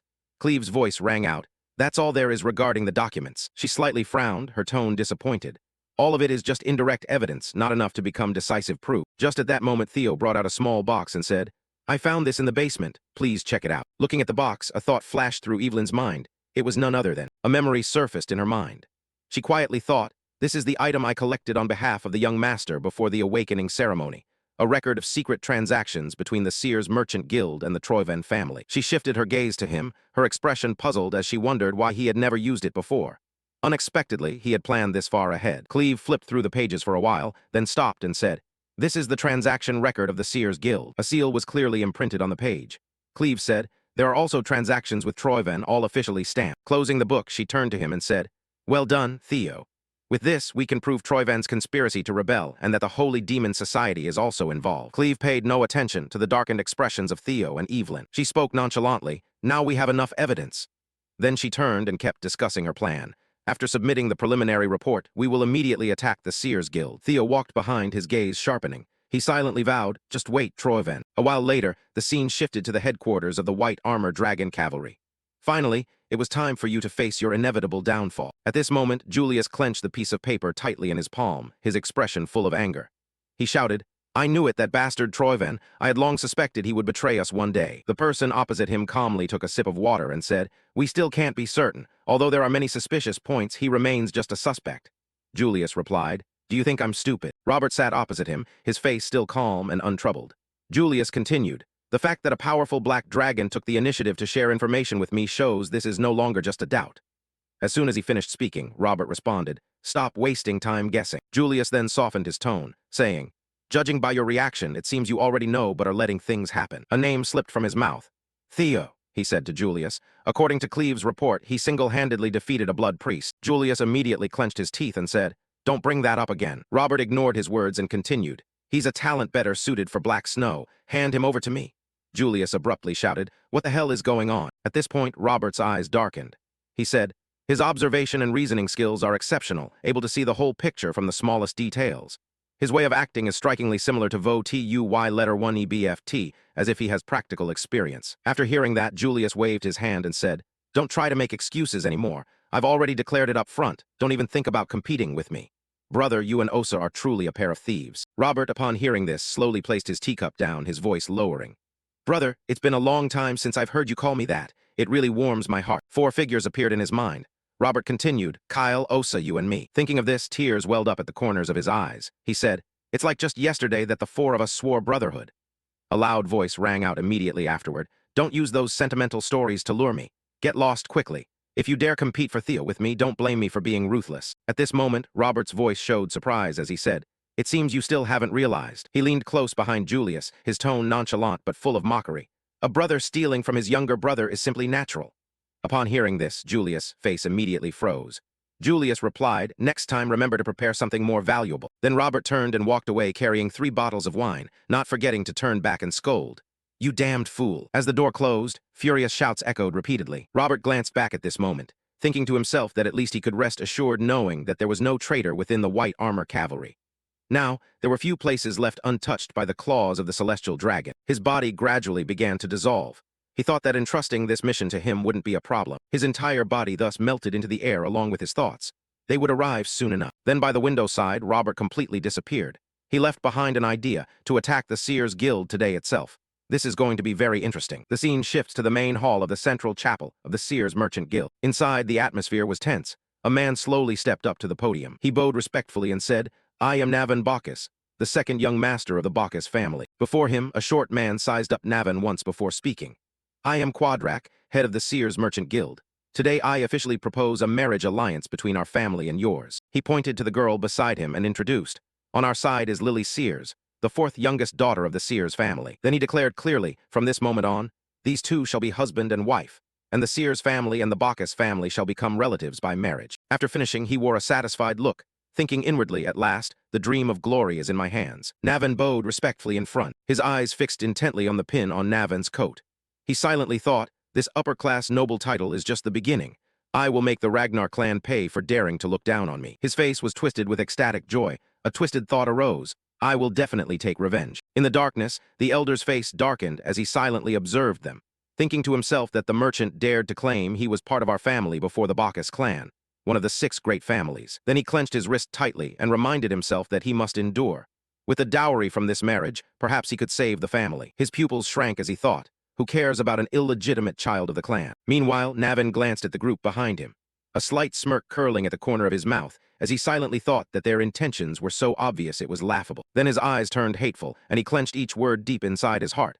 Those calculating merchants, they truly think. Looking at the fake smile on Quadrak's face, he wondered if they would really be able to help us. He knelt on one knee before them and chuckled silently to himself. But they didn't even know that the merchant guild holding my assets was actually controlled by me. His brow furrowed, yet the smile remained unchanged. Navin thought to himself, after all, I don't have much time left to live. He reached out his hand toward Lily with a plan in mind. Before I die, I will witness that cursed family's destruction. Then his voice softened warmly, saying, It's a great honor to meet you, Lily. He extended his hand toward her and spoke clearly. As the son-in-law of the Sears family and your husband, I will devote myself wholeheartedly.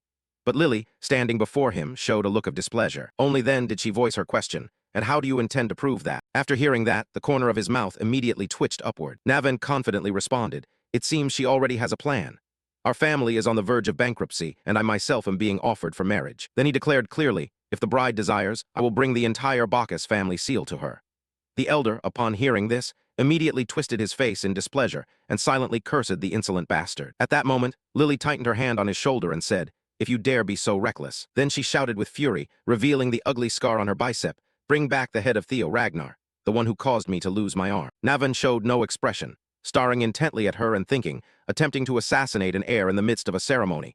This woman must be as crazy as they come. As soon as she finished speaking, the crowd around began whispering and murmuring continuously. Quadrak hurried to his daughter's side, gently reminding her, Lily, you must not speak such words during this solemn ceremony. Navin's voice then rose from behind, understood. The two immediately turned their heads, eyes wide with surprise as they looked at him. Navin, full of confidence, placed his hand on his chest and said, If the bride desires it, then I shall make it happen. Cut to another scene. A strange aura suddenly appeared in the sky. Shortly thereafter, 2 large dragons appeared in the sky. Curious voices immediately erupted. Huh, what is that? It looks like a dragon. 3 people rushed downward, and seeing this, one person exclaimed in shock. What the hell, someone just jumped down from above. The 3 who landed immediately were Cleve's team. The 2 behind were Theo and Evelyn, respectively. At that moment, someone was surprised to recognize that flag. Looking at the flag with its distinctive colors and emblem, that person immediately shouted, Ragnar. They firmly planted the flag into the ground. Cleve stood in front and declared clearly, From this moment on, in my name, justice will be served. She looked around once and then loudly said, From the attacker's stronghold, Ragnar, we have discovered evidence showing a close connection with the Sears Trading Guild. Therefore, we will conduct an investigation to verify suspicions of treason. Then she threatened, anyone who obstructs or opposes will be considered an accomplice and executed on the spot.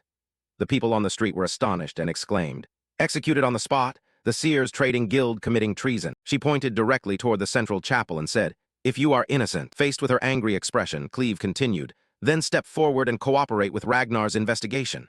He whispered in anger, Damn it, don't tell me they've already found a clue. Then he gritted his teeth, trying to calm himself. Impossible. Then I must bet everything here. At this point, the elder beside him cautiously asked, Treason? What does this mean, my lord Sears? Outside, Cleve angrily shouted, Quadrak Sears, show yourself immediately.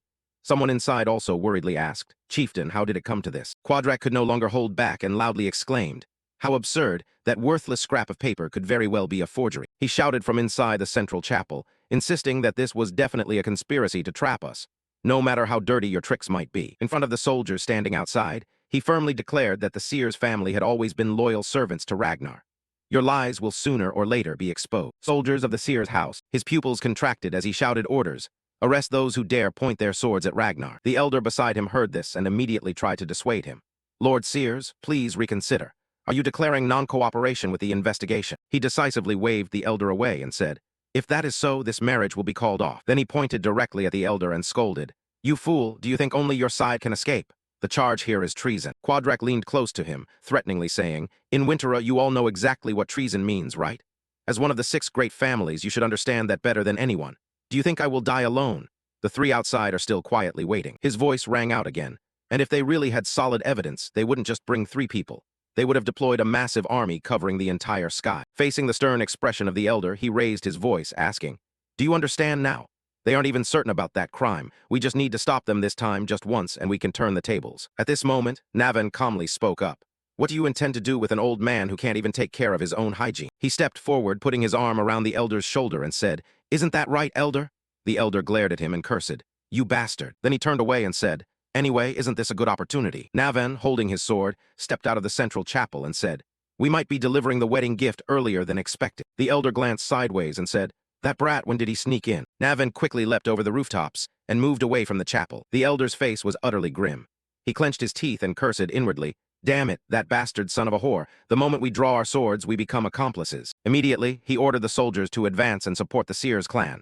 They quickly dispersed and responded clearly. At that moment, sharp spears all pointed in one direction. The soldiers surrounded the three of them. Cleve frowned tightly and said firmly, "This is your final warning. If you do not step aside, you will be executed immediately for treason." After hearing this, the soldiers began to hesitate. Suddenly, a shadow darted across the rooftop. Navan silently appeared behind Cleve. He smirked slightly and said, "Truly a man of Ragnar, how obsessed you are with on-the-spot executions. I don't know why." Theo and Evelyn behind immediately panicked. Cleve also did not take long to notice his appearance. Then Navan decisively swung his sword around his body, creating a deadly circle. Navan's voice rang out mockingly. "It is a pleasure to meet the guardians of Ragnar." Navan continued calmly, "Especially you, Theo. I didn't expect our first meeting to be under these circumstances."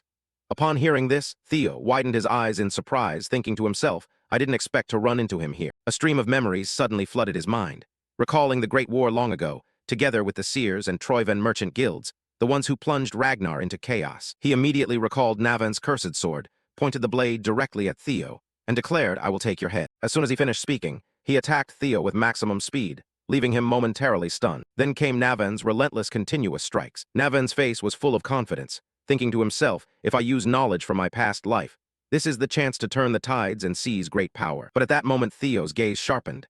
He said to the two, "I will handle this one." Evelyn shouted anxiously, "But young master, he is." Cleve next to her immediately spoke up. "It's fine, this time let him deal with it, but they're probably trying to destroy evidence right now. We don't have much time, we must finish quickly." Theo stood aside, loudly reassuring, "I will do my best." Navan now smiled with delight and said, "If you don't interfere, I would be very grateful."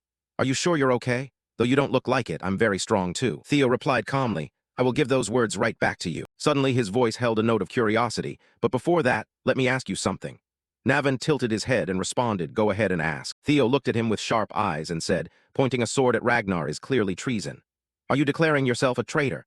Is it to destroy the Bacchus family, or more precisely, to seek revenge for your mother?" Navan's expression immediately darkened. He clenched the sword tightly and replied, "How noble of you, young master of Ragnar, yet you bring up a memory I wanted to bury deep." Navan glared at Theo with a demonic gaze and growled, "Now I have one more reason to take your head.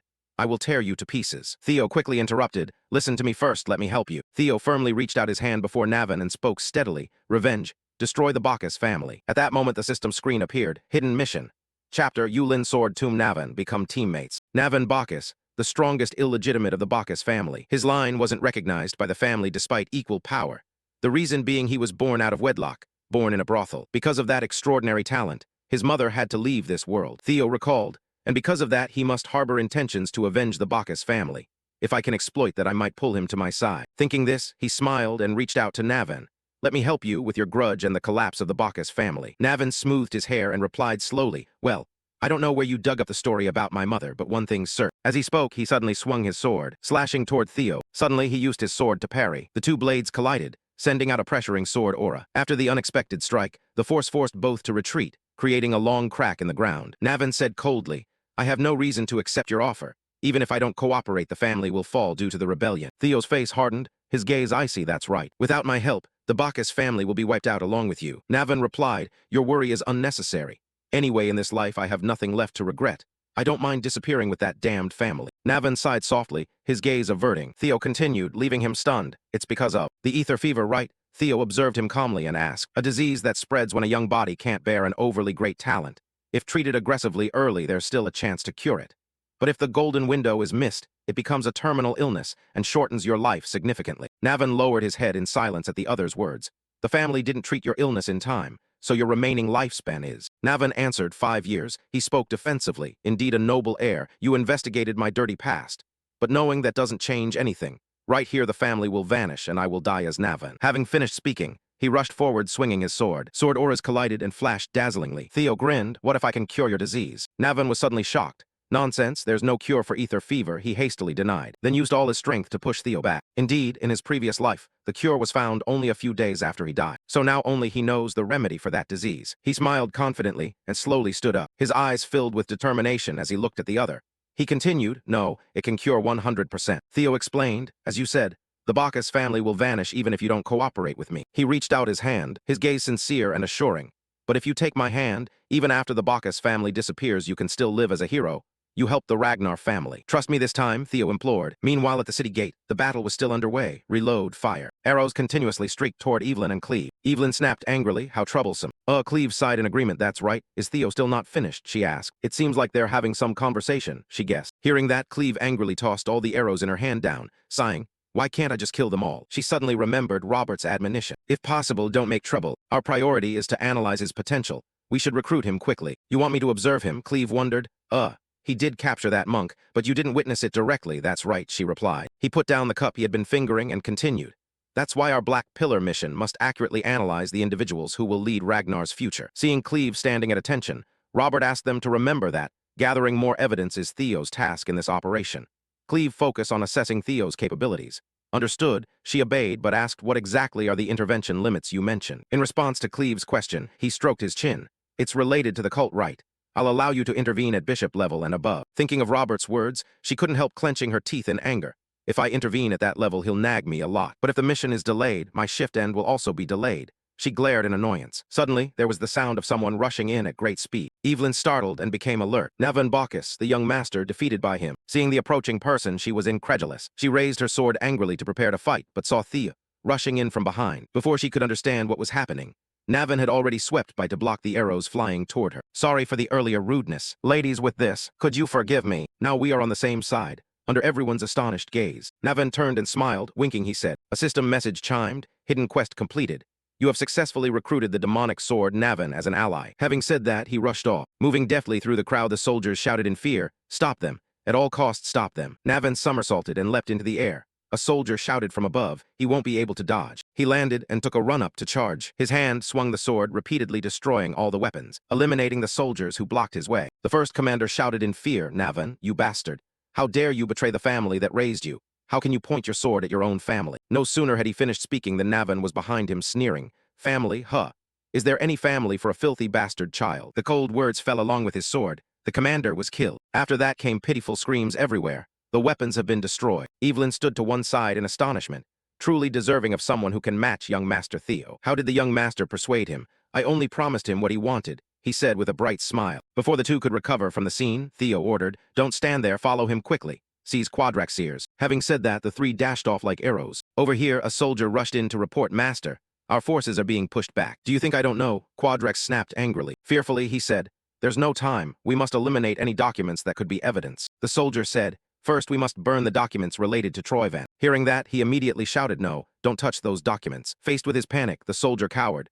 What's wrong, Master? Please think rationally to minimize unnecessary casualties. Before he could finish, Quadrax grabbed his collar to threaten, if we burn it, how will we recover the money we've invested in them? Are you doing this to save those bastards? As the tension built, a voice from outside asked, should we abandon that money just for those bastards? Quadrax was surprised at the two who had arrived. What a coincidence. I need your help. You arrived just in time. On Theo's side, he thought, great, I see the destination. He rejoiced and pressed on toward the entrance. Having said that, the group continued advancing while swinging their swords to cut down those in their way. The city gates suddenly opened, causing Theo to be astonished. Uninvited guests were wreaking havoc. A cult army appeared, the leader announced. Followers rejoice. It's time to put what you've learned into practice. O creatures blinded by greed, you cannot see far. Hearing the voice, Quadrax was amazed. My lord, just when I needed help, you arrived in time.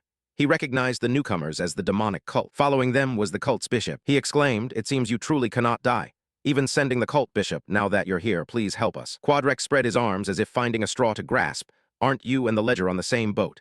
Does that mean you're on the same side as us? Please, I'm begging you, help me. He kept talking, oblivious to the cult bishop clenching his fist. The bishop said, I will help you because I may need you for the day of judgment. First, where are the files related to Troyvan? Quadrax, his face unbecoming, ordered, why are you looking for it? That's my source of funds. Didn't you think I hid it well? If you need money, then do this job properly. No sooner had he finished than the large hand of the demonic bishop distorted his face. The bishop looked down on Quadrax in contempt, as if at a vermin mocked. What an arrogant fool. Do you really intend to oppose the grand plan of the deity, you faithless bastard?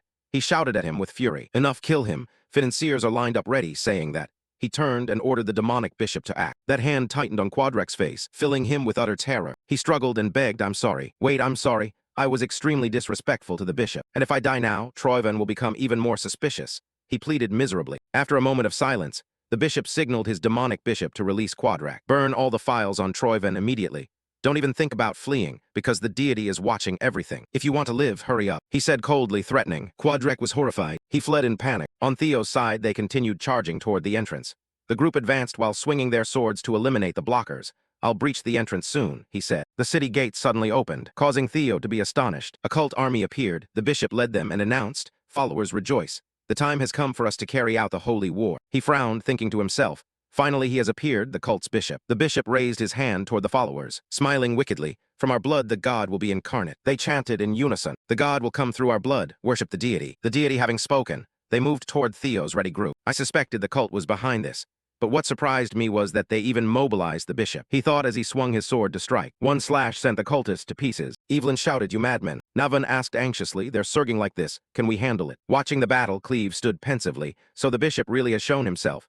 This is more troublesome than I thought." "Wait, but that actually makes it better. Now I have a reason to step forward, thinking so." She drew her dual swords. "After all, we're still standing here," Theo thought. As the battle raged fiercely, suddenly a massive pressure swept away many cultists. Cleve leaped forward. Purple sword aura enveloped her. She said seriously, "From now on I will lead. We cannot sit idly by while they block Ragnar's path. I will destroy this place." Theo hurriedly stopped her. "Wait, don't forget why we're here. We must secure the files before they destroy them." Cleve sighed. "Theo, perhaps I overrated you." As she spoke, she spun her sword. "Now that the cult has manifested, we don't need further proof." She swung her sword continuously, cutting down enemies. He stepped closer to Cleve. "On the contrary, we need it. They intervened to this extent, meaning they have something they absolutely don't want us to take." She asked, "I know, so what do you want to do?" Looking at the encirclement ahead, Theo said seriously, "Whatever the priority, we must get past them first, right?" "That's true, but by then the evidence will have been destroyed." Theo shouted, "I have a way," he suddenly said. Theo immediately activated, linked with the Thunder Gate.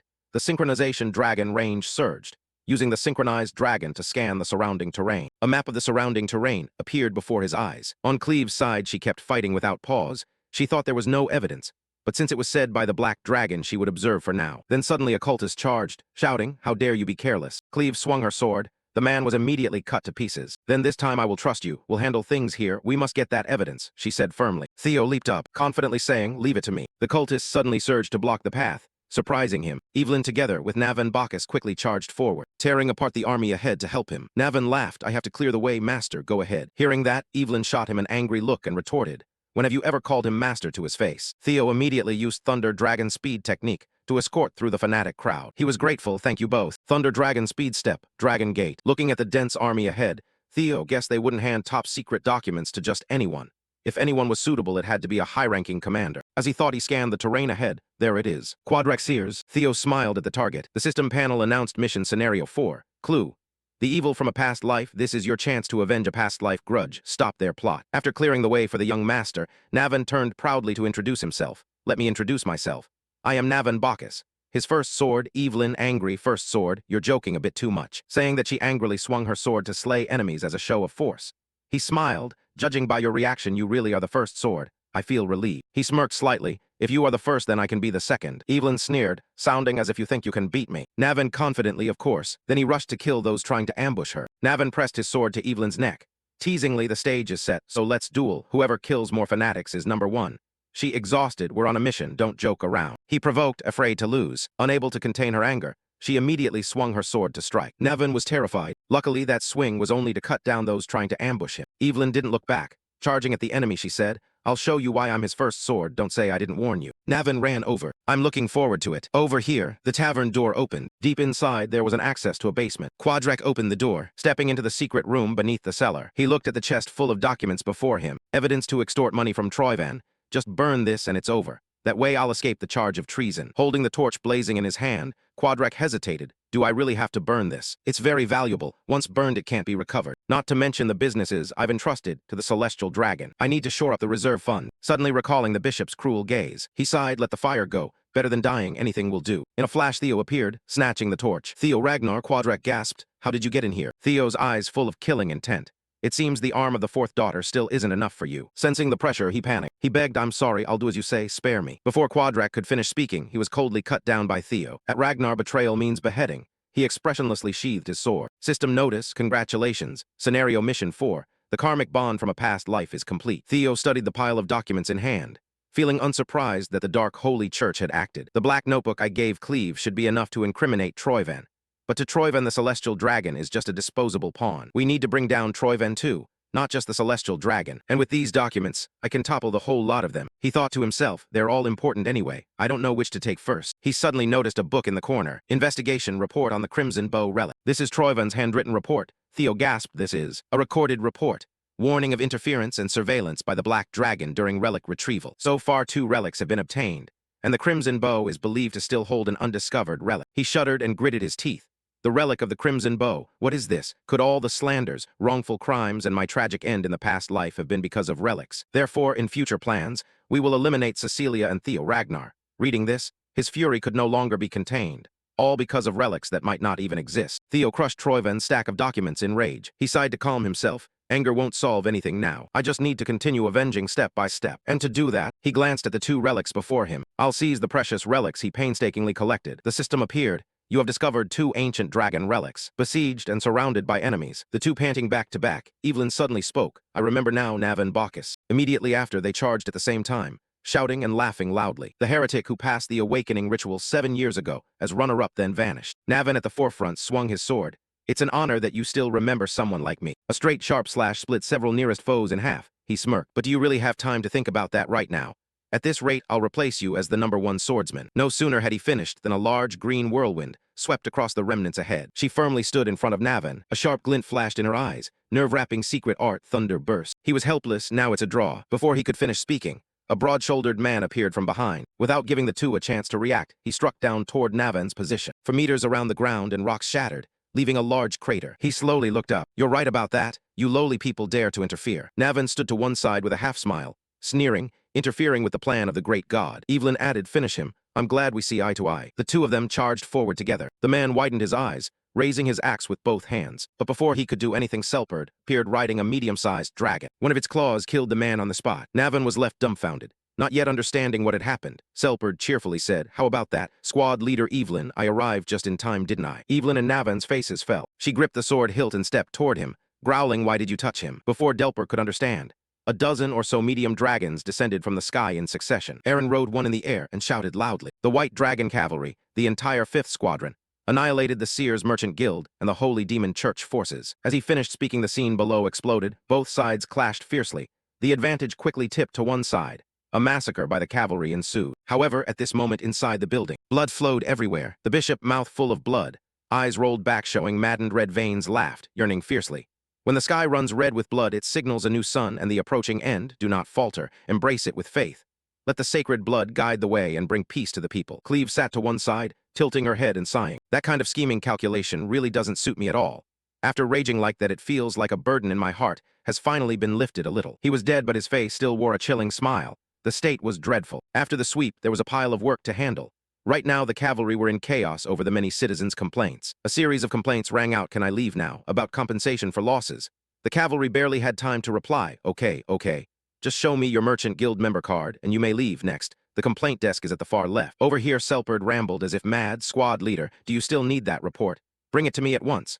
Who the hell ate the flying dragon's goods? A stream of requests followed. It drove her furious. All complaints, squad leader. This mission gets us special allowances, right? Squad leader, I'm tired, Captain. She snapped angrily. She flipped the table, angrily shouting, deal with it yourselves. I'm terrible at paperwork too. Damn it, Black Snow, where is Black Snow? After dumping us here, where did it run off to? Over there, in a tent. Theo stood solemnly before Cleve's desk reporting. This is the dossier the Guildmaster tried to destroy. There is evidence of theft of assets and information from Ragnar, even a detailed plot of treason. It's all recorded here. She fingered the papers and looked up at him. Well done, mid-ranked swordsman Theo Ragnar. He was a little stunned, thank you. She smiled, you work efficiently, as if you've long been of Black Snow. What do you think of the Black Dragon's invitation? He rolled his eyes and stammered. That, she sighed. Cleve sighed, don't be so tense. I was only joking, Theo thought to himself. It's hard to tell whether she's joking or not. She spoke again, one more thing. I have good news for you. The operation to arrest the Celestial Dragon is underway. The notes from last time are sufficient to prove their treason. He brightened, you mean? She replied, yes, Black Snow's elite arrest team is on the way. Suddenly a cavalryman burst in from outside, out of breath with bad news. He was astonished while she instantly turned. Somewhere else, a cavalryman covered in blood trembled as he looked at the person before him, Troivan. Have you been hiding your strength all this time? With one decisive stroke, he severed the man's head, murmuring, only fools reveal their true power. Congratulations, Theo Ragnar, Camellia Palace. Axion the Dragon Swordsmith, Seers. All that I painstakingly built. You truly destroyed everything, left no trace, fine. Go mad as you like. Because Troivan's plan is still in motion, we may have lost the dragon's sword. But I have obtained this, that's enough. The moment is near, father. The moment we must summon him. At Carmelia Palace, the crowd was abuzz with discussion. Oh, I love this design so much. Thank you for making this way. Please come in. When will we receive the fabric? The fabric has just been delivered. We've also checked the quantities. Kissin stood outside feeling bewildered. This place gets busier by the day. Cecilia approached. Mother, you're here, she hissed, asking what's up with the tailors. She then explained, we're about to start a new business. A high-end brand specializing in scales and luxury accessory. Hearing her say that, Kissin couldn't help but smile. It's been a long time since I've seen Mother's smile, brighter than any jewel. Suddenly Cecilia grabbed Kissin's hand and said excitedly, so Mother, don't worry about the payment. Isn't that why I came here? Kissin pouted and turned away. I understand quickly. Suddenly remembering something, holding his forehead, he said with a headache. But that's not the only reason I came. I also brought news. She asked curiously. What news? She blurted concerning the crimson bow. Cecilia went pale, trembling with panic. Don't tell me something happened to your son.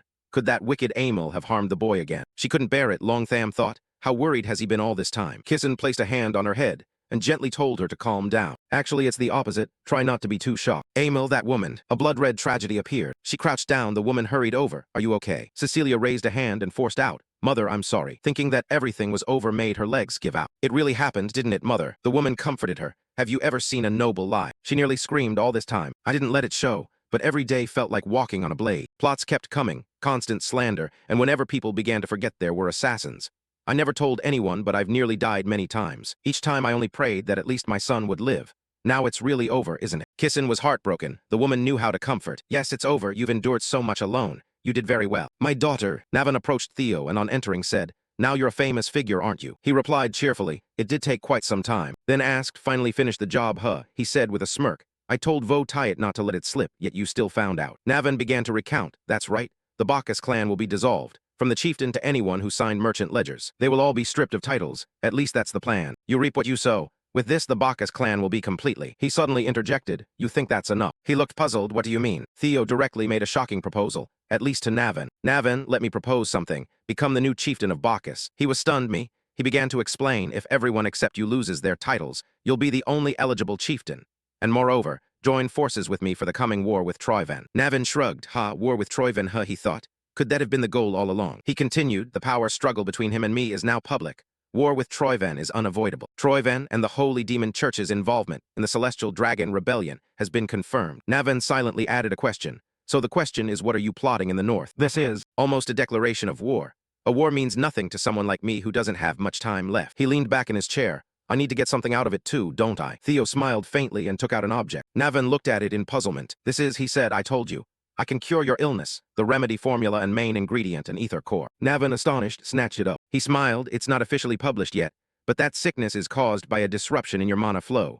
This core will stabilize your mana flow. He stared in disbelief. I didn't expect this. I thought you only intended to heal just enough. What if I take what I need and run? He replied casually. I wouldn't mind if you did that. Theo suddenly changed tone, holding a teacup, stopped talking. Now Ragnar's single-minded focus on power is a big problem.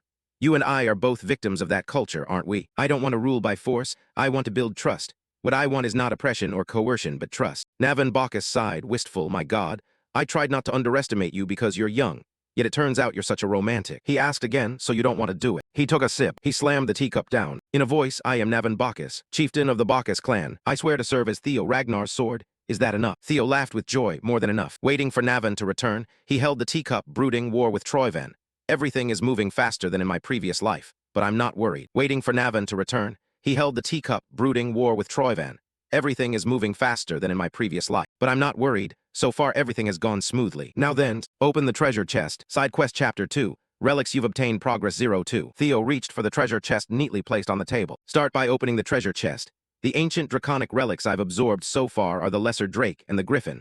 Both have become core parts of my strategy. He glanced at the ring box across the table, thinking, then this relic will become one too. He slipped the ring on, and the system notification immediately appeared. Ancient draconic relic. The withered ring has been equipped, transported to the dungeon. Before him was almost a deserted desert. He quickly scanned around, wondering, it's all just rock and sand. Is this the desert I've only seen in books? More importantly, it's much hotter than I expected.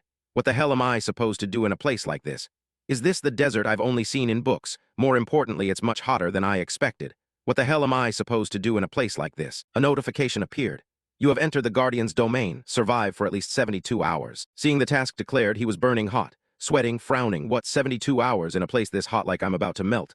I have to survive 3 days. That's insane. The ground suddenly shook violently. A gigantic monster crawled up from beneath the ground. Its skin was covered in sturdy scales, on its head a gaping maw, fangs sharp and aimed straight at where he stood.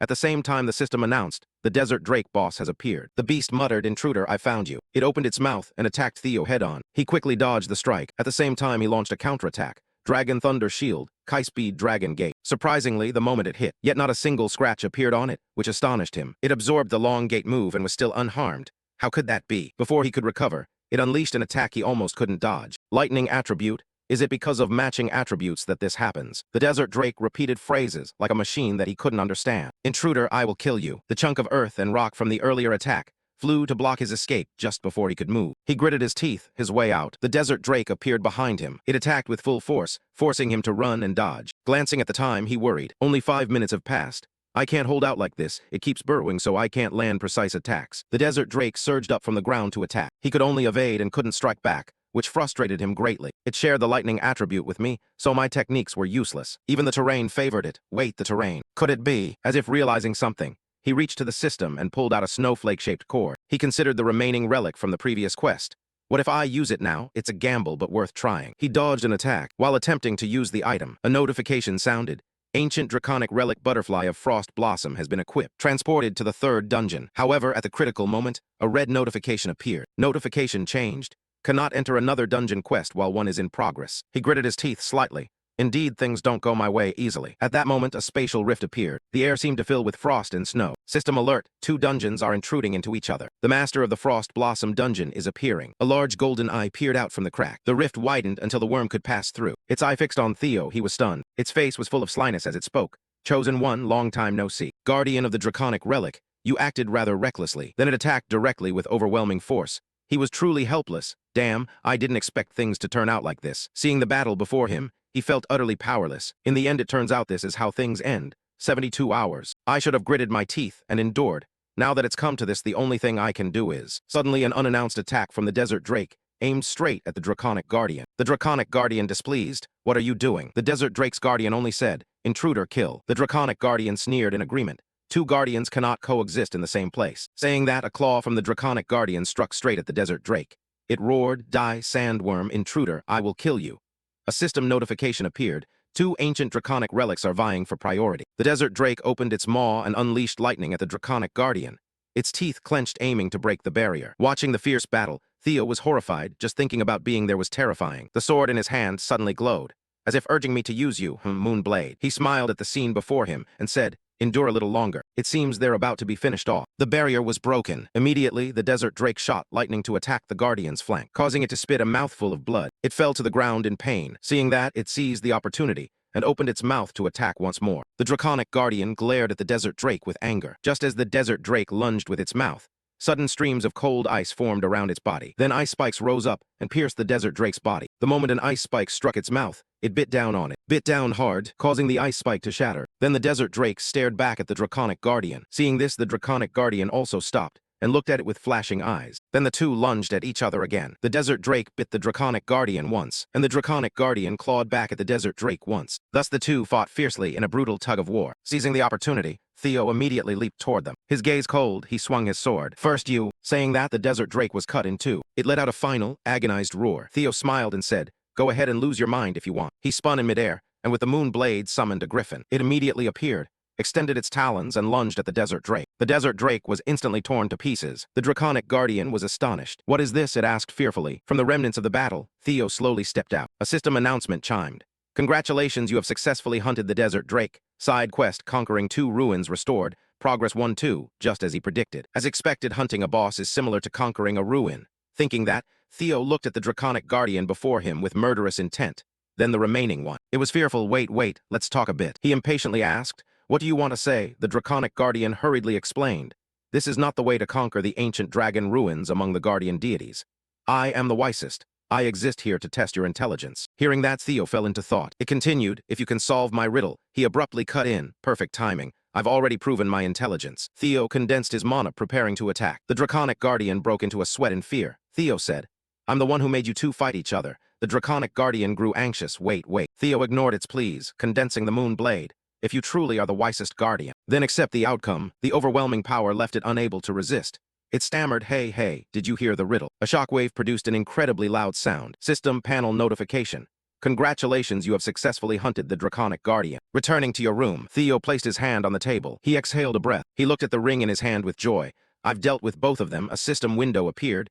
You have completed the quest to conquer both ruins. Now at last I can. Theo suddenly felt something invading his body. He stared blankly at the moon blade in his hand. The griffin's shadow appeared through the sword. Its eye looked at him and said, Theo Ragnar, I want to eat your heart. Then a strange black substance clung to his hand, trying to suck Theo in. He hastily grabbed it. He clenched that odd thing tightly and pulled with force to remove it. Theo cursed angrily, damn. I only suppressed it once so I forgot. The moon blade always craves flesh. Recalling earlier, before I returned, it absorbed the power of the moon guardians. While he was still thinking, countless strands of black energy shot toward him. They coiled tightly around his hand, leaving Theo stunned. Damn, it devoured both dragons, so it's even stronger now, seeing the strands trying to bind him.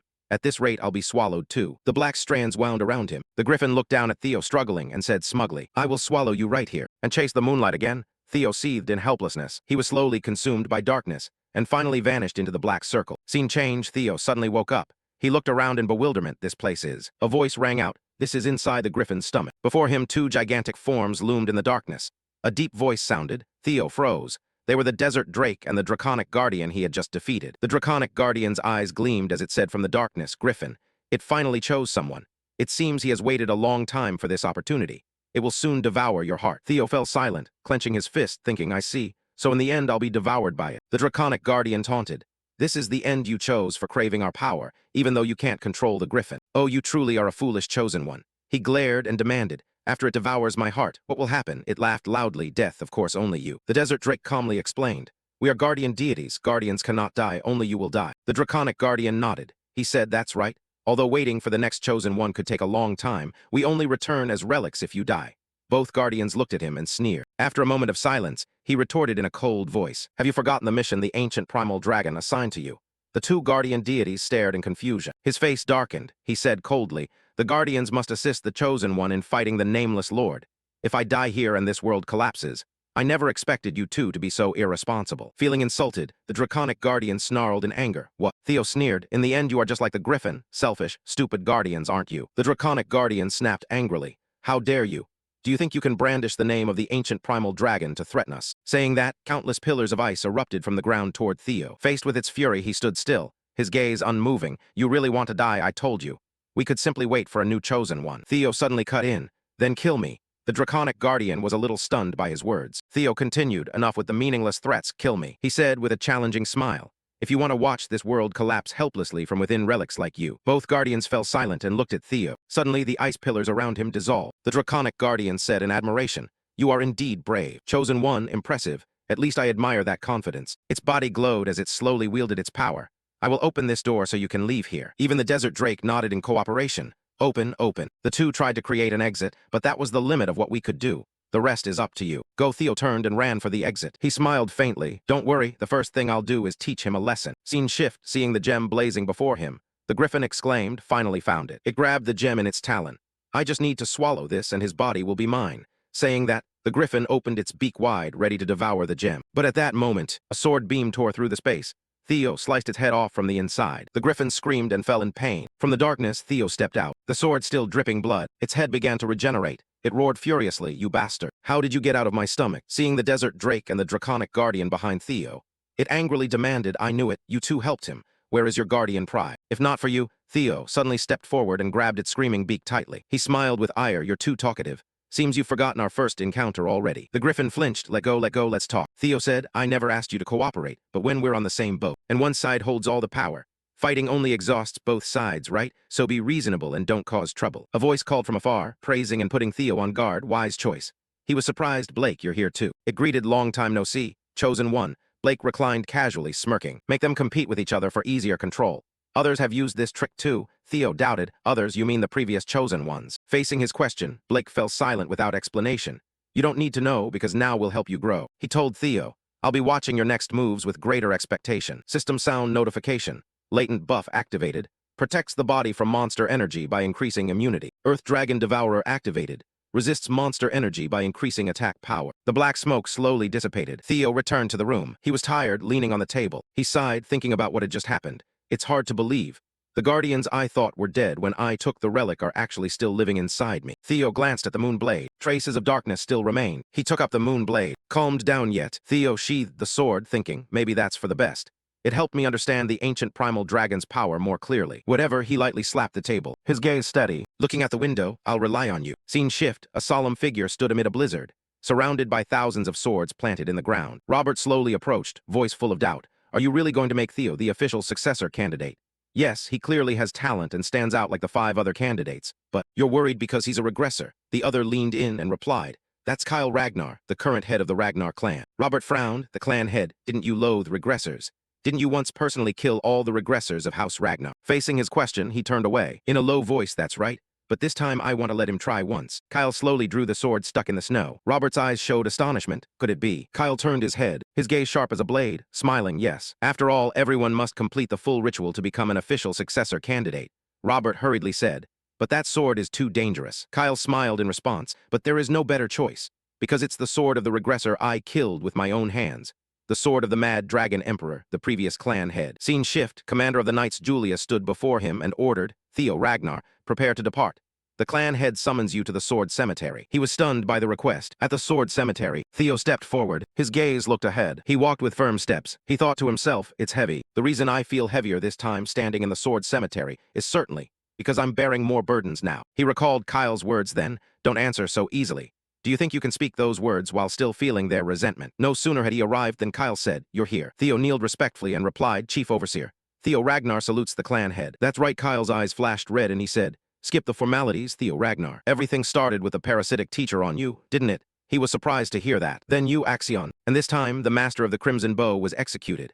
That's not all. The Seers Trade Guild was wiped out. And the Central Accounts Bureau was almost entirely destroyed. I heard they all called your name before they died. He couldn't help being astonished at that. He was about to shout in protest that, when a surge of power erupted, Kyle with red eyes said, don't make excuses. A clan lord must silently shoulder all those responsibilities. I will give you the Mad Dragon sword. Theo at this heard and was briefly frightened. Mad Dragon, he thought. He was the previous clan lord, a tyrant who slaughtered hundreds of thousands and also the enemy the current clan lord personally defeated. Seeing his expression, Kyle said, it seems you know that. Theo bowed and replied, wasn't the Mad Dragon the previous clan lord? Only I knew that.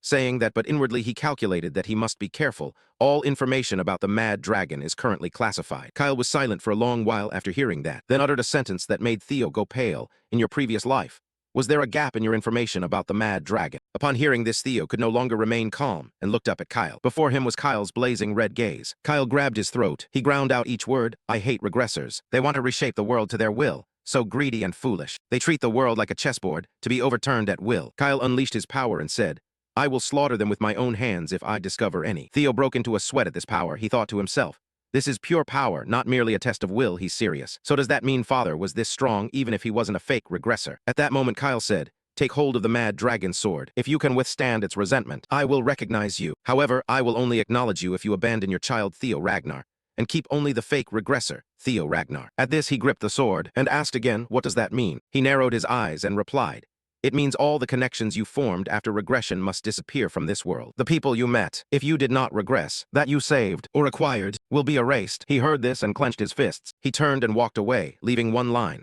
I will refuse if the condition is like that. Kyle called from behind. No, you cannot refuse. I already said, I must kill all fake regressors. As he held the sword, Kyle said, you have only 2 choices, die after refusing, or live as the 6th successor. After you yourself wipe away the dirty past record of a fake regressor. Theo paused, gritting his teeth at the difficult choice. Kyle continued, now choose. Facing Kyle's options, Theo replied, indeed I want your recognition. Theo turned back and said, however, his hand ready to draw his sword said, if it's exchanged that way, but not knowing one of my arms has been lost, I will refuse. Theo's arm was lost in an instant. He was utterly astonished, not understanding what had happened. On the other side, Kyle held his arm aloft and said, do you take this position lightly? Kyle lectured, do you think you can attain it? The Mad Dragon sword stuck in the ground, he continued, without sacrifice. Pressure radiated out, suppressing Theo. Isn't that determination? Under this pressure, Theo thought to himself, the gap between us is too great. Kyle angrily said, seeing you still controlled by emotion, making foolish decisions. It seems you are no different from other regressors. You think you can regress again? Hearing this, Theo clenched his teeth. His hand slammed hard into the snow. Theo ground out each word, don't misunderstand. The reason I regressed,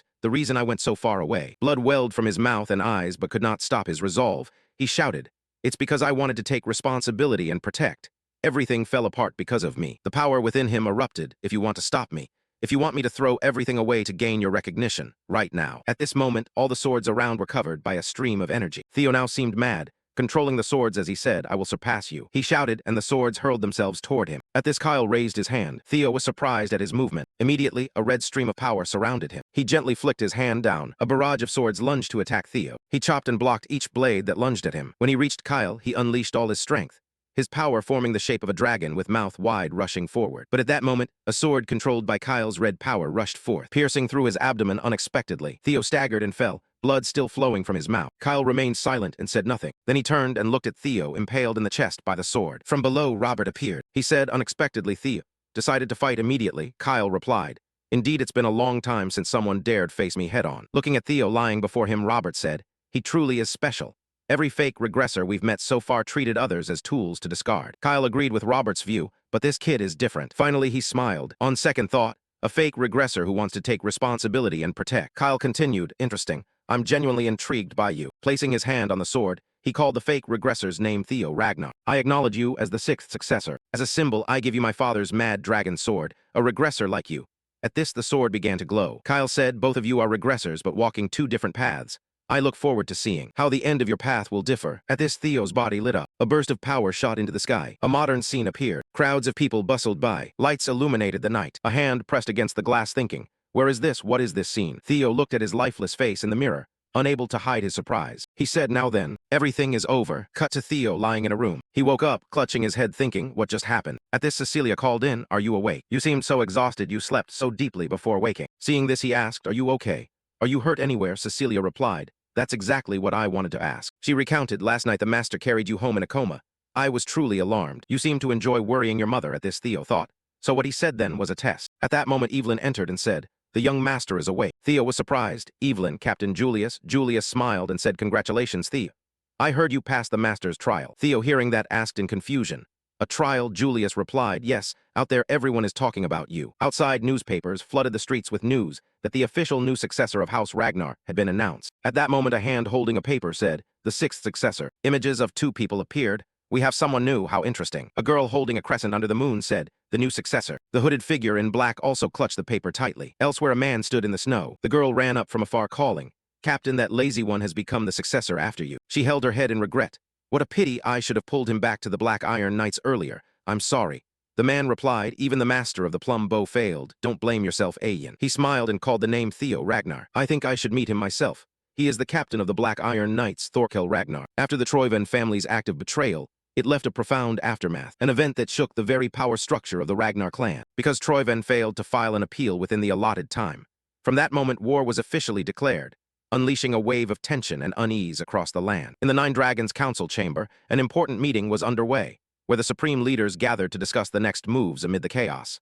The air in the room was tense, heavy, as if compressed by whispered worries. In the Nine Dragons Council chamber, an important meeting was underway, where the supreme leaders gathered to discuss the next moves amid the chaos.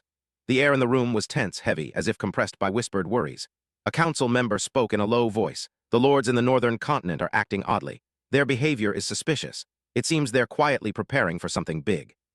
Another immediately countered in a firm, confident tone. No matter what that band of rebels assembles or plots, it won't change the current situation.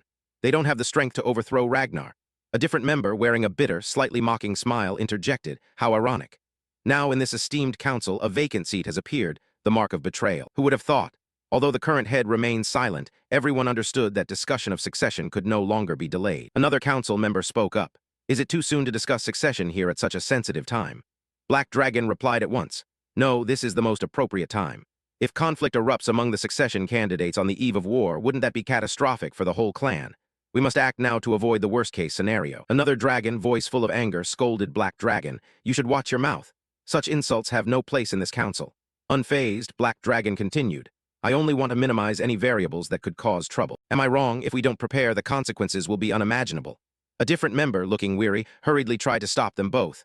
That's enough, both of you. It seems we need to hold an official meeting, with all parties involved, to resolve this matter. I'll take care of that. A suitable event is about to occur. We'll observe and decide after we see the situation with our own eyes. The scene shifted to Lord Lodbrok's lair, a vast but gloomy space where light only faintly pierced through rock crevices. There Theo trained tirelessly, each swing of his sword powerful and decisive, as if tearing the air itself. Sweat streamed down his brow, soaking his body, yet he did not stop, as if each strike was a declaration of war against himself. While training, the crescent sword his father had given him, an ancient treasure, kept whispering in Theo's mind with haunting words. Kill them all, take everything, steal whatever you can. Those whispers were like a curse, seeping into his thoughts, forcing him to struggle to maintain his sanity. After an intense training session, his body was nearly exhausted. Theo stopped, breathing heavily, his chest heaving. At that moment, Lord Lodbrok, the guardian dragon who had made a pact with him, emerged from the shadows. In a deep voice, she asked, "Is it still weighing on you, the lingering hatred of the mad dragon emperor that remains in that sword?" Theo, with a worried expression and conflicted eyes, replied, "Yes, that's right. It's been quite some time since my father gave me the crescent sword, yet the mad dragon emperor's hatred keeps slipping into my mind, tormenting me relentlessly. It's not unbearable, but knowing this sword once belonged to the mad dragon emperor makes me unable to stop fretting.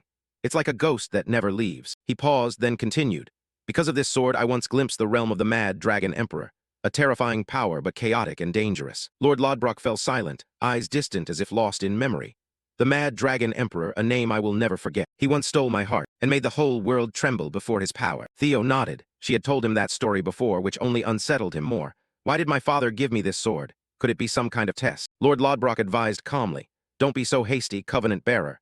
If you rush in too fast, you'll face things beyond your abilities again, just like last time. You need to be calmer and more cautious." Then she stepped closer, softer in tone. "By the way, is your severed arm fully healed?" "Ah, thanks to the timely treatment of the High Priest, it has fully recovered." When Lord Lodbrok touched the previously injured area, Theo flinched, wondering, "Are you worried about me?" After a careful check, she nodded with satisfaction. "It seems to be completely healed, nothing to worry about." But then she suddenly asked, sounding a bit irritated, "Why are you staring at me like that? That's enough for today, you can go now. It seems someone is looking for you. And hey, don't mess up my lair every time you come here." Theo asked in surprise, "What do you mean?" Lord Lodbrok replied, annoyed, "You make the mess and I have to clean it up for you." Theo gave an embarrassed smile, admitting he had no excuse. The scene shifted to Camellia Palace, a splendid place with intricately carved columns. Looking at the messenger and the letter in his hand, Theo murmured in surprise, "So you're the one who's been looking for me?" The messenger asked, puzzled, "What did you just say?" "Young master," Theo shook his head and answered, "It's nothing, I was just talking to myself." Opening the letter, Theo was slightly surprised. An invitation. Yes, it was an invitation to Miss Ray's 18th birthday celebration to be held at Daffodil Palace. He reacted with a doubtful tone. A party with war looming for the daughter, and it has to be so lavish. Strange. Why hold such an event at a time like this? Theo replied calmly, "Precisely because this is a time of chaos, the party must be extravagant. It's not merely a ceremony." "What?" Theo analyzed calmly. Troyven's betrayal has completely upended the Ragnar family's internal balance. Instead of Axion, whom Troyven supported, I unexpectedly became the sixth heir. Moreover, one of the 9 dragons lost their seat for treason against the council, plunging the council into instability. This party isn't just to celebrate Miss Ray's birthday. It's also an opportunity for the Ragnar clan to send a message to outside forces, to affirm that we remain as strong as ever despite the storms. At the same time, it's a chance for the succession candidates and the 9 dragons to size each other up, measuring their rivals' strength and will." Hearing Theo's explanation, the messenger couldn't hide his excitement, eyes bright with admiration. "So that's the deeper purpose. The young master truly has great vision. Will you attend?" Theo offered a light but confident smile. "If they're so eager to meet me, then I must go. I won't disappoint them." The scene shifted to Daffodil Palace, where the great hall glittered with lights and was filled with the clinking of glasses and lively conversation. A ripple of murmurs went through the guests as they recognized an important figure. "Finally, he's here." It was the new heir, young Lord Theo Ragnar. Stepping into the banquet hall, Theo felt every eye turned toward him, as if he were the center of all attention. He thought to himself, "As expected, everyone's eyes were on me. This birthday party is just an excuse for them to evaluate the new heir." Theo understood that if he wanted to make a strong impression here, he had to act decisively and not show any weakness. From behind, Navan suddenly approached, his voice teasing, "You really can't sit still. You've caused a storm the moment you appeared." With respectful manners, Navan addressed him as young master and added, "I've been waiting for you for a long time." Theo replied with a friendly smile, mischief glinting in his eyes, "I almost didn't recognize you, Navan. Even at the last wedding you wouldn't shave that thick beard of yours." Navan replied awkwardly, "That day was just too busy. I didn't have time to groom it." The nearby guests began to whisper in surprise, "Isn't he the only survivor of the Basque clan purge? Now he's become the head of the household." Another chimed in, "Even though the Bacchus clan fell, they were still one of Ragnar's 6 pillars. And now the head of Bacchus calls the 6th heir, young master. Unbelievable." Navan laughed heartily and turned to Theo. "Thanks to your timely arrival, all the talk now revolves around us." Theo nodded, eyes sharp. "It seems we've created the atmosphere we wanted.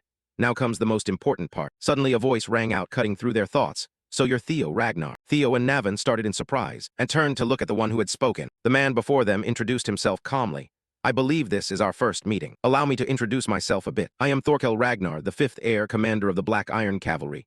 Thorkel extended his hand, eyes sharp but his smile full of calculation. Theo narrowed his eyes. So it's him, approached faster than I thought. A murmur rose again among the crowd. Finally, they're facing each other, the former top heir, and the newly risen heir emerging from the shadows. Thorkel looked at Theo, his tone mild but probing. No need to be so wary. I just wanted to see with my own eyes the one chosen as the 6th heir. And frankly, I'm glad it's not that childish Axion. Theo thought to himself. As rumored, Thorkel gives a good impression, proper and approachable. But in Ragnar, where only the strong are honored, would he truly welcome a new rival like me? He shook Thorkel's hand, speaking clearly and confidently. It is an honor to meet you, Commander Thorkel Ragnar of the Black Iron Cavalry. I am Theo Ragnar of the White Dragon. Thorkel laughed a resonant laugh, while releasing a powerful, oppressive presence that made the surrounding air feel heavier. He asked, challenging, so you want to clearly define the boundaries, do you? Thorkel's presence was so strong it almost made Theo stagger, but he gritted his teeth and held his ground. Thorkel laughed loudly, oddly amused. Our youngest values ceremony too much. No need to be so stiff. Relax, just call me Big Brother. Theo thought, this is a true tactician, always trying to dominate an opponent even in friendly moments. Refusing to be outdone, he unleashed his own presence, surprising Thorkel, whose eyes flashed with slight surprise. With a sly smile, Theo replied, if you prefer to be called that, then from now on I will call you Big Brother. At the same time, outside the Great Hall, the Rank Sisters appeared, blending into the lively atmosphere of the party. Hulkus, looking annoyed, touched his stifling tie and said, this shirt is too tight, I just want to tear it off. Hearing that, Erica scolded him at once. Endure it. It's actions like yours that make people call House Rank savage. From behind, a voice rang out, cutting into their conversation. It seems everyone has arrived, hasn't it? Seeing Remington, the Rank Sisters immediately brightened with joy. Remington, smiling warmly, asked, is everyone well? Hulkus turned around and said, you've been quite famous in the West lately. I heard you're as skilled as the Skypeak dragon. Remington laughed modestly. Haha, rumors tend to get exaggerated. Looking around the hall, he added, by the way, has anyone seen Theo? I want to ask him a few things about the White Plate Cavalry. Just then, Ray appeared from behind, her voice gentle but suggestive. Are you asking about Theo? Remington, embarrassed, hurriedly apologized. How could I look for anyone else right in front of the star of tonight's event? Ray smiled in response. It's fine, I know exactly what this event is about. She suddenly noticed the wineglass in her hand trembling slightly, as if reflecting the tension in the air. Then everyone turned their attention to the confrontation between Theo and Thorkel, a silently tense contest of wills. Hulkus asked in surprise, is that Theo? Remington nodded firmly. Who else could pull a stunt like that here but him? The duel of presence went on for a while, the banquet hall's atmosphere feeling compressed by the pressure of the two emanations. Finally, Thorkel suddenly conceded, laughing loudly. I yield. Theo laughed in reply. What are you saying? Clearly you're letting me win. Thorkel did not deny it, but added, I won't argue, though excessive modesty can sometimes be taken as mocking your opponent. But what I say is true. If I were your age again, I would certainly lose without question. Theo replied gently, you flatter me too much. Thorkel turned to the crowd and announced loudly, seeing our younger brother impress everyone like this makes me truly happy. He raised his glass and shouted, to the new era of Ragnar. All the guests raised their glasses and shouted in unison, to Ragnar. Thorkel turned back to Theo and said, a successful debut for the new heir candidate, wouldn't you say? Theo thanked him, but thought inwardly, Thorkel is clever. He just displayed his strength to reinforce his position while publicly acknowledging his rival to win over the crowd. The atmosphere Navin and I created has now swung in his favor. Thorkel Ragnar cannot be underestimated, just because of that affable exterior. A while later, his friends arrived as well. Hulkus turned to Theo and asked, you haven't forgotten your oath to be my sword, have you? Meanwhile, whispers from the crowd continued. How could he reach that level at such a young age? Another interjected, he's not betrothed, right? I want to introduce my daughter to him. The scene shifted up to the second floor of the palace, where an elder was seething with anger. He thought to himself, planning to denounce Theo's actions and find a way to expel him from Ragnar. The elder roared, how dare these fools interfere? A worthless bastard dares to stir up the family as if this were his playground. It's enough to make me sick. Suddenly, he looked out over the banquet hall and saw Evelyn. His eyes flared with a burning anger. How dare that piece of trash show up here? A maid respectfully addressed Evelyn as captain and praised her. You look magnificent today. Evelyn, surprised and blushing, replied, really? I never give empty compliments. You truly are very beautiful and charming. Hearing that, Evelyn was flustered. She intended to run off and change into her uniform, but a subordinate stopped her. You can't wear your uniform to a banquet. Just then, a glass of wine flew straight into Evelyn's face, accompanied by a voice full of contempt. Just that brat alone is enough to make my blood boil. Evelyn trembled, recognizing the voice. The door opened, and the old man stepped forward slowly. He bellowed, how dare you crawl your sorry carcass in here? Aaron angrily retorted, even if you are one of the 9 dragons, you have no right to treat the captain like that. Evelyn hurriedly stopped Aaron, whispering slowly, I'm fine, it's okay. But from the top of her head, dark red blood was streaming down. I'm fine, really I am? For me, please don't do anything. Aaron thought, she's never shown this kind of fear before. What on earth did the elder do to make her like this? He stepped closer, radiating murderous intent. I told you never to show your face before me again. He looked at Evelyn's mechanical arm and sneered. And what is this now? He ripped the mechanical arm off immediately. Aaron screamed in rage. The old dragon master threw it to the ground. With a cold clang, you think slapping on that pathetic toy will make everything go back to how it was. If you're trash, then live like trash. Crawl on the ground and let others trample you. If I ever see you again, I'll tear you to pieces. Evelyn fled in panic, while the elder stood there laughing loudly. Haha, finally that stench is gone. Aaron turned back, threatening to report this to the tribunal, but the old man taunted. The tribunal. How amusing. Do as you please. You'll soon learn exactly what survival of the strong in House Ragnar really means. Aaron was so furious she bit her lip until it bled. But she couldn't do anything to that bastard now. Evelyn ran out of the palace, her heart heavy. Just as I thought, a place like this, I should never have come. She tried to endure, just one more time. If you dare call me father with that filthy mouth again, I'll tear you to pieces. Get out of here and never show your face before me again, understand? She had done everything she could to overcome the pain of the past, but in the end, nothing had changed. Suddenly, she bumped into someone standing in front of her. The demon dragon suddenly appeared, his voice calm yet warm. Why are you rushing off? The party is over that way. Seeing the demon dragon, Evelyn felt he was like the father she never had, and a faint glimmer of hope lit her eyes. At the banquet hall, while everyone was chatting happily, a scream rang out, startling them all. The demon dragon Julius Ragnar, commander of the White Plate Cavalry, had just twisted the elder's arm. The elder screamed in pain. Do you know what you just did? Captain of the White Dragon, Julius Ragnar. The demon dragon released him and replied angrily. I told you, if you ever lay a hand on that child again, I'll make you curse your own stupidity. The elder shouted. How dare you turn your back on Ragnar? Seize this dangerous criminal. The elder shouted. How dare you turn your back on Ragnar? Seize this dangerous criminal. The tribunal immediately closed in around the demon dragon. Sharp blades pointed straight at the center, no mercy shown. As law enforcers, they had intervened. The commander declared, Julius Ragnar, captain of the White Dragon, you are under arrest for injuring a tribunal elder. We request your cooperation. The demon dragon asked coldly, and what if I refuse? The arrest commander trembled before his killing intent. The demon dragon continued. Ragnar's law states that an oath sworn on the sword must be upheld even at the cost of one's life. 4 years ago, I swore on that sword in front of those old foxes that if they ever touched that child again, I would make their lives worse than death. He unleashed a powerful killing intent, throwing the entire tribunal into panic. Everyone instinctively stepped back under the overwhelming pressure. Theo appeared after hearing that the demon dragon had broken the elder's arm. What? An inspector can handle this. Should we run? He wondered to himself that this hadn't happened in his previous life, so why now? Theo glanced at Evelyn and realized the reason. Finally, things began to make sense. Evelyn Nerville was Wolfgang Ragnar's illegitimate child. To Wolfgang, who valued pure bloodline, Evelyn's existence was a disgrace he wanted buried at any cost. He had once planned to exile her, but the demon dragon recognized Evelyn's potential and recruited her into the White Plate Cavalry, thwarting Wolfgang's plan. When Evelyn rose to deputy commander, standing out for her talent, Wolfgang, fearing the secret would be exposed, seized on an error to try to kill his daughter. He staged the incident as an accident. Evelyn survived but lost her left arm and could no longer hold the reins, forcing her to retire and manage Training Ground 4. She didn't even know such banquets existed. Wolfgang did not expect her to show up here. All this chaos was the consequence of Theo's actions after traveling back in time. Therefore, Theo felt he had to take responsibility for correcting every variable he had created. The elder shouted, Ladies and gentlemen, please look at this scene. The demon dragon's contempt for Ragnar's guardian elders. Use the authority of the 9 dragons granted by the head of the family to intimidate his own bloodline. Isn't that open rebellion? The demon dragon snapped back angrily. Damn it, abusing power. Are those words really coming from your mouth? Theo quickly intervened. Both sides are overly agitated already. Because of the conflict between the two of you, my friend's birthday, that should have been full of joy, is now drowned in fear. Hearing Theo, the demon dragon gradually calmed, but the elder was surprised. He hadn't expected the boy to meddle. Theo continued, his voice calm but firm. Why don't we settle this the traditional Ragnar way? A one-on-one duel? The elder cried in alarm. Nonsense. The demon dragon clearly hurt me. No duel is needed. It's entirely his fault. But Theo insisted. You're right, but we can't let this chaos escalate any further. He turned to Lady Daffodil and asked respectfully, Do you agree, my lady? Lady of the Ice Dragon, Neil Ragnar Tun, appeared in the banquet hall. She emanated an icy chill that made the elder and those nearby tremble. She said, her voice furious, This is my daughter's birthday party. What do you think you are doing? The elder hurriedly explained, Your Grace, you surely saw what Julius did. She replied, I have no interest in hearing more petty disputes that don't concern me. Then end it quickly, as that boy suggested. That is the last bit of mercy my restraint will allow. A one-on-one duel.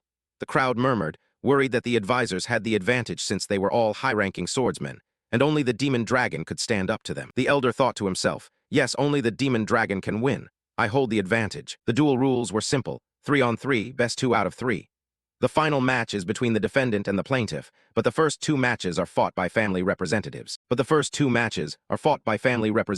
He believed the demon dragon only had the disabled Eve and a bastard like Theo, so he was confident it would be over within the first two matches. He nodded and declared, "Fine, let the Azure Sword decide right from wrong." Thorkel watched from afar, thinking Theo had exceeded expectations. Knowing the demon dragon's temperament, it was bound to explode like this sooner or later. The situation could have spiraled out of control if Theo hadn't intervened, and the demon dragon had been toppled by that opportunistic elder. In the short time available to find a solution that would satisfy everyone, this was going to be well worth watching. At the arena outside Daffodil Palace, the tribunal commander announced, "From this moment, under the council's supervision, the duel challenge begins. To ensure fairness, magic is forbidden.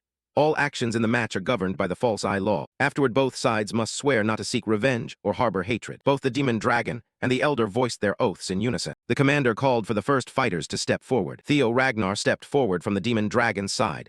He would be the first representative. The rank sisters asked anxiously, "Will Theo be okay?" Remington agreed, his tone full of doubt. Indeed, his opponent doesn't look easy to handle at all. What's this? Is he very strong? He's Beta Windblade, the elder's right hand, a standout among the senior swordsmen with supreme swordsmanship. Still, it's better than fighting the elders themselves. The elder ordered, "Beta, show no mercy, unleash all your killing strikes." "Do you mean kill him? But he's the heir apparent." His face grew angrier. "Don't worry, any incidents in a duel are absolved of responsibility. At least bring me back an arm." The demon dragon watched Theo's figure with worry. "Theo, will you really be all right? You were dragged into this because of my reckless act." Theo replied confidently, "Trust me, through this match, I will resolve the grievances between you two." He took a fighting stance, eyes steady, ready to cut down any enemy. The scene shifted back to the arena, where the air thickened with tense anticipation. The first round of the challenge was about to erupt. Facing Theo was Beta, the elder's aide. Beta responded, raising his sword in an offensive guard, exuding sharp, confident vigor. The tribunal commander's whistle blew, tearing the silence apart. Immediately, Theo sprinted forward, his feet digging into the ground, dust billowing. He charged straight ahead at terrifying speed. Beta did not back down. He tightened both hands on his hilt and lunged to meet Theo. The clash of steel rang harshly as the two blades met. Shockwaves rippled across the arena. Dust rose, the stone floor trembled. The impact was so forceful both staggered back. Their footprints gouged deep furrows into the ground. But Beta was no ordinary foe. His form blurred, vanishing and reappearing. In a blink he was at Theo's flank, his sword slashing down in a powerful arc as if to cleave his opponent in two. Theo raised his sword in time to block, the reflex of someone who's faced life and death. Sparks flew like fireworks across the arena. Beta narrowed his eyes, thinking, I didn't expect him not to be overwhelmed by me. Even in simple exchanges he held his ground. Is this what marks an heir? Dust from the strikes thickened, shrouding the arena. In a moment Beta deftly kicked a small stone, sending it hurtling into Theo's eye. Theo instinctively raised his hand to shield his face, exposing a small gap in his guard. From the dust, Beta lunged like a predator, eyes blazing red, his blade aimed at Theo's weak point. He thought, this kid still lacks true combat experience, this ends now. The blade tore through Theo's coat, steel grazing his throat. Beta sneered, for the honor of the heir, I'll make it quick. Consider this a painless death, but Theo Ragnar refused to yield. In the final moment, a crooked smile crossed his face. Theo tilted his head back, evading the blade by inches, then bowed low, slid into a crouch, ready to strike at Beta's opening. Beta gritted his teeth. Did he deliberately bait that opening? Yet no counterattack came. Theo remained crouched and motionless, sword lowered. The absence of an attack confused Beta, breaking his focus. Seizing the moment, Beta leapt back, widening the distance. He thought, if he had continued his strike, I might have been dead. Why did he stop? Theo clutched his head, body trembling. A cold, dark energy radiating from him, making the arena shudder. In Theo's mind, venomous voices screamed, kill them, kill all who mock you, who abandoned us, stole everything, burn it all. Beta watched, eyes narrowing, exposed a gap again, using the old trick. You dare underestimate me that much? The air roared as he lunged. You think I'll fall for that trap twice? I'll cut you down. The blade swung down, aiming for Theo's throat, but this time the sword didn't find flesh. Theo's blade snapped up. Stopping the attack, Beta astonished, he blocked it. Theo's demeanor changed completely. His face went dark, murderous intent soaked his presence, his eyes glowing red inwardly as he faced the voice trying to consume him. Kill, kill, kill.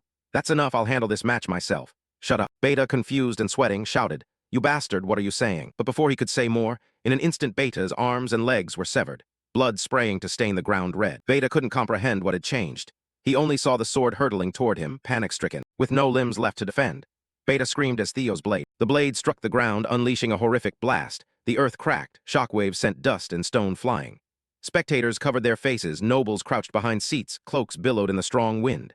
Lady of the Iced Dragon, Neil Ragnar Tun, stepped in to curb the destructive force. Her face grave, so this is Theo Ragnar, truly astonishing. The ground beneath her was torn up. To unleash such power without using mana at his age is unprecedented. He had surpassed standards that most heir candidates never even approach. When the dust finally settled, Beta's mangled body lay across the ground, limbs severed, consciousness slipping away. The tribunal commander raised his hand, his voice echoing over the silent arena. Duel challenge round 1, Victor, Theo Ragnar. The banquet hall erupted with gasps, astonishment, and hurried whispers. In Theo's mind, he kept replaying the moment. What was that feeling? It wasn't like the usual gnawing resentments. This was entirely different. Strangely, it felt like something guided me, urging me to strike. Theo recalled the blow that split the arena. When I let go and allowed myself to merge with that feeling, I unleashed power of a completely different level. A quiet laugh escaped, both bitter and curious. Surrender myself to hatred? Dangerous, very dangerous. But if I could control it. He clenched his fist, excitement flashing across his face. If I master it, I could be twice as strong as I am now. The silence was broken by the commander's voice again. Prepare for round 2. Both fighters stepped forward. Theo didn't hesitate. His steps thundered on the ground as the defendant declared he would continue fighting. Opposite him, the elder ground his teeth so loudly it seemed to echo. Theo Ragnar continues into round 2. Arrogant brat. Fine. If you want to die that badly, I'll kill you right here. A new fighter stepped forward from the elder's side, radiating authority. I rely on you, young heir of Ragnar. That man was Page Grasson, mystic swordsman, formerly a dragon-rank swordsman. The rank siblings gaped. Erica's eyes widened in surprise. That sword, can he wield it without mana? Hulkus grinned broadly. That sword is no ordinary blade. I like it. But Remington's face darkened, voice tense. Hey, why are you worrying again? He might not win, but he won't actually die. I think the impossible is about to happen. Unlike round 1, where they appointed a high-ranking judge to save face, this time the elder himself stepped forward. That meant in this match, they were absolutely determined to kill Lord Theo. In the arena, Theo tightened his grip on the hilt, facing the new opponent as round 2 approached. The commander's whistle cut through the air, marking the official start of round 2. But before the crowd could hold its breath, Theo raised his hand, as if signaling a pause. With a relaxed posture and a mocking look, I surrender. Shock rippled through the arena. Page Grasson's composure shattered, rage exploding like a smashing blow. What the hell is this? Theo just smiled, a grin that upended every expectation.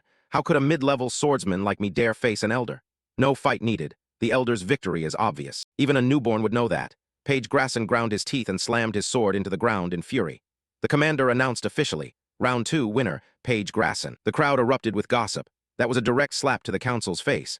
Now they have no honor left to defend. Lord Theo is cunning. Even at full strength, they'd struggle to beat the demon dragon. With that arm gone, round 3 will likely be quick. The elder's face went pale, a cold realization creeping in. That damn heir, don't tell me he planned this far ahead. His scheme has been perfectly overturned. The scene shifted to Evelyn Nearville. She looked at the elder with a mix of surprise and relief. I've never seen him waver like that. Guilt rose in her throat. Captain, I'm sorry, it's all my fault. But Theo stepped forward. Don't apologize, teammates help each other, it's natural. Julius smiled and added, that's right, Evelyn, watch closely, we'll crush them. Evelyn's lips curved into a fragile smile as memories surged back. She remembered Julius's voice like a lifeline then. Evelyn Nearville, join the White Plate Cavalry. Your talent can't be wasted here. Another memory flashed. So what if you can't ride a dragon? Retirement isn't the answer. Come back and make those who abandoned you pay. Theo's voice rang out too, gentle but firm. You said you'd become my blade. Right, Evelyn, I'll make your long-held wish come true. Past and present intertwined, a fierce flame flared within her. She clenched her coat as if to steady herself. Both of them care about me so much. Yet I wasted time on useless things. Why have I stayed trapped in the past for so long? She opened her eyes and looked straight at Theo and Julius. Captain Evelyn removed her coat, shedding the burden weighing on her shoulders. She stepped forward with her sword in hand, determination carved on her face. This villainous role, I will cut it off with my own hands. The commander's voice rose, drowning out the murmurs. The decisive round 3 of the duel challenge. Both opponents stepped forward. From afar, the elder advanced, one hand holding a sword, the other heavily bandaged. He muttered angrily, wounded pride seething. Damn it, it's already round 3. Because of that arrogant brat, there's nothing left of my reputation to save. Even if I die, I'll take Julius's arm. Then suddenly the court's ruling rang out, an unexpected decision. The court accepts the defendant's request. The defendant changes the round 3 fighter. The entire arena fell silent as every eye followed Evelyn onto the stage. Her sword gripped tight like an unshakable resolve. Seeing this, the elder burst into loud laughter. Ridiculous. There are limits to recklessness. Now what? Do you intend to kneel and beg for mercy? Evelyn moved smoothly, precisely. She stared straight into the elder's eyes, unflinching. Don't be foolish, old man. You're the one who should be begging, father. The elder's face twisted with fury, teeth clenched, veins bulging in his neck. This would be the battle to end a grudge that had lasted far too long. The arena's atmosphere was taut as a drawn bowstring. Elder Wolfgang scoffed, his hoarse voice ripping through the air. There's a limit to reckless bravado. What now? You intend to kneel and beg for mercy? He spat venomously, eyes flashing with rage. But Evelyn showed no fear. She raised her sword, posture flowing like water. Looking Wolfgang straight in the eye, she replied coolly, Don't be foolish, old man. The one who should kneel is you, father. The word father struck like a thunderclap. Wolfgang's face contorted, teeth grinding, veins in his neck bulging as if about to burst. He stared at the daughter he once scorned, now a storm poised to crush him.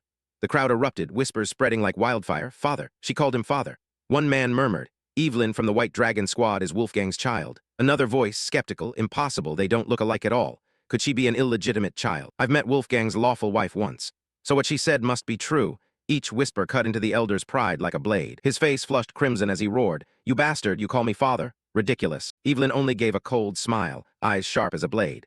If I knew you liked it so much, I would have called you father sooner. Seems you enjoy old stories, don't you? Shall I continue? You beat me nearly to death when I was a child just because I dared call you father. All because I was nothing but an illegitimate child. That's not all. You even tried to kill me when I was in the White Dragon Squad to hide the shame of an illegitimate child. The entire arena fell silent.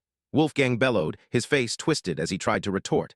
As a member of the Ragnar family, what's wrong with my actions? But the crowd's murmurs drowned him out. Is she telling the truth? A bastard at his age and an elder no less. He keeps lecturing about pure bloodlines, yet what has he done himself? It's truly hypocritical. Even the other elders squinted, muttering, He keeps acting without restraint. Now do you see the consequences? Another man glared at Wolfgang, reproachful. I warned you to be careful. You knew this day would come. Why didn't you eliminate her from the start? Rage shook him until it turned to despair. Damn it. At the edge of the arena, Julius and Theo watched, hearts pounding with every tense beat. Julius called out anxiously, Evelyn, you don't have to push yourself so hard. Let me but Theo cut in, his voice steel. Don't worry, Captain. We just need faith and to watch. Let Evelyn handle this. Suddenly, the ground trembled. Evelyn and Wolfgang lunged at each other. The clash of steel rang like a bell, sparks flying across the arena. Each strike became a battle of bloodline and vengeance. Wolfgang fought like a wounded beast, fury fueling his strength. But Evelyn fought with something deeper, a will honed by pain. A subtle vortex of energy rose from her, making the air tremble. Julius's eyes widened as he whispered in shock. No way. That's the divine wind storm technique. A roaring whirlwind swept the arena, swirling around Evelyn like a summoned beast. Wolfgang was pushed back, staggered, his footing slipping. In the stands, the elder faction stood stunned. Divine wind storm. Isn't that the storm wind sword style? How could she master the lost techniques of storm wind? Evelyn stood firm in the center of the ring, eyes blazing, each movement razor-sharp and terrifying. The crowd couldn't believe their eyes. She not only blocked Wolfgang's blade, but pushed him back. How did she learn the lost techniques of storm wind? She just crushed one of Ragnar's top swordsmen. Theo in the stands smiled faintly, calmly thinking, nothing surprising here. This challenge forbids mana use, meaning only pure swordsmanship is allowed, so the difference in magical power becomes meaningless. Without mana, Wolfgang's true nature is exposed. He lacks the solid foundation of a pureblood lineage, so he could never reach this level. Wolfgang couldn't believe he was being pushed back by his own daughter. His face contorted with humiliation. Damn you, I'll kill you. How dare you, you bastard. Evelyn tightened her grip on the sword, her gaze icy. Wolfgang lunged upward, his blade descending like a crushing weight. Evelyn met him head-on. The clashing blades sent sparks flying like broken stars. Wolfgang hissed, You bastard, you think you can escape me? I'll beat you until you kneel and beg for mercy. But Evelyn gritted her teeth and answered with a thunderous stroke that left Wolfgang stunned. She looked him in the face and shouted, If you're so brave, then try me. For a moment, Wolfgang's arrogance wavered. How? How is this possible? Evelyn snarled, eyes blazing. When I was little, you were my whole world. I always feared you. But now I have people I can trust, people who care and won't abandon me. I'm no longer the weak child you once knew. Wolfgang staggered at the declaration. He hadn't expected the child he cast aside to be this strong. In the moment of his hesitation, Evelyn surged forward, her blade passing through Wolfgang's body with almost unbelievable smoothness. Blood spurted from his body like a fountain. His body flung onto the ground with a sickening thud. The arena fell silent, astonishment written on every face. Evelyn shouted, I'm not the weak child I used to be. Wolfgang's sword flew free and stuck into the ground. The crowd inhaled, breathless with shock. Julius and Theo smiled proudly and contentedly. The victor had been decided. Wolfgang lay sprawled on the ground, clutching his severed arm, blood spreading scarlet. His breathing wheezed, teeth clenched, but his rage still burned. Damn it, this isn't over yet. Suddenly the elder's arm froze, rigid and immobile. He looked down as an all-consuming cold took hold. The ice dragon lady, Neil Ragnar Tun, stepped forward, her presence making the air seem heavier. She said coldly, If you are one of the 9 dragons, then stop humiliating yourself. Accept defeat. Wolfgang's challenge dissolved. The commander's voice rang like thunder. Winner of the 3rd match, Evelyn Nerville. The verdict, not guilty. Evelyn turned and stepped before Julius, a warm smile. Evelyn Nerville reporting mission accomplished. Julius said proudly, Well done, Evelyn. She closed her eyes, cheeks flushed, an innocent smile on her face. It's all thanks to everyone. Opposite them, the elder faction descended into chaos. One man helped Wolfgang up and asked, Are you all right, Grand Elder? Another picked up his weapon and brought it forward. Here's your sword. You're badly wounded. Please go get medical treatment first. But Wolfgang shoved them aside, rising with murderous intent. He advanced, eyes blazing, Evelyn Nerville. Julius and Theo turned to look, their expressions serious. Wolfgang lunged with murderous intent, his rage having driven him mad. "You little bastard, I'll kill you with my own hands right here." But before the blade could fall, a giant hand clamped down on his wrist. Julius, commander of the White Armor Cavalry, stood between them, his eyes blazing red with anger, a storm-like presence. "You want me to take your other arm too?" Wolfgang clenched his jaw, knowing he couldn't stand against Julius in his current state. Suddenly, a tremor struck from somewhere, making the entire arena pause for a beat. At that moment, a messenger burst in, panicked. "Invasion. The Troyven clan has begun their attack. Everyone return to your positions at once." Julius scowled but quickly turned away. "Theo, Evelyn, war has come. Return to the White Dragon squad immediately." Both replied in unison, "Yes, sir." Wolfgang roared, his face twisted. "Those bastards, they dare look down on me." "Stop, I said stop right now. This match isn't over." But Neil Ragnar Tun stepped forward, her presence chillingly fearsome, hundreds of thin ice blades hovering around Wolfgang. "Hey, Elder, I'm only saying this once. Don't disgrace the 9 dragons any further." He trembled as he replied, "You dare insult me, insult the Council of Elders." She answered calmly, "Who knows, your view might be the same as mine." At the same time, the Council Elders turned their backs and left. One man said, "Even if the Elders' honor has hit rock bottom, we can't let a defeated man still brandish a blade as our representative." Those words shattered Wolfgang's arrogance. He fell to his knees, humiliated beneath the banner that once belonged to him. Julius watched the old man collapse and felt satisfaction. Finally, it's over. The contemptible end of a greedy old man. The scene cut to Troyven's headquarters. Troyven sat on the commander-in-chief's throne, his face cold as ice. A general reported, "We've seized the central TH letter 1B0, letter 1EDD, and G letter 1EA3I plateau. Harmon Castle is about to fall." Troyven asked, "Where are the Ragnar forces?" The general replied, "The Lord Cavalry and the troops of the 6 Pillars are concentrated on the central plateau." Eid scoffed, not out of joy, but because the plan was unfolding as expected. "Stupid Ragnars, they're acting exactly as I predicted." He tightened his grip. "They'll see this battle is only a piece of a much greater plan." He rose from his chair and stepped forward, pointing at the map with a look of relish. "While they concentrate their forces on the plateau, the place we'll devour is right here, in the territory of the Bacchus clan."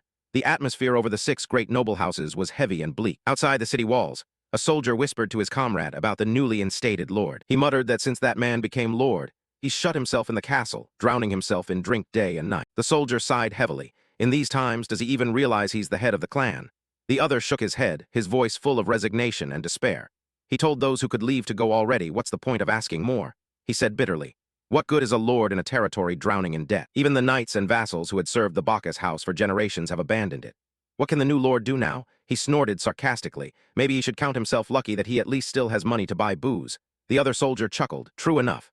Then he lowered his voice and asked, "Hey, didn't Ragnar send reinforcements?" Hearing the word reinforcements, the first soldier scoffed and leapt back mockingly. "Reinforcements? You mean those freeloaders?" At this point, we were introduced to Ragnar's support detachment, featuring member Aud Naren and Captain Sybil Dre. Another soldier grumbled that the unit was supposed to be on night patrol, but every time he checked they were plastered, sprawled near the wall. The soldiers' disappointment deepened. They whispered that maybe Ragnar sent them here merely to push Bacchus completely out of the fight. After hearing all about the Lord and Ragnar's so-called reinforcements, one soldier laughed out loud and said, "Ah, so that's it. Makes sense." Far away, outside Bacchus Castle in the deep woods, a soldier who had secretly slipped in to spy was kneeling before Troyven's forces, reporting what he'd heard. The Troyven commander, cold and calculating, asked if the talk among Bacchus's troops was true. The spy answered confidently, "Yes. Morale in Bacchus territory has hit rock bottom." He sneered, saying the campaign was already half accomplished. After the report, the Troyven commander laughed a terrible, merciless laugh. He raised his voice, clear for all his forces to hear. "Do you hear me? The enemy has collapsed. Finish this quickly and return." The soldiers cheered, and immediately the Troyven army began marching toward Bacchus Castle beneath a darkening night sky. On the castle wall, Sybil Dre, captain of Ragnar's support unit, sighed and stretched, still half drunk from prior bouts of drinking. A moment later, a sudden gust of wind swept across the battlements. From the shadows, a Troyven soldier silently climbed the stone wall. His dagger shimmered faintly in the moonlight. He spotted Sybil lounging and smirked. "Lucky me, the guard's drunk on duty. This is perfect."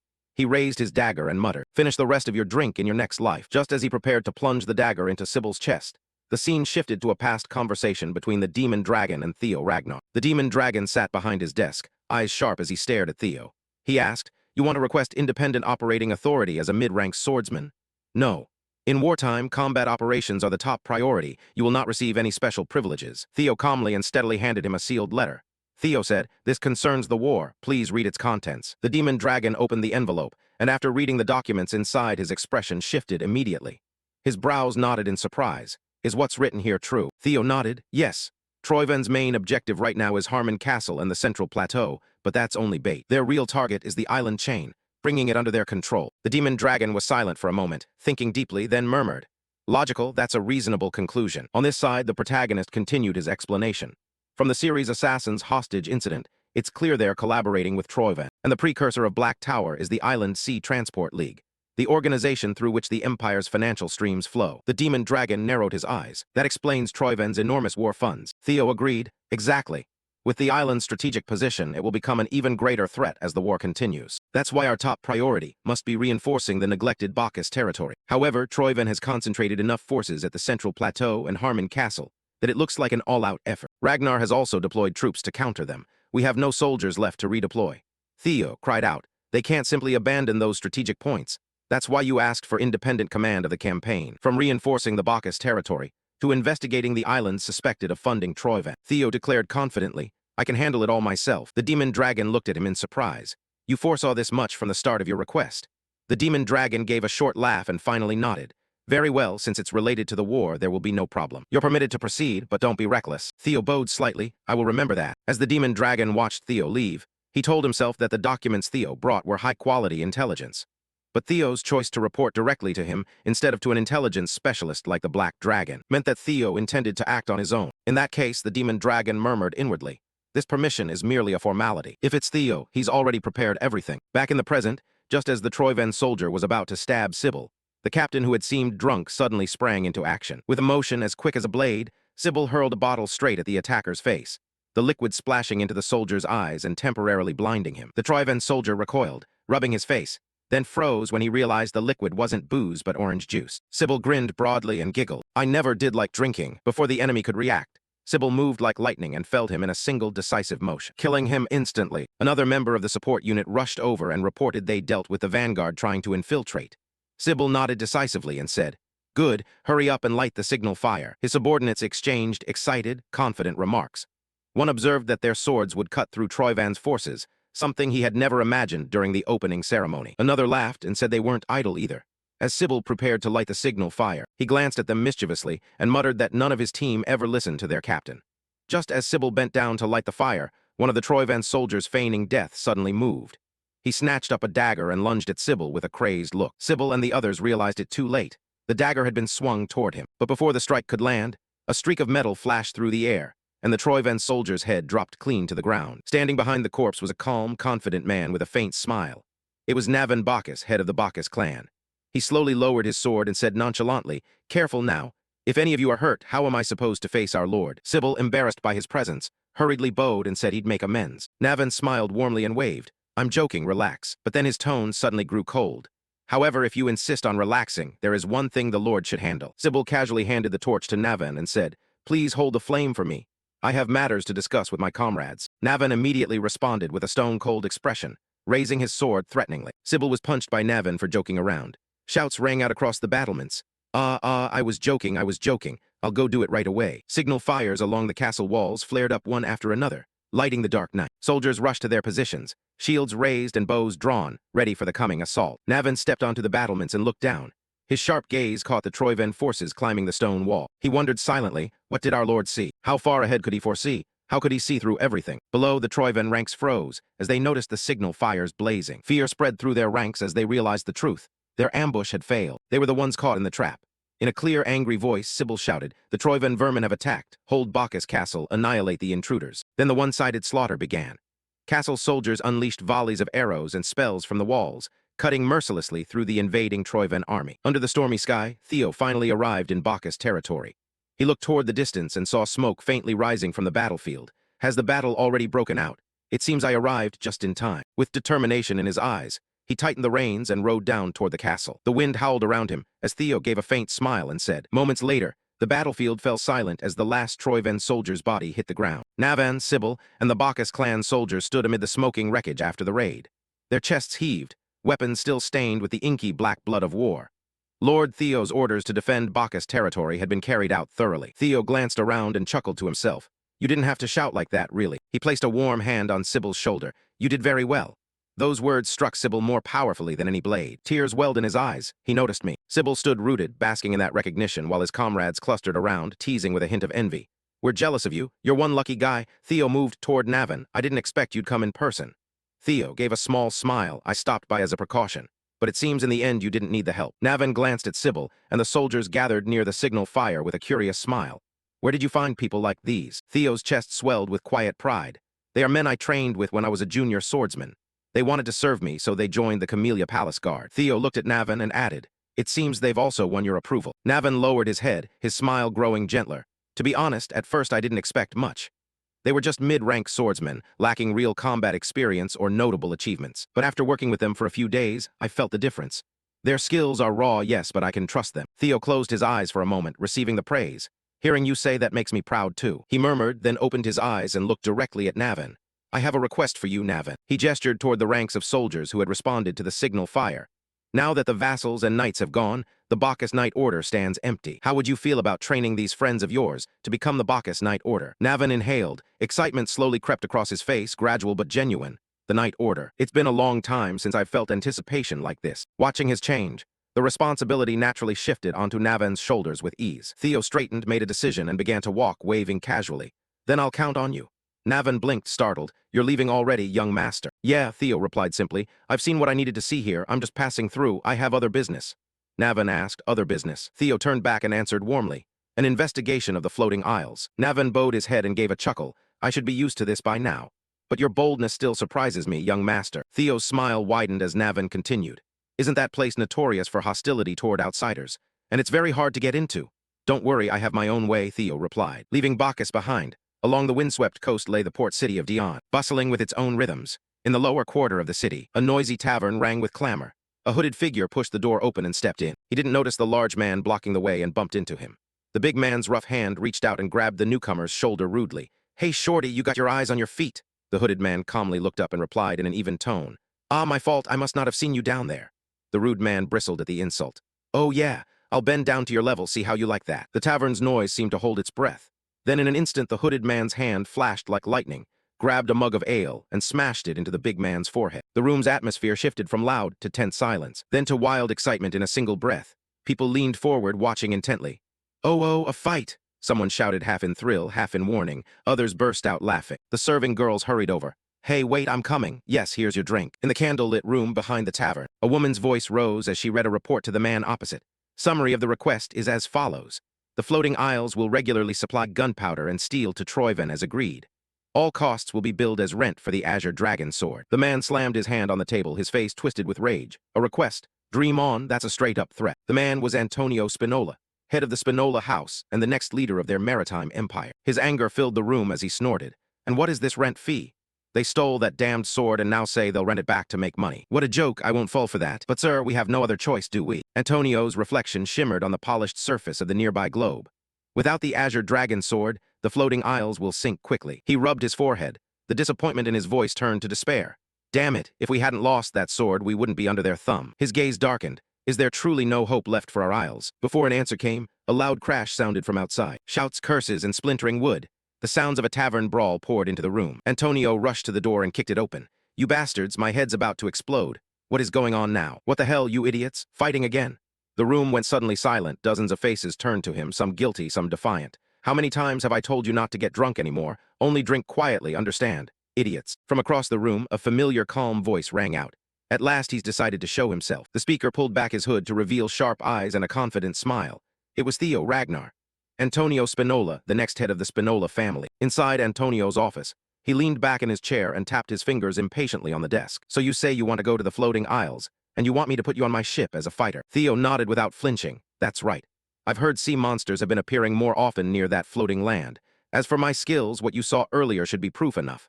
Besides, your ship is short-handed, isn't it? Then it's mutually beneficial.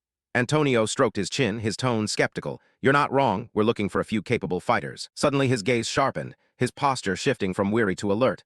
But you will not be boarding my ship. For a mercenary seeking work, your gear is too clean. No scratches, no stains, and that brawl earlier happened right where I am. Is that really a coincidence? Besides, you clearly know I have a ship heading to the floating isles. Nothing about this is normal. He leaned forward, fingers interlaced beneath his chin. If you were me, would you let someone like that onto your ship? Theo gave a short, amused laugh. I'd be disappointed if you didn't see through that. Good, let's get straight to the point. Theo reached into his cloak and pulled out a small metal badge, placing it on the table. The armed resistance fighting for the liberation of the floating isles. The Black Moon leader Antonio Spinola. That name struck like lightning, Antonio's eyes widening in shock. Before he could react, Theo leaned in, his voice steady. So, Antonio Spinola, let's make a deal. Antonio's jaw tightened. How do you know I'm the Black Moon leader? Theo's smirk returned. Come on, that's not the important part, is it? It's not how I knew, but what I know. For example, about the Azure Dragon sword that you so desperately crave. At the mention of that weapon, Antonio's composure shattered. His chair toppled backward onto the floor as he leapt up. You bastard, so you're a hunting dog for Troyven after all. Theo's tone remained cold and precise. The basis of any agreement is calm, Antonio. Don't lose it. Antonio glared at him. Even if I stay calm, this is absurd. If you're not allied with Troyven, there's no way you'd know about the Azure Dragon sword. Before Theo could answer, the door swung open and one of Antonio's guards stepped in. Lord Antonio, is everything all right? Antonio waved him off. The guard hesitated, then bowed and left. Theo smiled lightly, the corner of his mouth curving into a faint, confident grin. What if I told you I hold the Azure Dragon sword? Ridiculous, right? The truth is Troyven stole it, and now you're claiming you possess it. Nonsense? Why is that nonsense? Theo replied. They're like me, likely only claiming they have it, never actually showing it. Antonio's head began to spin as confusion clouded his thoughts. Come to think of it, they've never actually shown us the real thing. It's unbelievable that our judgment could be so clouded, even with the fate of the Isles at stake. Theo's smile lingered as he leaned forward slightly. You have nothing left to lose, do you? So why not hear me out? Antonio drew a deep breath, then sank back into his chair. His voice softened, though suspicion remained. All right, I'm listening. Theo's expression turned serious. The legends and mysteries of the floating isles all begin with the story of the hero Kriemhild, right? With a resigned sigh, Antonio opened one of the nearby drawers and took out an old journal. It seems you already know the tale. Yes, he thrust his sword into the sea worm's head, ravaged the oceans, and sealed it beneath those ocean waves. The legendary hero Kriemhild. Antonio's voice grew heavier as he continued. That fairy tale is true. The floating isles are said to drift on the sea, thanks to mysterious currents. But that's not correct. The sea worm sealed by Lord Kriemhild lies deep beneath the seabed, and the immense magical energy it releases creates an upward etheric flow that keeps the island aloft. The Azure Dragon sword is the device that maintains that seal, an intermediary artifact that stabilizes the etheric flow. But since Troyven stole the Azure Dragon sword, the etheric flow has become unstable. If the Azure Dragon sword isn't returned soon, the isles will sink to the ocean floor. Massive waves will rise from the sea, tearing everything apart. Buildings, infrastructure, the people who live there, houses, their livelihoods. Everything will be swallowed by the sea. He stared straight at Theo, his voice urgent. I'm not joking. The lives of everyone on the isles are at risk. If you truly have the Azure Dragon sword and you return it to us, we'll give you anything you want. Theo's face darkened. Returning it isn't a real solution. Anyone could steal it again. The image of the Azure Dragon sword flashed before Theo's eyes. Its dark radiance remained deeply etched in his memory. But most importantly, that would mean I'd have to give it up entirely. Antonio's voice turned resolute. Then let's proceed with a deal. What do you want? If it's money, we can pay whatever it takes. Theo looked up, his face calm but firm. No, what I need isn't money. A faint red gleam entered Theo's eyes. I've prepared for this. A way to keep the Azure Dragon sword and still save the Isles. All you have to do is take me to the floating Isles. A few moments later, the battlefield fell silent as the last Troyven soldier's body hit the ground. Navan, Sybil, and the Bacchus family soldiers stood amid the still-smoking ruins of the raid. Their chests heaved, weapons still slick with the inky black blood of war. Lord Theo's order to defend Bacchus territory had been carried out to the letter. Theo glanced around, chuckling softly to himself. You didn't have to yell like that, geez. He placed a warm hand on Sybil's shoulder. You did really well. Those words hit Sybil harder than any blade ever could. Tears welled up in his eyes. He actually noticed me. Sybil stood frozen, basking in that recognition while his teammates crowded around, teasing him with a mix of envy. So jealous of you, you lucky bastard. Theo walked over to Navan. I didn't expect you to show up in person. Theo gave a small smile. I just dropped by as a precaution. Looks like you guys didn't even need my help in the end. Navan glanced at Sybil, and the other soldiers gathered near the signal fire with a curious smile. Where'd you find people like them? Theo's chest swelled with quiet pride. They're the ones I trained with back when I was a beginner swordsman.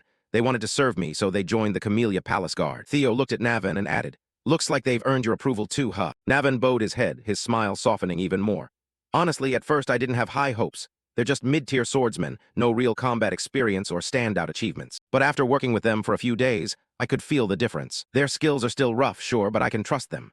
Theo closed his eyes for a moment, soaking in the praise. Hearing you say that makes me pretty proud too. He muttered under his breath, then opened his eyes and looked straight at Navan. I've got a request for you, Navan. He gestured toward the long line of soldiers who had responded to the signal fire. Now that the vassals and knights have left, the Bacchus Knights' Order is empty. What do you think about training these friends of yours to become the Bacchus Knights' Order? Navan took a deep breath, excitement slowly creeping into his expression, slow but genuine. A Knight's Order. It's been a long time since I felt this kind of anticipation. Watching the change in him, responsibility settled naturally onto Navan's shoulders with ease. Theo straightened up, made his decision, and started walking away, waving casually.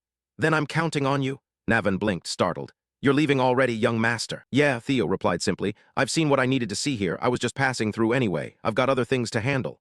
Navan asked. Another purpose. Theo turned back, answering cheerfully. An investigation into the floating archipelago. Navan bowed his head and let out a small laugh. I should be used to it by now, but your boldness still catches me off guard, young lord. Theo's smile widened as Navan continued. Isn't that place notorious for being hostile to outsiders, and it's really hard to get in? Don't worry, I've got my own way, Theo replied, leaving Bacchus behind. Along the windswept coast lay the bustling port city of Dion, alive with its own rhythm. In the lower district of the city, a rowdy tavern buzzed with noise. A hooded figure pushed the door open and stepped inside. He didn't notice the big man blocking the way and bumped right into him. The big man's rough hand shot out and grabbed the newcomer's shoulder roughly. Hey, shorty, your eyes hanging down by your feet or what? The hooded man calmly looked up and replied in an even tone. Ah, my bad, I guess I didn't see you down there. The thug flinched, the insult sharpening his brows. Oh yeah, then let me bend down to your eye level. The noise in the tavern seemed to hold its breath. Then in a flash, the hooded man's hand snatched a mug of beer and smashed it into the thug's forehead. The room's atmosphere shifted from noisy to tense silence, then to wild excitement in a single breath. People leaned forward, watching intently. Oh, fight! On! Someone yelled, half thrilled, half warning. Others burst out laughing. The barmaids rushed over. Hey, hold on, I'm coming. Yes, here's your drink, sir. Inside a candle-lit room behind the tavern, a woman's voice rang out as she read a report to the man across from her. Summary of the demands. The floating archipelago will regularly supply gunpowder and steel to Troyven as agreed. All costs will be counted as rental fees for the Azure Dragon Sword. The man slammed his hand on the table, face twisting in rage. Demands? Dream on, that's a blatant threat. The man was Antonio Spinola, head of the Spinola family and the next leader of their maritime empire. His anger filled the room as he snorted. And what's this rental fee nonsense? They steal the damn sword and then say they'll rent it back for money. What a farce, I'm not falling for it. But sir, we don't have any other choice, do we? Antonio's reflection gleamed on the polished orb beside him. Without the Azure Dragon Sword, the floating archipelago will sink fast. He rubbed his forehead, disappointment turning to despair in his voice.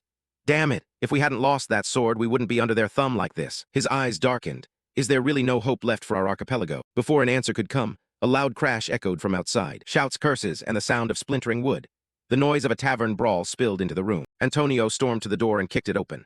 You damn idiots, my head! About to explode already and now this. What the hell's wrong with you morons? Fighting again. The room went dead silent, dozens of faces turning toward him, some guilty, some defiant.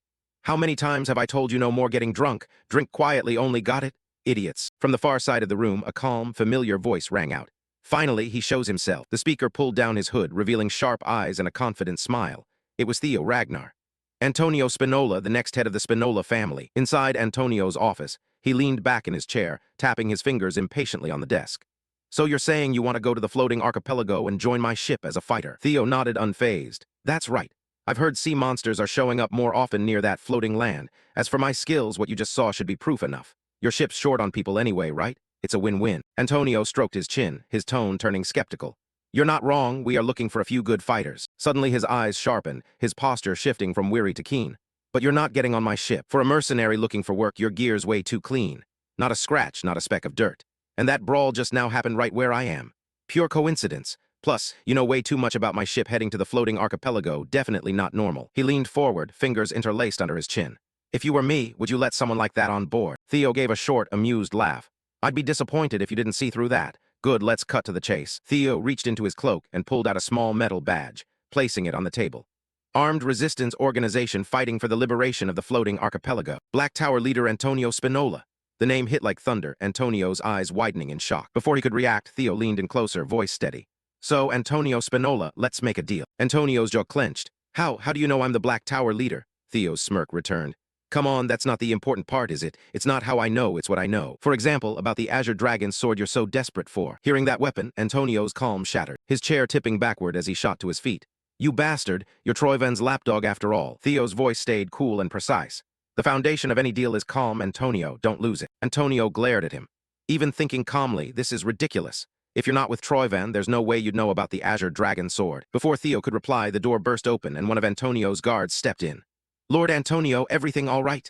Antonio waved him off. The guard hesitated, bowed, and left. Theo smiled faintly, lips curling into a subtle, confident grin. What if I told you I'm the one holding the Azure Dragon sword? Ridiculous, right? The truth is Troyven stole it, and now you're claiming you've got it. Absurd. Why's that absurd? Theo replied. They're just like me, probably just saying they have it, without ever showing it. Antonio's mind spun as confusion clouded his thoughts. Thinking back, they never actually showed me the real thing. I can't believe our judgment got this clouded, even with the archipelago's fate on the line. Theo's smile lingered as he leaned forward slightly. You've got nothing left to lose, right? So why not hear me out completely? Antonio took a deep breath, then slumped back into his chair. His voice softened, though suspicion remained. Fine, I'm listening. Theo's expression turned serious. The legends and mysteries of the floating archipelago all start with the story of the hero Kriemhild, right? A resigned sigh. Antonio opened a drawer beside him and pulled out an old journal. Looks like you already know the story. Yes, he drove his sword into the head of the sea dragon that ravaged the ocean. The floating archipelago is said to hover over the sea thanks to mysterious currents. But that's not true. The sea dragon sealed by Lord Kriemhild lies deep beneath the ocean, and the massive mana it releases creates an uplifting flow that keeps the islands afloat. The Azure Dragon Sword is the device maintaining that seal, a medium that stabilizes the mana flow. But ever since Troyven stole the Azure Dragon Sword, the mana flow has become unstable. If the sword isn't returned soon, the archipelago will sink to the bottom of the sea. Huge waves will rise from the ocean, tearing everything apart. Buildings, infrastructure, the people living there, their homes, their lives. Everything will be swallowed by the sea. He looked straight at Theo, voice urgent. I'm not joking. Everyone's lives on the archipelago are in danger. If you really have the Azure Dragon Sword and return it to us, we'll give you anything you want. Theo's face darkened.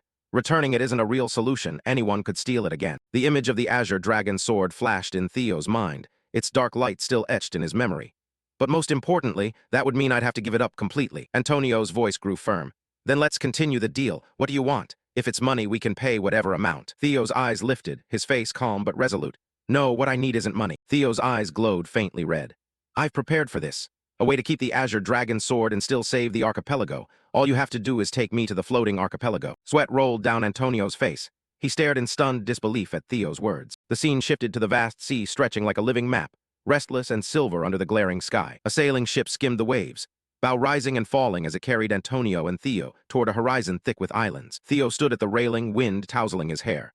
When he spotted the sight ahead, his smile widened. Finally, there it is. The floating archipelago hovered above the ocean like a patchwork of towns and harbors. Large and small ships traded around its ports, a blend of sails and drifting smoke. Once a legendary trade alliance, with customs so distinct, even the emperor had to grant it autonomy. The archipelago now bore the scars of occupation. Under Troyven's control since the Great War, it had been stripped and turned into a military production hub. Watching a row of forges spitting sparks like fireflies, Theo felt a cold shiver grip his chest. By the end of the Great War, many satellite islands had slipped beneath the waves, vanishing from maps forever. He fixed his gaze on the islands, letting a thought settle like a blade in his mind. For the sake of both Ragnar and the archipelago, Troyven's traces must be erased. Before he could plan further, Antonio's voice cut across the deck. You're not kidding, right? You promised to save these islands. What you said earlier about stopping them from sinking by moving the islands themselves. Theo's smile didn't waver. Don't worry, it's possible. Because the sea dragon lies beneath the archipelago. Deep at the ocean floor is an ancient guardian of the old dragon. Then Theo drew the Azure Dragon sword from its sheath and placed it before the guardians. What does this sword look like to you guys? Drake said bluntly. Whoa, that's a real relic, Hunt's sword chimed in. A sacred artifact of the old dragon. As Theo reached out to nearly touch the sword, faint trails of energy shimmered out. He frowned. Just as I thought, but why isn't it compatible with Ragnar? The fairy dragon tilted its head closer. Hard to say. It seems the guardian bound to the Azure Dragon sword abandoned its duty and fled from the artifact itself. Theo's eyes widened. Fled from it. The fairy dragon glanced at Griffin before explaining. It's happened before, back when a guardian forgot its own mission. Theo looked at Griffin's tense expression. You guys could do that too if you accepted the price, right? Griffin's reply was blunt. Only a madman would. Only one could escape and still survive. It's not simple at all. So not every dragon can pull it off. Makes sense. After all, the mana leaking from him is enough to keep the whole archipelago afloat. Wait, so if I overpower him, I could move the islands myself? Drake answered gravely. In theory, yes, but you'd have to seal him first. Can you handle that? Before Theo could reply, the fairy dragon added what the others feared. Even weakened after abandoning the ancient relic, he's still among the strongest. Griffin tilted its head. Can you even reach the ocean floor? Theo's smile returned. Of course I've got a plan. Don't worry about how I'll get down there or how I'll seal him. I've already thought it through. The scene cut back to the present on the ship's deck. Antonio's tense voice cut through the quiet. So that statue really has the power to save the islands? A power even the locals don't know about. Theo glanced at him, face calm. Still doubting me, even after I showed you the Azure Dragon sword? Antonio gritted his teeth and bowed his head. Guilt and worry flashed across his face. I'm not doubting, just worried. My homeland's fate is on the line, I hope you understand. Theo's eyes softened a bit. He exhaled and smiled with steady confidence. Yeah, I get it. Just get me there first, I'll make sure it's saved. A faint glow shimmered before Theo's eyes as a system notification flashed. Side quest, Azure Dragon Sword, 30 objectives, return the sword to its original resting place, locate the site, defeat the Guardian, and claim ownership. The scene shifted as night fell over the floating archipelago in eerie stillness. Moonlight poured down like liquid glass, bathing the silent docks and harbors in silver. Beneath this calm surface, inside a dimly lit wine cellar, Antonio had gathered his most trusted subordinates, soldiers ready to bet their lives for their homeland. Antonio pointed at Theo as his men stood at attention. Our mission is simple. Escort this man to the Kriemhilde monument. Once there, he'll handle the rest. The soldiers exchanged tense glances as Antonio continued. You all know Troyven has bribed the main family heads. That's why security around the monument is tight. We'll use the secret path as usual. It'll get you close enough. Every soldier stood straight, eyes blazing with resolve. Yes, sir. Long live the floating archipelago. Antonio turned to Theo. Then it's all yours. Theo nodded once, eyes sharp and unreadable. Got it. Among the gathered soldiers, one lingered at the back, lips curling into a sly smile. His eyes gleamed with something far from loyalty. The scene moved to the archipelago's center. The colossal statue of Kriemhilde towered at the heart, a dragon-shaped memorial carved into the very cliff face. Around it, high walls and moonlit watchtowers gleamed, guarded by soldiers gripping spears tightly, completely unaware of the shadows creeping below them. Deep beneath the surface, Theo and his group slipped silently through a secret passage, an ancient staircase damp with sea salt, eyes narrowing as he trailed his hand along the stone wall. So they really do have a secret path here, one of Antonio's soldiers whispered. We're inside now. The waterfall noise keeps detection low, but please stay careful. Theo nodded slightly, opening his pack and drawing the Azure Dragon Sword. Its blade shimmered faintly, resonating with unseen power. He turned to the soldiers with a calm voice. Thanks for your effort. From here on, I'll go alone. The soldiers stared in awe at the sword's glow. One whispered, eyes wide. Is this really the Azure Dragon Sword? Theo's gaze shifted upward to the towering statue of Kriemhilde. The sword in his hand vibrated with energy. The closer he got, the stronger it reacted, following the statue's length up to the massive dragon head. The origin has to be up there. He took a breath and leaped upward, body moving like a shadow through the faint moonlight. Below, one of the soldiers watched Theo's climb. He really has the Azure Dragon Sword. Finally, there's hope for our archipelago. But his relief lasted only a second. Before the soldier could react, a hand clamped over his mouth, and a dagger sliced cleanly across his throat. His eyes widened in shock, blood spilling silently onto the stones. The assassin stepped back, face cold, dagger glinting in the moonlight as he whispered. Now we'll take back the stolen Azure Dragon Sword. Above, at the peak of the colossal Kriemhilde statue, Theo had reached the dragon's crown. He stared at the towering statue. It reacted strongest here. The question is what happens next. Without hesitation, Theo drove the sword 30 inches into the ground, flinching as pain tore through his flesh. His hand burned from the sword's power, stabbing it the same way as before caused nothing. Theo pulled out a recovery potion and drank it. Let me think this through.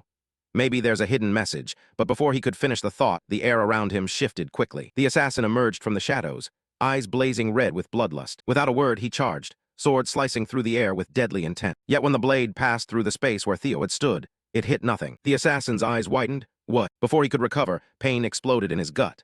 Theo had reappeared behind him, feet slamming into his ribs. The impact sent the assassin flying backward, body twisting midair with a crack. He coughed, blood clutching his side, dizziness flashing across his face.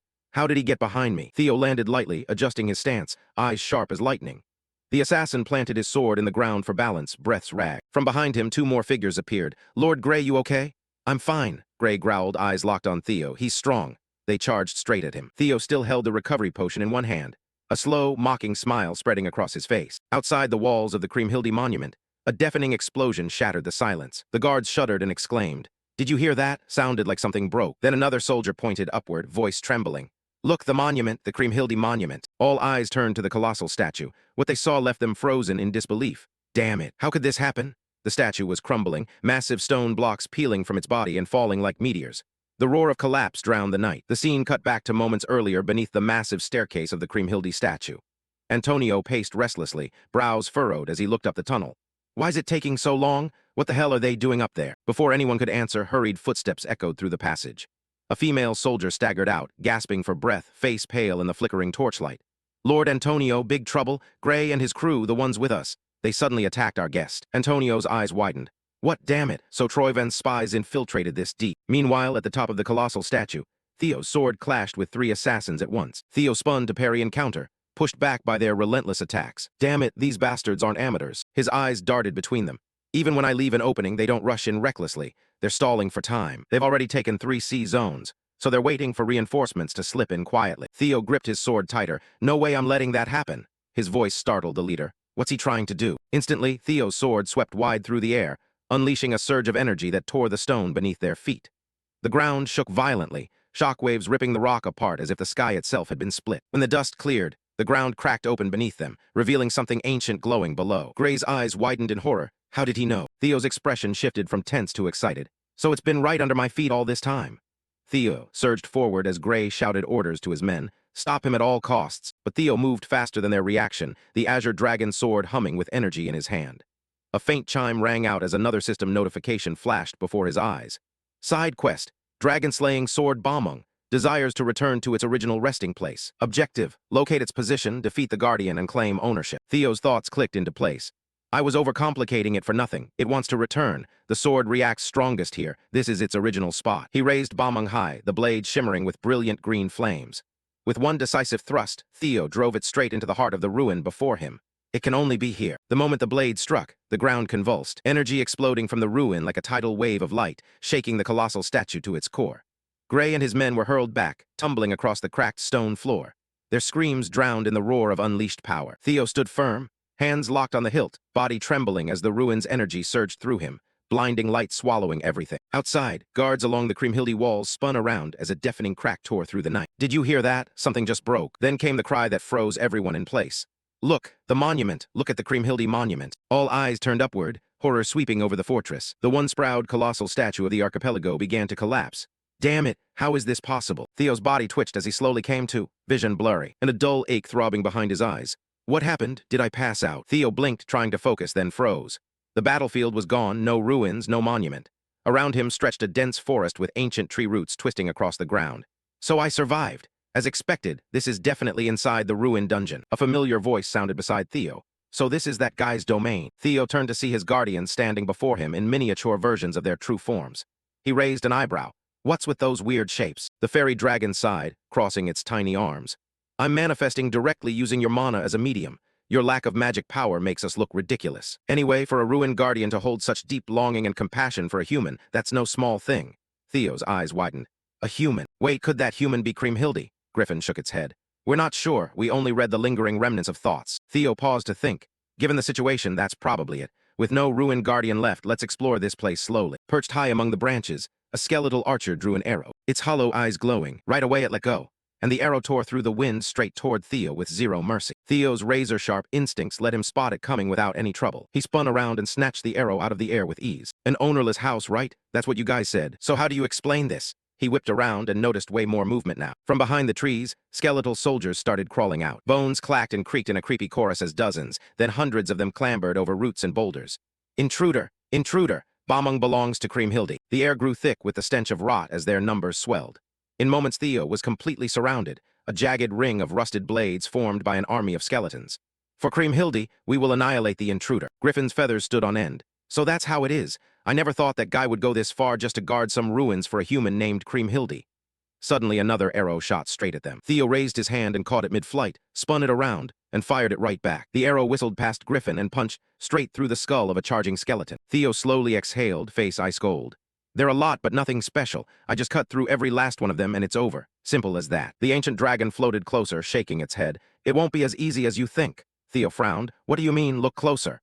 His eyes tracked the scene and he froze. The skeleton whose skull had just shattered was still moving. Its fingers twitched, bones grinding and clicking, as it slowly picked its sword back up. The broken pieces of its skull began fusing together again, glowing faintly as they regenerated. These weren't normal soldiers. They were immortal warriors, dragonbone guardians programmed to wipe out intruders. And like a wave, the rest followed suit. Swords raised high, hollow eye sockets blazing with vengeful light. Theo's eyes widened as he watched the shattered skeletons reassemble themselves. But then that familiar smirk crept back. Yeah, definitely not gonna be easy. Without hesitation, the skeletal horde surged from every direction, and the forest exploded into chaos. Theo's blade sliced through the air. The ring of metal striking bone echoed everywhere as skulls shattered and rib cages crumbled. Griffin hovered nearby, clearly annoyed. We can't keep fighting this endless battle forever. Got a better idea? Griffin's golden eyes narrowed. I'll give your idiot self some advice. That Kriemhilde guy, you said he's a human like you, right? Then just tell him to give up ownership. Easy. Theo blocked another incoming arrow, frustration boiling. He's a legendary hero. If he's still alive after all these years, can you even call him human anymore? Dumbass. Griffin puffed up and glared at Theo. Insolent mortal, wasting advice on an idiot is pointless. Theo snatched Griffin's beak midair. The hell did you just say, you oversized feather duster? Before he could finish, a brilliant blue light flashed right in front of his eyes, system notification. This dungeon is the final gift Leviathan left for Kriemhilde. Reclaim ownership of the gift from Kriemhilde. Theo's expression froze. Reclaim ownership of the gift. Wait, maybe this big idiot was actually right. But before Theo could piece it together, the skeleton soldiers surged again like a tide of death from every angle. In an instant, he leaped into the air. Theo stretched out his hand and summoned multiple swords via remote control. He used them as stepping stones and rocketed upward, grabbing a thick branch hanging above the chaos. Hanging from the branch, he scanned the mob below. This can't just be endless revival. Activating H-Ling synchronization, the mind gate. His eyes flared brilliant blue as his perception expanded like ripples across a pond, sensing every movement and aura in the skeletal army. All right, if my gut's right, there's definitely something different here. And then he saw it. Amid the crowd, one skeleton stood out clearly. Its aura burned deep crimson instead of the murky blue of the others. Theo's lips curved into a confident grin. Found you. Not wasting a single second, he kicked off the branch. Swords materialized under his feet like glowing platforms, as Theo streaked through the air straight toward the Red Aura skeleton. Earlier when they charged him, one of them had turned and fled. He should have realized. The moment Theo closed in, that skeleton's head snapped up, a flash of panic flickering in its empty sockets. Theo raised his sword, black lightning crackling along the blade. Too late. Black Dragon Flash Technique. The black lightning needles erupted from Theo's blade in jagged streaks. They ripped through the air, slamming into the ground and skeletons at the same time. A deafening explosion followed, flooding the area with blinding light. A system chime rang in his mind, notification. Remains of Kriemhilde collected. Collect the remaining remains to confront Kriemhilde. Theo glanced at his right hand. His palm glowed with deep crimson light. A small, smooth, ancient bone fragment rested in his palm, pulsing with energy. Item acquired notification. Third cervical vertebra of Kriemhilde. Theo's grin widened, excitement clear in his eyes. Just like I thought, I was right. Keep collecting them like this and we're good. Scene shifts to the floating archipelago's harbor, now swallowed by an endless storm. Sheets of rain lashed the wooden docks, lightning tearing the night apart. Amid the chaos, one of them spotted a lone figure walking toward the shipyard. A man in a black cloak moved with calm, unhurried steps. You're late. Something happened. The cloaked figure stopped abruptly. Nothing worth mentioning, but the storm actually makes things easier. What's going on here? The navigator stammered, eyes wide. Corpses everywhere, passengers, crew, guards, even merchants, all sprawled motionless, eyes vacant and pale. The deck was slick with rain and blood. One young sailor dropped to his knees, trembling. What the hell is this? The passengers, they're all dead. The cloaked figure stepped over them without flinching. Those idiot floating island soldiers. The azure dragon sword was practically handed to them on a platter, and they still let it slip away. He reached beneath his cloak and pulled out a metal mask. Doesn't matter who holds it now. In the end, the entire floating archipelago is already in our hands. As thunder cracked, the man's name hung in the wet air like a curse. 9th of the 9 Phoenix Lords of Troyven Noil. Rain poured in sheets across the floating archipelago, roofs slick, streets turning into rushing rivers. Windows flew open and people rushed outside, faces full of disbelief. Whispers spread through the storm as they stared into the void where a sound like a mountain splitting had shaken the night. How is this possible? What do we do? Out there, towering over the waves, the colossal statue of the water dragon, the guardian deity that had protected the islands for centuries, was collapsing. A young man's voice trembled in a whisper. The monument, our island's guardian deity, it's falling. Meanwhile, deep inside the ruined dungeon, Theo carved a path through the endlessly rising skeletal legion. Bone fragments turned to dust under his blade. One final notification flashed before his eyes. Reclamation complete. Kriemhilde's remains 206-206. Finally got them all. But when he lifted the last tiny, faintly glowing fragment, he blinked in confusion. Navicular bone? Where the hell does this one go? Before the uncertainty could settle, another notification flashed. Would you like to access the memories of Kriemhilde engraved in the remains? Without hesitation, yes. The world blurred and Theo felt his consciousness yanked somewhere else. So this is what the hero from the legends looked like? What kind of life did he live? Light enveloped Theo, and the dungeon dissolved into an ancient memory replaying itself. The memories of Kriemhilde etched into the remains. A barefoot child ran along the beach, sand sticking to her feet as she shouted, toward a hidden cave carved by murky waves. Levi, Levi, I'm here. Her voice echoed through the cavern. There, cradled in a stone nest, lay the dragon-slaying sword Bomung, its surface humming with faint light. She approached without fear, curiosity shining, and placed her small hand on the hilt. Wake up, Levi, I'm here. A burst of blue light flared, and a gigantic water dragon appeared before her. Scales shimmering like moonlight tides, its voice booming like thunder. How many times do I have to tell you, a child like you has no business here? The dragon's growl trembled with irritation. I am Leviathan, guardian deity of the ancient dragon ruins. You're not even of the Ragnar clan. How dare you call me by that name? She just smiled and held up a basket of bread like greeting an old friend, cheeks puffed stubbornly. But your real name is way too long, so Levi is easier. The massive water dragon shrank until it stood before her like a large beast. Do whatever you want. Talking to you is more tiring than anything, foolish child.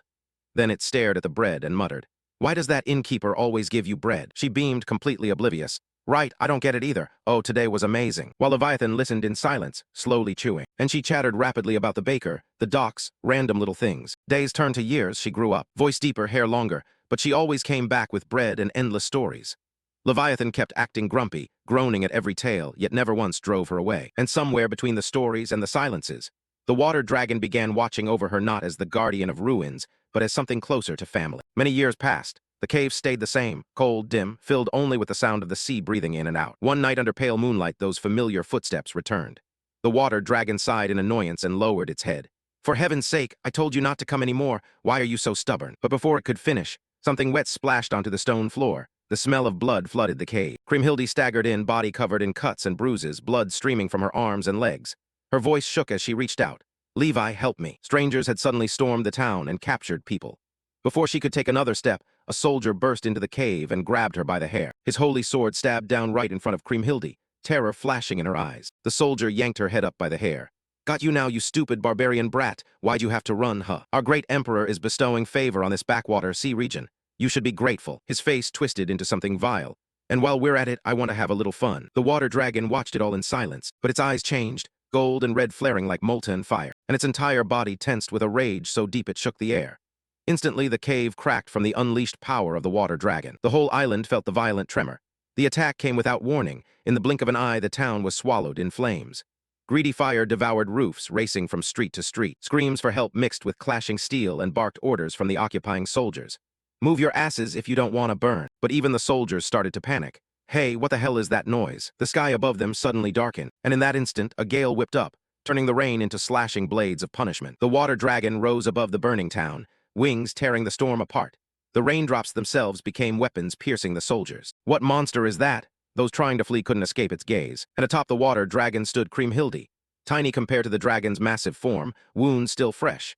Yet she gripped the dragon-slaying sword bombing tightly in both hands. The soldier's eyes widened when he saw the girl perched on the giant water dragon's head.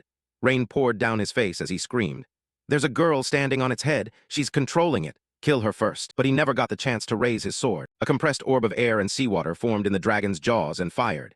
It punched through the soldier's neck so fast his head separated in an instant, tumbling to the wet ground before his body crumpled. Yet around the island's people, a liquid barrier shielded every helpless villager from harm. Kriemhilde remained atop the water dragon, looking down through tears, her voice breaking, barely audible. I'm sorry, Levi, I'm so sorry. She pressed a trembling hand to its forehead, guilt twisting every word. You were supposed to wait for the chosen one, but because of me. The water dragon's voice lowered. Don't cry like that, everything's fine, right? But, suddenly a gentle, radiant light bloomed around her, soft and bright. The protective barrier the dragon had created enveloped Kriemhilde in a gentle cocoon, slowly lowering her to the ground among her people. There's no need to apologize. The moment her feet touched the earth, the villagers called her name over and over. Kriemhilde, Kriemhilde, Kriemhilde saved us all. Kriemhilde looked up at the water dragon, eyes full of sorrow. But you said, I may have abandoned my duty, but I feel completely at peace. This was my choice. Its eyes softened, remembering the tiny child who used to come chat and laugh beside it. By my own will, not the ancient dragon, I was able to protect your smile. But peace didn't last under an empire. Far away in a throne room, the emperor slammed his fist in rage. His voice echoed through the grand hall. My imperial army was defeated by some barbarian brat riding a water dragon. Unacceptable. I grew too complacent because it was a remote territory. Send the royal guard and reclaim that land for me. And the assault came, thick iron chains thicker than ship masts wrapped around the water dragon's body, pinning it in place. The beast roared and thrashed against them as soldiers flooded the island again. Villagers were blindfolded, dragged into lines, spears pressed to their throats. The commander watched smugly from horseback. Interesting, a creature that refuses to die. He pointed his sword at Kriemhilde. If you're its master, you must know how to kill it. Tell me. The water dragon completely ignored him and looked only at Kriemhilde. It's all right, Kriemhilde. I'm a guardian deity. I can't die. I'll simply return to a deep slumber. Kriemhilde dropped to her knees, body trembling with the last of the magic left in the ruins. When I awaken again, you'll definitely be able to call me back. The commander lost patience and raised his hand. Soldiers tightened their grips and lowered spears toward the hostages' throats. The water dragon's eyes softened. It seems our time is running out. Kriemhilde trembled, unable to move as tears streamed down her face. Rain, mist, seawater gathered around her hand, guiding her arm upward. Her fingers wrapped around the dragon-slaying sword with no intention of striking. Levi, please don't make me do this. I can't. The water dragon closed its eyes and spoke in a low voice. Perhaps our fates were sealed the moment I broke the rules, so don't carry the guilt for protecting your people. I'll help you one last time. I was truly happy, Kriemhilde. And then with a heart-rending hollow sound, the sword plunged deep into the water dragon's body. A roar tore the sky apart as the dragon collapsed.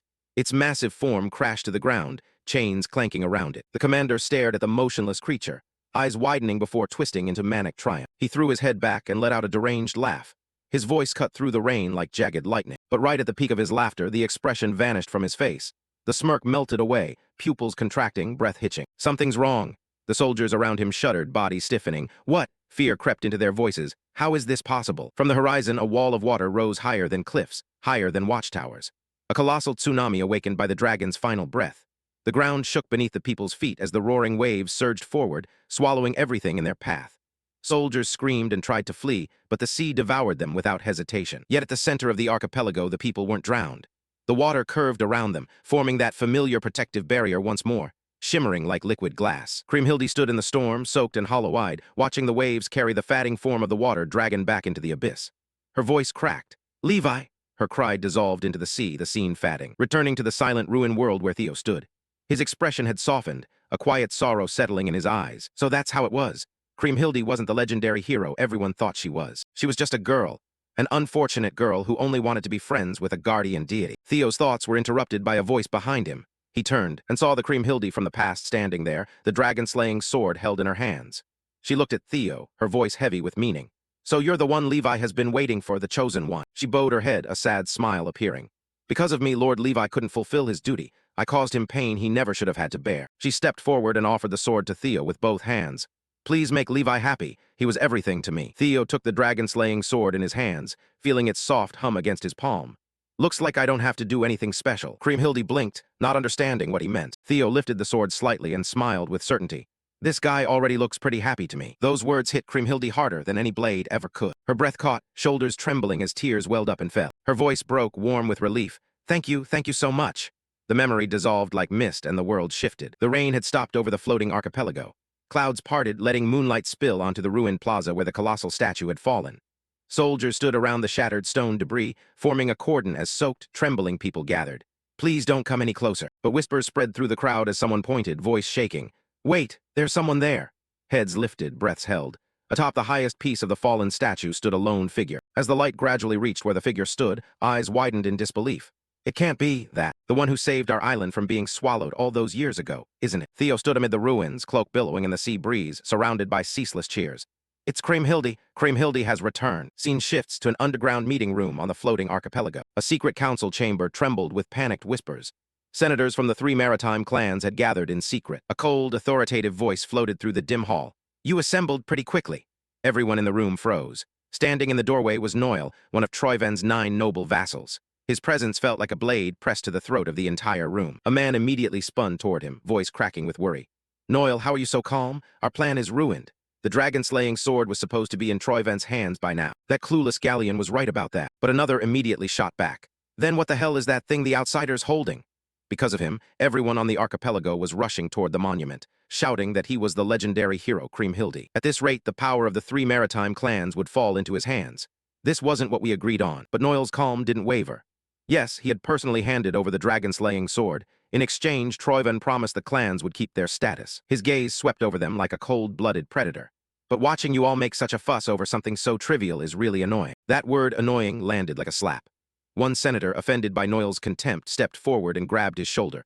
"What? Trivial? Noel, what do you think our 3 maritime clans even are?" The moment the words left his mouth, Noel's sword flashed and cleaved the man cleanly in two. The body hit the floor with a wet thud, blood pooling, the room instantly filling with the sharp stench of iron. Noel didn't flinch. He just looked down at the corpse and said in a flat, bone-chilling voice, "What do I think you are? Obviously insects. I can crush you any time I want." Another senator recoiled in horror. "Noel, what are you doing?" Noel wiped the blade on his own cloak, face still terrifyingly calm. "You're traitors who sold out your own country for personal gain. You should be grateful Troiven tolerated you this long. Instead, you whine about ruling the floating archipelago even as it sinks.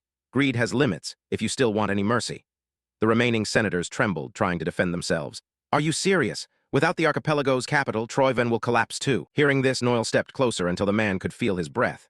His eyes reflected nothing but bloodlust. "Fool, you still don't get it, do you?" The man froze, every hair standing on end. Noel whispered, "If you don't want to be slaughtered right here, shut your mouth and do exactly what I say." The senator's lips clamped shut immediately, sweat dripping from his chin as he struggled to breathe. Noel turned away as if nothing bothered him. "If you want to live, bring me the dragon-slaying sword. Bunch of trash." Right before stepping out, a soldier knelt respectfully before him. "Forgive me, ninth pillar Noel, may I ask you something?" Noel paused and nodded. The soldier swallowed hard and asked, "Do you really trust handing the sword's recovery over to them?" Noel's voice stayed serious.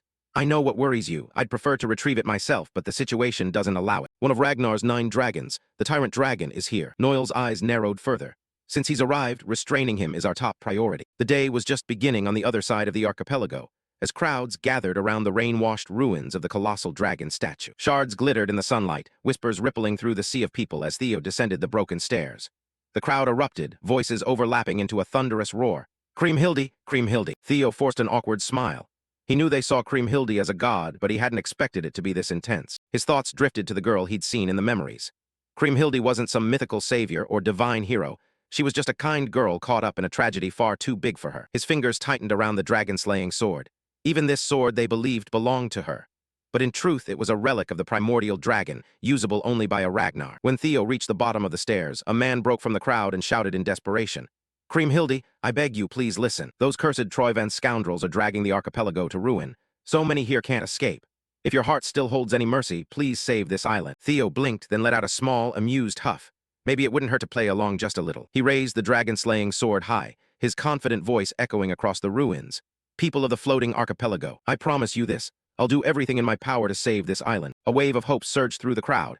Their voices rose again as they chanted his name. When Theo finally stepped down to the lowest stair, a calm but reverent voice greeted him. "We have been waiting for your arrival, Kriemhilde." A woman in ceremonial robes approached, regal with dark hair.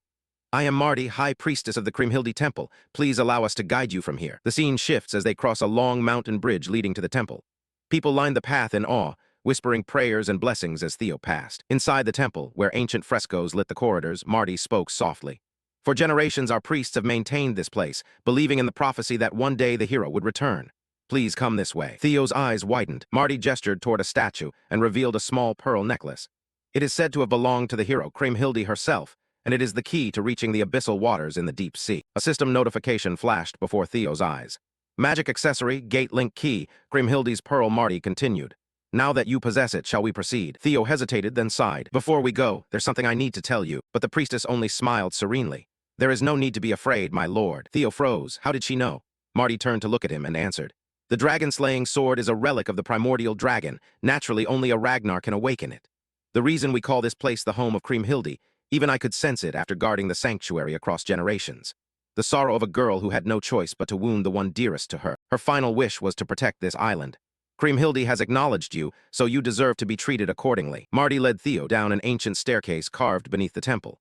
At the bottom was a stone altar overlooking a pitch-black abyss. "If you cast the necklace from here, a gate connecting to the water dragon will open." She placed a small ring in Theo's hand. "Keep this with you. It will allow you to breathe and move underwater." With eyes closed in solemn prayer, "I pray for your success and for the salvation of the floating archipelago." Theo slipped the ring on and gripped it tightly, a gentle but determined smile forming. "No need to worry. I'll save this place no matter what it takes." Scene shifts back outside the Kriemhilde Temple, where a crowd had gathered under daylight. People knelt along the long stone bridge, hands clasped, eyes closed as they prayed to the legendary hero. Suddenly, a earth-shaking crash shattered the silence. A soldier slammed his halberd down on the path, shouting, "Everyone evacuate immediately." Another soldier stepped forward, voice cold as steel. "The 3 maritime clans have completed their investigation. The man you're worshipping is a terrorist, an imposter, someone daring to impersonate the hero Kriemhilde. A retrieval operation for the stolen dragon-slaying sword is underway. Citizens, disperse at once." Gasps rippled through the crowd. "How can this be? Is that true?" Fear and confusion etched across their faces. Among the armored men stood Spinola Umberto, head of one of the 3 maritime clans. Sweat slid down his face as he watched the bewildered faithful. "That's right, I think I made the right decision. My reputation might collapse after this, but without that sword my head will roll first. I don't have time to cling to any dignity anymore." With a sharp breath he drew his sword. "I'm going to die anyway, so why should I care about honor anymore, even if it means killing everyone here?" He raised his sword and ordered, "From this moment on, anyone who stands in our way for any reason, kill without mercy." The soldiers surged forward like unleashed beasts, charging straight toward the praying civilians and the temple itself. Spinola followed, muttering, "I have to retrieve the dragon-slaying sword at any cost." Scene cuts back to Theo, now deep beneath the temple. Descending the stairs, the priestess had guided him down. The spiral stone steps twisted into darkness until they met the shimmering surface of still water. Theo paused, studying the partially submerged stairs. "So this is it." He reached into his coat and pulled out the pearl Marty had entrusted, a relic Kriemhilde had worn last. Then he let it drop into the water. The pearl slowly sank, vanishing beneath the surface. The moment it disappeared from sight, the water began to stir. Small ripples spiraled outward, deepening into churning waves. The circle of water suddenly parted, forming a floating circular pathway like a gate made of light. It hummed faintly, droplets hovering in the air like drifting stars. Theo took a deep breath, steeling his resolve, then leaped into the passage. The instant his body passed through the swirling ring, the world shifted violently around him. Then with a sudden jolt, everything stabilized. Theo opened his eyes and found himself floating deep within the vast, unfamiliar darkness of the ocean. He slowly turned his head, taking in the immense underwater world before him. I made it in, but I still have no idea where to go from here. As he drifted forward, letting instinct guide him through the abyss, something brushed the edge of his senses. Theo froze mid-current, eyes narrowing, but he saw only empty water. No sound, no shape, no trace. He scanned the area again, hand tightening as he thought to himself. I'm not imagining it. There's definitely something here. From behind, a series of ominous red lights flickered into existence, glowing like demonic lanterns igniting in the dark. Theo's eyes widened. He whipped his head around to look at the massive shapes writhing through the water, their scales shimmering like liquid obsidian, jaws lined with razor-sharp teeth accompanied by terrifying hissing growls. One by one, the creatures fully emerged from the shadows. They circled him like wolves sizing up prey. Theo slowly exhaled, gripping Bamung tighter. He gave a wry inner smile. Sea serpents, the guardians of the deep. He glanced around, dozens of colossal sea serpents tightening their encirclement closer and closer. If they're here, that means. Spinola Umberto's voice tore through the air as he raised his sword high and bellowed. From this moment on, anyone who stands in our way for any reason, eliminate them. At his command, the mercenaries surged forward like a pack of unleashed wolves, charging straight toward the kneeling civilians praying outside the Kriemhilde temple. Confusion rippled through the crowd as people struggled to make sense of what was happening. Some muttered in worry. Why are the 3rd District soldiers from Heian here? Are they seriously calling innocent people terrorists? Before Spinola's soldiers could reach the civilians, the High Priestess Marty stepped forward, her voice sharp and full of authority. Stop! All of you stop right now. With steady steps, she placed herself between the mercenaries and the praying people. Her white robes were soaked from the sea mist carried on the wind. Terrorists? On what grounds do you make such a claim? The man you're accusing is clearly the reincarnation of Kriemhilde. Behind her stood the temple knights, shields raised in solid support. I swear on the honor of every priest who has guarded this temple across generations. Aren't you the ones who need to explain yourselves? Why are you bringing Troivan mercenaries into a sacred site, dedicated to the holy maiden Kriemhilde? Gasps erupted through the crowd. Troivan? Faces paled as the truth spread. Someone else shouted. They're the ones who stole the dragon sword. Didn't the 3rd District lose the dragon-slaying sword in their ambush? Wait, don't tell me. A furious man strode straight up to one of the soldiers and roared. You colluded with the Troivan clan, didn't you? Stealing the dragon-slaying sword wasn't enough. You're even selling out the holy maiden Kriemhilde. The civilians exploded in rage. We won't let you do whatever you want. This time we'll protect Kriemhilde. Spinola Umberto's face twisted in panic and fury as he watched the crowd turn against him. One of his subordinates leaned in, voice tense and pleading. Lord Spinola, you've gone too far. We should retreat and regroup before this spirals out of control. But Spinola snarled, eyes wild. He shoved the subordinate aside and roared. Troivan Mercenary Legion, kill them all. Chaos erupted instantly. Citizens screamed as the mercenaries slashed through the crowd, blood spraying across the temple bridge. Another of Spinola's commanders grabbed his arm and yelled. Snap out of it, Lord Spinola. This will only incite the people more and ruin your reputation. But reason had died in Spinola's mind. The one who needs to snap out of it is you, Romulan. Will reputation protect your soon-to-be-severed neck? Once we chose to betray the floating archipelago, our only role left is to be Troivan's perfect hunting dogs. His soldiers hesitated only a moment before obeying the brutal order. Anyone who gets in the way, kill without mercy. I'll bear every responsibility. We must reclaim the dragon-slaying sword no matter what. On the High Priestess's side, the temple defenders held firm, fear flashing in their eyes as they saw Spinola's full force charging with murderous intent. One guard leaned close to Marty and urged urgently, We should retreat right now. This is getting too dangerous.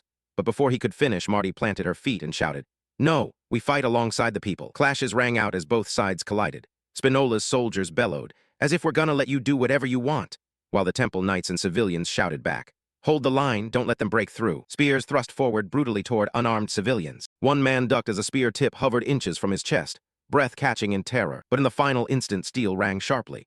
Antonio Spinola himself stepped in, swinging his sword precisely and knocking the spear aside, saving the man by a hair's breadth. Antonio wasn't the only one advancing. His subordinates rushed in beside him, forming a steel wall between Spinola Umberto's army and the horrified civilians, blocking attack after attack. The sudden intervention made Spinola Umberto's eyes widen in disbelief, fury twisting his face.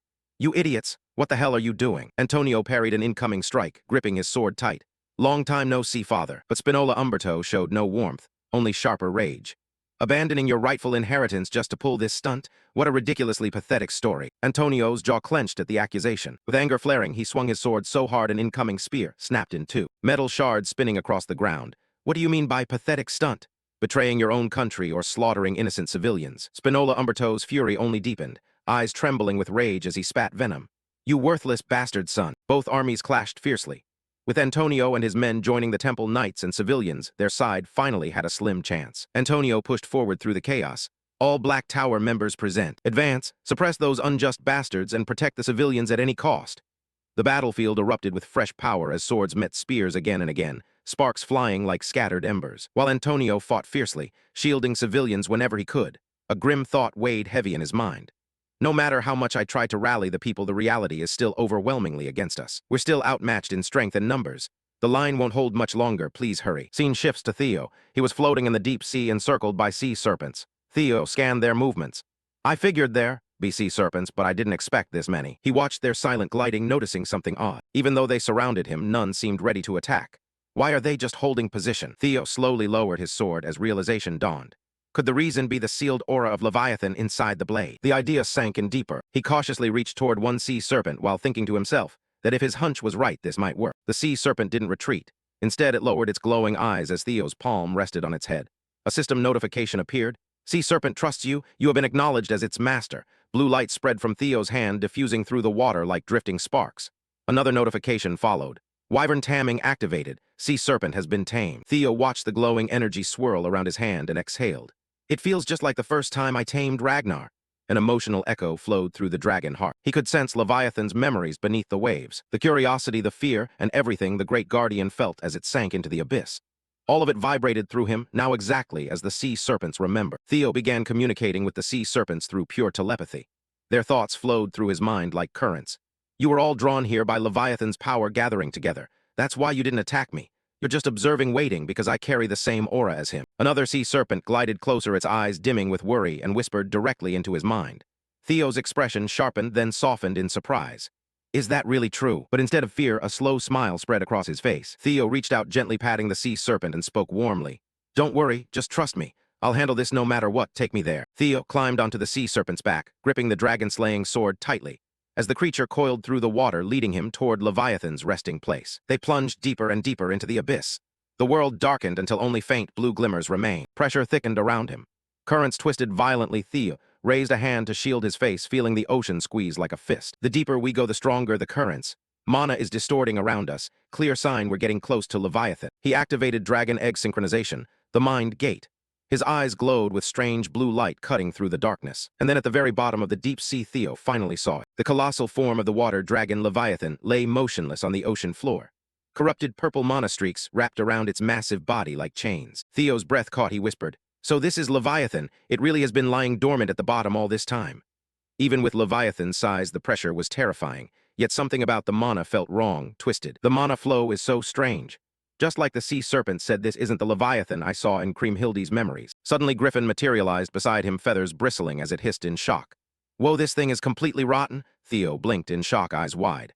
But before he could react, the ancient dragon floated forward and said quietly, "Agreed. Its condition is dangerously unstable." Theo looked between them, tension rising. "Is it really that bad?" The ancient dragon sighed, voice calm but heavy. "I thought you'd sense it yourself. You carry the same aura as him after all." Theo's eyes widened as faint purple mist coiled around the aura he possessed. "Don't tell me. This is the same demonic corruption from the cave back then." The ancient dragon nodded. "Exactly. Leviathan has been fully overtaken by the corruption. It's lost all reason." Before Theo could focus his thoughts, the purple streaks flared violently. The water dragon's eyes snapped open, glowing like molten amethyst. Then its roar exploded through the depths, sending a tidal shockwave, ripping across the ocean floor, shaking the currents around him. Scene shifts to a building, perched on a cliff right by the sea. The interior was utterly wrecked, as if it had just endured a brutal battle. Noel stepped in, slowly calm as he spoke. "Our two nations may be at war, but there's one thing we need to make clear. Tyrant Dragon." In front of him, a man leaned back against the rubble. The man let out a soft, mocking chuckle, lips curling. "Been a while, huh, Ninth Phoenix Lord of Troyven, Noel." The tall man was Dantaral, one of Ragnar's 9 dragons. Seeing Dantaral's utterly calm demeanor, Noel's eyes flashed with rage. "You think this is the time to laugh? Have you forgotten our pact?" His voice boomed, shaking the hall. "While we fought the Ragnar clan, you took the North in exchange for keeping Troyven's takeover of the archipelago secret." Tyrant Dragon propped his chin, pretending to ponder. "I don't recall breaking any deal. Is there a problem? That mocking smile stabbed straight into Noel's last shred of restraint. He slammed his foot down, cracking the stone floor. Stop playing dumb. Are you seriously saying you don't know the sixth heir candidate pulled something behind our backs? In his mind flashed the image of Theo Ragna, with the dragon-slaying sword making his blood boil even hotter. Noel's eyes blazed with killing intent. Be honest, tyrant dragon. A massive wave of murderous aura erupted around him, so thick the air warped. Yet Danteral stayed, seated, even smiling like he was watching cheap entertainment. Noel pointed straight at him, growling.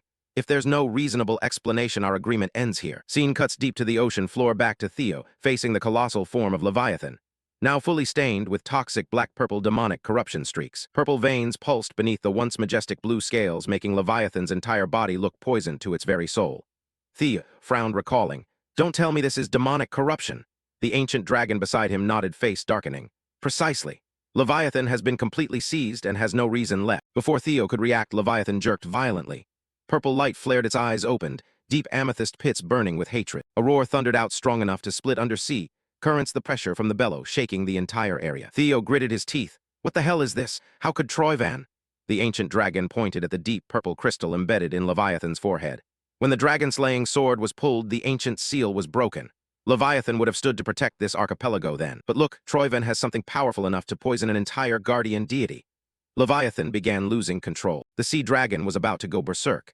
The ancient dragon recoiled in alarm. It hasn't noticed us yet, but before it could finish, Theo had already shot forward. His eyes lit up with cold blue light. Can't wait any longer. This is the only chance before it spots us. I have to seize the advantage no matter what. He activated embryonic synchronization, vision sharpening like a blade. Theo peered through layer after layer of scales, through veins of toxin, and finally saw it, the source of the demonic corruption. He charged straight, the dragon-slaying sword aimed at the crystal. If I destroy it, the corruption will be purged. But suddenly ominous lightning streaks shot out from the demonic crystal. A compressed repulsive force blasted out like a storm, hurling Theo backward like a rag doll. His body slammed into the ocean floor, carving a deep crater of ruin. He clenched his teeth in fury, blood trickling from the corner of his mouth and forehead. Damn it! They installed a defense mechanism. Before he could even stand up, the massive shadow had already enveloped him completely. Leviathan had spotted its enemy. Damn it! It dove down like a meteor, but Theo dodged at the very last second. The ocean floor exploded in a violent blast from the impact. Griffin charged forward with a roar. You can only choose one. Destroy that magic crystal before everything spirals out of control. Hit it right in the center of its forehead, exactly where you struck before. Theo backed away to keep his distance and tried to think clearly. But how the hell am I supposed to close the gap now? I'm not fast enough to get past that wall. Before he could finish the thought, Leviathan had already gathered energy and fired straight at him. A gigantic orb of blinding light formed in its maw, so dense and radiant it made Theo's lungs feel like they were collapsing. Right after came a deadly beam that obliterated everything in its path. Theo spun aside at the absolute final moment. The energy torrent ripped through the water like it wanted to annihilate the entire ocean. Caught in the shockwave, Theo tumbled wildly in the currents until a sudden movement appeared right in front of him. A sea serpent shot forward, catching him and pulling him out of the bombardment zone. Theo barely managed to grab its body as the serpent dragged him clear of Leviathan's second slam. A flicker of surprise crossed his face. Why the hell is it saving me? No time to figure it out. Theo immediately climbed onto its back and gripped its scales tightly. Moving underwater is tough as hell, but with you helping, that changes everything. He slapped the sea serpent hard. Let's go, straight to the wound on Leviathan's forehead. The sea serpent shot forward like a spear. The closer they got, the thicker the corrupting demonic pressure became.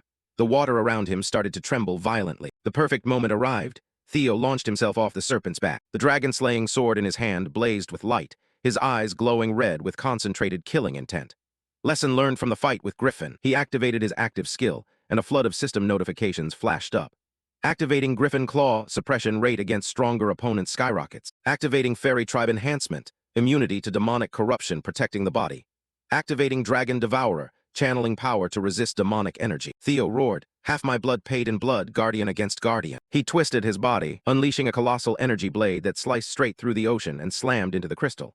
5 Dragon Claw. The crystal cracked, then cracked again, but it still held. Theo gritted his teeth. Still not enough, huh? He poured every last drop of mana he had left into it and pushed harder. A familiar sound rang out, crack. The crystal shattered into countless fragments.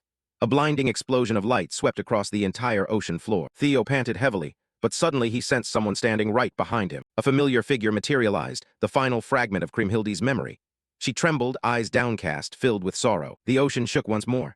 A colossal pillar of light shot straight up toward the surface. Leviathan lay dying, its eyes flickering between light and darkness. At last, the Guardian's sanity returned. It looked at the sword-wielding figure and rasped hoarsely, Kriemhildi, is that you? But the figure dissolved, leaving only Theo standing there. He gave a small smile. Sorry, I'm not her. I'm Theo Ragna, the chosen one. I came to deliver her final words. Theo closed his eyes, recalling Kriemhildi's last smile. She had smiled right up until the very end. Leviathan fell silent, its voice trembling. I understand now, so all this time she was still protecting me. Griffin cut in. No time left, get back into the artifact now. The true dragon added. Agreed, pass your power to the chosen one. Leviathan furrowed its brow. As much as I want to, that's impossible. I already defied the primordial dragon's command and abandoned my duty as guardian. Now I'm corrupted by demonic essence. Even if you saved me, my fate can't be changed. It pointed a claw at Theo. So before I vanish completely, I'll transfer every last bit of my power to you. But fair warning, it's going to hurt like hell. Can you handle it? Theo gave a confident little laugh. I can take it. Who do you think I am? Leviathan let out a long, exhausted but relieved breath. At least I like your confidence. Then use it to protect everything Kriemhildi wanted to protect. Protect the island. Theo's heart tightened. He raised the dragon-slaying sword with resolute eyes. I swear, I'll protect the people of the island. Leviathan closed its eyes peacefully. Thank you, Theo Ragna. Its gigantic body began dissolving into streams of golden energy that swirled around Theo like a storm. Griffin shouted, Leviathan's ocean current is fatting. The archipelago's gonna sink fast. Hurry up, there's no time left. Absorb that power now. Theo looked up and said, Don't worry, Leviathan. He charged straight into the heart of the energy storm. I'll take your power and lift the entire archipelago myself. The instant he began absorbing it, a terrifying pressure exploded across the whole archipelago. From mountaintops to the ocean depths, everyone felt Leviathan's final wave crashing down. Right when the protagonist touched the swirling vortex of energy, it erupted with ferocious force, forcing his eyes wide open. And deep inside he thought, I was way too cocky. The shrunken guardian deities, Tian Long, Griffin, and Wyvern, flashed and appeared within the vortex. Even they had warned him. Leviathan's power was on a completely different level. The truth hit too late. The mana was too vast, too wild, too ancient. Another violent eruption tore outward and blasted Theo backward, spinning wildly in the crushing currents. I never imagined it would be this overwhelming. At this speed, his body wouldn't hold. And just as the agony threatened to swallow him whole, a glowing command sliced through the chaos. Use the sword. Theo forced his battered body to move, gripping the dragon-slaying sword tightly. His eyes sharpened with determination as he carved a path straight through the raging vortex. In the next instant, he plunged downward in a violent burst of green light, hurling himself directly into the core of the power. A massive explosion rippled outward like an oceanic storm. Theo floated at its center, dwarfed by the churning vortex below. The violent mana storm compressed into a perfect sphere, a miniature ocean suspended in midair. Through the swirling mana, Griffin appeared and said, Looks like the kid actually used his brain. Tian Long floated beside it, tension crackling like static. So that's it. He used the dragon-slaying sword as a medium to lighten the burden on his body. Exactly. Leviathan really helped him until the very last second. Theo gripped the dragon-slaying sword tighter as it rattled, anchoring himself against the swirling current. Below, the radiant sphere expanded, growing brighter and brighter until it illuminated the entire abyss. He stood at the heart of the storm, feeling Leviathan's colossal power settle into him like the weight of the ocean itself. And with a rare satisfied smile, he thought, This overwhelming mana, it's like I'm holding the entire sea dragon Leviathan in my hands. Every bit of pain was worth it. But Tian Long rushed forward, yanking him back to reality with a warning. This isn't the time to relax, chosen one. If you want to move the archipelago, this is your one and only chance to wield Leviathan's full power. Theo surged forward, channeling every ounce of the power Leviathan had entrusted to him. Mana roared around his body, trailing streaks of light behind him. Got it. Tian Long appeared at his side, reminding him. Have you decided on the destination? Theo didn't hesitate. There was only one perfect place in his mind, and the answer was unmistakable. Northeast Ragnar Bay, the very spot where the floating archipelago had once rested. As the core blazed brighter, his resolve locked in completely. That location wasn't just suitable. It was the single point where Leviathan's power could anchor the archipelago back in place. Far above, the battlefield outside Kriemhildi's temple still raged fiercely. Soldiers clashed amid sparks and desperate cries when suddenly the sky cracked open. A roaring tsunami crashed down like divine judgment. The impact was beyond endurance, freezing every warrior mid-swing. Panic spread as the sky filled with blinding power. What the hell is happening? Did something happen to Lady Kriemhildi? It's not gonna sink, right? But the tremor beneath their feet answered before anyone could speak. What? It's actually sinking. Another soldier shouted and pointed at the coastline as it twisted and warped. Everyone look over there, the shore, look at the coastline. Because the ground was shifting, violent whirlpools swirled around the archipelago as the entire landmass began to drift. It's moving. The archipelago is actually moving. Deep inside the fortress, where Noel faced the tyrant dragon, the entire room started collapsing as seawater surged through the cracked floor. Noel staggered for balance, eyes wide in disbelief as the island continued its massive shift. What the fuck is going on? Did he absorb the dragon-slaying sword's power this fast? The tyrant dragon just grinned wickedly, a gleam of twisted amusement curling at the corner of his mouth as he said, This ain't the time for us to stand around anymore. Things have already gone this far. Why don't we just call it here? Noel snapped in fury. You trying to weasel out of this, tyrant dragon. But the tyrant dragon's smirk only deepened. Even I didn't predict Theo Ragnar's move. The plan's pretty much over. Looks like he's already exposed the secret of the dragon-slaying sword. Then isn't that good? Kill him and take the sword back. Noel stiffened, replying with bitter rage. You planning to use me to deal with someone who could become your own rival? Want to keep your hands clean while I do the dirty work? The tyrant dragon leaned back with absolute confidence. Instead of wasting time like this option benefits you way more, doesn't it? Back outside the temple, Antonio watched the landmass tilt and glide across the sea. Shock exploded across his face. The archipelago is really moving. That kid actually did it. With the final danger lifted, he raised his voice over the battlefield, commanding the troops and citizens. Everyone stand down. The archipelago isn't sinking anymore. We're all safe now. But his words were cut short as a brutal slash tore viciously across his side. Antonio's breath caught, his face twisting in pain as he gasped from the sudden attack. But at the very last moment, a blade sliced through the air and blocked the strike by a hair's breadth. The surrounding soldiers froze, stunned by how fast he moved. With one simple swing, Theo cleaved the charging guard in half midair. The soldiers around them erupted in excitement, shouting, Kriemhilde has returned. She succeeded in sealing the water dragon. Antonio stumbled forward, breathing uneven but eyes full of hope. Hey Ragnar, the archipelago's safe now, right? Yeah, it won't sink anymore. The tension melted from Antonio's shoulders, and he exhaled with a grateful smile. Thank you, kid. It's shameless of me to ask for one more favor. But Theo gently cut him off right away. Don't worry about it, just rest, Antonio. Antonio froze. Those words carried absolute certainty. Theo's gaze swept over the wounded guards, acknowledging their efforts. I fully understand what every single one of you did to protect the floating archipelago and to protect me. Then he stepped forward, cloak billowing in the wind. From now on, I'll take care of this place. Spinola Umberto's soldiers recoiled at those words. Fear gripped their hands as they realized the power standing before them was on a level far beyond their control. Spinola Umberto roared in furious desperation. What the hell are you idiots standing around for? The dragon-slaying sword is right there. Stop hesitating and seize it now. Driven more by panic than courage, the army charged forward with frenzied screams. But right at that moment, Noel stepped onto the battlefield, his voice trembling with rage as he spoke. In the short time I was gone, you've already turned this place into a complete mess. Theo's expression changed instantly. Shock flooded his face as he realized exactly what was about to happen. Panic sharpened his voice as he shouted, Everyone get down. The air seemed to crack as a razor-thin red line began to glow ominously in the distance. Spinola Umberto and his troops stiffened as similar deep red lines appeared across their necks. Then a blinding slash tore through the battlefield, and in the next instant, every mark Noel had carved exploded at once. Spinola Umberto's entire army burst into sprays of crimson blood, heads perfectly and brutally bisected. An execution carried out in a single unstoppable strike. But before the attack's full destructive force could wipe everything out, a colossal wave of energy and water surged outward. The shockwave ripped across the land as the surrounding sea erupted. Waves crashed in every direction under the clash of two overwhelming forces. And in that single sweeping surge, the entire formation on the bridge collapsed. Water and blood flooded the stone walkway. Soldiers toppled like broken dolls, scattering across the battlefield. Antonio stared through the splashing water, his breath trembling as the impossible unfolded right before him. No way. Noel's attack finally subsided enough for him to see the truth sprawled across the soaked bridge. Corpses, torn uniforms, and shattered weapons littered a massive red streak of blood. The nobles, the guards, all of them dead. Noel stood atop Spinola Umberto's severed head, his boots mere inches from the spreading pool of blood below.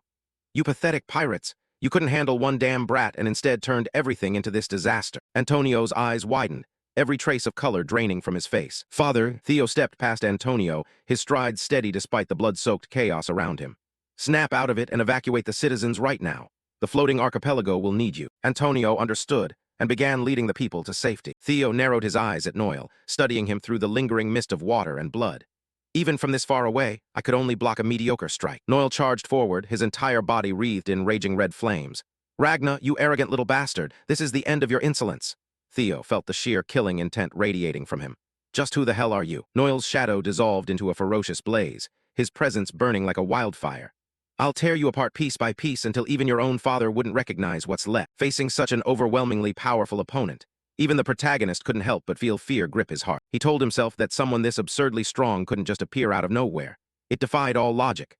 Legends don't step out of thin air without history or traces. He clenched his teeth against the terror. He guessed that the man before him was almost certainly one of Troiven's 9 Phoenix Lords. They were humans enhanced to counter Ragnar's 9 dragons, biological weapons, monsters wearing human skin. Their power and brutality surpassed imagination, created for the sole purpose of slaughter. In the Great War, they matched the 9 dragons in strength and swept battlefields like living catastrophes. Theo wondered, they completed them this early. Is the timeline shifting, or is my knowledge still missing pieces? Noel swung his sword with earth-shaking force. The attack carved a perfectly straight line through the ground, splitting it open with a deafening roar as dust erupted like geysers. Theo leaped aside to dodge, his heart pounding wildly in his chest. He was too fast. That speed wasn't just blinding, it was instantaneous. Theo took a step back, boots sliding across shattered gravel. Just as he'd predicted, this was the strategic weapon designed to counter the 9 dragons. Right then, Noel unleashed his aura. It expanded outward like a violent shockwave. The ground beneath him cracked, spiderweb fractures racing outward as if the earth couldn't bear his weight, sending tremors rippling through the air. Theo once again weighed his chances in this fight. He calculated probabilities, variables, and the vast gap in power. If the man in front of him truly was one of the 9 Phoenix Lords, he didn't have even a thousandth of a chance to win. Defeat was inevitable. But before he could measure or plan a retreat, Noel leaped and attacked. The distance vanished in a fraction of a second. Theo somehow blocked the strike on pure instinct rather than sight, but the impact was brutal. He was hurled into the air by the collision. Theo gritted his teeth against the pain, as the shock from the hit reverberated through his arms and up to his shoulders, not giving him even a second to escape. Noel raised his sword high overhead, the blade glowing with terrifying light. As he slammed down with full force, he mocked that with the dragon-slaying power flowing through him, Theo shouldn't even be able to hold the sword. Theo strained to raise his blade and block, a desperate defense against an unstoppable foe. The result, he was blasted backward toward the buildings behind him. Theo skipped across the surface like a stone thrown on water, crashing through brick walls and glass. Dust and debris engulfed the area as he smashed into structures and brought them crumbling down. Noel landed gracefully, his boots making almost no sound, complete contrast to the violence he'd just unleashed. He told Theo to give up. He warned that if he kept going, he'd only make the pain worse. Before the dust cloud cleared to reveal Theo's position, 3 daggers suddenly shot out from the haze, aimed straight at Noel. Noel casually swatted the attack aside with his hand, and caught them midair effortlessly. He sneered that the attack was just clowning around, and he didn't have time for games here. He tossed the weapons aside with contempt. However, before he could finish speaking, Theo appeared behind him. Noel glared at him, eyes cold and unimpressed.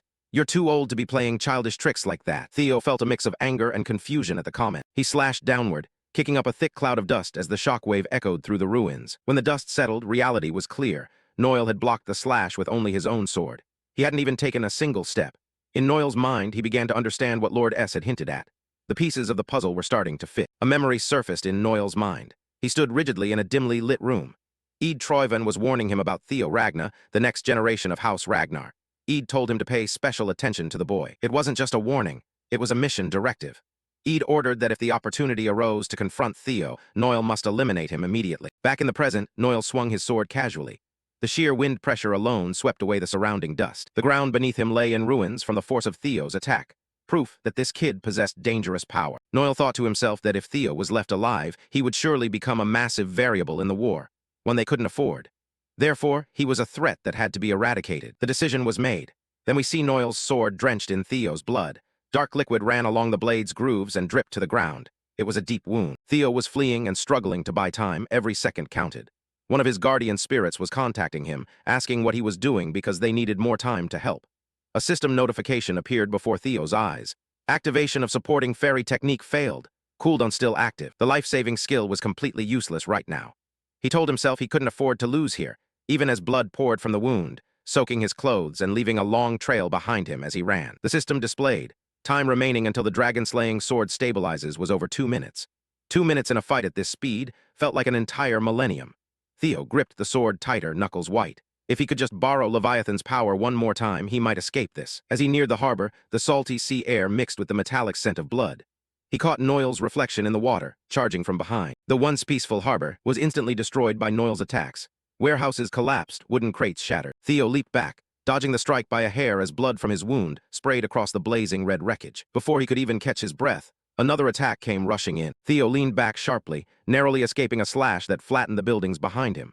The sword chi sliced through stone and steel effortlessly, bisecting structures. The upper parts of the buildings slowly slid down, crashing with enough force to shake the ground. Noel kept pursuing like a predator toying with wounded prey. Theo darted into the ruined buildings, climbing over piles of rubble and twisted metal to find an escape route. Even so, Theo forced his battered body to keep moving with whatever strength he had left. He swung his sword with every ounce of power he had, unleashing a blazing attack, a wave of energy that obliterated everything in its path. When the dust cleared, Theo was utterly stunned, his heart tightening. Noel stood there completely unscathed. Not a scratch, not a speck of dust on his clothes. Noel charged again, unleashing a relentless barrage like a tidal wave. While Theo was cornered, his mind frantically searched for options that didn't exist. Sparks flew every time their swords clashed. Theo barely managed to stand, arms trembling, stance crumbling. Noel's attack sliced through everything, street lamps, the ground, the ruins. With a massive explosion, Theo was blasted into the ocean. Noel leaped after him and appeared hovering in midair like an executioner. He swung his sword, unleashing countless slashes. Invisible blades of air tore across the sea surface, sending massive waves surging up before crashing down. When the water calmed slightly, Theo burst out and appeared in front of Noel. He was soaked to the bone, trembling and gasping desperately for air. His chest heaved with ragged breaths. In his mind, he thought, just a little more time until the dragon-slaying sword stabilizes. He checked the notification. 17 seconds left. Only 17 seconds. Noel gathered sword chi, his blade glowing with terrifying light.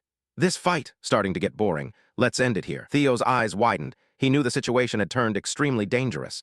This would be the finishing blow. So he came up with a way to distract him for a split second. A gamble. A stupid, desperate gamble. Theo's gaze locked on his dragon-slaying sword, and he made his decision. He hurled the sword up over Noel's head, discarding his only weapon. What you're after is this dragon-slaying sword, right? If you're so great, come and take it. Noel froze for a moment, staring up at the spinning weapon. That was the brief instant Theo had been waiting for, a flicker of hesitation. A sea serpent leaped from the water and snatched the sword in its jaws. Right then, Theo taunted Noel. Looks like you don't have what it takes. Noel's eyes bulged with rage, his calm facade cracking. You damn brat, right to the end you're still pulling cheap tricks. Theo stood firm on the dock as countless sea serpents rose behind him, emerging from the abyss like ancient guardian deities. Noel glared furiously, his pride wounded far deeper than his body ever could be. The sea serpent's attacks shot straight toward Noel in a unified line, focused beams of energy churning chaos beneath the water's surface. Noel blocked them and smirked. You really think these damn snakes can change anything? With a casual swing of his sword, he swept away the serpent's assaults, turning them into harmless mist. But this time he was caught off guard when he saw Theo, charging straight in for the attack. Noel sneered. The guy who's been running away this whole time finally has the guts to come at me.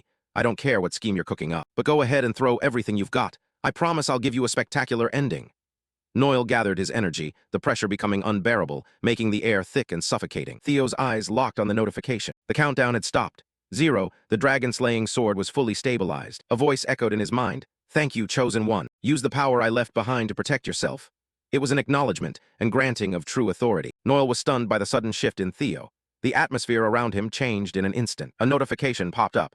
Received the hidden skill Nibelung contained within the sword. A water dragon rose as Theo swung his blade, formed from the ocean itself and pure mana. It roared with a sound that shook the heavens. When their swords clashed, the impossible happened. Noel's blade, the one that had endured everything, shattered into fragments. Shards of steel scattered like confetti. Theo pressed the attack without losing momentum. A colossal water dragon surged forward from his slash, immense, majestic, and terrifying. It was ready to erase anything in its path. The brutal collision sent Noel flying like a torn ragdoll. His clothes shredded in patches, fresh blood spraying through the air. Noel fell freely and slammed into the water. The impact was so violent he couldn't even reflexively brace himself for a safe landing. The wooden bridge below collapsed entirely under the force of his fall, leaving a violent ocean whirlpool that swallowed every trace of the enemy. Theo landed on what remained of the bridge, standing tall amid the spray of mist. The tide of battle had completely turned. He was now firmly in control, but Noel wasn't going to die that easily. From the depths of the sea, he slowly rose to the surface. Under the dim light, his body revealed a horrifying network of stitches, scars from a past tortured by inhuman experiments. Noel let out a hoarse laugh. Ha ha ha, what a shame, huh? That looked like your ultimate move. You failed, kid. He shouted with manic excitement, a twisted grin hidden behind the mask covering his severely burned face. That's all you've got and you think you can kill me? Keep dreaming. In response to that arrogance, Theo only looked down coldly. I was thinking the same thing. The 9 Phoenix Lords are supposed to rival the 9 dragons, so of course you wouldn't go down that easily. With that, Theo raised the dragon-slaying sword high, his eyes blazing with vengeful fire ready to obliterate his foe. Instantly, the sea behind Noel began to rise, standing upright like a living creature, obeying Theo's every command. At that moment, it felt as though the entire ocean rested in the palm of Theo's hand. Theo pointed the sword straight at Noel. I may not be able to kill you right this second, but this power is more than enough to send you to the deepest abyss. Half submerged in the water, Noel was immediately dragged by the powerful current.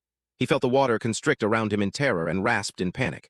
Damn it! What the hell is this current? The sea churned into a Chinese letter waterspout under Theo's command, spinning with unstoppable speed. He shouted, sink to the bottom of the ocean like that. Under the authority of the water dragon Leviathan, Noel was utterly powerless. No matter how wildly he thrashed, the cold current relentlessly pulled him into the vortex and dragged him into utter darkness. Before the raw force of nature embodied by the sea, a human had no chance to resist. Noel's final words were nothing but a desperate scream. You damn brat. Silence fell over the area. Theo stood there with trembling shoulders from exhaustion. The sharp pain in his side forced him to clutch it tightly. Suddenly, the view narrowed. focusing only on his hair fluttering before his entire body collapsed to the ground. He lay sprawled on the stone, breathing heavily as if a 1,000-ton weight had finally lifted from his chest. Leviathan, I kept my promise. If you ask for anything more, I probably won't ever open my eyes again. Time passed quietly. Theo had returned among the island's people. Antonio stood by the shore, staring toward the mainland in awe. This is the first time in my life I've witnessed something like this. I'm not sure if my calculations are accurate, but at this speed, approaching the coastline won't face any obstacles. Antonio turned to him with a wry smile. When you first said you'd move the entire archipelago, I thought you were crazy. But seeing the reality right in front of me, I have no choice but to believe it. From the crowd, a curious woman spoke up. But why go through all this trouble to move the whole island? Wouldn't resealing the water dragon be easier? Theo calmly explained to the people. Yes, that would be simpler, but if we did that, today's tragedy would just repeat itself sooner or later. People like Troyven and the Northern Alliance would never give up trying to seize the dragon-slaying sword. Your island would be put in danger again. Only when it's no longer at risk of sinking and is properly protected can everyone truly feel secure about the future. He continued. From now on, the floating archipelago will be anchored in the northeast bay of the Ragnar family. Since it's no longer drifting, maybe we should give it a new name. Excitement lit up everyone's faces. Being close to the Ragnar family meant absolute safety. Antonio looked at Theo intently. He swallowed hard and took a deep breath to muster the courage for what he was about to say. He suddenly bowed deeply and spoke. Young master, please forgive me. The hostage incident at the Ceres trading caravan caused by Black Tower not long ago. The White Dragon team had to sacrifice so much. Even if we were threatened by Troyven, we can't escape responsibility for what happened. If you wish to hold us accountable for that. Theo stepped forward and lightly patted Antonio's shoulder. Yes, you're right. You need to take responsibility for that right now. Say it anything. Even if you want this head, I'll offer it to you. But in response, Theo simply replied calmly. Antonio, leader of the Northern Maritime Alliance, I want you to take that empty seat. Antonio looked up in shock. What are you saying? Theo explained clearly. The Ragnar family's CERES Chinese letter has been completely wiped out. Right now the North has no large-scale trade routes anymore. I don't want to worry about that anymore because I believe your island's maritime alliance will do everything to fill that gap. Antonio stammered. But I'm not worthy of that position. Theo didn't argue. He turned to the crowd and asked loudly. Everyone heard that? Lord Antonio says he's not worthy. What do you all think? In the silence, Saintess Marty suddenly raised her hand and spoke. I fully agree to let Lord Antonio take this position. We've all seen his sincerity. Following the Saintess, the woman who had asked the question earlier also raised her hand. I agree too. He should be our leader. One by one, thousands of hands rose, chants of Antonio's name filling the air. Seeing the people wholeheartedly support a leader with true heart, Theo smiled in satisfaction. He thumped his chest lightly and declared firmly, then it's settled. First condition. As long as the Maritime Alliance fulfills its duties and gives priority to the Ragnar family, I, Theo Ragnar, swear on my family's name to guarantee absolute security and autonomy for this archipelago. I stake my honor on this oath being fulfilled. Antonio closed his eyes, overcome with emotion. A true heir of the great Ragnar family stood before him, entrusting him with the duty to protect the people. He had no reason left to refuse. Antonio gave a small smile. In the end, I'm still just the one receiving favors. He stood tall and proclaimed clearly. On behalf of the Maritime Alliance, I, Antonio Spinola, swear to cooperate fully with the Ragnar family. A blood oath had been sealed for the new alliance, granting Theo immense political power in the race to become head of the Ragnar family. The people erupted in joyous cheers. Right then, the island suddenly shook violently as if it had collided with something, startling Antonio in terror. But Theo only smiled, closing his eyes in contentment. We've arrived. Welcome to the floating archipelago's new home. Meanwhile, on a distant, nameless rocky shore, furious waves crashed wildly against the cliffs, as if the ocean itself were raging. Suddenly, a scarred hand gripped the rock tightly. Noel, the one thought to have been buried at the bottom of the sea, was still alive. He had used his last scraps of strength to swim back up. His lungs greedily gulped air after holding his breath for so long. Noel crawled ashore, coughing violently from the water and the crushing pressure on his chest. His rage flared wildly. That bastard Theo Ragnar, next time we meet, I'll tear you apart and devour your guts. Suddenly, a cold voice rang from atop the cliff, making Noel flinch. Power enough to face the Ragnar family's 9 dragons. What a disappointing performance. Noel froze, trembling as he looked up toward the voice. Tyrant Dragon, he shouted. That's right. Didn't you say you'd be in trouble if our plan failed? What do you want? Whatever it is, just help me this one time. The Tyrant Dragon didn't reply. He leaped straight down from the cliff, landing with such force that he shattered the hard rock beneath him, proving he was no ordinary being. He strolled forward casually. Foolish, it seems you still don't know what I want. Fine, I'll tell you. He smirked with utter contempt. My intention was for you to seize the archipelago, and then I'd simply take it from your hands. Noel was stunned, a bad feeling surging. What? Don't tell me you plan to snatch it from us right from the start. Taking back what was stolen, doesn't that sound perfect? I thought you lot would at least handle that annoying brat, but clearly I was wrong. I never imagined worthless insects like you would fail so miserably against a kid. Noel's fury exploded. His arm suddenly deformed, swelling grotesquely as if about to burst. This is the final combat form of a 9 Phoenix Lord. You're too arrogant, tyrant dragon. The era of the 9 dragons is over. I'll show you the true power of the 9 Phoenix Lords. You'll pay for that disrespectful attitude. But before Noel could strike, a terrifying blast of energy shot straight at him, like a gunshot, erasing half his body in an instant. It was an attack from the tyrant dragon himself. He watched Noel's lifeless corpse get blown away and said coldly, "Those Eastern bastards really are all talk. Even if the old 9 dragons are past their prime, you think you can compete with that level of skill? Ha! If it were one of the old-timers or that lizard god guy, maybe you'd have had a chance." He walked away, his eyes gleaming with murderous hunger as he looked toward the mainland. "Theo, Ragnar, let's see just how strong you really are." Amid the frigid battlefield, the forces of House Troyven stood like iron pillars, in stark contrast to the defeated soldiers kneeling helplessly at their feet. At the center, Ead Troyven stood unmoved, his cloak billowing in the biting wind, his face completely expressionless. Behind him were ranks of steel-disciplined soldiers, their silence radiating the absolute authority of the family. Among the chained prisoners, one trembling figure slowly lifted his head, the bruises on his face unable to hide the burning hatred in his eyes. He gritted his teeth audibly and snarled through ragged breaths. "You disgusting worms, do you really think this will help you defeat our House Ragna?" His shout shattered in the air, but he kept spitting venomous words. "In the end, the blade of Ragna will deliver death." The sentence was abruptly cut off. A blazing red streak tore through the air, and his head fell before the victim even realized what had happened. Ead Troyven lowered his sword with terrifying calm, crimson blood running along the steel blade and dripping onto the frozen ground. How boring. Every damn Ragna bastard spouts the same nonsense. The body crumpled into the snow just as a soldier rushed over in panic, dropping to his knees before Ead. "Young master, urgent news. The floating archipelago campaign has failed." Ead's eyes shifted slightly as he asked in a steady voice, "What about Noel?" "We've lost contact with him, my lord." From the ranks, another figure stepped forward, clad in gleaming iron armor, his helmeted face tilting slightly as he stood beside the kneeling soldier. His voice was calm but laced with danger. "Looks like that defective product failed after all." He slowly raised his head, a predatory gleam shining behind the visor. "If we lose the floating archipelago, our main distribution network collapses, and the balance of war could shift completely. Please allow me to personally clean up this mess." He was one of the 9 Phoenix Lords, the one ranked first. But without hesitation, Ead turned away, his cloak sweeping across the blood-soaked snow. "No, forget it. We've already recovered the massive capital from the archipelago." Ead walked on as the Troyven army advanced behind him, swords rising and falling in deadly arcs, mercilessly executing every last prisoner. "It's a shame, but we can't let this cloud our vision and forget the real objective. Redirect all remaining forces to the central front." This entire conflict was just a feint to draw their attention. Ead paused for a moment, a faint purple glow flickering deep in his eyes. "Burn this into your minds. Our goal is singular and everything is for his sake." Ead's voice echoed across the vast expanse, in reverence for the resurrection of the mad dragon emperor. The scene faded, then shifted to the sun-drenched horizon of the newly revived floating archipelago. The calm waters sparkled, ships bustling in and out of the harbor, the air filled with the laughter and chatter of merchants and workers. Inside an office overlooking the docks, Antonio Spinola was buried under a mountain of documents. Exhaustion was etched into every line of his face. His fingers pressed hard against his temples to ease the throbbing headache. The door creaked open softly. Theo stepped in with his usual calm demeanor. "You look like you're carrying the weight of the world." He approached the desk, standing in the warm, golden afternoon light. "Is the Ragnar family's transport network running into trouble?" Antonio sighed, trying to play it cool but failing. "That's one hell of a question. Everything was so much simpler when we didn't have to calculate variables for a sea full of drifting ice." Antonio pushed back his chair and stood, looking Theo straight in the eye with conflicted emotion. "Let me be honest. I'm afraid of House Ragna.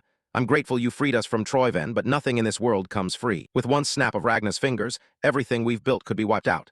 The only thing that changes is the name of the invader." Antonio lowered his head, shadows covering his expression. "Sometimes I think we were safer just drifting endlessly on the sea." Instead of getting angry, Theo simply smiled, crossing his arms and leaning back casually as he replied, "I get it. That's a concern any leader has to weigh, but my view is the opposite. Precisely because it was a drifting island, the floating archipelago was the most dangerous place of all." Antonio's eyes widened. Theo extended his hand, revealing a small, gleaming metal. "Isolation means no enemies, and so the place gradually becomes unfamiliar with combat. Even in this crisis, you couldn't mount a proper resistance." Theo flicked his wrist, sending the metal spinning through the air before it landed neatly in Antonio's palm. "National defense can't be solved by dependence. Even when facing huge risks, a nation has to prepare itself." Theo looked at him for a moment before asking, "Do you know about House Ragna's White Dragon unit?" "Of course, the legendary aerial strike force riding wyverns." "Exactly." Theo gave a cryptic smirk. "This archipelago has creatures just like wyverns." Antonio's face hardened.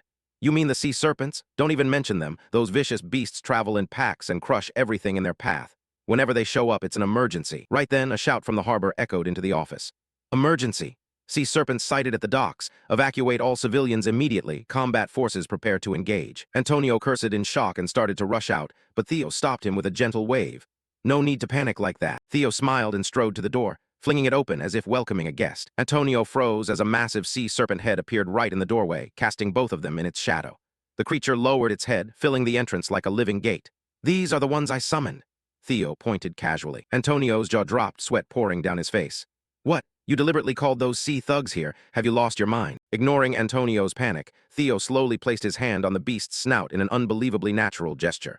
So, how about it? I'll teach you how to tame them. Before the stunned soldiers and civilians watching, more sea serpents rose from the water, gathering around Theo like a legion awaiting their master's command. Just like the White Dragon unit, this archipelago can form its own cavalry. We'll call them the Kriemhilde Knight Order. While everyone was still in shock, one sea serpent approached Antonio, nudging its head against him as if testing. Antonio trembled, then let out a forced laugh as he felt the creature's breath. Looks like it's already picked you. Sunlight poured through the towering glass ceiling of the main hall, casting long golden streaks across the polished stone floor. The atmosphere suddenly grew heavy as footsteps echoed, and a mysterious figure approached Theo with a face full of astonishment. This is ridiculous. You really accomplished all this in just a few days? Theo shrugged. It had to be done. Cleve stood nearby, rubbing her forehead. Do you even realize what you've done? The floating archipelago was a classified investigation target for Black Tower because it was Troyvan's financial lifeline. Acting on your own like this. Theo narrowed his eyes. Classified investigation? What do you mean? If Black Tower knew how important this place was, why did they just stand by and let it get taken? Why the silence? Before Theo could dig deeper, a deep voice rang out, silencing the entire grand hall. You're Theo Ragna. A man stepped forward, his lips curling into a mocking smile. The old 9 dragons kept hyping it up so much I had high expectations, but looking at you, you're just some spoiled pretty boy, not much of a man at all. He waved his hand dismissively, as if brushing off a trivial insult, his smile sharpening like a predator. Anyway, nice to meet you. Theo's heart tightened. Tyrant Dragon Danteral? What the hell is someone like him doing here? Both Theo and Cecilia bowed respectfully as Danteral approached. He waved lazily. Oh, no need for that formal old crap. Just relax. Cecilia straightened, her voice trembling with tension. Lord Danteral, why didn't you report anything to Black Tower about the situation here? Danteral glanced at her with a half-smile.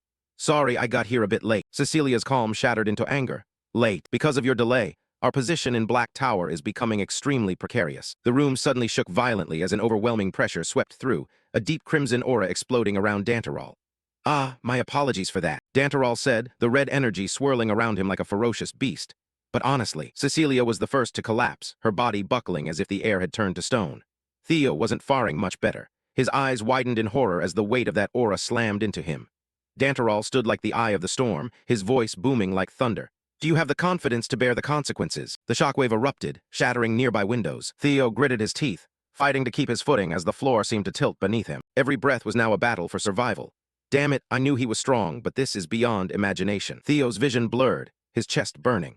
Only now did he truly understand why, in his previous life, House Ragna had completely failed to stop the invasion of the floating archipelago. The crushing pressure that had felt like the sky collapsing suddenly vanished. Cleve and Theo remained kneeling on the cold stone, bodies still trembling after Danteral's crimson aura had swallowed the entire room. Danteral threw his head back and let out a hearty, mocking laugh. Relax, you two. I was just messing around, wanted to see how sharp you really are. Even after Danteral retracted his killing intent, Theo and Cleve had to struggle to steady their ragged breathing. You've grasped the situation, though it looks like you still don't fully understand what's really coming. He stroked his chin thoughtfully. Once the real storm starts, things are going to get a lot more interesting. Before Theo could fully stand, Danteral slapped him hard on the back, the impact rattling his spine and forcing the air from his lungs. What's wrong? Even a light tap like that too much for you? Theo forced himself upright, maintaining his calm facade. Sorry, sir, I'm still adjusting. Deep down, Theo was far from comfortable. He studied the man before him, Danteral Dualong. Theo knew that no matter how much he joked or acted carefree, the true nature beneath that mask never changed. Power was the only thing he pursued. Danteral wasn't here for loyalty or duty to House Ragna. He was here because this place offered a path to ultimate power. He was part of the reserve force, yet he'd arrived before anyone else. Theo thought silently, cold sweat trickling down his cheek. Danteral was extremely dangerous, even among the 9 dragons. Why would someone like him show up here first? To stay safe, Theo chose to play along. He bowed respectfully and said sincerely, I apologize, I failed to grasp Lord Danteral's intentions and acted improperly. Grasp my intentions? Don't overthink it, it's not that complicated. Danteral grinned, his eyes gleaming with excitement as he looked Theo up and down. So you're the sixth successor. Theo, Ragna, not bad up close. Danterol suddenly extended his hand with a confident smile. As expected, worthy of being the new heir. I'm counting on you from now on. Theo was momentarily stunned. He still couldn't read this man's true motives. Still, he calmly took the hand. The handshake carried overwhelming force. You flatter me, sir. Right then, Cleve stepped forward, her face grave as she cut through the tension. Sorry to interrupt, but there's an additional report. The reserve forces have completed their mission. Reallocation of personnel is no longer necessary. Everyone is ordered to assemble at the central front immediately. Danterol shrugged arrogantly.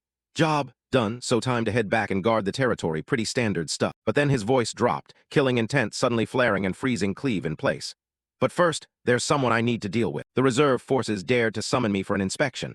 This is Black Tower's will. Crimson aura coiled around him like a beast. Danterol's eyes narrowed like growling blades. Robert, that bastard, right? Cleve froze, cold sweat soaking her clothes. Danterol strode past her, his voice dripping with venom. Go find that smug prick and deliver my message. If they want to chase me, tell them to drag their own asses here. The floor trembled under his steps. As he left, the scene shifted dramatically to a blazing battlefield. In the sky, white-armored knights tore through the clouds in perfect formation. Their wyverns dove like arrows. Below, cavalry thundered across the ground. Troyvan forces retaliated with massive barrages, cannon fire and explosives staining the sky red. Amid the blizzard on the Cal Highlands, House Ragna and Troyvan clashed. Theo and the white-armored cavalry descended from the sky, landing first. Their wings kicked up swirling snow. The moment its claws touched ground, Theo surged forward. A Troyvan soldier didn't even have time to scream before Theo's blade sliced clean through him. Anti-air cannons neutralized, a veteran shouted. High above, Evelyn guided her wyvern in a flawless spiral formation. Her eyes were ice cold. White wyvern unit, prepare to strike. All units descend. The wyverns folded their wings and plummeted like meteors. Not far away, Torkel watched the spectacle with an arrogant grin, commanding the black-armored cavalry. Flying around sure looks flashy, he said to his subordinate. Commander Torkel, there you go again. Our people will feel bad if they hear that. The female subordinate glared at him. Torkel laughed heartily and donned his helmet. All right, sorry, but they're way stronger than our little sparrows. His voice grew serious. He spurred his horse forward ahead of hundreds of black war horses. Crush everything in your path. We trample the enemy today to pave the way for tomorrow. The black-armored cavalry charged forward. The ground thundered as 100 warhorses surged like an unstoppable black iron wave. Torkel led the charge, his spear carving blazing arcs through the freezing air, tearing through Troyvan ranks with absolute overwhelming force. Dust, ice, and smoke rose in a towering black column reaching toward the clear sky. The battle ended at the Ragnar camp, under the flickering glow of campfires. Torkel strode up to Theo and gripped his hand tightly. You did great, brother, Theo replied humbly. You're too kind, Commander Torkel. I told you to just call me Big Bro. Torkel laughed heartily and slapped Theo's shoulder. Anyway, you've earned a break. Let's grab a drink sometime soon. As Torkel walked off, a senior white-armored member draped an arm over Theo's shoulder teasingly. Whoa, calling the black-armored cavalry commander Big Bro now. You're rising fast, kid. Compared to what you pulled off at the floating archipelago, this is just the cherry on top. A hand suddenly smacked down on the teaser's head. Aaron pushed up her glasses and sighed in exasperation. Enough already. He just got back from the battlefield, let him rest. Theo bowed politely. I'm fine. Senior Aaron, what's the current war situation? Aaron's expression turned serious instantly. She stepped to the map table and pointed at Troyvan positions. Overall, we hold the advantage, but there's something very strange. Even though we've approached their main headquarters, Troyvan forces aren't moving at all, as if they're waiting for something. Theo narrowed his eyes at the map, and with his knowledge as a reincarnator who knew the locations of the ancient dragons, he immediately spotted the anomaly. Troyvan's formation isn't defensive. It's far too purposeful. Their real target is the resting place of one of the primordial dragon's artifacts. Theo's gaze fixed on a single point, the White Tower ruins, in another dark and desolate corner of the war, where corpses lay scattered and gray smoke blanketed everything. An enemy soldier staggered backward, a choked cry for help stuck in his throat. Help! A blur flashed past, and a hooded figure appeared behind him. A single slash severed head from neck. 9 Phoenix Lords, huh? The hooded figure muttered irritably. Why haven't they shown themselves yet? It's been nothing but small fry for days, boring as hell. 2 other hooded figures approached. They were Ragna's successors. Ancio third in line and Jishar fourth. You're being awfully blunt, Jishar. Ancio chuckled softly. Suddenly the air grew heavy. Danterol stepped forward, his eyes sharp and crimson. That mouth of yours still hasn't changed, Jishar. I told you to swing your sword only after careful calculation. Haven't you kicked that reckless habit yet? Ancio's eyes lit up. Master, long time no see, Danterol said coldly. I heard you 2 screwed up at the floating archipelago and handed it over to the dogs. He smirked dangerously. Consider it the price for watching a good show. But don't get too cocky. The one rising below is moving fast and will come for you soon enough. Ancio paused. You mean Torkel? If it's that guy, we're already prepared. No, Danterol's voice dropped, each word falling like a blade into ice. I'm talking about the 6th successor. Ancio blinked, then burst out laughing. Come on, Master. Who do you think trained us? We're not rookies who'll get pushed around by some kid. But Ansio's smile vanished when Danterol locked eyes with him. The air froze solid, a bone-chilling cold enveloping them. Danterol spoke his final words, heavy and absolute. But what if that kid is the chosen one? Ansio and Jishar froze. That title carried a weight that shook their minds. Danterol turned and walked away, his cloak sweeping the snow as he prepared to leave. No room for doubt anymore. Ansio and Jishar silently followed, all jokes and grumbling gone. Danterol issued one last cold order like steel. While there's still time, you must eliminate him at all costs. A few hours before Theo set foot on the blood-soaked battlefield, he sat inside a horse-drawn carriage. Theo stared at the White Tower Grand Battle map. That's also an ancient relic of the primordial dragon, right? Right beside him, the Divine Guardian spoke. Correct. That confirmation sent Theo into a brief silence. His mind drifted back through time to fragments of his previous life. Even in that brutal timeline, the White Tower was the first area house Troyven targeted and captured. The true dragon turned to explain further. Guardians can vaguely sense each other's positions through an invisible spiritual link, no matter the geographical distance across this continent. The Guardian of the White Tower received the largest share of power from the primordial dragon's essence. Theo looked at the Guardian in utter shock, disbelief clear in his eyes. What? Right then, the second Guardian stepped forward to join the conversation. He's right. Not all artifacts carry equal power. The division of the ancient dragon's essence was never fair or uniform. Each artifact was granted different powers and roles in maintaining the world's order. Some received immense strength and responsibility, serving as hidden pillars upholding the foundation of this world. And the Guardian of the White Tower was a prime example, a sentinel with power far beyond imagination. The second Guardian moved closer to the map. Its presence chilled the surrounding air. An artifact with such terrifying power is currently right inside Troyven territory. Theo nodded slowly, his face darkening. This strategic disadvantage was truly catastrophic. Letting such a colossal source of power fall into enemy hands was like waiting for a disaster to erupt. The Spirit Guardian looked straight into Theo's eyes, its expression gravely serious. Do you remember what happened with the water dragon Leviathan? House Troyven possessed dark secret arts to poison guardians and drain the primordial dragon's power. An alchemical technique that turned the world's protectors into tools of destruction. The Guardian leaned forward and issued the final command. You must seize it before House Troyven completes their plan. Theo's expression hardened. He had been thinking the exact same thing. The scene shifted back to the present at the Central Highlands command tent. Inside Ma Long's tent, tension hung thick in the air. Ma Long leaned over the strategy table reading the report Theo had submitted. So we have to head to this rocky mountain? Theo replied without flinching, calm and steady. Troyven forces are concentrating unusually at those coordinates. They're definitely moving there for a very specific and important reason. I'm certain of it. Theo's reasoning was logical, but the commander wasn't easily swayed.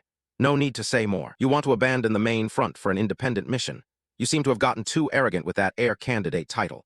You think I'll just let you do whatever you want? A flash of surprise crossed Theo's face. Without official permission, you won't be able to infiltrate deep into enemy territory. That's not what I meant. Ma Long stared at Theo for a moment, then suddenly smiled. I was just kidding. The tension in the tent snapped like a dry branch. I trust your judgment. Go ahead without worry.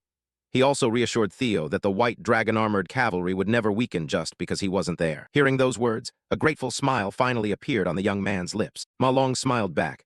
When you return, make sure to bring back plenty of spoils. If you fail, I'll cut your entire rations as punishment. Theo gave a confident grin and bowed respectfully to the commander. I won't let you down. Mid treacherous mountain ranges where jagged peaks rose like broken fangs and howling winds tore through narrow ravines, the White Tower stood imposingly. Up close, its structure was even more majestic than in memory, a towering pillar of ivory-white stone defying the swirling black clouds. Troyven forces were encamped thickly around it. Their campfires dotted the mountainside like scattered stars. Theo approached the target on his wyvern under cover of night, looking down at the patrols on the outer perimeter. One careless move closer and detection was guaranteed. The guard density was far heavier than Theo had anticipated. The wyvern landed softly on a nearby outcrop, its claws touching the frozen rock with only the faintest click. Theo dismounted, his movements fluid and silent like water seeping into stone. You're amazing. You can even change your body color at will to blend into the darkness. That's definitely the trait of a dragon spirit mixed with Serpent King. It approached and nuzzled his hand affectionately. Its golden eyes gleamed with intelligence. Thanks, Umbra. Thanks to you we got here easily. Theo then ordered Umbra to return to base. The infiltration ahead was for him alone. Umbra spread its wings and flew back toward the camp, while Theo activated his peak movement technique. Theo crouched behind a massive boulder, breath shallow and perfectly controlled, sharp eyes tracking every enemy movement. Security around the White Tower truly had no gaps. Heavily armored soldiers patrolled the walls in steady rhythm. Meanwhile, mages stood ready, their staves glowing brightly with defensive spells. But unexpectedly, a soldier near Theo's hiding spot sensed something off. Anyone there? He stopped, tilting his head, straining to listen through the howling wind. His comrade asked boredly after a long shift. What's up? The first soldier replied. I feel something. He gripped his sword hilt tightly. the dry scrape of metal on sheath echoing in the quiet night. He narrowed his eyes cautiously into the deep darkness but saw nothing. The boulder remained still and cold. The soldier exhaled, tension easing, and turned back. Sorry guys, must have been my imagination. But the sight before him nearly stopped his heart. Theo was right there. He struck like lightning, snapping the second soldier's neck before he could react. Before the first soldier could respond, eyes widening in absolute terror, Theo lunged. The distance vanished in a heartbeat. The soldier opened his mouth to scream the alarm. Intruder. At another side of the White Tower, deep in the central shrine, a horrifying scene unfolded. A massive blood pool filled with thick, viscous crimson liquid. Torchlight along the stone walls reflected on its surface, forming grotesque shapes. In the center of the pool lay a giant cocoon wrapped in pulsing red veins like enormous vines. The young master of House Troyven stood before the blood pool, his face illuminated by the evil ritual's red glow. His eyes fixed on the cocoon with manic fascination. Right then, footsteps echoed from behind on the cold stone floor. What an interesting sight. It was the high priest of the holy demon cult, infamous across the continent for boundless cruelty. He stood with hands clasped behind wide sleeves, watching the pulsing cocoon with delight. I never thought House Troyven would dare oppose House Ragna to this extent, partnering with the holy demon cult to revive the deposed dragon emperor from years ago. At that moment, the light shifted for a clearer view of the cocoon. Inside the thin membrane, a humanoid form was enveloped in dense blood veins. They wrapped the entity like a spider web, anchoring it to the pool's heart and continuously channeling dark energy into its core. Eid turned to the high priest with furious eyes. Watch your words carefully. He is the true master of House Ragna. The one currently on the throne is merely an imposter. Soon, the real master will reclaim everything. We who serve the true master are the real Ragna. Remember that. The high priest smirked, his tone condescending yet feigned submissive. I'll keep that in mind. He reported that preparations for the resurrection ritual were nearing the final stages as requested. To summon him back from the other side, worthy sacrifices were required. The key ingredients were the body of a Ragna family member and the power of the primordial dragon. Eid walked forward, boots crunching on cracked stone. A family member's body can be obtained anytime, so the key right now is conquering the White Tower. He turned to a subordinate kneeling in the shadows. How's the conquest of the White Tower progressing? The subordinate trembled as he reported. The power residing inside the White Tower is immense and resisting our demonic poison fiercely. Even the holy demon cult's high priests have poured all their magic into helping, but conquering it within the set timeframe seems impossible. The Troyven young master suddenly unleashed his aura, a wave of darkness crushing the space, the pressure turning tangible and heavy like molten lead. He pinned the subordinate to the floor. Cracks spiderwebbed outward from where the soldier knelt under his master's wrath. In rage, he roared. For his resurrection, the primordial dragon's power is the only key. Nothing is impossible. We will make it possible by any means necessary. The subordinate gasped for mercy, eyes bulging from the overwhelming pressure. Forgive me, young master, my thinking was shallow. Please spare me. The Troyven young master finally retracted the pressure. The aura vanished as quickly as it appeared. The soldier looked up, gasping with blood streaming from his nose. He was broken but still alive. Right then, another subordinate rushed in pale with fear, dropping to his knees with urgent news. There's an intruder in the White Tower. The corpse of the soldier Theo had killed, neck twisted completely. The entire area was now under intense search.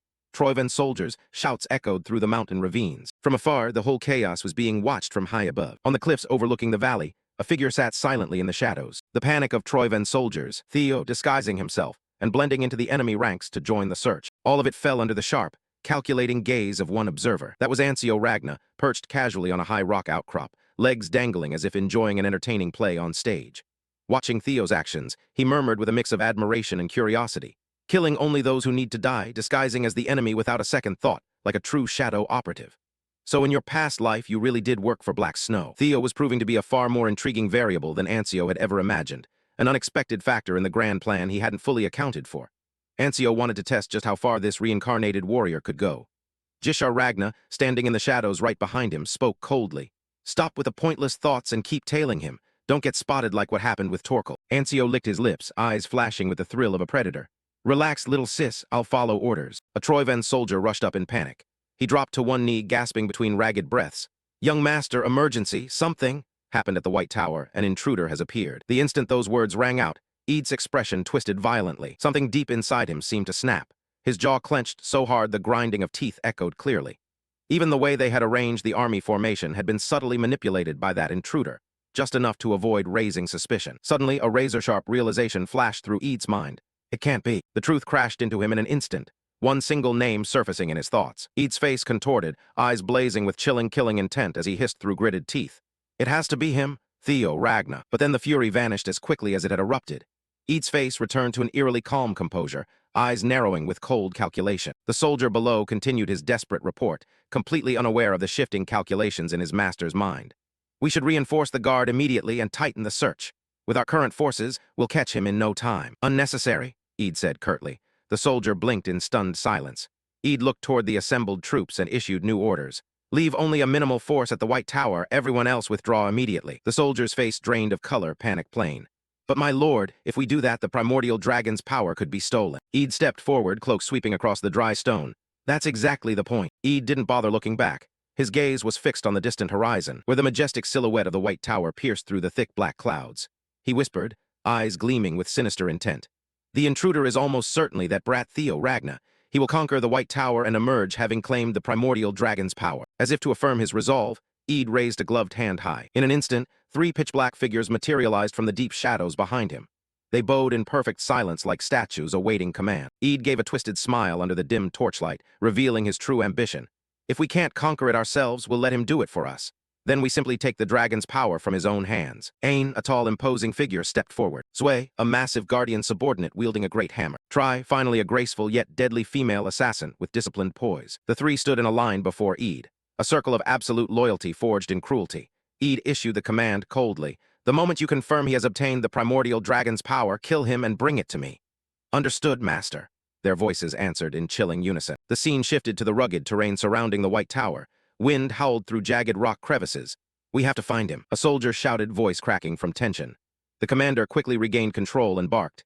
You 3 search around the base of the tower, the rest follow me. We'll sweep this side. As the soldiers moved off, their torches flickered like scattered fireflies in the dark night. From the shadow of a large boulder, Theo watched silently, eyes cold, every movement perfectly controlled. He turned and moved in the opposite direction, melting into the darkness like a blade gliding through night. Now in Troyven's soldier uniform, Theo held a torch, hood, and mask completely concealing his identity. I didn't expect them to fall for it so easily. No recognition signals, no additional reinforcements. He looked toward the massive structure towering ahead, realization deepening. No, the security here has been suspiciously lax from the very beginning. The tower rose high above him, a colossal spiral carved from white stone and ancient power. Its form dominated the frozen landscape around it. As Theo approached the entrance, an uneasy feeling rose in his chest, as if they were deliberately luring him inside. Suddenly, a blue holographic interface appeared before his eyes.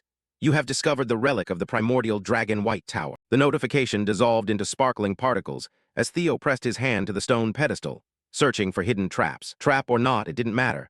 He pressed his fingers firmly against the freezing stone surface. The slab reacted instantly. A brilliant, intense light exploded beneath his palm.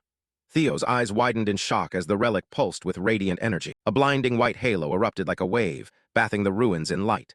The reinforced glow formed a shimmering path that split the stone, revealing a hidden passage.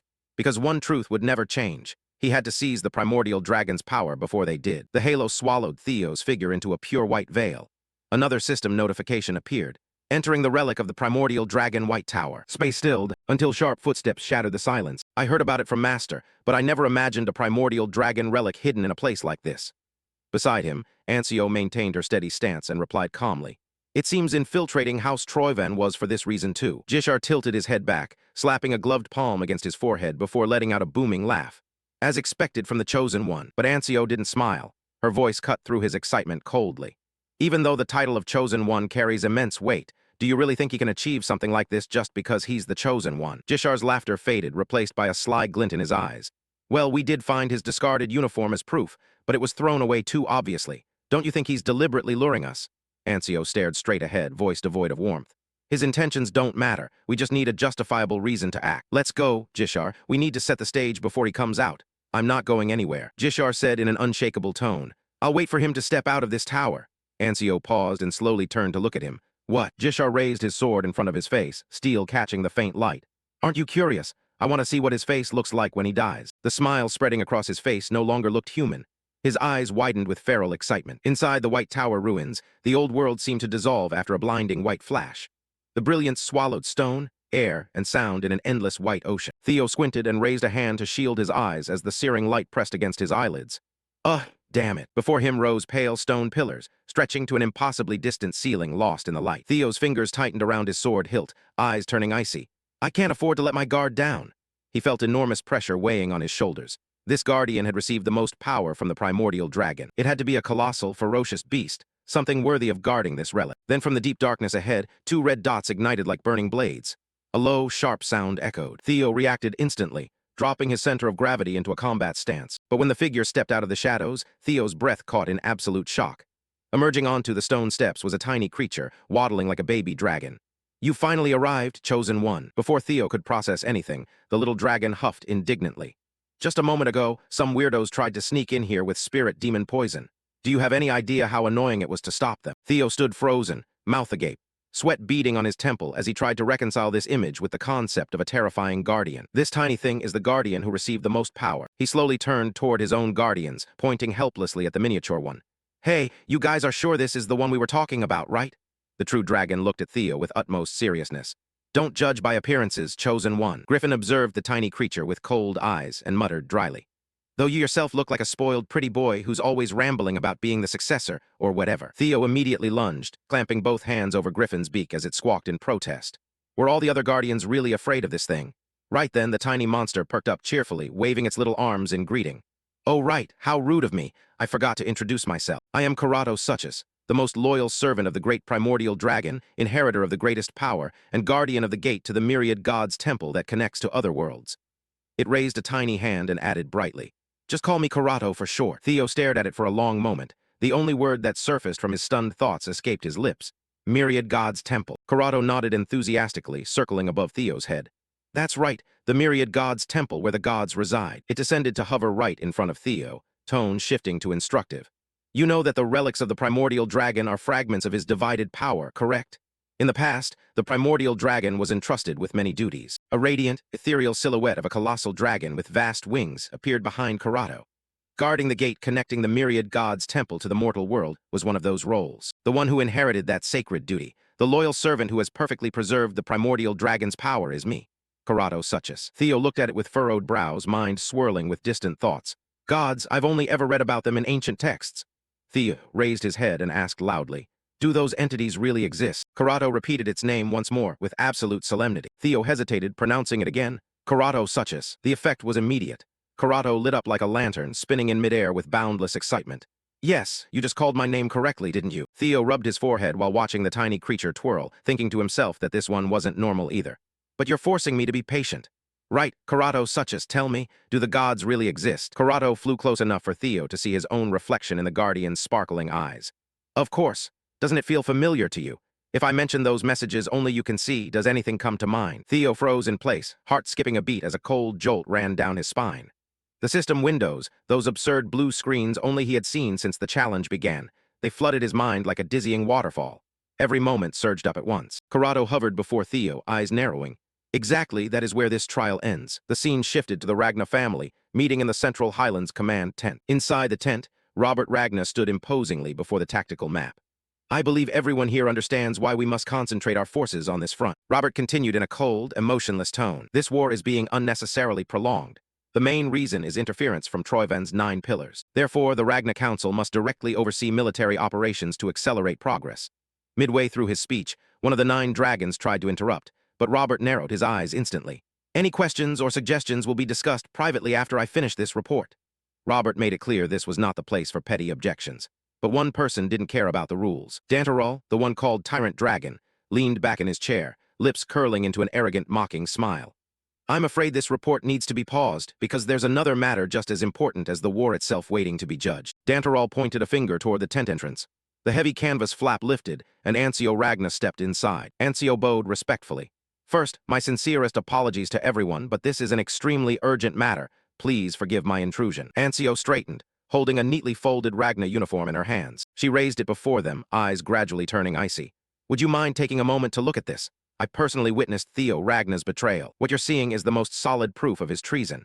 He discarded his uniform in the middle of battle and fled." Ancio's accusation landed like a stone in still water, sending violent ripples through the tent. An elder suddenly stood, letting out a mocking laugh that echoed. "Ha, imagine, a Ragna warrior throwing away his uniform right in the heat of battle. Could there be clearer, more shameful evidence than this?" Whispers spread quickly, then fell into a tense, suffocating silence. Every eye locked on the empty uniform, as if a sharp blade hovered at their throats. Julius remained silent, his face shrouded in shadow beneath the dim lamp. His mind raged as he stared at the fabric. "Theo, you little brat, what the hell are you scheming?" Far from the gunpowder-scented suspicion in the war tent, "Theo, stood amid the serene radiance of the myriad gods' temple. Theo's breathing quickened as he tried to piece together the truth. So the blue notification windows only I can see, they're actually messages sent directly from the gods. Corrado shrugged smugly, tiny wings fluttering. Yes, that's obvious, though I can't explain the details. I don't have the authority to see the contents inside them either. What about the other chosen ones? Do they see these windows too? Corrado shook his head firmly. No, among all the chosen, you are the only one granted that privilege. Theo froze, a jolt running down his spine. But why me? Why am I different? The tiny guardian's expression suddenly shifted. Because you are the one. A soul-shaking shockwave suddenly tore through Theo's body before Corrado could finish the sentence. Theo gritted his teeth, legs buckling under him on the stone floor. Corrado hovered silently above, watching Theo clutch his head in agony. Ah, I get it, it's being filtered out. Looks like that secret still isn't ready to be revealed. Filtered? Just how much do you actually know about all this? Corrado's demeanor changed in an instant, its eyes flashing with a reflected gleam across the myriad gods' temple floor. I've been waiting a very long time for you to ask that, it declared. Its voice rang with obsessive excitement. Do you truly wish to know the truth behind the curtain? Before Theo could react, the space behind the guardian warped violently. A colossal, intricately carved stone gate suddenly materialized from thin air. Corrado landed on the pedestal before the gate. If you crave the truth that badly, then as the chosen one, I shall grant you the trials of the myriad gods' temple. A clear metallic chime echoed through the grand hall, and the familiar blue system window appeared once more. The guardian proposes initiating the myriad gods' temple trial for you. Light twisted violently around Corrado, its form distorting into a shadowy silhouette beneath a blood-red sky. Exactly. This is the test to explore your own soul and discover your true self. We will trace back to your previous life, delving deep into the core of your subconscious, but never underestimate it simply because it belongs to you. It is another world, a place even you are unaware of. If you fail this trial or allow yourself to sink too deeply into the illusions of the subconscious, you will fall into eternal coma. Your soul will be imprisoned there forever. But if you succeed, you will earn the right to face the truth. You will have the chance to stand before the gods. Theo's pupils contracted, cold sweat pouring down his spine. Corrado raised a spinning orb of energy in its tiny claws. Inside burned the number 12 like a divine seal. There are 12 floors in total within this trial tower. So, do you have the courage to accept this challenge? Theo stood motionless amid the erupting white light surrounding him as a confirmation window appeared. Do you wish to enter the first floor of the myriad gods' temple trial? Theo's fingers tightened around his sword hilt. Hesitation vanished, terror dissolved. Without a single word, he reached out and touched the glowing panel. As the system accepted his choice, Theo turned and stepped away from the safety of the myriad gods' temple. His footsteps echoed on the ancient stone as he approached the massive gate. He placed both hands on the freezing stone surface and glanced back at Corrado one last time. You said you. Tell me the truth, right? I have mountains of questions that need answers. Just what is that nameless sovereign? Will the Great War break out again? And why? Why am I the chosen one? The gate groaned open as Theo pushed with force, his silhouette stretching long beneath the blinding light pouring from within. A resounding bell tolled through the void as a new notification appeared, entering the first floor of the myriad gods' temple trial. The moment he crossed the threshold, Theo found himself standing on a colossal stone fortress floating in a space that defied all laws of physics. Around him swirled crimson currents like storm clouds. Fragments of ancient architecture drifted weightlessly through the murky cosmic void. Theo exhaled slowly. So this is the inside of the trial tower. A large notification panel shimmered into view with sparkling light. Objective: to enter the subconscious world, you must suppress your own consciousness and open the path. Theo lowered his gaze. From cracks in the fortress's stone floor, inky black liquid began to seep out. The droplets gathered into pools and slid toward one another in a terrifying manner. They merged, forming a thick, quivering black mass that pulsed like a living creature. It's starting already. An entity born from my own subconscious. This is the gateway I have to open. Even though the opponent looked massive and fearsome, Theo still held a sliver of confidence. But that illusion of control shattered instantly. A piercing, wind-tearing screech rang out. Theo's instinct screamed in alarm, and he twisted aside just as a flying blade grazed his cheek. Theo spun back into a defensive stance, heart pounding. It threw a sword right from the start. Theo suddenly froze, eyes widening in absolute shock. No, it can't be. A notification appeared above the entity as the transformation completed. Guardian of the subconscious gate. The creature standing before him was no longer a shapeless black mass. It was a perfect replica of Theo Ragna. Snow-white hair, expressionless face, empty eyes staring back at him. In its hand was an identical sword to the one Theo held. Objective: eliminate your true self. Theo's heartbeat echoed through the silent space as he faced his own double. Theo lowered his center of gravity, forcing himself to stay calm. So my real opponent is myself. Maybe that's actually better. Instead of fighting some nameless monster with unknown origins, I understand myself better than anyone.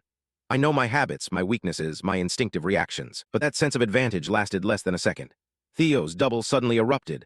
A terrifying psychic pressure exploded from its body, blasting Theo backward several steps.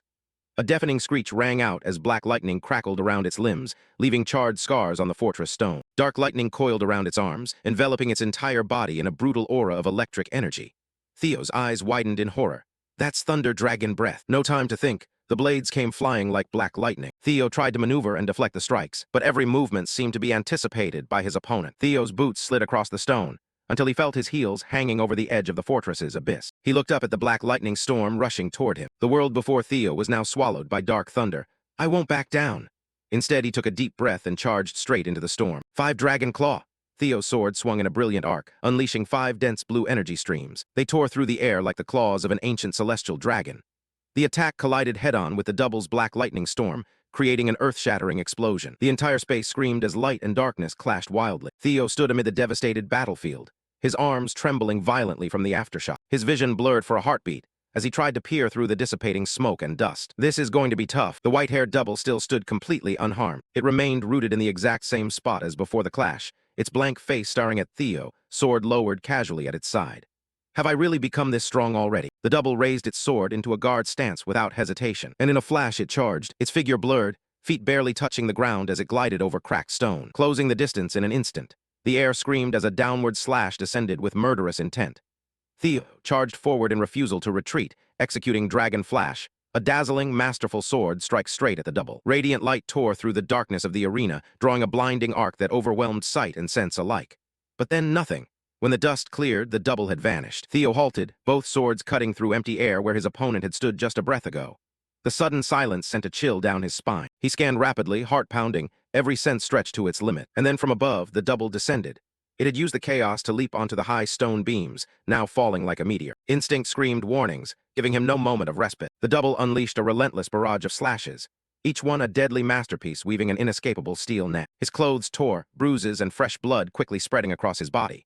Pain radiated through his limbs, but his eyes remained resolute. He charged upward. Their swords met, the violent shock traveling from hands to teeth, sparks flying and illuminating their identical, sweat-drenched faces. They spun, slashed, a deadly dance of mirrored perfection, but he was tiring. Each block felt heavier than the last, muscles trembling, the ground cracking beneath their feet from the transmitted force of will through steel. He fought desperately, realizing that from sword paths to the smallest habits, the double was identical to him, like battling a god who knew every secret, every weakness, every advanced technique perfectly countered by the same technique. When both recoiled from the impact, Theo saw the double wasn't fatigued at all, breathing steady, stance flawless. He needed a variable, something the mirror couldn't predict. The thought flashed, if it's a perfect copy, it must share the same blind spots. But right then, a colossal slash descended, shattering the arena floor. Theo blocked by a hair, giving a faint smile, because if it were him, he wouldn't give his opponent time to think either. Light flashed, dust and debris obscuring vision. In the thick smoke, Theo suddenly did something insane.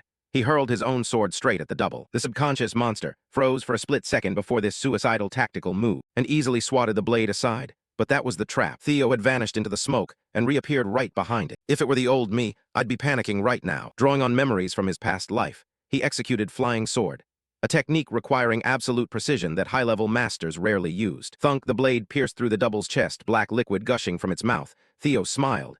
Even a shadow has something to learn. The double began to melt, dissolving into a thick pool of black ink on the floor. System, you have defeated your ego. Congratulations, you have cleared the first floor. A massive stone gate crashed down from the ceiling. Theo stepped through, vanishing into the radiant light toward the next floor. Far from the isolation of the White Tower, the political landscape of Ragna shifted violently like sand in a storm.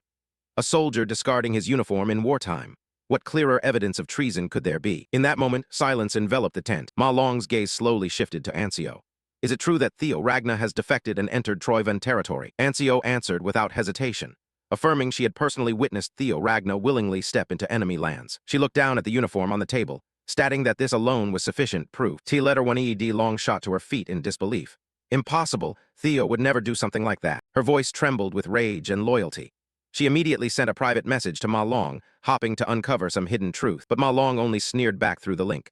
Looks like you haven't heard yet. Seems Theo trusts me more. Deep down, even he hadn't expected Theo to push things this far. Memories surfaced of their conversation in the camp, when Theo said he would infiltrate enemy territory. Ma Long had told him not to return empty-handed, and Theo had replied with the eyes of someone who had seen the future. Through the link, Theo had once said that Jishar Ragna and Ancio Ragna were tailing him. Right now, those two were still hiding outside the tent, concealed among the trees. The irony made Ma Long grit his teeth. Theo had made it clear. Their goal was to drag him down and eliminate him from the power struggle. But he planned to turn their scheme against them. Recalling everything, Ma Long couldn't suppress a smile. He stood and declared agreement with Ancio. A perfect move. Ancio bowed, believing victory was already secured. But Lam Long, who had observed silently from the beginning, sensed the anomaly. He understood that Ma Long couldn't possibly be unaware, and the anger was merely a mask. Even so, he went along with it. The order was given. A pursuit team was formed immediately. The Ragna family machine began operating to hunt down its own heir. Meanwhile, inside the Pantheon, Theo stepped into the second floor, where temperature shifted abruptly. The cold light vanished, replaced by scorching heat and the roar of infernal flames. Then he froze. Before him lay a city in flames. The sky choked with smoke and ash, screams of the dying echoing through narrow alleys. It was the place massacred in his previous life, the nightmare he had buried deep in his soul. The notification appeared. Second floor trial. The path into the subconscious is not a battle of the body, but a war with your own past. Two figures stepped out from the smoke, faces painfully familiar. Voices filled with malice rang out, the very ones that had haunted him for years. The next notification followed. Past life trauma blocks the way, you must overcome it to proceed. Theo stood amid the sea of fire, then he laughed, a twisted, murderous smile. HMPH, looks like this trial is way too easy for me. Staring at the two before him, Theo's voice rang out. How ridiculous! In hindsight, there was a time when you bastards were genuinely an unbeatable psychological nightmare for me. Axion, who always carried blind arrogance, felt insulted. Have you truly lost your mind, you worthless scum of the Ragna clan? Before Axion's insult could finish, a spray of bright red blood tore through the gray smoke. Moving at a speed that seemed to bend reality, his head flew into the air. His eyes still showed bewilderment before his world was plunged into darkness. Not giving his opponent a single second to collect himself, Theo lunged like a phantom, the sword drawing a blazing red arc and ripping through the silence of the battlefield within the subconscious. The slash was so fast Axion couldn't even raise his weapon to defend. The keen blade cut through him, neatly bisecting his body. Blood rained down around Theo, soaking his cloak. He brought his hand to his face, fingers curling slightly as a dark, sharp smile spread across his lips. Thanks, I really wanted to kill you in this state. The system bell rang cheerfully, shattering the heavy silence. You have passed the second layer challenge. Victory over psychological trauma, proceeding to the next layer. Everything happening inside the subconscious was being closely observed by the Guardian. Oh, fascinating. Perhaps this one can truly reach the Hall of 10,000 Gods. It seems you place great faith in him. Oh, deity of causality. Theo's conquest then turned into a massacre. Each step he took triggered the system bell. Layer 3, defeat the false personality. Layer 4, defeat the dark ego. Layer 5, conquer the collective unconscious. With each passing layer, Theo felt his rhythm improve markedly. By the 10th layer, his opponent was slammed to the ground with destructive force. Theo stood amid the ruined arena. Already past the 10th layer, the time to clear each layer is shortening. For some reason, everything feels increasingly easier. Surely it won't end this simply, right? Karato smiled cryptically. You needn't worry, Chosen One, for from now on the real trials begin. The door to Layer 11 opened, leading Theo into a wholly different space. It was a vast, cold cavern filled with jagged stalactites that dangled from the high ceiling like the fangs of ancient beasts. A glowing blue notice appeared in the darkness. This is a primordial cave simulating the genesis of life. Objective: journey upstream through time within the primordial cave. Theo stepped inside, all his senses on high alert. He wondered inwardly, is this challenge just a matter of following this path? He kept walking. Suddenly, a new notification appeared. To reach your root, you must return to oblivion before birth. As you trace back the process of being born, the senses you gained at birth will be lost one by one. Theo abruptly halted, eyes wide. What? The system gave him no time to react. A direct penalty descended. You are losing your hearing. You no longer perceive the sounds of the world. Then touch. Theo no longer felt his skin's contact with the cold air nor the weight of his boots on the stone. You are losing your sight. You no longer see the forms of the world. A final message appeared as all 5 senses were completely sealed. Your mana usage is restricted, adrift in endless darkness. Theo felt his body disintegrating, even his mana severed. So breaking this condition is the key to Layer 11. He clenched his fist, trying to recall past experiences. Theo remembered being split by his father's sword. The sensation of suppressed energy was similar to now. A spark of hope ignited in his mind. What if I use the old method / translated tech? What then, Griffin, Azure Dragon? He commanded in his mind, betting everything on the summoned spirit beast's power to break the sensory blockade. However, as the 5 senses vanished, his consciousness began to scatter like grains of sand before the wind. The summons failed completely. The void had severed all external connections, and the Guardians had no response at all. The only way is to seek a solution from deep within yourself. On the cavern's cold stone floor, Theo's physical body collapsed. The Griffin and Azure Dragon Guardians panicked around their master. Chosen One, what's wrong with you? Don't trip and fall like that, get up. But from deep within the tunnel, a cold voice echoed. It's useless. It was Karato. All his senses and mana have been cut off. No matter how much you scream, words cannot reach him. The small guardian descended near the motionless corpse, eyes cold. All beings perceive space and time through the senses, but ironically only after losing them does a truth become alive. The truth that you have been abandoned by the world to which you belong. A dark red aura flared around Karato as it retracted its claws at primordial fear. In the primordial cave, the boundary between self and world is erased. At this rate, the Chosen One's consciousness will dissolve, and he will end up in a state no different from the dead. Karato sighed in disappointment and turned to leave. I thought this Chosen One might be somewhat different. What a pity. My disappointment equals my initial expectations. Suddenly, a terrifying pressure erupted from Theo's body, accompanied by a voice, I will kill. Theo's body suddenly unleashed a blood-red radiance, bathing the cavern in brutal light. I will slaughter you all, spare not a single one. It was the malicious intent of the rampaging dragon that the Ragna Patriarch had implanted in his body. When Theo collapsed, this vicious part seized control. How did things turn out like this? Karato froze and turned, exclaiming, impossible. He was using his own madness to bind his dissolving consciousness within absolute void. Within the mind, the red gem on Theo's chest radiated searing heat. A voice of immense authority thundered. Theo Ragna, I accept your pact. I will grant you the power to overcome this reality. A gigantic hand rose from the darkness, above it a grotesque face with a twisted, malicious grin. Seize it, destroy it, and offer everything to me. Sacrifice this world. Theo stood within a cage of blood-red iron, but contrary to the entity's expectation, he felt no fear. A confident smile crossed his lips. Actually, I think I'll refuse that pact. The abyssal voice trembled in astonishment. Pretense, I have already given you power, so fulfill the contract at once. So that's it, the source of the power you just bestowed upon him. Theo stared into the demon's eyes and replied. Yes, I returned all that power, not a shred left behind. You dare play such a cunning trick, he smiled. Consider this the one time you help your grandson. Foolish, truly an arrogant grandson. I will remember this, Theo Ragna. The void collapsed completely, and Theo's senses returned in a burst of brilliant blue energy. He rose in the cavern, his momentum unrelenting. System, you have passed the Layer 11 challenge. Theo looked up at the fatting beam. I'm not sure waking the rampaging dragon was a wise idea, but since it helped me clear the stage, I'll take the relief. His spirit beasts rushed over at once. Griffin and the Azure Dragon collided with Theo in joy. What the? Why is everyone reacting like this? Are you okay? We were so worried. If you were going to die foolishly like that, we'd rather take this body than lose you. Don't make everyone anxious, Chosen One. Theo looked at them, a little surprised. A brilliant white light flared at the end of the corridor, signaling the end of the sensory void. The Layer 11 challenge was officially over. He sighed wearily, finally reached the final layer. Immediately, the system announced you have entered Layer 12 of the Hall of Gods challenge. And the next moment, Theo suddenly found himself lying on a bed. He slowly stepped down, then scanned the room around him, muttering, is this a bedroom? But wait, this place is clearly a space I've never seen before. Yet it's oddly familiar. He gripped the edge of the mirror and ground his teeth. Honestly, even that strange dream from the other day. Who are you to keep appearing before me? No sooner had he finished speaking than a dizziness hit him, making him clutch his face. Then the system announced you have passed the Layer 12 challenge, conquered the relic of the ancient dragon, the White Tower. The reward is the right to enter the Hall of Gods. Next, our protagonist was transported to a space that looked as if it lay outside the universe. He stared in astonishment and looked ahead. Before him floated a gigantic gate suspended in midair. The system confirmed he had arrived at the Hall of Gods. Silence in the void was bone-chilling. Theo stood before a gigantic gate, so majestic it felt suffocating. Ancient patterns on the gate radiated an otherworldly pressure. Is this truly the Hall of 10,000 Gods? Suddenly, a system window flared to life before his eyes, slicing through his thoughts. Congratulations, you have reached the gate of the Hall of 10,000 Gods. The mind gate has been significantly enhanced. This is a deserved reward for conquering the ancestral dragon ruin at the White Tower. At that moment, a familiar voice tinged with nostalgia sounded from behind. You have come a very long way. Theo startled and turned. A slender yet authoritative woman stood there. Lord Brooke, how can you appear here? Didn't you say last time you couldn't leave the star cluster? Lodbrok smiled faintly. You're right. The entity standing before you now is not entirely me. This is only a remnant, a small fragment of the consciousness I entrusted to your mind gate.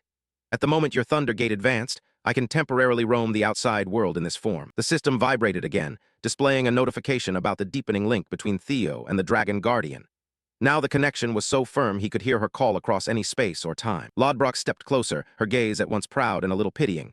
Increasing power means your rank has changed. I truly did not expect you to reach the Hall of 10,000 Gods so quickly. You've worked hard. Theo curled his lips slightly, wearing a calm smile. I didn't do anything special. I only did what an ally like me should do. Lodbrok closed her eyes and shook her head with a sigh at his stubbornness. Are you really that different? You can say such lies without even blinking.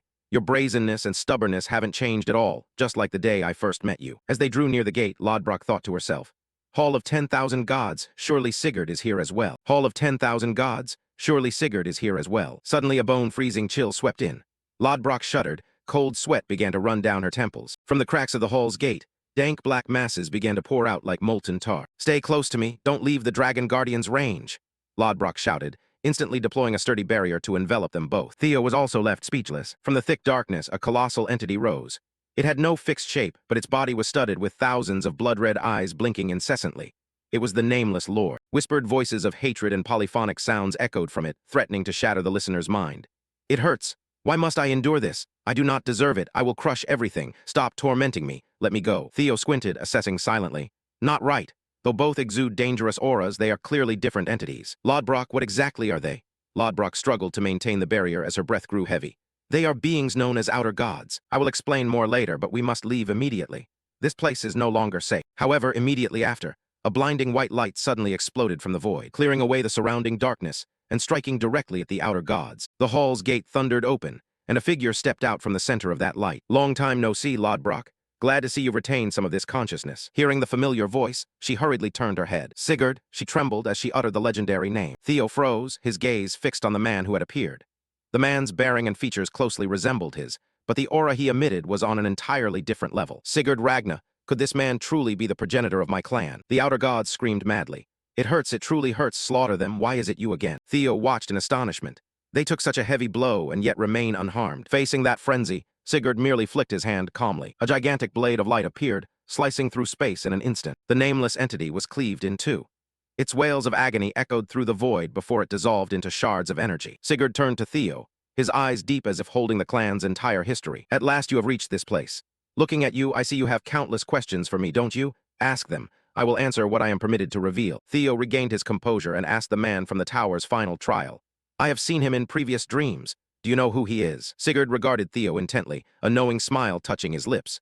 Theo Ragna, one who returned from death, returned from the past. Do you think you have truly regressed? Sigurd's question struck Theo like lightning. He hurriedly asked, what do you mean? Sigurd cut him off coldly as darkness began gathering again in the distance.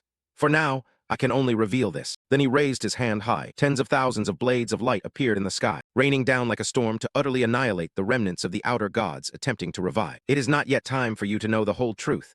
When the moment is ripe, when you are strong enough to once more set foot in this sanctuary in body and bone, all secrets will reveal themselves. Seeing Sigurd turn his back to step deeper into the gate, Lodbrok cried out in despair. Sigurd, wait, where are you going? Don't leave me without a word like last time. Suddenly, another colossal entity emerged from behind the gate, the deity of cause and effect. It said nothing, only reached out and pushed gently. An irresistible force flung Lodbrok and Theo away from the Hall of 10,000 Gods. Gate. Her face instantly went blank with shock. She realized the enormous being before her was the deity of cause and effect. I'm sorry, Lodbrok, but you cannot enter this place yet. Sigurd's voice faded as the hall's gate began to close slowly. Lodbrok watched the legendary hero's silhouette and screamed desperately, Sigurd. At that moment, the system suddenly displayed a warning. The deity of cause and effect has found you. Theo stood stunned. Found me? What does that mean? Why would that deity target me? The gate slammed shut completely, signaling the end of the 7th mission. Congratulations. You have excellently completed Scenario Mission 7. On this side, Theo could only turn to the woman beside him, Lodbrok, and ask, Lodbrok, what on earth was that? Lodbrok said sternly. Theo, what we just witnessed does not belong to this world. They are alien entities, and they will become your most fearsome enemies in the future. The laws of this world have no effect on them. Their sole goal is to erase reality. She placed her hand on Theo's chest where his heart was pounding and smiled encouragingly. Go, and become even stronger. You are the only hope. Only when you reach the pinnacle can you protect the world and those you love. Then the system awarded him special reward for accessing the Hall of 10,000 Gods. You have gained the freedom to use Nirvana. Congratulations on officially becoming the owner of the ancestral dragon Ruin Tower. Commencing full-body remodeling. You have attained the true power of the dragon-formed human. May your journey be well-structured and prosperous, O recipient of the protection of cause and effect. When he opened his eyes again, he found himself back on the top floor of the White Tower. The tiny guardian Karato was there, leaping up in joyful celebration of his return. Look at the great successor. Seems you're really enjoying this new power, aren't you? Theo, still dazed by the guardian's words, raised his hand to look. Theo's hand was now covered in glossy black dragon scales, harder than any steel in the world. He examined himself in the reflection on the blade. His body had been completely transformed. Theo Ragna stood stunned, eyes fixed on his arms. Flesh had now altered, taking on sharp, sturdy contours like true dragon-scale armor, activating the draconification state. The tiny guardian hovering beside him explained softly. Thanks to the ancestral dragon relics you obtained, the blood dragon talent in your body has been upgraded to a new level. Theo clenched his fists, feeling an explosion of physical power and endurance. Not only his physical strength, but even the flow of mana within him had reached an entirely different tier. Cultivating mana now flowed as naturally as breathing. He could control and release it absolutely at will with no barriers. Of course, I can also adjust it at will. Suddenly, the system interface popped up an enticing prompt. System, you have reached Nirvana. Do you want to activate it? The moment Theo accepted, a seismic shift occurred in his mind. His cognitive power expanded infinitely, gaining absolute control over the surrounding space. Behind his head, a radiant circle of light appeared bearing a divine symbol identical to that of the great ancestor Sigurd. Theo thought inwardly, this is by no means ordinary. This power is enormous. I must master it immediately. This is not something to be used carelessly. The memory of Sigurd's admonition resurfaced. After all, the legend that founder Sigurd reached the realm of the gods and ascended has long been known. But I never thought it was true. You likely still have many doubts, but for now I cannot answer all your questions. One day, when you set foot here again, you will learn for yourself. Theo realized that to find the ultimate answers, he must walk the path of becoming a god of the hall of 10,000 gods like those who came before. The storm of emotions within Theo gradually calmed, but the presence of the deity of cause and effect besides Sigurd continued to trouble him. He realized a shocking truth. The Ragna clan were not merely rulers of the north. The Ragna bloodline was not born to be kings, but to be guardians of the world against dark forces that seek to destroy reality. The dragon guardian nodded approvingly. It seems you have understood. Indeed, that is the silent and noble sacrifice of the Ragna bloodline. Theo began to grasp it. So the Chosen One always appears in this lineage to reach the highest level and confront the outer gods alongside the deity of cause and effect. Thinking that, he asked again, so is the world where that mysterious man exists also related? I mean the trial on the 12th floor. The guardian smiled faintly and replied, indeed, it was a strange sight, but I'm not sure. All I know is that that world is connected to your trial. Theo scratched his head. That makes sense. Even the Guardian knows nothing about that place. Exactly what kind of place is it? The Guardian closed his eyes and declared softly, my duty ends here. I have given you all you need to know. Now depart, Chosen One. But be prepared. Some uninvited guests are waiting for you outside this tower. Theo showed no fear. Instead, he smiled slyly. As expected, they followed me exactly according to plan. It would be rude to keep them waiting too long. Shall we go greet them? The white tower suddenly trembled. Theo stepped out of the ruin, gripping the sword hilt, his upper body bare. So you finally decided to show your face? A mocking voice rang out. Honestly, does it make sense for an older brother to wait for his younger brother like this? Shouldn't it be the other way around? Don't you see Theo, my younger brother? Standing before him was Jishar Ragna, one of the clan's powerful heirs. He held a weapon in his hand, a murderous aura thick around him. Theo remained oddly calm. Sorry to keep you waiting. Jishar's elder brother laughed excitedly. Oh, you know me? There are few left in this world who would dare to look me straight in the face like this. In Theo's mind, vivid memories of Jishar from a past life surfaced. He recalled how Jishar defeated Axion, a supposed genius. With his bare hands, no sword needed. Axion wasn't even worthy as an opponent. Exactly. Even among heirs there must be hierarchy, right? I had high expectations for a rising top heir after so many years, but you're not even worth me unsheathing my blade. Truly disappointing. Back in the present, the protagonist beamed brightly.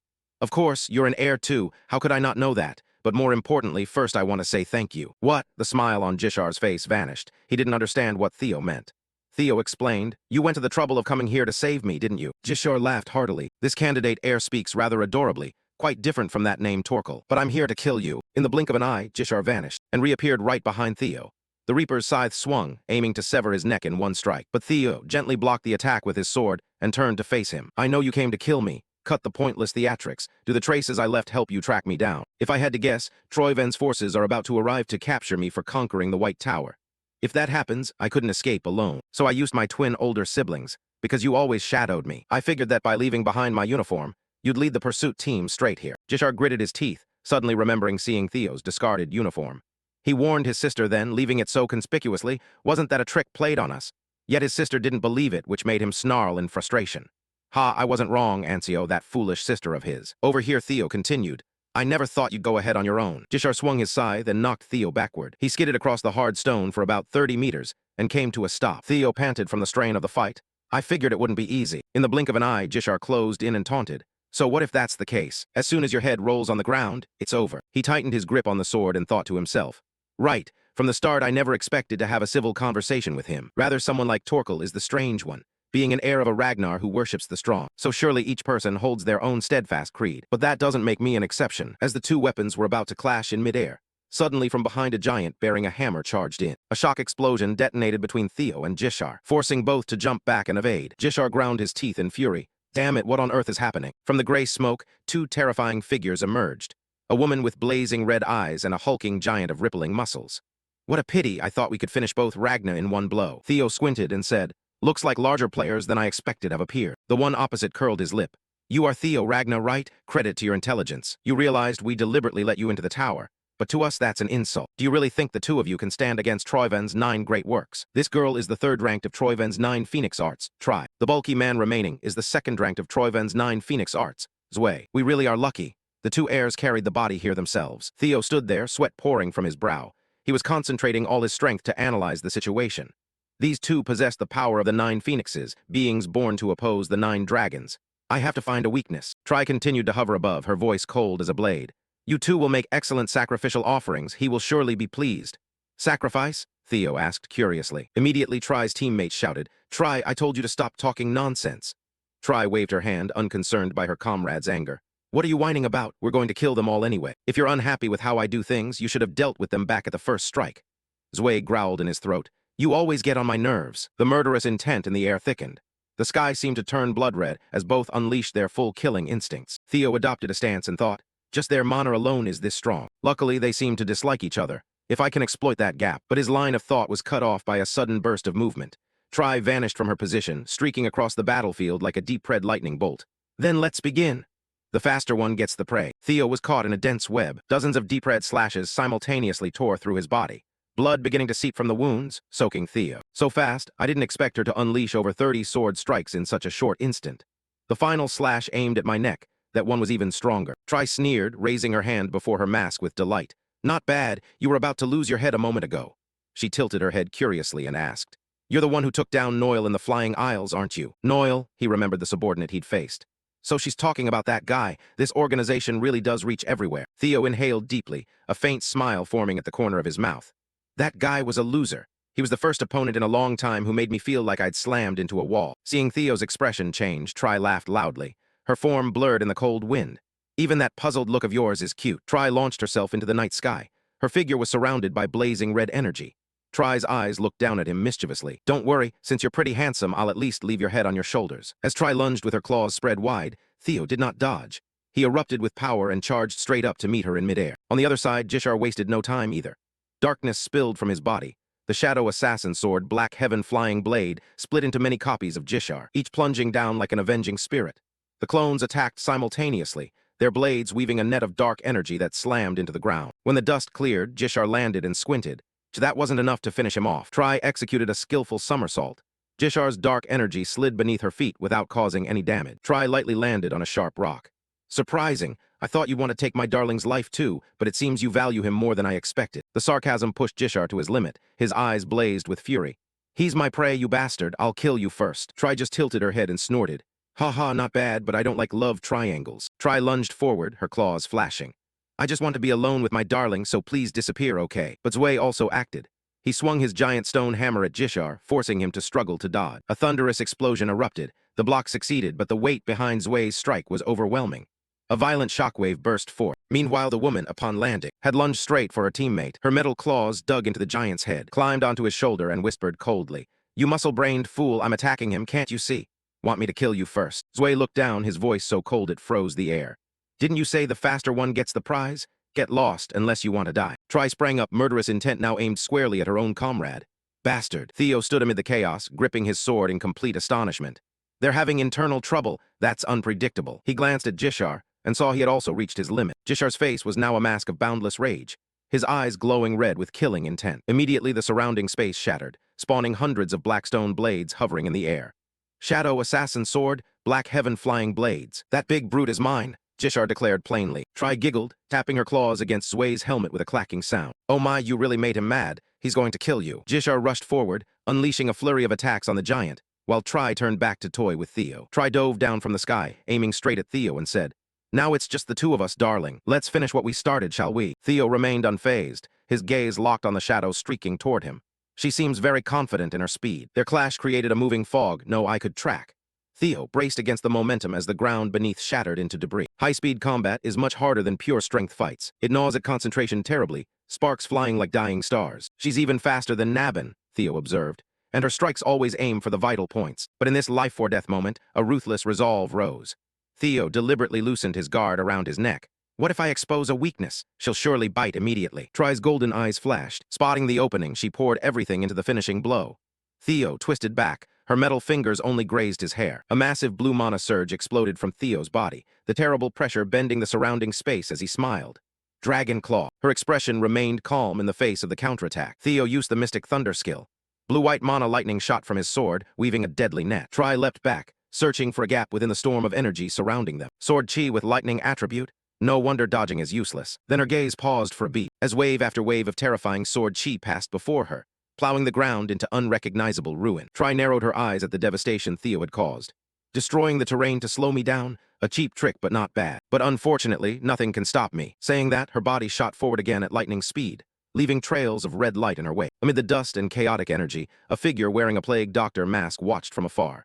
HMPH, Tri may not be complete, but she already possesses 30% of the Black Dragon's power. The figure murmured, yet he still blocked and countered. How interesting, he's the top among Troivan's 9 phoenixes. Ain. Suddenly he paused, narrowing his eyes toward the center of the crater. Could it be? A sinister red gleam flashed in his eyes.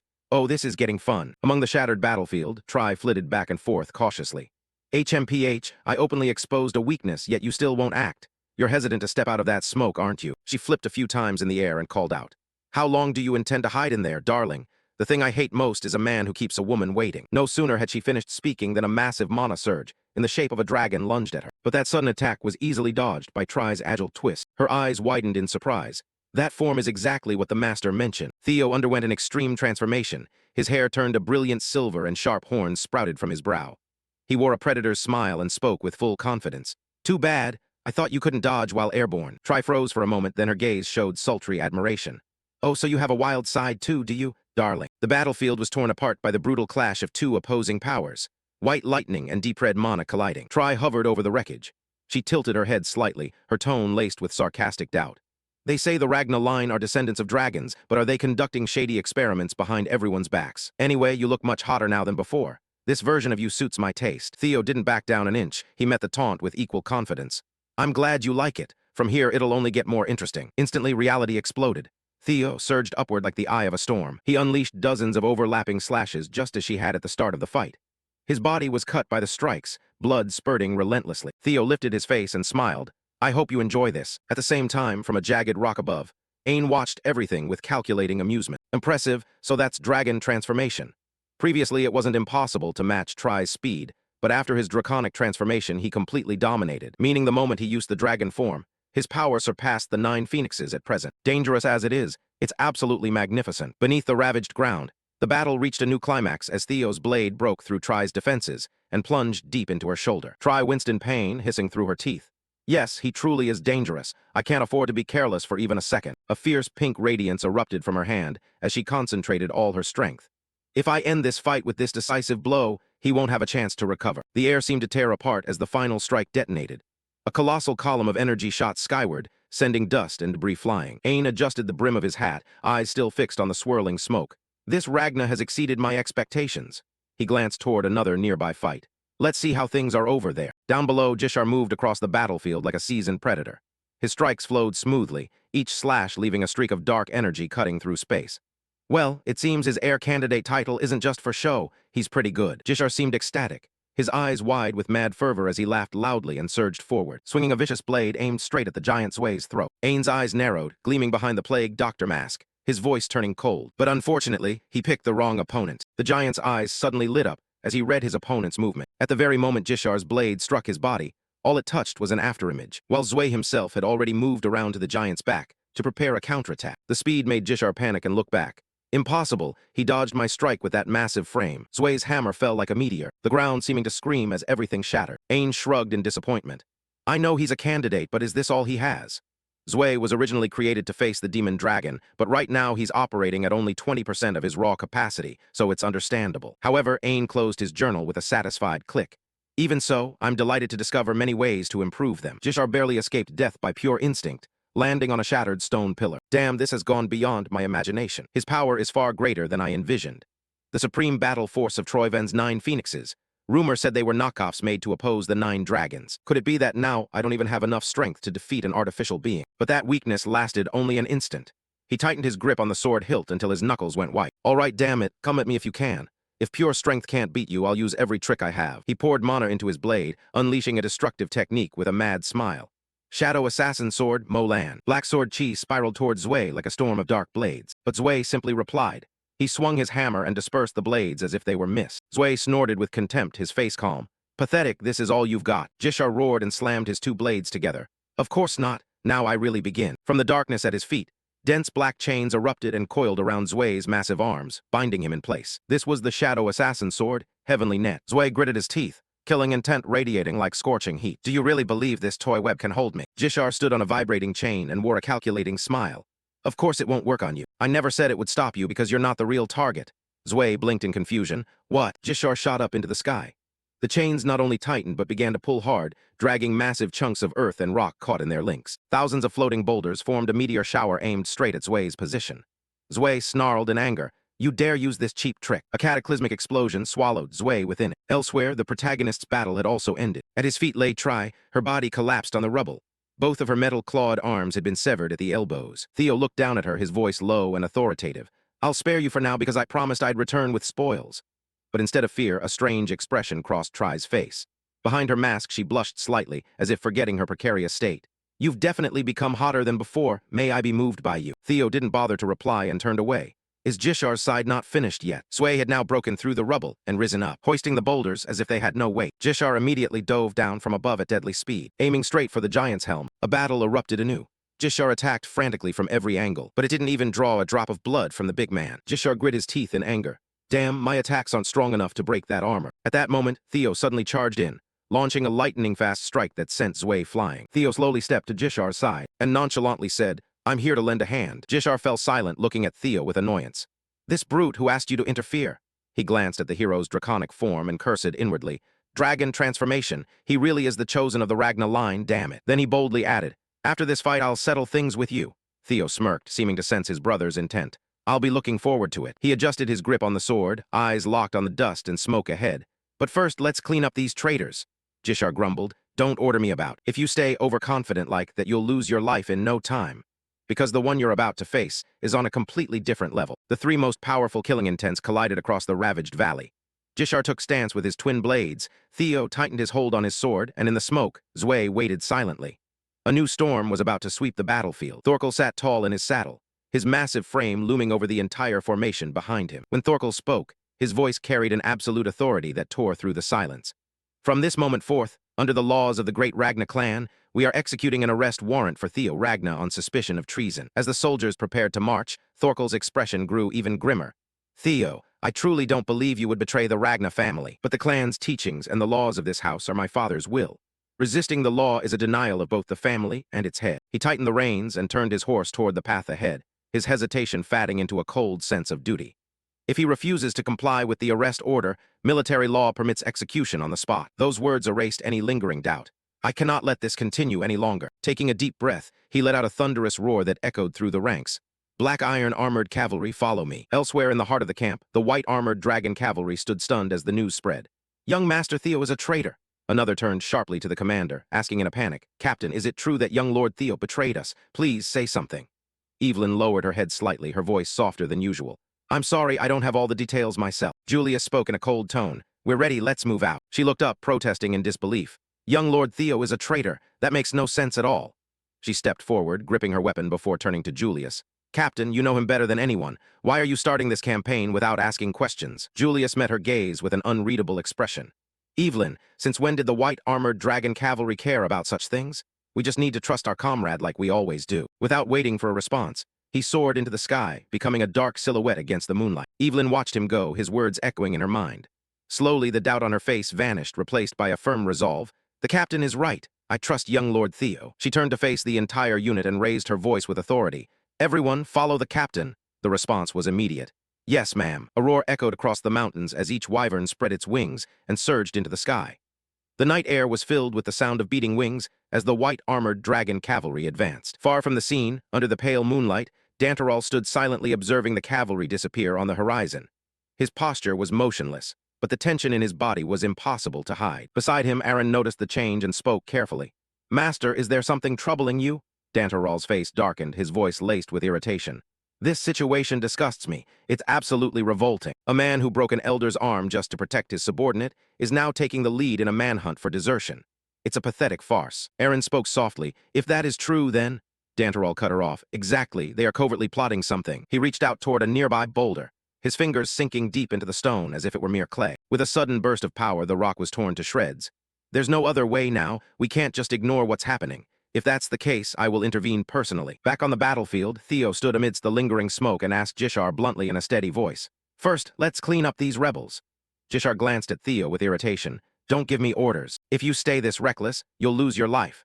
The person you're about to face is on a completely different level than the ones you've taken down before. Theo replied, no problem, just act according to my plan. Hearing this, Jishar's face soured. I made myself clear, do not give me orders. A violent burst of emerald mana exploded from Jishar's body, radiating outward in sharp waves that made the air vibrate. He warned coldly, after I deal with that bastard, you're next. Just sit tight and wait your turn. Seeing this, Theo gave a faint smile. As expected of a potential successor, I suppose I was worrying too much. Understood, I'll wait in silence. Jishar dropped into a low stance, his hands tightening around the two sickles as he prepared to strike. Then, without warning, his body shot into the air like a bolt of lightning. Jishar moved, his following descent chaotic and overwhelming. His two blades crossed as he unleashed his technique. Sound-killing sword after-image blade. The sky darkened as hundreds of sharp, black energy blades manifested instantly, filling the air with a dense storm of death. They converged and hammered down like an unceasing rain, each strike aimed at tearing through the giant's defenses. Zwei reacted without a moment's hesitation. He tilted his head slightly, letting out a low growl before swinging his massive hammer upward. The first wave of shadow blades was pulverized on contact, vanishing under the terrifying power of the blow, but the storm didn't stop. Every blade from Jishar was caught in the vortex and destroyed before it could even touch the armor. As the spiral dissipated, the battlefield returned to a ruined silence. Dust hung heavy in the air. Zwei remained standing exactly where he was. His red sensors narrowed as he locked onto Jishar. All right, now it's my turn. Zwei lunged forward.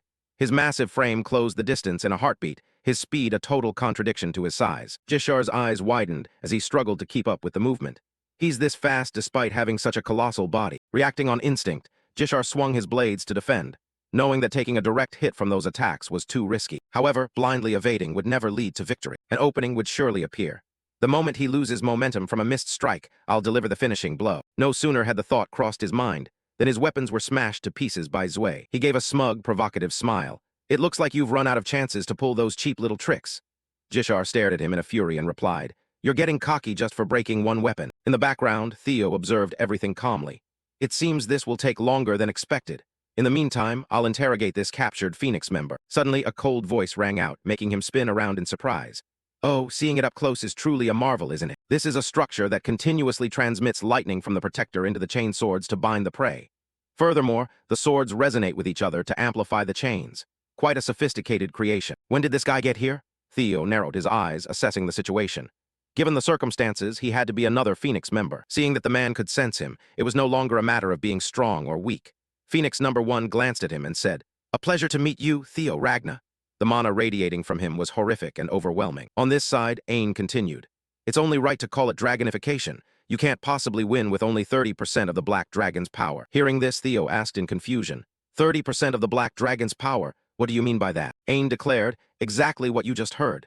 This is the human enhancement project I've been pouring my research into. The Phoenix Project was created to rival the 9 dragons of the Ragna family. That number represents the completion level of the experimental subjects in this research. In other words, test subject number 8 possesses power equivalent to 30% of the Black Dragon. The fact that you defeated her proves you have already far surpassed that 30% threshold. Theo smiled, his voice laced with malicious mockery. Only 30%? You dare to oppose the Ragna clan with such a pathetic amount of energy? Ain didn't reply. Instead, he quickly pulled out a vial of dark red liquid. He threw it straight at Tri, and it lodged directly into her neck, making her cry out in pain. She struggled, screaming for mercy. Wait, please stop. I beg you, just take this thing out, I can keep fighting. But before the words could leave her mouth, her body began to swell in a grotesque and painful mutation. Why is this happening? A second later, a sickening explosion erupted in the middle of the snowy field, covering the area in shredded flesh and foul-smelling blood. Theo watched the scene, calculating the cause. An explosion caused by a mana backflow. This was a technique upgraded from the blood backflow soul burst. Ain continued to explain. What you just saw was a specimen carrying 40% of the Black Dragon's power. A force approaching the original power of the 9 dragons has already reached perfection. But as you witnessed, creating a vessel capable of withstanding that energy is the ultimate challenge. He suddenly reached a hand out toward Theo and made an offer. So, come to our side, Theo Ragna. If we combine your physical condition with my technology, the seat of the Ragna clan head will surely be yours. When that time comes, surpassing Kai Ragna won't just be a far-off dream. As he spoke, something was blown toward Ain, causing an explosion behind him. It was Zwei. His body had been knocked back by Jishar like a shattered stone. Jishar laughed loudly with excitement. HMPH, you Phoenix lot aren't as special as I thought. Ain stepped beside Zwei and said, seeing his current state, I truly have no excuse. In that case, the trial ends here. Don't just lie there. Get up and clean up this mess. An eerie orb of mana enveloped the giant. His strength was restored. His wounds vanished instantly, and his power surged several times higher. Jishar's face went pale immediately. What? He can regenerate. In a fraction of a second, his tentacles surged forward, twisting and turning with an unpredictable trajectory, easily impaling Jishar's stomach and lifting him into the air. The pain shot straight to his mind, knocking Jishar unconscious instantly as he coughed up blood from the severe wound. Ain looked at the overwhelmed Theo and continued. Originally, my goal was to eliminate you and seize the power of the ancient dragon, but for now, I'm satisfied with this result and will withdraw. Theo narrowed his eyes in a panic. Unbelievable. Even if he was exhausted, how could he take Jishar out that easily? Ain's voice changed abruptly. It seems we have some uninvited guests arriving. He grabbed Jishar and whispered a farewell. As for my offer of cooperation, I hope you give it some serious thought. From behind, the sound of hoofbeats thundered. Thorkel was charging with a sharp spear in hand. With a powerful leap, Thorkel and his warhorse lunged forward like a drill aimed at piercing anything in their path. However, Ain quickly vanished into thin air, leaving behind a promise. I look forward to our next meeting, Theo Ragna. Theo roared in fury. Get back here, you bastard. But all effort was in vain. All that remained was the thick dust from Thorkel's attack and a long fissure in the ground. He let him escape. Theo quickly ran over and said, Commander Thorkel, you've arrived at the perfect time. Please order a pursuit immediately. But the only response he received was a cold statement. Theo Ragna, I am officially executing the arrest warrant against you for treason. The shattered valley grew increasingly crowded. Commander Thorkel and the black-armored cavalry surrounded the solitary figure of Theo Ragna. The heavy silence of the arrest was broken by the heavy thumping of wings. The white-armored dragon cavalry descended from above. The massive wyverns landed on the opposite side of the crater. The blonde member, looking tense and worried, shouted, Captain. He looked at Thorkel facing the exhausted Theo and whispered with concern, Is this going to be okay? From the edge of the snowy plateau, Ancio and Dantaral appeared. Ancio swept her eyes over the blood-stained snow and frowned. Jishar is nowhere to be found. She thought to herself, could it be? Dantaral clicked his tongue in annoyance. Ancio, what the hell is going on here? Ancio replied, her expression grim. It seems the interference of the Phoenix has complicated everything. She looked down into the massive crater where the battle had taken place. I don't think Jishar was killed, but in the worst-case scenario. At the mere suggestion that Jishar might have failed, a dark and brutal smile spread across Dantaral's face. The possibility of chaos seemed to please him more than it worried him. That sharp, cruel smile widened. If that's the case, even better. I'll use this chance to crush that arrogant brat. Thorkel sat motionless like an iron statue on his horse, his voice as majestic as the law itself. I declare your arrest for treason. Before Theo could respond, Dantaral stepped forward, his murderous aura surging. An arrest during wartime? He sneered. He should be executed on the spot. Both Jishar and Ancio witnessed your betrayal. His voice was cold as ice. If you have any excuses, let's hear them. Theo didn't flinch, his gaze steady. I can explain everything, but there is something more urgent right now. Dantaral's hand began to glow with chaotic dark energy. More urgent. Suddenly, Dantaral's presence exploded. He hovered over Theo, his eyes glowing like burning embers. What could possibly be more important than your betrayal in this situation? But the strike never landed. In a flash, Julius lunged forward, grabbing Dantaral's wrist and thwarting his plan. Stop fabricating vague stories to frame him. We still have the body of the Phoenix member that Theo killed. Both their eyes darted to Tri's body, lying cold and mangled on the snow. Dantaral didn't back down. He glanced at the corpse and then turned back to Julius with a smirk. You think that's enough evidence? Julius tightened his grip, the sound of straining skin and muscle audible. If you keep weaving these lies, you'll end up just like the Grand Elder. Dantaral's face darkened, and a red aura of murderous intent began to radiate from him. I don't see anything unreasonable in what I'm saying, but if you think you can take me on, then by all means try. Before swords could be drawn and things could escalate, Theo Ragna shouted between them. Stop this right now. We don't have time for this. 2 Phoenix members from Troyvan have severely wounded Jishar and kidnapped him. We must pursue them immediately. Ancio stood paralyzed, her eyes widening as Theo's words sank in. Isn't that a much more urgent matter? Behind her, the white-armored dragon cavalry erupted into whispers. Theo killed a Phoenix member so he might not actually be a traitor. Henkus frowned and argued. Exactly, being a traitor just for taking off a uniform, that sounds ridiculous. Evelyn nodded in agreement. It's just an excuse. Theo turned to face the entire force, his expression grave and determined. I will answer for all treason charges in court. A successor candidate of the clan has been kidnapped. We must rescue Jishar first. Evelyn looked at him, a quiet realization dawning. He's right. The treason charge is just a political maneuver. Her eyes flickered toward the tyrant dragon. I'm sure the tyrant dragon cares more about his disciple than politics. Even a man like him would want to rescue Jishar first. Her thoughts were cut short when Dantaral's presence exploded violently, his murderous intent reaching the sky as his face contorted in rage. What absolute nonsense! Ancio and Theo looked up, frozen before the tyrant dragon's face, which was twisted with fury. Dantaral ground his teeth, his voice a dangerous, low growl. Jishar fell into their hands. You certainly have a silver tongue. He brought his glowing red eye close to the boy and roared. Stop this babbling and prove your innocence. If you can't, you'll be executed on the spot. In response, a shimmering, chaotic aura began to radiate from Theo's body. Dantaral's smile turned savage. Nothing to say. Have you given up and accepted your death? Theo's gaze remained locked onto the tyrant dragon. Think what you want. Suddenly, a blinding burst of mana exploded, knocking Dantaral's arm away. Theo's form had changed. He turned back to Dantaral, his eyes cold and steady. To me, rescuing a warrior of Ragna is far more important than proving my innocence. The transformation made everyone freeze. Thorkel sat on his horse, stunned by the power Theo had just awakened. The entire white-armored dragon cavalry could only watch in horrified silence as his dragon form emerged. While we fight here in vain, the time to save Jishar is running out. He turned his sharp gaze directly on the tyrant dragon, questioning him. Permit me to ask you one thing. Do you actually intend to protect the Ragna clan?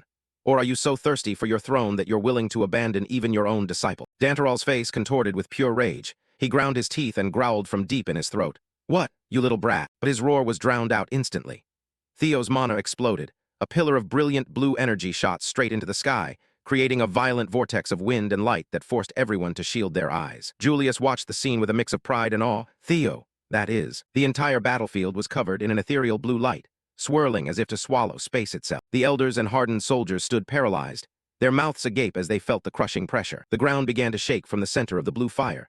A mysterious black dragon claw stomped hard onto the earth. Julius threw his head back and laughed, a fierce grin spreading across his face. Ha ha! It turns out he wasn't joking when he said he'd return with a surprise.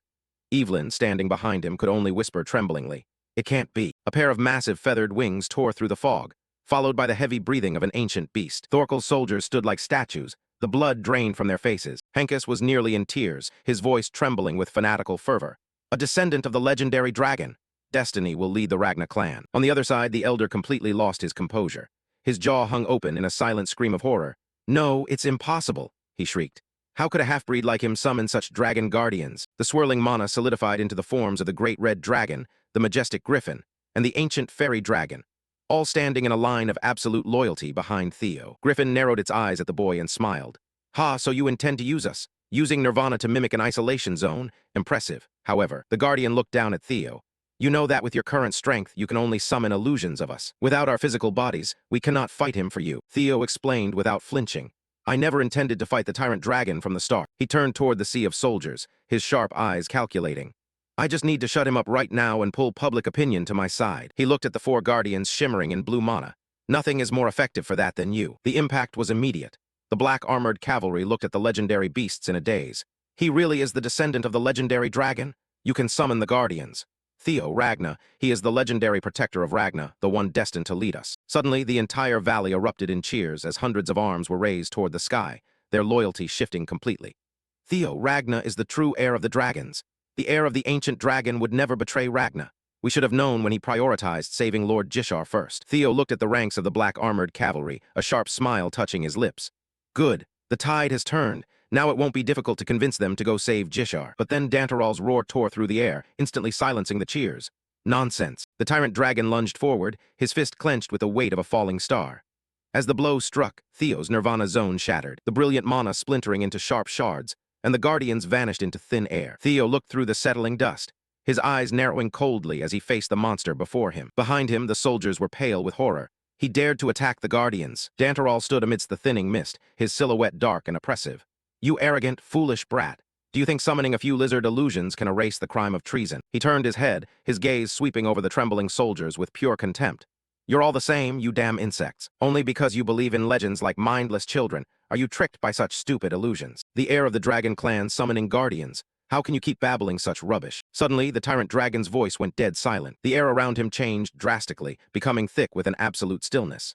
As he looked around the ruined valley, he saw hundreds of eyes locked onto him. They were no longer looking at him with fear. They were looking at him with a singular, united hatred. Thorkel stood motionless, his teeth gritted so hard his jaw muscles bulged. The elder's voice was like low thunder as he condemned the blasphemy. Lizards? How dare he call the guardians lizards? Julius stepped forward, his eyes burning a fierce red as he glared at Dantarol. "You've gone too far, Tyrant Dragon." Theo closed his eyes for a brief second, a triumphant smile pulling at the corners of his mouth.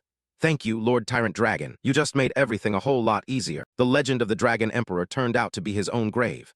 The ironclad cavalry stood motionless at the arrogant declaration. Theo Ragnar sneered. He didn't bother in the least that he stood surrounded by his clan. The soldiers below began to whisper. Disrespecting a legend right in front of Ragnar's kin was madness. Thorkel Ragnar ground his teeth, sweat streaming down his face. He couldn't believe what he just heard. He glared at Theo with hostile eyes. The boy's confidence was a clear insult to him. Thorkel growled that if the legend was so great, he'd test its strength himself. He roared and unleashed a devastating attack.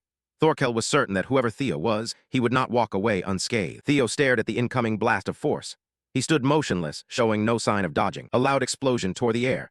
A blinding crimson light filled the sightline. The soldiers recoiled in terror. The attack's pressure made everyone shudder. Through the dust, a colossal column of light shot skyward. This power far exceeded that of an ordinary cavalryman. A deep voice cut through the chaos. Kyle Ragnar appeared, scolding his subordinates for acting without orders. The clan head's sword was driven deep into the ground, halting the erupting force. The surroundings fell into an eerie silence. Pressure radiated from the sword, scattering any will to fight among those nearby. No one dared utter a word. Kyle's imposing figure emerged from the red haze. The clan leader's presence could crush anyone. Kyle fixed Thorkel with a stare. He asked sarcastically how anyone could entrust the battlefield to someone who couldn't keep his temper. All the cavalry kneeled in unison to pay respects. His presence had completely snuffed out the nascent civil strife. Thorkel hurriedly defended himself.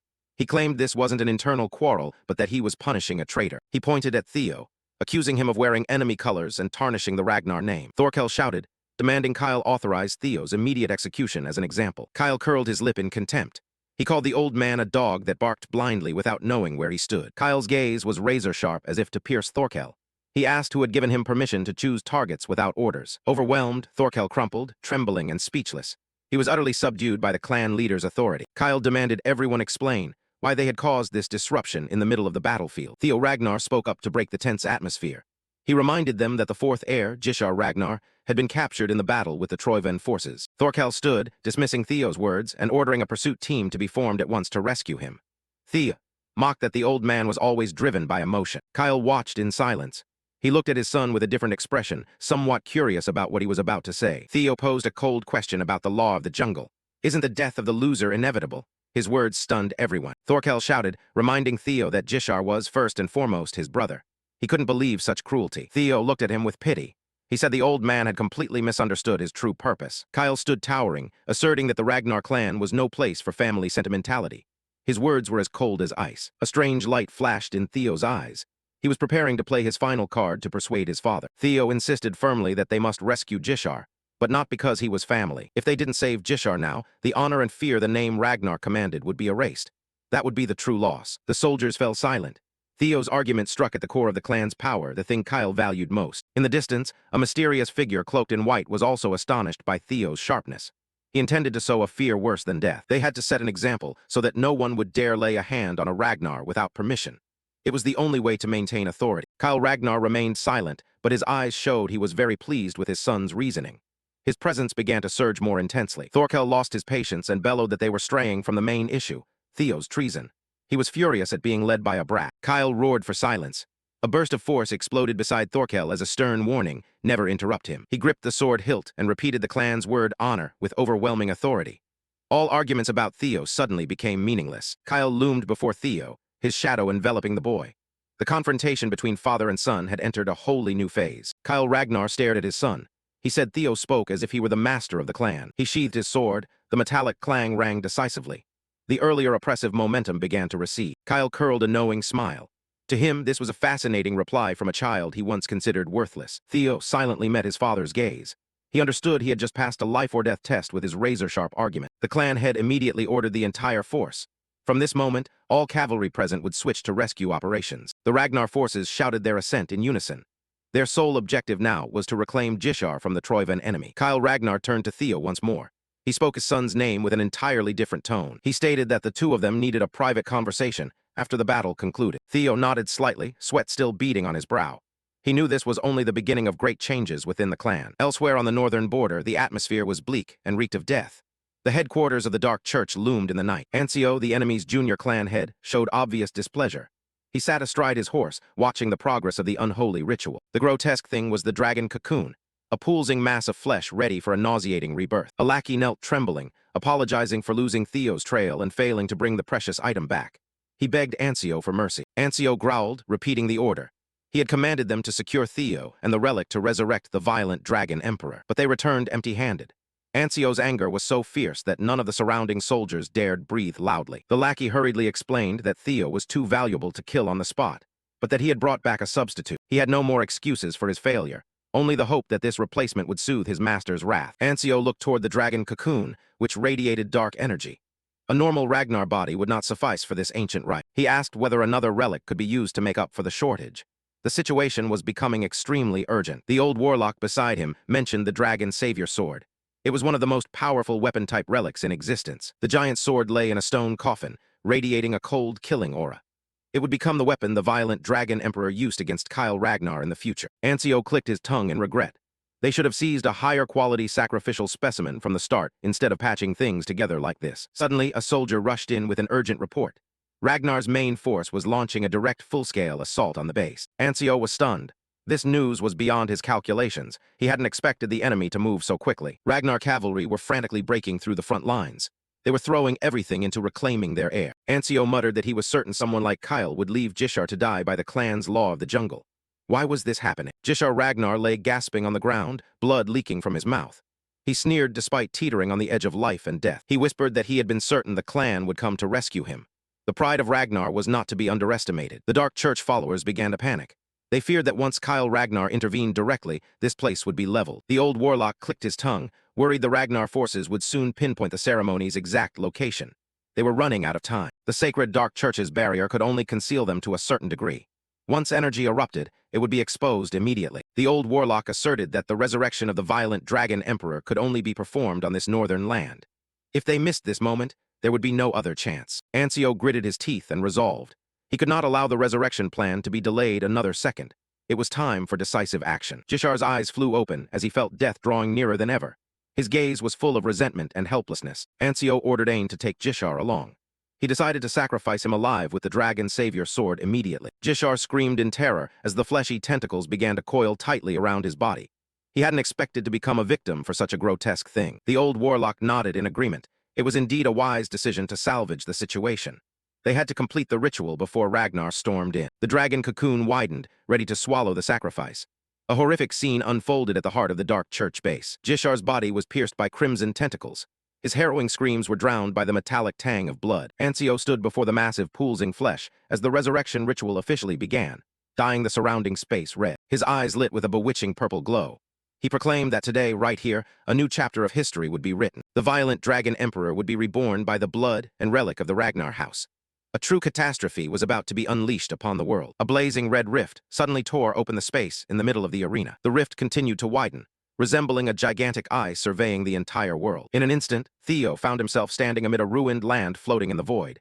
He exclaimed in astonishment. Kyle calmly explained that this was a temporal rift, an ideal place for him and his son to have a private conversation. Even Lodbrok within Theo's mind froze.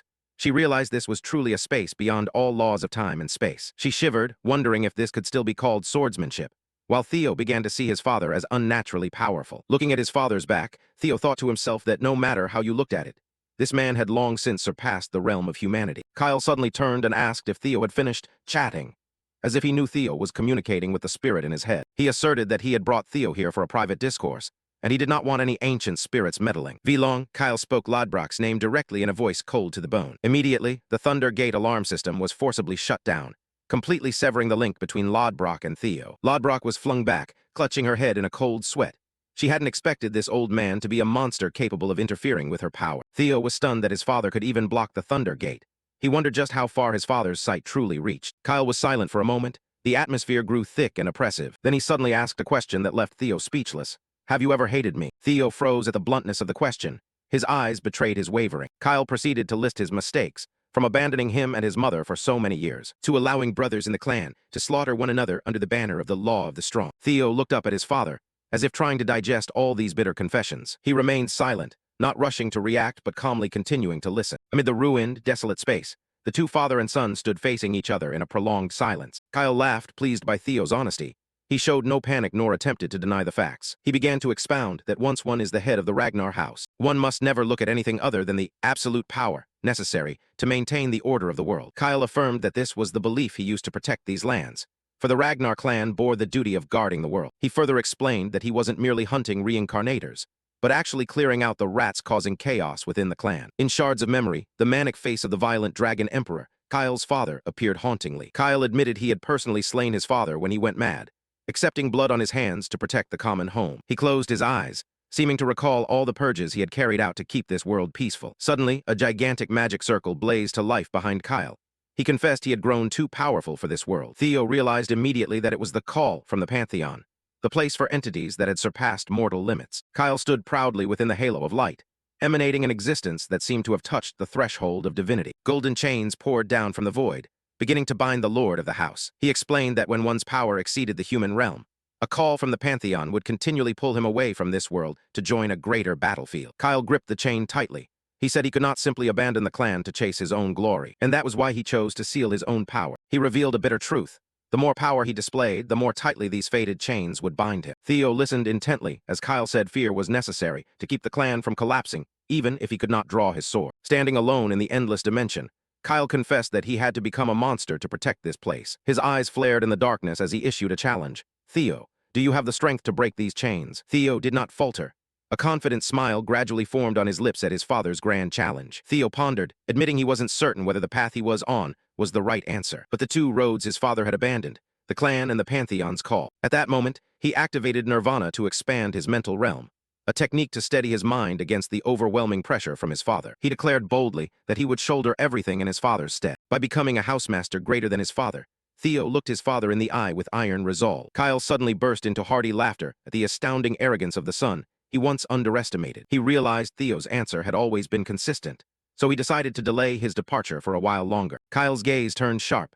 He wanted to see whether this was mere talk or a truth that could alter fate. The current housemaster smiled, declaring he would use his own eyes to witness his son bear the weapon of destiny. Prove it, Theo. Prove you are worthy to be the Lord of House Ragnar. Meanwhile, in the north, the cavalry advanced at high speed, but saw no sign of the Troyven Legion. They began to worry as they had traveled far beyond the map's markers, without encountering the enemy's main camp. The captain suddenly ordered the troops to halt when he realized something amiss lay before them. He blamed himself for not noticing the abnormality sooner, as the atmosphere around them abruptly shifted. The other riders stood in shock, staring at the snow-covered cliffs that loomed eerily silent. A swirl of inky black energy appeared in the sky, signaling the presence of dark sorcery. The captain realized in horror that it was an illusory barrier created by the Dark Church to deceive them. The whole unit froze before a newly revealed barrier of blazing red energy, which shattered the snow-white camouflage. They looked up at a grotesque structure covered in blood and flesh, a horrific sight amidst the white snow. The squad seethed as they realized the Troyven bastards had colluded with the Dark Church to perform a vile ritual here. At that moment, the forensics team began announcing identification results from the horrific wreckage. The figure lying amid the mass of flesh was confirmed to be Sir Gisard Ragnar,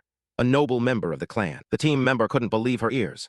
She screamed in despair, refusing to accept that Gisard was dead. Despite forensic orders to preserve the scene, another rider lost control and rushed into the wreckage. She brandished her sword, threatening anyone who tried to stop her from reaching her comrade's body. Her eyes full of hatred, she was ready to kill anyone who stood in her way at that moment. Gisard's corpse lay motionless among crimson masses of flesh that resembled grotesque blood flowers. A cavalry member collapsed beside him, calling Gisard's name in vain with heart-wrenching pain. Based on the remaining energy, the sunglasses-wearing captain judged that he had only recently died. The armored cavalry captain advised her not to blame herself too much, for their unit had done everything they could. He looked toward the sacrificial altar, asserting with certainty that this was evidence of a resurrection ritual by the Dark Church. His expression grew grave as he noticed the lingering energy from ancient relics concentrating here. The scene ahead was horrifying, with blood-stained pillars and the presence of an entity not of the living realm. A member of the unit kept crying, regretting that if they had arrived earlier they might have saved Gisard. Tears streamed down the face of the bravest female warrior. The captain coldly ordered her to be silent,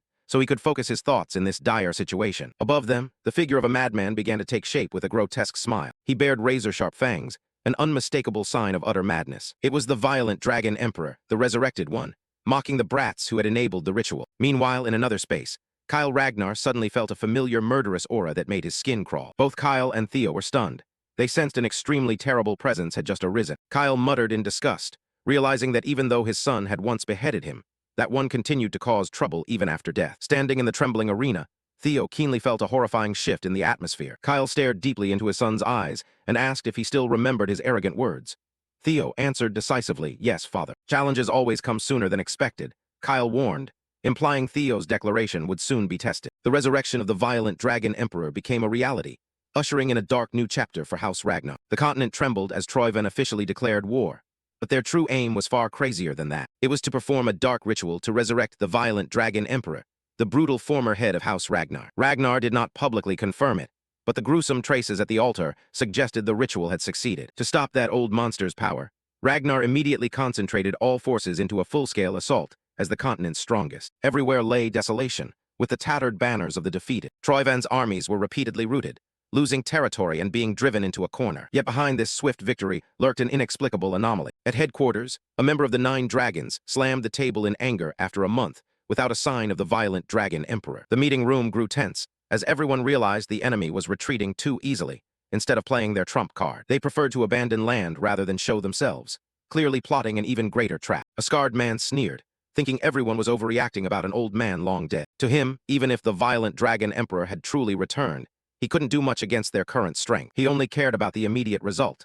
Their troops were slaughtering the enemy mercilessly. The female mage across from him coldly looked at him, and bluntly called that a very narrow perspective. She found him laughable for failing to recognize the danger in that name. She warned that the violent Dragon Emperor's specialty was mind manipulation, which could make Ragnar collapse from within without sword or spear. Rumors of internal infiltration were beginning to kindle suspicion among the 9 Dragons members. The scarred man snapped back immediately, telling her to tend to her weak daughter instead of slandering others behind their backs. A slam of the table silenced the pointless quarrel. The masked warrior spoke to reassure them, insisting that no matter what happened, Ragnar still held a sure victory. If they just razed Troyven's capital, all worries about that name would vanish in the ashes. There was now only one path left to resolve everything. That path was to march straight into the enemy's final stronghold with a predatory smile. At the camp, soldiers bustled about preparing for the decisive battle beneath the late afternoon sun. The plan was set. In 3 days, they would bring down Troyvan's capital and end the war forever. Ragnar warriors strode confidently through the camp, each of them eager with anticipation. A few soldiers began joking to lighten the tense mood, hopping to get home soon for a victory celebration. Erin pouted at being teased about the dress her mother had sewn, though her expression was so stern it startled people. Selford panicked and flattered to patch things up, giving his companions cause to mock him with glee. Theo stood apart watching the lively scene with a pensive look, feeling out of place among the shared joy. He could not feel glad when this victory came so easily compared to what he remembered from his previous life. In his memories, this war should not have broken out for another 5 years. Had it come early, leaving the enemy no time to build strength. But Theo's intuition told him it wasn't that simple. Why would Troyven bother resurrecting the violent Dragon Emperor if they didn't intend to use him? Theo's gaze hardened as he realized he had altered the future far beyond its original course. When everything goes too smoothly, unforeseen variables are bound to appear. He knew he had definitely missed something. Lost in thought, Theo was startled when Thorkel suddenly appeared behind him. Thorkel had also noticed the oddity of Troyven's hasty retreat and wanted to hear his younger brother's opinion. He suddenly turned stern, pressing to know whether Theo was a traitor worried about the enemy. Seeing Theo's pale face, Thorkel laughed and clapped his shoulder. He was only teasing to ease the pressure before the big battle. He told Theo not to worry too much and thanked him for the help he'd offered before. Even though another brother had fallen, Thorkel still believed that much could not shake an empire like House Ragnar. As long as House Ragnar maintained unity and consensus, he believed there would be no division or defeat. Thorkel laughed heartily, convinced that House Ragnar would never collapse. Suddenly his tone grew serious. He wanted to ask Theo something extremely important. Thorkel grabbed Theo's shoulder, his eyes full of gravity. He wanted to know, deep down, what image Theo had of an ideal House Ragnar. He also reminded him that Theo had done his utmost to save their brother Jishar. To Thorkel, he did not want Ragnar to be an empire of brutality and oppression. Though it sounded naive, he had always yearned for a Ragnar very different from the present. Not an order built on the weak's fear of the strong, but a place where every member could trust one another enough to watch a comrade's back. Hearing that, Theo nodded inwardly, thinking it was truly a wonderful answer. Thorkel advised Theo to rest well, for the entire army would depart in 3 days. He smiled softly at Theo. Though a rival for the housemaster position, in Thorkel's eyes Theo remained a trustworthy younger brother. He realized Thorkel was also heading toward the same goal he had in his previous life. This would surely be an extremely steady ally once everything was over. As he was about to leave, Hulkus called him back. Hulkus eagerly proposed a one-on-one bout to blow off steam after a month on the battlefield. But Theo apologized, promising another time because he had urgent business to attend to. He left Hulkus standing there looking regretful. Theo decided to leave the camp alone on his mount to scout and see if any variables had altered the future. He silently admired Thorkel's frankness, an older brother he truly did not want to confront. Arriving at the bank of a rushing snow-fed river, Theo's eyes suddenly caught something unusual. He was briefly surprised to see a small figure struggling in the current. It was a gaunt old man, trembling, as he tried to cross the icy river with a wooden staff. The freezing water roared, as if ready to swallow the frail body at any moment. The old man slipped in panic, seeming to have lost all hope. Fortunately, a strong hand grabbed his and pulled him out of danger just in time. Theo advised him to turn back and take the bridge, since the current here was too strong for an old man. The old man showed clear astonishment to find his rescuer was a famed Ragnar warrior. Theo kindly asked if he had some urgent reason for risking the crossing. The old man's eyes were full of sadness, as he told Theo his sick grandson was waiting for medicine on the other side. Seeing the sweat and genuine worry on the old man's face, compassion rose in Theo. He couldn't just leave him. Without hesitation, Theo told the old man to climb onto his back so he could carry him across. The old man was embarrassed, unable to believe a noble would help so thoroughly. Theo planted steady steps through the rushing waters, carrying the old man on his shoulders with great care. On Theo's back, the old man was moved, saying that if he were to die now, he would have no regrets. He quietly blessed Theo, assuming he must have a warm family. At the word family, the old man's face suddenly grew oddly contemplative. He murmured, asking what family truly meant. He asked whether family was simply people sharing warmth like this. The question made Theo pause for a beat. In the thick darkness, an entity with blazing murderous intent appeared. A cold voice rang out, asserting that he was mistaken. A crimson killing intent enveloped the space, signaling a horrifying truth about to be revealed.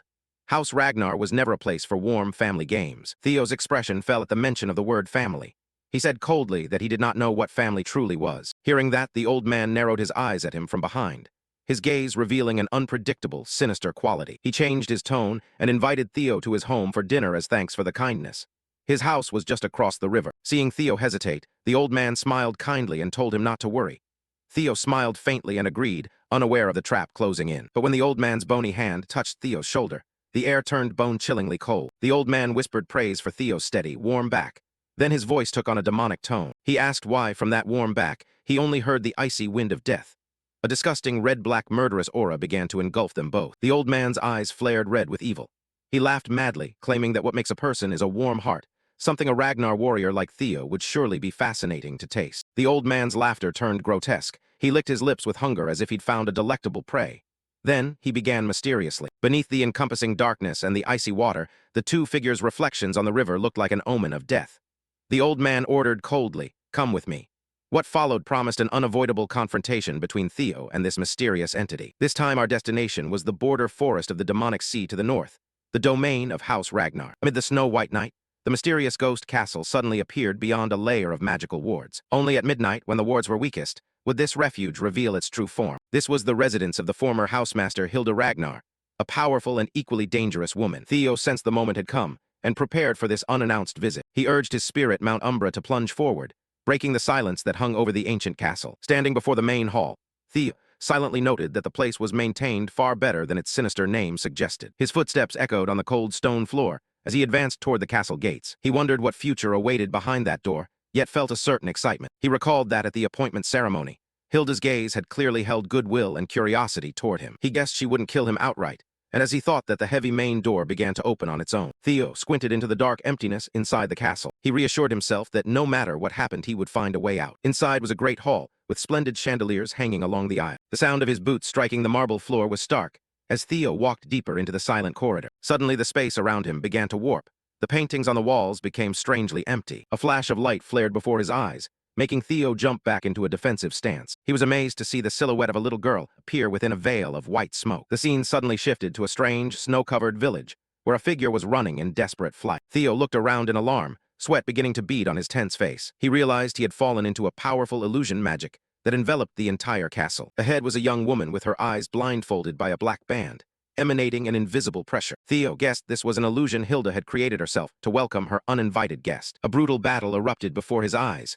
Blood and corpses scattered everywhere amid the blizzard. The woman swung her weapon wildly, single-handedly fighting off the pursuing army with terrifying speed. Theo froze when he realized the killing intent and presence of this illusion were so real his body instinctively reflexed to defend. Fragments of memories surged in, recording how that woman had alone endured countless bloody battlefields to rise up. Even knowing it was only an illusion, the pressure from this strong presence kept Theo's eyes glued, not daring to look away for a second. He began to vaguely realize who that proud, mad young woman was. No doubt about it, it was the former head of Ragnar, Hilda in her youth. He was stunned to realize that what he was witnessing was the entire life of this terrifying woman. A magnificent hall appeared, where Hilda sat on a throne of power, yet behind it lay utter loneliness. The gaze of the one on the throne contained a chilling coldness, an image of Hilda collapsing in a pool of blood in the silent hall after being betrayed by her closest confidant. The next horrifying scene unfolded as she used her own eyes to end that pain. Death repeated itself in the illusion like an endless loop with no escape. Theo was aghast.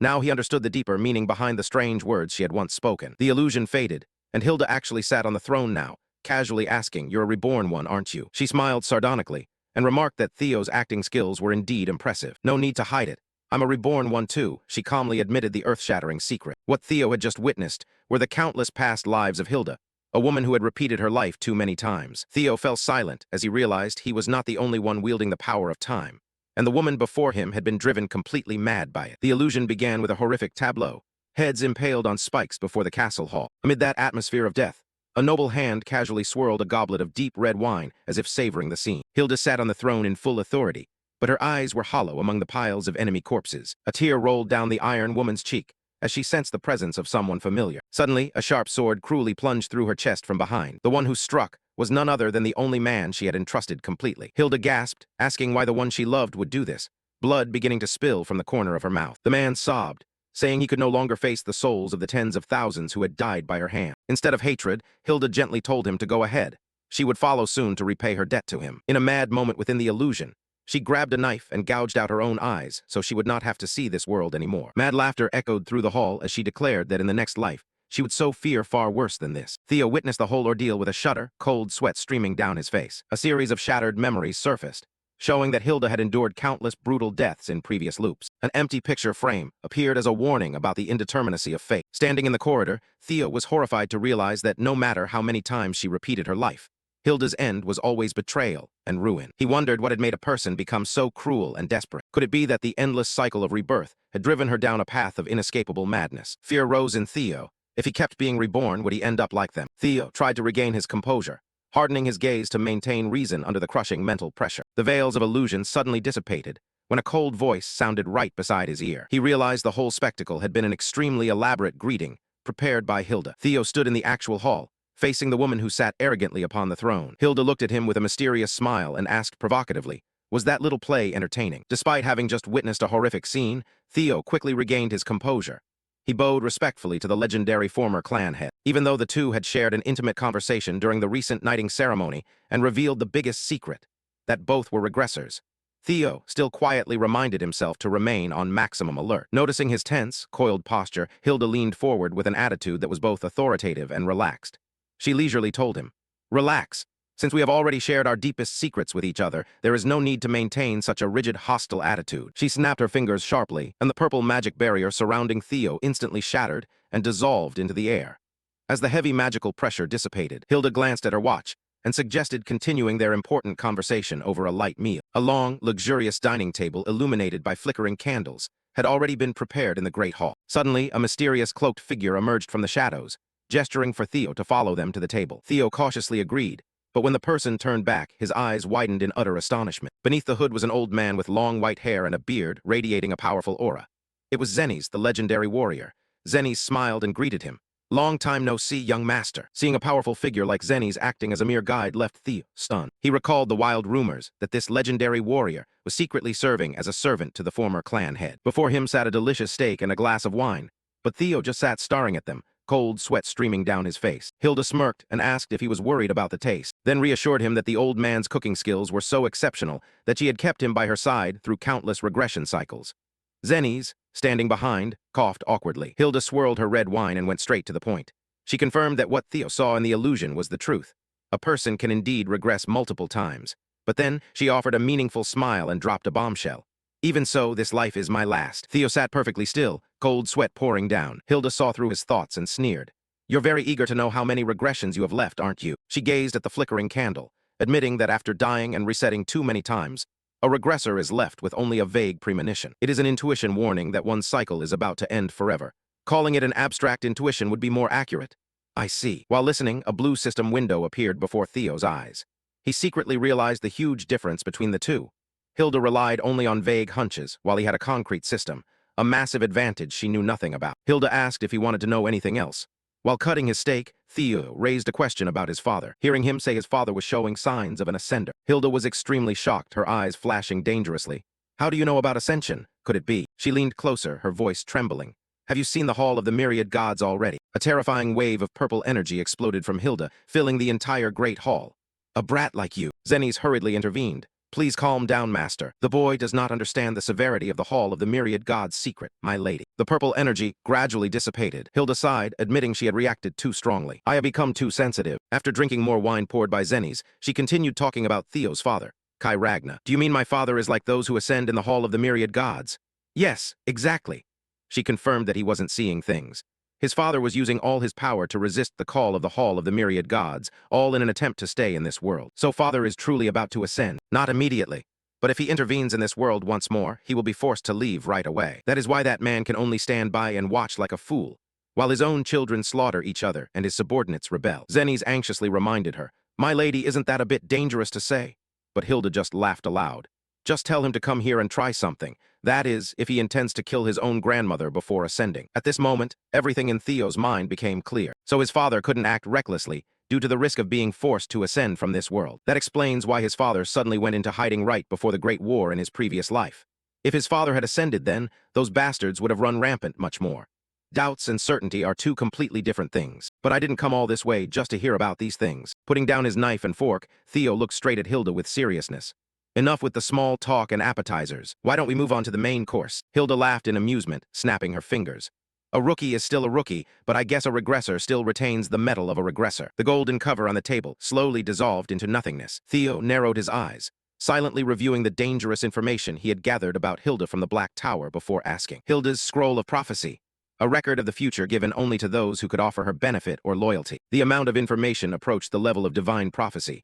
Back then, he was still skeptical. But there's no need to hide it. I am also a regressor, after all. Now that she had admitted to being a regressor herself, its authenticity was certain. Now he understood. None of it was divine prophecy, but knowledge she had accumulated through countless previous lives. Now that the resurrection of the tyrant dragon emperor had ruined his initial plans, this is exactly what he needed most right now. It was filled with information about the future that even the Black Tower couldn't know. Information that he had to trade his own life for across many lifetimes to discover. What was laid out before him was only a tiny fraction of that. It only contained records regarding the magic empress Cassandra. Knowing Hilda's intentions, Theo gave a strained smile.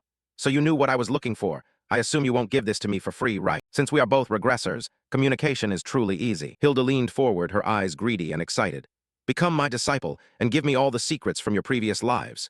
In return, I will help you become the next clan head. Without a second's hesitation, Theo wiped his mouth with a napkin and refused flatly. I am sorry, but I have to decline. Hilda's eyes darkened, her voice cold as steel. Why, don't you believe my promise? No, I am certain you will keep your word, Lady Hilda. Theo replied calmly. It's just that I have no interest in being drawn into your political games. Political games. Decades have passed since I gave up the clan head position and retired here in hiding. How could I possibly interfere with Kyle's era? As the power behind the new clan head, that is entirely possible, isn't it? She revealed her previous lives to create a sense of alliance among regressors.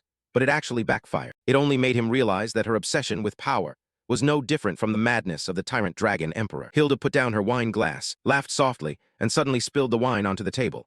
The red liquid instantly transformed into thick, black magical waves, engulfing the entire hall. Perhaps I have been stuck in this place for too long. Only now do I realize that my approach was wrong from the beginning. Hilda's voice echoed coldly. Ragna is the land of the strong. The space changed completely. Theo stood amidst a swirling black river, looking up at Hilda, who sat on a giant stone throne atop a waterfall. She looked down at him like an absolute sovereign. I will ask one last time, do you want to live? I will spare your life, so become my disciple and reveal everything you know. Around Theo, the black water boiled and countless grotesque Hilda clones emerged from the black mud, surrounding him from all sides. They lunged to grab his arms and hold him from behind, pulling his face. I had anticipated this, but I didn't expect her to deploy her domain right from the start. A clone leaned close to his lips, a ferocious smile evident. Meanwhile, in the real world, Zenny stood alone in the great hall, calmly watching the giant black magical sphere that was swallowing Theo. Hilda sat on the high throne, her giant sword placed beside her, smiling cruelly. I have never failed to take what I want, even if I have to crush it into 100 pieces. In the end, it will still lie in the palm of my hand. She mocked, and you think you can subdue me. A moment later, the giant black magical sphere remained floating silently on the long dining table in the great hall. Hilda spoke leisurely, her voice filled with indifference as she asked her loyal servant Zennies, how much time has passed? Zennies took out a luxurious silver pocket watch, checked it, and replied calmly, Exactly 1 minute, master. Hilda leaned back comfortably, wearing a smug, sinister smile. Then an hour must have passed by now. Surely he knows his place by now and is ready to kneel and submit to my demands. At that moment, a sharp cracking sound echoed through the great hall. Blinding purple and white light began to crack violently on the surface of the black sphere. Zenny's eyes widened in horror. A brilliant blue pillar of light exploded, completely shattering the isolation zone and pushing the black magic outward in all directions with terrifying force. Inside the isolation zone, Theo was being swarmed by countless shadow clones of Hilda that were pushing him to his absolute limit. Nirvana and Dragonification were activated, instantly boosting his mental strength and iron willpower. In the blink of an eye, with blinding speed, Theo drew his sword and unleashed a series of eye-dazzling blue sword beams. Powerful slashes tore through from every angle, shredding Hilda's shadow clones, hacking them into pieces. Breathing heavily, yet his stance remained extremely cool. In that brief moment, he truly believed he had completely shattered the isolation zone and escaped. He tore a glowing purple rift in the pitch-black sky. With his current power, he could only create one rift. But before it closed, his entire body was exhausted after the massive attack. Theo collapsed to his knees in the shallow water. The shadow clones immediately lunged in to pin him down. With a strained but hopeful smile, Theo raised his hand toward the fading light, placing all his trust in his final ally. A wave of shadow magic exploded. He summoned Umbra, his shadow dragon. The graceful shadow beast lunged from his arm like a missile, flying straight toward the sky with terrifying speed, plunging straight into the closing rift to open a path to escape. The giant shadow dragon roared thunderously. With a blinding purple-white explosion, it slammed into the rift, successfully piercing the barrier by a hair's breadth before it closed completely. In the real Great Hall, the black sphere sitting silently on the table suddenly rippled violently, and a streak of shadow shot out with extreme speed, tearing through the space, flying straight through the high glass window and disappearing into the night. Sitting there watching that desperate escape, Hilda wasn't angry. On the contrary, a smile of amusement that made her tremble spread across her lips. She sat up slightly, turning to Zenny's to ask, "You saw that too, didn't you?" Zenny's bowed respectfully. Yes, that was indeed the shadow dragon we had mentioned before. The boy is really raising such an interesting pet. Zenny's intended to pursue, but Hilda waved her hand to stop him. What's new about a summoned beast abandoning its master to save its own life? Hilda turned her attention to what truly surprised her. She slammed her giant sword onto the floor with a heavy thud, laughing aloud. But the boy really surprised me. He tore a rift in my ultimate isolation zone. She stared at the swirling sphere. Even Robert took over 3 minutes on his first attempt. Turns out he really did see the Hall of the Myriad Gods. Seeing Theo's monstrous potential after just 1 hour inside the trap, a savage and dangerous smile spread across Hilda's face. It's time to turn up the heat and bully the boy a little more. Zenny's bowed, sounding like it was a good idea, but in his heart the old man sighed. The master's habit of playing with her prey has resurfaced. She knew Theo had reached his limit, yet she still wanted to continue. Zenny's looked at the swirling sphere, his heart filled with sympathy. Even as a talented candidate, Theo was just a young swordsman, and Hilda had lived for 150 years in this cycle, plus countless previous regressions. She possessed centuries of combat experience. How could the boy possibly be a match for this terrifying master? The old man thought to himself. Watching a young talent being crushed was never a pleasant experience. Suddenly, Hilda called his name. Zenny's immediately bowed low. "I am listening, master." Hilda clicked her tongue in frustration. "Guest dinner will have to wait. We have some uninvited guests." She ordered Zenny's to step back, saying she would welcome them herself. Just then, the ceiling began to shake violently, and a second later, it exploded into pieces. A figure slammed down into the great hall, creating a shockwave of swirling dust. Hilda frowned, her annoyance evident. As the dust settled, a powerful white-haired warrior stood tall amidst the rubble. It was Robert, one of Ragnar's legendary 9 dragons. Robert looked at Hilda, his voice leisurely. "Long time no see, former clan head." He glanced immediately at the shadow sphere and spoke. "Using that sick trap again? Your game is over." Robert unleashed a powerful burst of energy, completely shattering the isolation sphere into countless glowing purple shards. When the magic dissipated, Theo fell heavily to the floor. He propped himself up on his knees, coughing violently and vomiting up a puddle of thick black liquid. "I really thought I wouldn't make it out this time." Despite his exhaustion, he gave a faint, triumphant smile. Watching the shadow dragon blending into his arm, he whispered, "Thank you, Umbra. You saved my life." He looked up at Robert, smiling wearily. "You knew the shadow dragon had been tailing me since I met my father." Actually, it wouldn't be strange not to know, as the pursuer kept revealing their tracks. He was probably a supervisor sent by father. After all, I'm suspected of treason, even though it felt more like I was being protected than watched. I didn't expect the shadow dragon himself to come. Robert turned back and smirked. "Don't act like you don't know. Do you need me to open an escape route for you too?" Although his body was falling apart, Theo stood up, dusted himself off, and smiled confidently. "No, it's fine. I'm grateful for the help, but I have to manage my own escape at least." Right at that moment, Hilda lunged like lightning, swinging her giant sword down with terrifying speed. Robert blocked it instantly, the two swords colliding to create a massive explosion and a blinding blue shockwave that spread across the ruined Great Hall. Hilda mocked, "You came to ruin my family dinner. I just wanted to have a quiet meal with my grandson." She wore a bloodthirsty smile, Or perhaps you want to join the feast. Robert replied calmly. A family dinner that traps their grandchildren in a shadow isolation zone for an hour. While struggling with Hilda, Robert secretly transmitted a message to Theo behind him. Run as soon as I give the signal. Theo crouched low, ready. Understood. He looked at Umbra and gave his final command. Umbra, I need you to do one more thing. Umbra gave a puzzled look. Hilda suddenly swung her sword down hard, firing a destructive blue energy beam that shattered the floor. Robert roared, go, run now. Theo didn't hesitate, lunging through the rubble amidst waves of destructive energy. Each of his strides was supported by the black dragon from behind, blocking every one of Hilda's attacks. It was a close call. A rain of destruction poured down continuously, but he didn't have a single second to stop. The black dragon replied slowly, you should give up. His gaze remained fixed on the woman before him. Even though she could no longer regress, she still couldn't let go of her greed. To regressors like her, I suppose this world is nothing more than a toy to be seized, even if it means tearing it apart. As he ran toward the giant window, Theo didn't hesitate to shatter the large glass pane, leaping out into the night shrouded in white snow, his body free-falling from an unimaginable height.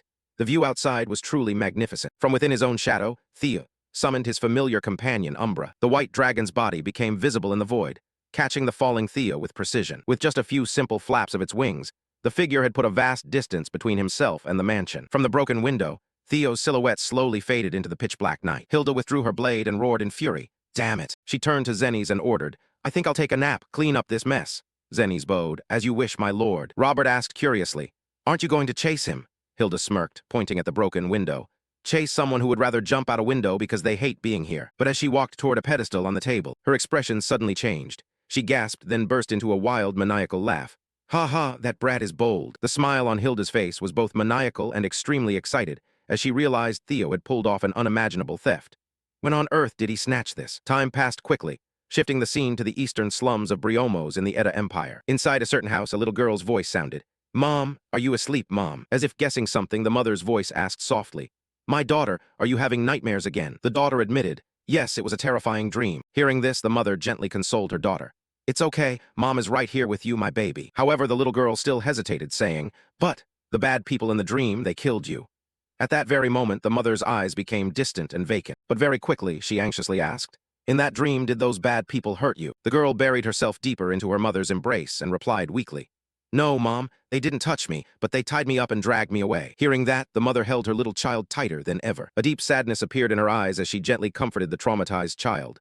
Mom is perfectly fine. It's just a dream. It can't kill Mom. Don't let that nightmare make you too sad. No matter what happens, it will never be your fault, okay? Just as a red petal quietly fell from the delicate flower by the window in the moonlight, the mother gently asked, who does Mom always stand with? The sleepy girl whispered in reply, with me. Mom is always on my side. The mother beamed a radiant smile. That's right, Mom's little princess remembers well. Well, it's still early. Let's go back to sleep. Soothed by the safe warmth of her mother's arms, Cassandra silently nodded and closed her eyes. But right outside the bedroom door, which was left slightly ajar, a horrifying scene was unfolding in silence. The peaceful moonlight reflected off the cold steel blades that had been drawn from their scabbards. Meanwhile, outside, Theo moved through the snow-covered streets of the eastern Briomos slums. Theo finally reached his destination. Still covered in wounds from his desperate escape, he clutched the sealed scroll he had stolen from under Hilda's nose. Looking around the desolate, impoverished village, he couldn't help but be amazed by this unbelievable situation. The true future heir of the entire kingdom, the legendary future pope known as Cassandra Edda, was currently living right in this slum. Picturing the powerful, strong, and beautiful woman the girl was destined to become, Theo continued to walk through the biting cold. Above his head, a tattered blue flag bearing the imperial crest flapped in the winter wind. As he walked, Theo thought about the empire's great history, the most powerful nation on the entire continent. He recalled how the imperial family had originally unified the land thanks to a terrifying and legendary bloodline trait, the ability to foresee the future. Yet this empire held a dark secret. As generations passed, fewer and fewer royals actually inherited that divine power. Because the rulers had become too reliant on the visions, the imperial family gradually became incompetent and weaker than ever before without them. Currently, young Cassandra is the only one in the entire empire who possesses prophetic power. Yet, because she doesn't even know her true identity, the future pope is completely abandoned, forced to struggle for survival in this brutal slum before the imperial family officially finds her. He knew that if he could arrive first and protect her from the shadows, this lost royal would become an incredibly valuable ally for his own future. Spotting a small, dilapidated cabin through the curtain of snow, he locked his target in his sights. Ready to act, he stowed the scroll away and finally set foot at the front door of Cassandra's house. Standing outside the quiet cabin, Theo paused, wondering if Cassandra's prophetic ability was too weak at this age. But before he could finish his thought, His eyes suddenly widened in sheer horror. A disgusting scent hit his keen senses straight on. The thick, unmistakable smell of fresh blood. Instantly drawing his sword, Theo charged straight into the dark house. Sweeping through the empty ground floor, he cautiously realized there was no ambush waiting in the shadows. Suddenly, the tense silence in the cabin was shattered by muffled, chaotic noise coming down from the wooden stairs. He heard a group of rough thugs casually playing cards, laughing and mocking each other on the floor above. Realizing these cruel invaders were residing casually on the second floor, he glared up the stairs. Stealthily climbing the wooden steps, Theo peered into the dim room and observed the assassins relaxing. But his cold focus was suddenly shattered by a heartbreaking and gruesome sight. The motionless body of Cassandra's mother lay silently in a spreading pool of blood on the floor. A wave of confusion rose within him. His mind raced like a storm as he tried to piece together this mystery. At first, he suspected the imperial royal family might have sent these assassins, but he quickly realized that was completely absurd. The royal family had no motive, and the timing of this attack contradicted everything he knew about the future. Tightening his grip on the sword hilt as a burst of blue energy cracked around the blade, Theo made a cold and ruthless decision. Since the timeline had unexpectedly changed, he would force these bastards to confess the truth. Stepping out of the shadows, he unleashed his suffocating pressure. That sudden, horrifying burst of energy immediately alerted the distracted assassins. One of the subordinates jumped in shock, eyes widening as he screamed in a panic. "Who's there?" Theo unleashed a streak of bright, thunderous blue lightning, slamming straight into the leader, violently throwing him backward. As the man coughed up blood, pinned against the wooden wall that was shattering under the force of the lightning, the leader, battered and coughing up blood, roared crazily, "Who the hell are you? How dare you touch our organization?" Theo stepped forward, blue electricity continuing to crack violently around his hulking frame, his eyes glowing coldly. "Why did you people appear here at this time? Speak up now before I kill you all. Who are you masked assassins serving?" Staring at the terrifying face of his attacker, the leader's eyes suddenly widened in absolute horror as he realized. He stammered in fear. Theo, Ragna, why is the heir of Ragna here? Aren't you supposed to be on the front lines?" A dangerous and deadly shadow immediately blanketed Theo's face. He instantly realized these invaders were henchmen of the rebellious Troivan faction. Hearing the young heir deduce their true allegiance so easily, the injured leader cursed, "Smart, you bastard." Despite his severe wounds, he ferociously coughed up a bloody, arrogant smile. He revealed publicly, "I am Ich, the 8th vassal of Troivan. Now you know my identity, but how you found this place no longer matters." Glowing with an evil red aura, Ich flared with manic, murderous intent. "Take the head of the Ragna heir right here. This is truly a God-sent opportunity." He lunged forward with a desperate, fatal attack, but that arrogant assault was completely meaningless. Before the vassal could slash his sword, Theo easily blocked him with another burst of bright blue lightning, slamming into its chest, completely shattering his momentum and making him scream in extreme agony. Looking down at the defeated vassal, Theo said coldly, "You pathetic insect." But it wasn't finished yet. The fanatical assassin suddenly slammed his fist onto the ground, his body beginning a hideous and monstrous mutation. His skin burned bright red like a monster, and his eyes turned completely black as chaotic dark energy surged from his shredded face. Laughing like a total maniac, Ich roared, "You really are as tough as the rumors say, but I don't need to survive. As long as I kill you here, it's enough." Completely giving up his own survival, the mutated assassin lunged forward aggressively. With a massive explosive thrust, it shattered right through the thick wooden wall of the cabin, aggressively grabbing Theo and dragging him out into the freezing winter sky. He screamed with insane devotion, "Let's both fall to hell together. I offer this life to kill you." In his mind, he screamed to his cohorts, "Joining forces with those Green Mountain fools has completely ruined the secret mission. But whatever, even if I die here, this sacrifice will buy enough time for them to kidnap Cassandra." But his delusional internal monologue was abruptly cut off. "You Troivan lot are always the same. If the plan fails, you just commit suicide. Every single time, the same old trick." In a wave of absolute motion, Theo gracefully flipped over the mutated vassal and unleashed a giant, glowing blue crescent of energy.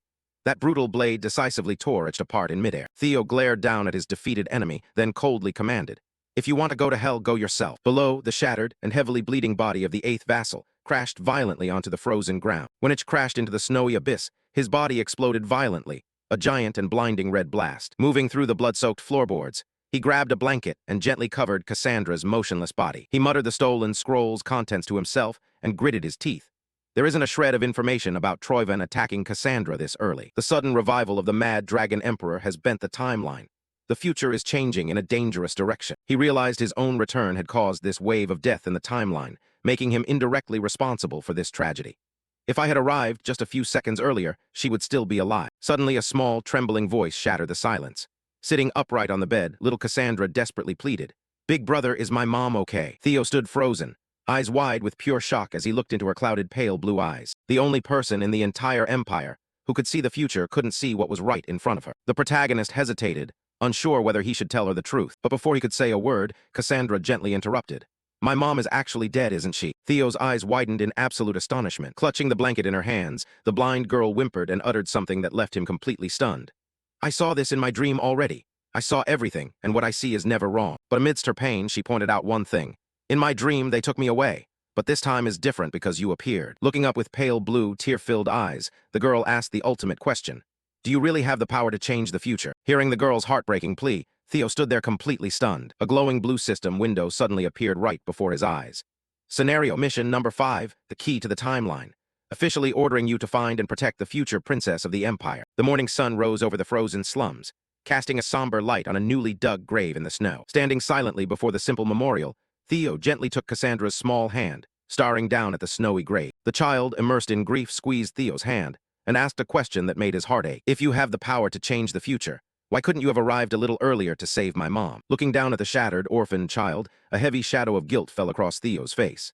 He replied quietly, I'm sorry, I didn't expect the enemy to change the timeline and attack so quickly. As they prepared to leave the tragic grave, the overwhelming emotional weight of that morning suddenly caused the girl to collapse. With lightning-fast reflexes, Theo lunged forward and caught the little princess just before she hit the ground. A flash of genuine panic crossed his face as he held her limp body.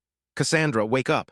Are you hurt anywhere, or did they poison you? Theo was completely confused, realizing with intense alarm that there were absolutely no physical wounds on her body to explain that sudden, terrifying collapse. Suddenly, a tiny, mystical blue guardian dragon appeared right beside them in the snow. The princess isn't hurt. She just exhausted all her energy.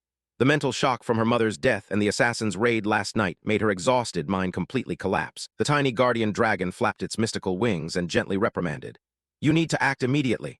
Young living things are extremely fragile and vulnerable. Don't wait another second. Realizing the absolute severity of her condition, Theo's eyes widened with urgency. Clutching the unconscious princess to his chest, he jumped onto the back of his giant white dragon and shouted, Hurry, Umbra! She looks like she's in really critical condition. With a wing beat like thunder, Umbra violently launched into the winter sky. Theo was forced to completely change his plan immediately. Looking down at the pale girl trembling in his arms, he realized they didn't have time to go straight home. Directing his gaze toward the horizon, he forcefully steered the dragon toward the nearest Ragna military base, determined to get her to safety. The scene opens on a magical sanctuary, a vast field of glowing purple flowers nestled at the foot of towering mountains. This beautiful sanctuary is the Tulip Garden. Inside a warm and quiet cabin, Cassandra is resting in a soft bed with a wet compress on her feverish forehead. After taking care of his little patient, the caregiver glanced over her shoulder. Outside on the wooden balcony, Theo stood guard like a silent, steadfast sentinel. The cabin door creaked open. Theo saw the caregiver step outside and immediately asked, How is her condition? The caregiver quickly dispelled his worst fears. No need to worry, she is resting peacefully now. She's much better after taking a strong fever reducer. Stomping her heavy boot onto a wooden crate, the caregiver aggressively demanded an answer. Now you answer me. Who is that mysterious girl that you're so worried about? She is Oud Leper, the tough, uncompromising head of the Tulip Garden. Theo answered honestly. I'm sorry for dragging you into this mess, but I can't reveal the girl's identity. Oud Leper threw her head back, sighed angrily, and dismissed it. You arrogant candidates, you're all the same, thinking everything must go your way. Looking through long binoculars at the vast fields of glowing purple flowers, Oud Leper cut straight to the point. The Troyven clan is chasing you, aren't they? Theo confirmed. That's right, but their numbers shouldn't be too large. Those assassins will track us straight from Briomos. Hearing this, Oud Leper looked through the binoculars in sheer astonishment before turning violently. You led a Troyven assassin squad into our sanctuary. Do you know what this place means? She muttered in pure frustration, assuming the entitled heir simply didn't care about the deep significance of this territory. But Theo immediately extinguished her speculations. I know exactly what this place is. The ignorant outside world thinks this is just a decorative garden. But in reality, this is the sacred resting place classified as top secret for the most legendary figures of the Ragna clan. Hearing Theo confidently reveal the true sacred nature of the garden, Oud Leper was stunned for a moment, but she quickly shot back.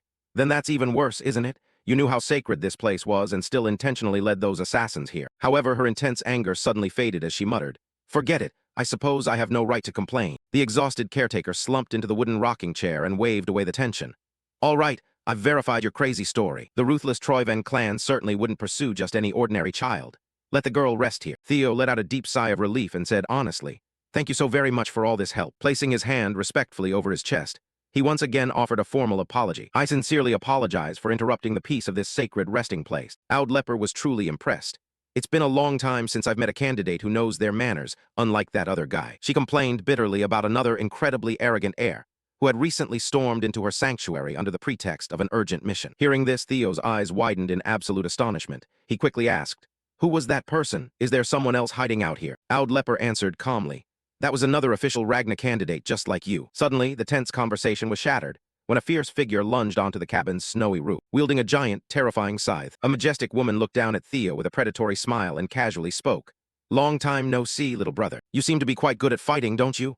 This was Ray, the Black Death, the second heir candidate of the Ragna clan. Oud Leper lost her composure completely and quickly retreated into the safety of the cabin. "I will watch over the child. Handle your own crazy family drama outside." Theo looked up at his older sister. "You heard our entire conversation, didn't you?" Thrilled by his fearlessness, Ray's eyes lit up with fanatic excitement and bloodlust, and she burst into a fierce laugh. "In the Ragna clan, this is how we greet each other." Without hesitating for another second, Ray leaped high into the air and fiercely brought her giant scythe crashing down. A massive, brilliant explosion of fire energy tore through the snowy ground. But as the devastating shockwave dissipated, Theo easily blocked the brutal attack with his sword and calmly warned, "If you do that, the innocent people nearby will get caught in it." Stopping her attack, Ray raised her hand to her mouth in mock surprise. "Oh, you're right, I got a little too excited."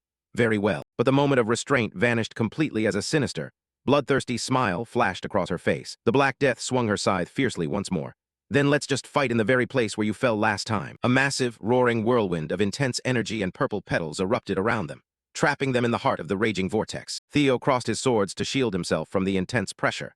He cursed in his mind. She is even crazier and more reckless than all the terrifying rumors say. Just as the chaotic vortex threatened to swallow him whole, a glowing blue system window suddenly flashed before his eyes, officially confirming the discovery of a primal dragon relic known as the Reaper's Scythe. At the same time, deep within the camp on the frozen great snow field, the shoulders of two warriors accidentally collided. A rude, aggressive soldier shoved a stranger and angrily shouted, "Where are your eyes? Watch where you're going." The stranger didn't budge. He slowly turned around, his eyes pulsating with a terrifying red glow. He mocked coldly, "Do you have a problem with your eyes?" Trembling with pure rage, the soldier screamed frantically, "What did you just say?" "Say that again." Nearby, the sudden noise drew the attention of the bored soldiers. A careless young soldier named Salford suggested to his comrade, "Aaron, look, watching others fight is the best entertainment." However, Aaron was clearly annoyed, scolding him.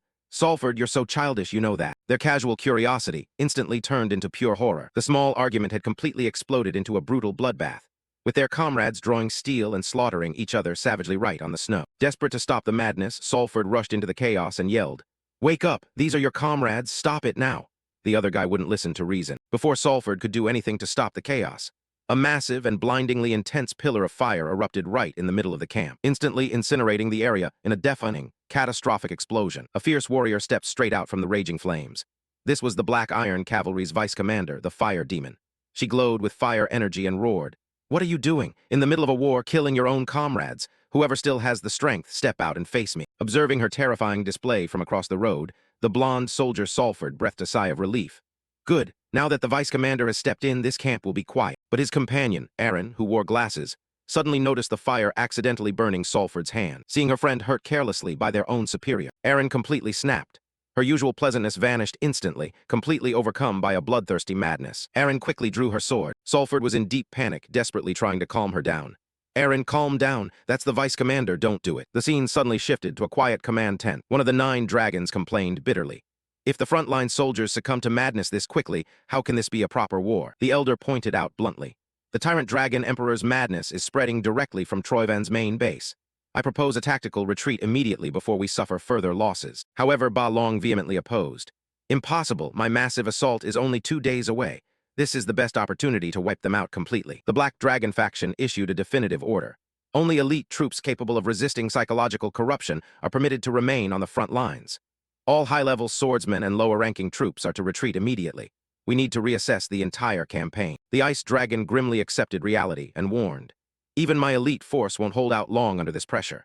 Don't forget that even the legendary Wind Thunder God succumbed to this exact same madness in the past." The Demon Dragon thought quietly, "I never thought things would turn out like this." Not far away, the giant high-tower fortress was completely shrouded in violent red energy, looming ominously over the vulnerable Ragnar encampments below. By the time Theo returned to the front lines, the entire dynamic of this deadly war would have been completely overturned. Returning to the battle between Theo and Ray, Ray swung her giant weapon once more. A violent vortex erupted on all sides, the purple petals spiraling into a deadly cyclone that blanketed the garden. Caught in the center of the purple petal vortex, Theo planted his feet firmly, his eyes never leaving the opponent before him. He secretly assessed, Her movement speed is on par with Jishar, but her destructive power is on an entirely different level. And that was just now, she hadn't even used her full strength. Ray caught that steady gaze through the swirling screen of petals, excitement flaring in her eyes. Her stare was as sharp as a blade. That look of yours is quite interesting. She lunged straight down from the sky, the giant scythe crashing down with the force of gravity itself. Theo met her head-on. The two weapons collided, causing shockwaves that exploded outward and cracked the ground beneath their feet. Let me verify if your talent matches that cold, sharp gaze of yours. The two attacked relentlessly, the sound of cold steel clashing echoing through the space. There was no chance to rest in such an intense battle. Ray leaped to kick Theo with both feet, but he leaned back and dodged. Ray glanced over, her mouth curling in amusement. So, the rumors circulating aren't entirely fiction. If that's the case, let's pick up the pace a little. Fire aura erupted around Ray's figure. A giant ring of fire. The surrounding temperature soared instantly. The air trembled from the intense mana being accumulated. Let's see if you can survive this. She lunged straight at Theo. A storm of scythe-shaped fire surged out from every direction. Countless spinning blades shot straight toward him, but Theo blocked them one after another, calmly parrying each strike. But suddenly he realized something abnormal. The blades of fire he had just blocked didn't dissipate. They were looping back to surround him. In a flash, the ring of fire closed in, completely cutting off all escape routes. From above, Ray raised her scythe with eyes glowing in manic excitement. It's too late to realize it now, little brother. Her scythe swung down, a violent burst of energy extending forward like a strip of explosion. A giant pillar of fire erupted from beneath his feet, swallowing him completely in the deafening, thunderous firestorm. Just when everything seemed decided, from within the heart of the firestorm, a fierce, dark explosion tore everything apart from the inside. Ray looked up in astonishment. Oh, not bad. A giant blue sword beam shot straight out from the fire vortex, dragging the swirling purple petals on both sides like two deadly silk ribbons. Ray tilted her head slightly to dodge, the sword grazing her cheek and wounding her. Yet the smile on her lips widened. Well done. But then, as the sword flashed past, Theo leaped from somewhere and caught it midair like a teleportation technique. He swung the sword up and said, "Now it's my turn." Ray turned back amused. Fine, bring it on. But the moment the two weapons were about to collide in midair, a force suddenly erupted from the void between them. The shockwave collapsed the ground, sending dust billowing to obscure everything. When the dust settled, three figures in wide-brimmed hats stood tall amidst the newly formed crater, their blades pressed against Theo's neck. One of them had purple eyes glowing with intimidation. His voice gritted out, "How dare you threaten Lady Ray? The price to pay for those who dare offend Lady Ray. We, the Death Organization, swear to make you pay with your life." But before he could finish, a giant scythe slammed straight into his head. Ray threw her weapon over her shoulder, her eyes widening in fury. "I've said it how many times now? Do not interfere when I am fighting. I had just started to warm up, and you idiots come here to ruin it." Ray turned back and roared with laughter. "I'm truly sorry, Theo. Just as we were about to have fun, these killjoys jumped in and ruined the mood. Let me apologize on their behalf. You see, these guys just love to overcomplicate things." Theo listened and bowed his head. "It's nothing at all. I'm the one who was at risk of being finished off if this prelude had dragged on any longer." She stepped over and touched him lightly. "You're too modest, but hearing you say that makes me feel a bit relieved. Even so, the last match was quite something. Let's have a drink later." His eyes narrowed as he replied, "Certainly, I'm looking forward to it. In terms of power, speed, and skill set, everything is superior on a completely different level. If it had been a real life-or-death battle, I would have had to activate the Dragonkin transformation. And yet, is there someone else above this person? I wonder where that Axion got the nerve to boast so arrogantly." Ray turned away and left with her subordinates. "You guys heard that, right? A good opportunity to redeem yourselves. Make sure to prepare thoroughly and spectacularly. Understood, my lady." Theo watched her silhouette and thought to himself, unlike the other siblings, even though her straightforward and open personality is a good point, that exact thing makes the situation even more difficult. Based on the protective aura radiating there, that's certainly a relic of the primeval dragon. At all costs, I must obtain it. Declaring war and facing them directly seems much more relieving for the heart. The scene shifted back to the log cabin amidst the tulip field. Cassandra slowly woke up after a high fever. The girl slowly opened her eyes, sat up, and tiredly looked around the room. Aud's voice asked, "Are you feeling a bit less tired, little one?" "Yes," the girl replied. Aud pushed a food cart along and said, "Looking at that stomach, it must be growling. You have to eat well for your body to recover quickly, little lady." Before Cassandra was a lavish meal, and the aroma from it made the girl widen her eyes in astonishment. "It smells delicious." Her hand reached up, but was quickly stopped by the garden owner. "Hey kid, who picks up food with their hands so impolitely? The food is still burning hot. It's tiring to explain back and forth, so just behave and open your mouth to eat, little lady." "Come on, open up." The girl hurriedly opened her mouth wide. A delicious piece of meat was placed into her mouth, making the girl happy.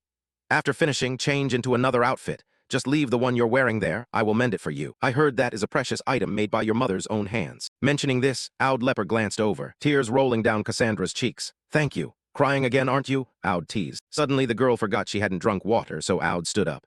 "Don't try to sneak food with your hands while I'm gone. I'll be right back, so wait patiently. The owner quickly left the room, the door closing. Cassandra sat holding her face in sadness. It's so strange. For a while now, I haven't seen any future omens in my dreams. Not to mention, everything happening has deviated completely from the visions I saw in my dreams. This is truly the first time such an unusual thing has occurred. But compared to witnessing those gloomy nightmares every day, the reality now is much more comfortable. But then the room door opened again. Cassandra called out happily, "Oh, you're back." Footsteps sounded strangely, causing the girl to be uneasy again. "Oh, and who are you, miss?" An assassin appeared in the room and said, "Look at this rude brat. You should address me as sister. Why are you calling me aunt?" She was the 6th Nine Feng Kong of Troyven Zech. Cassandra jumped, terrified and about to scream, but the woman had appeared in a flash and knocked her unconscious instantly. "Next time remember to call me sister." "Got it, little lady." Cassandra collapsed to the ground, unconscious. Zech looked at her hands in confusion. "What is this?" She slowly lifted the girl's collar, unaware that behind her, something was emerging from the darkness. Theo's Umbra had been waiting for quite some time, lunging from the shadow and aiming its sharp teeth at the enemy. "Isn't this all a bit too easy?"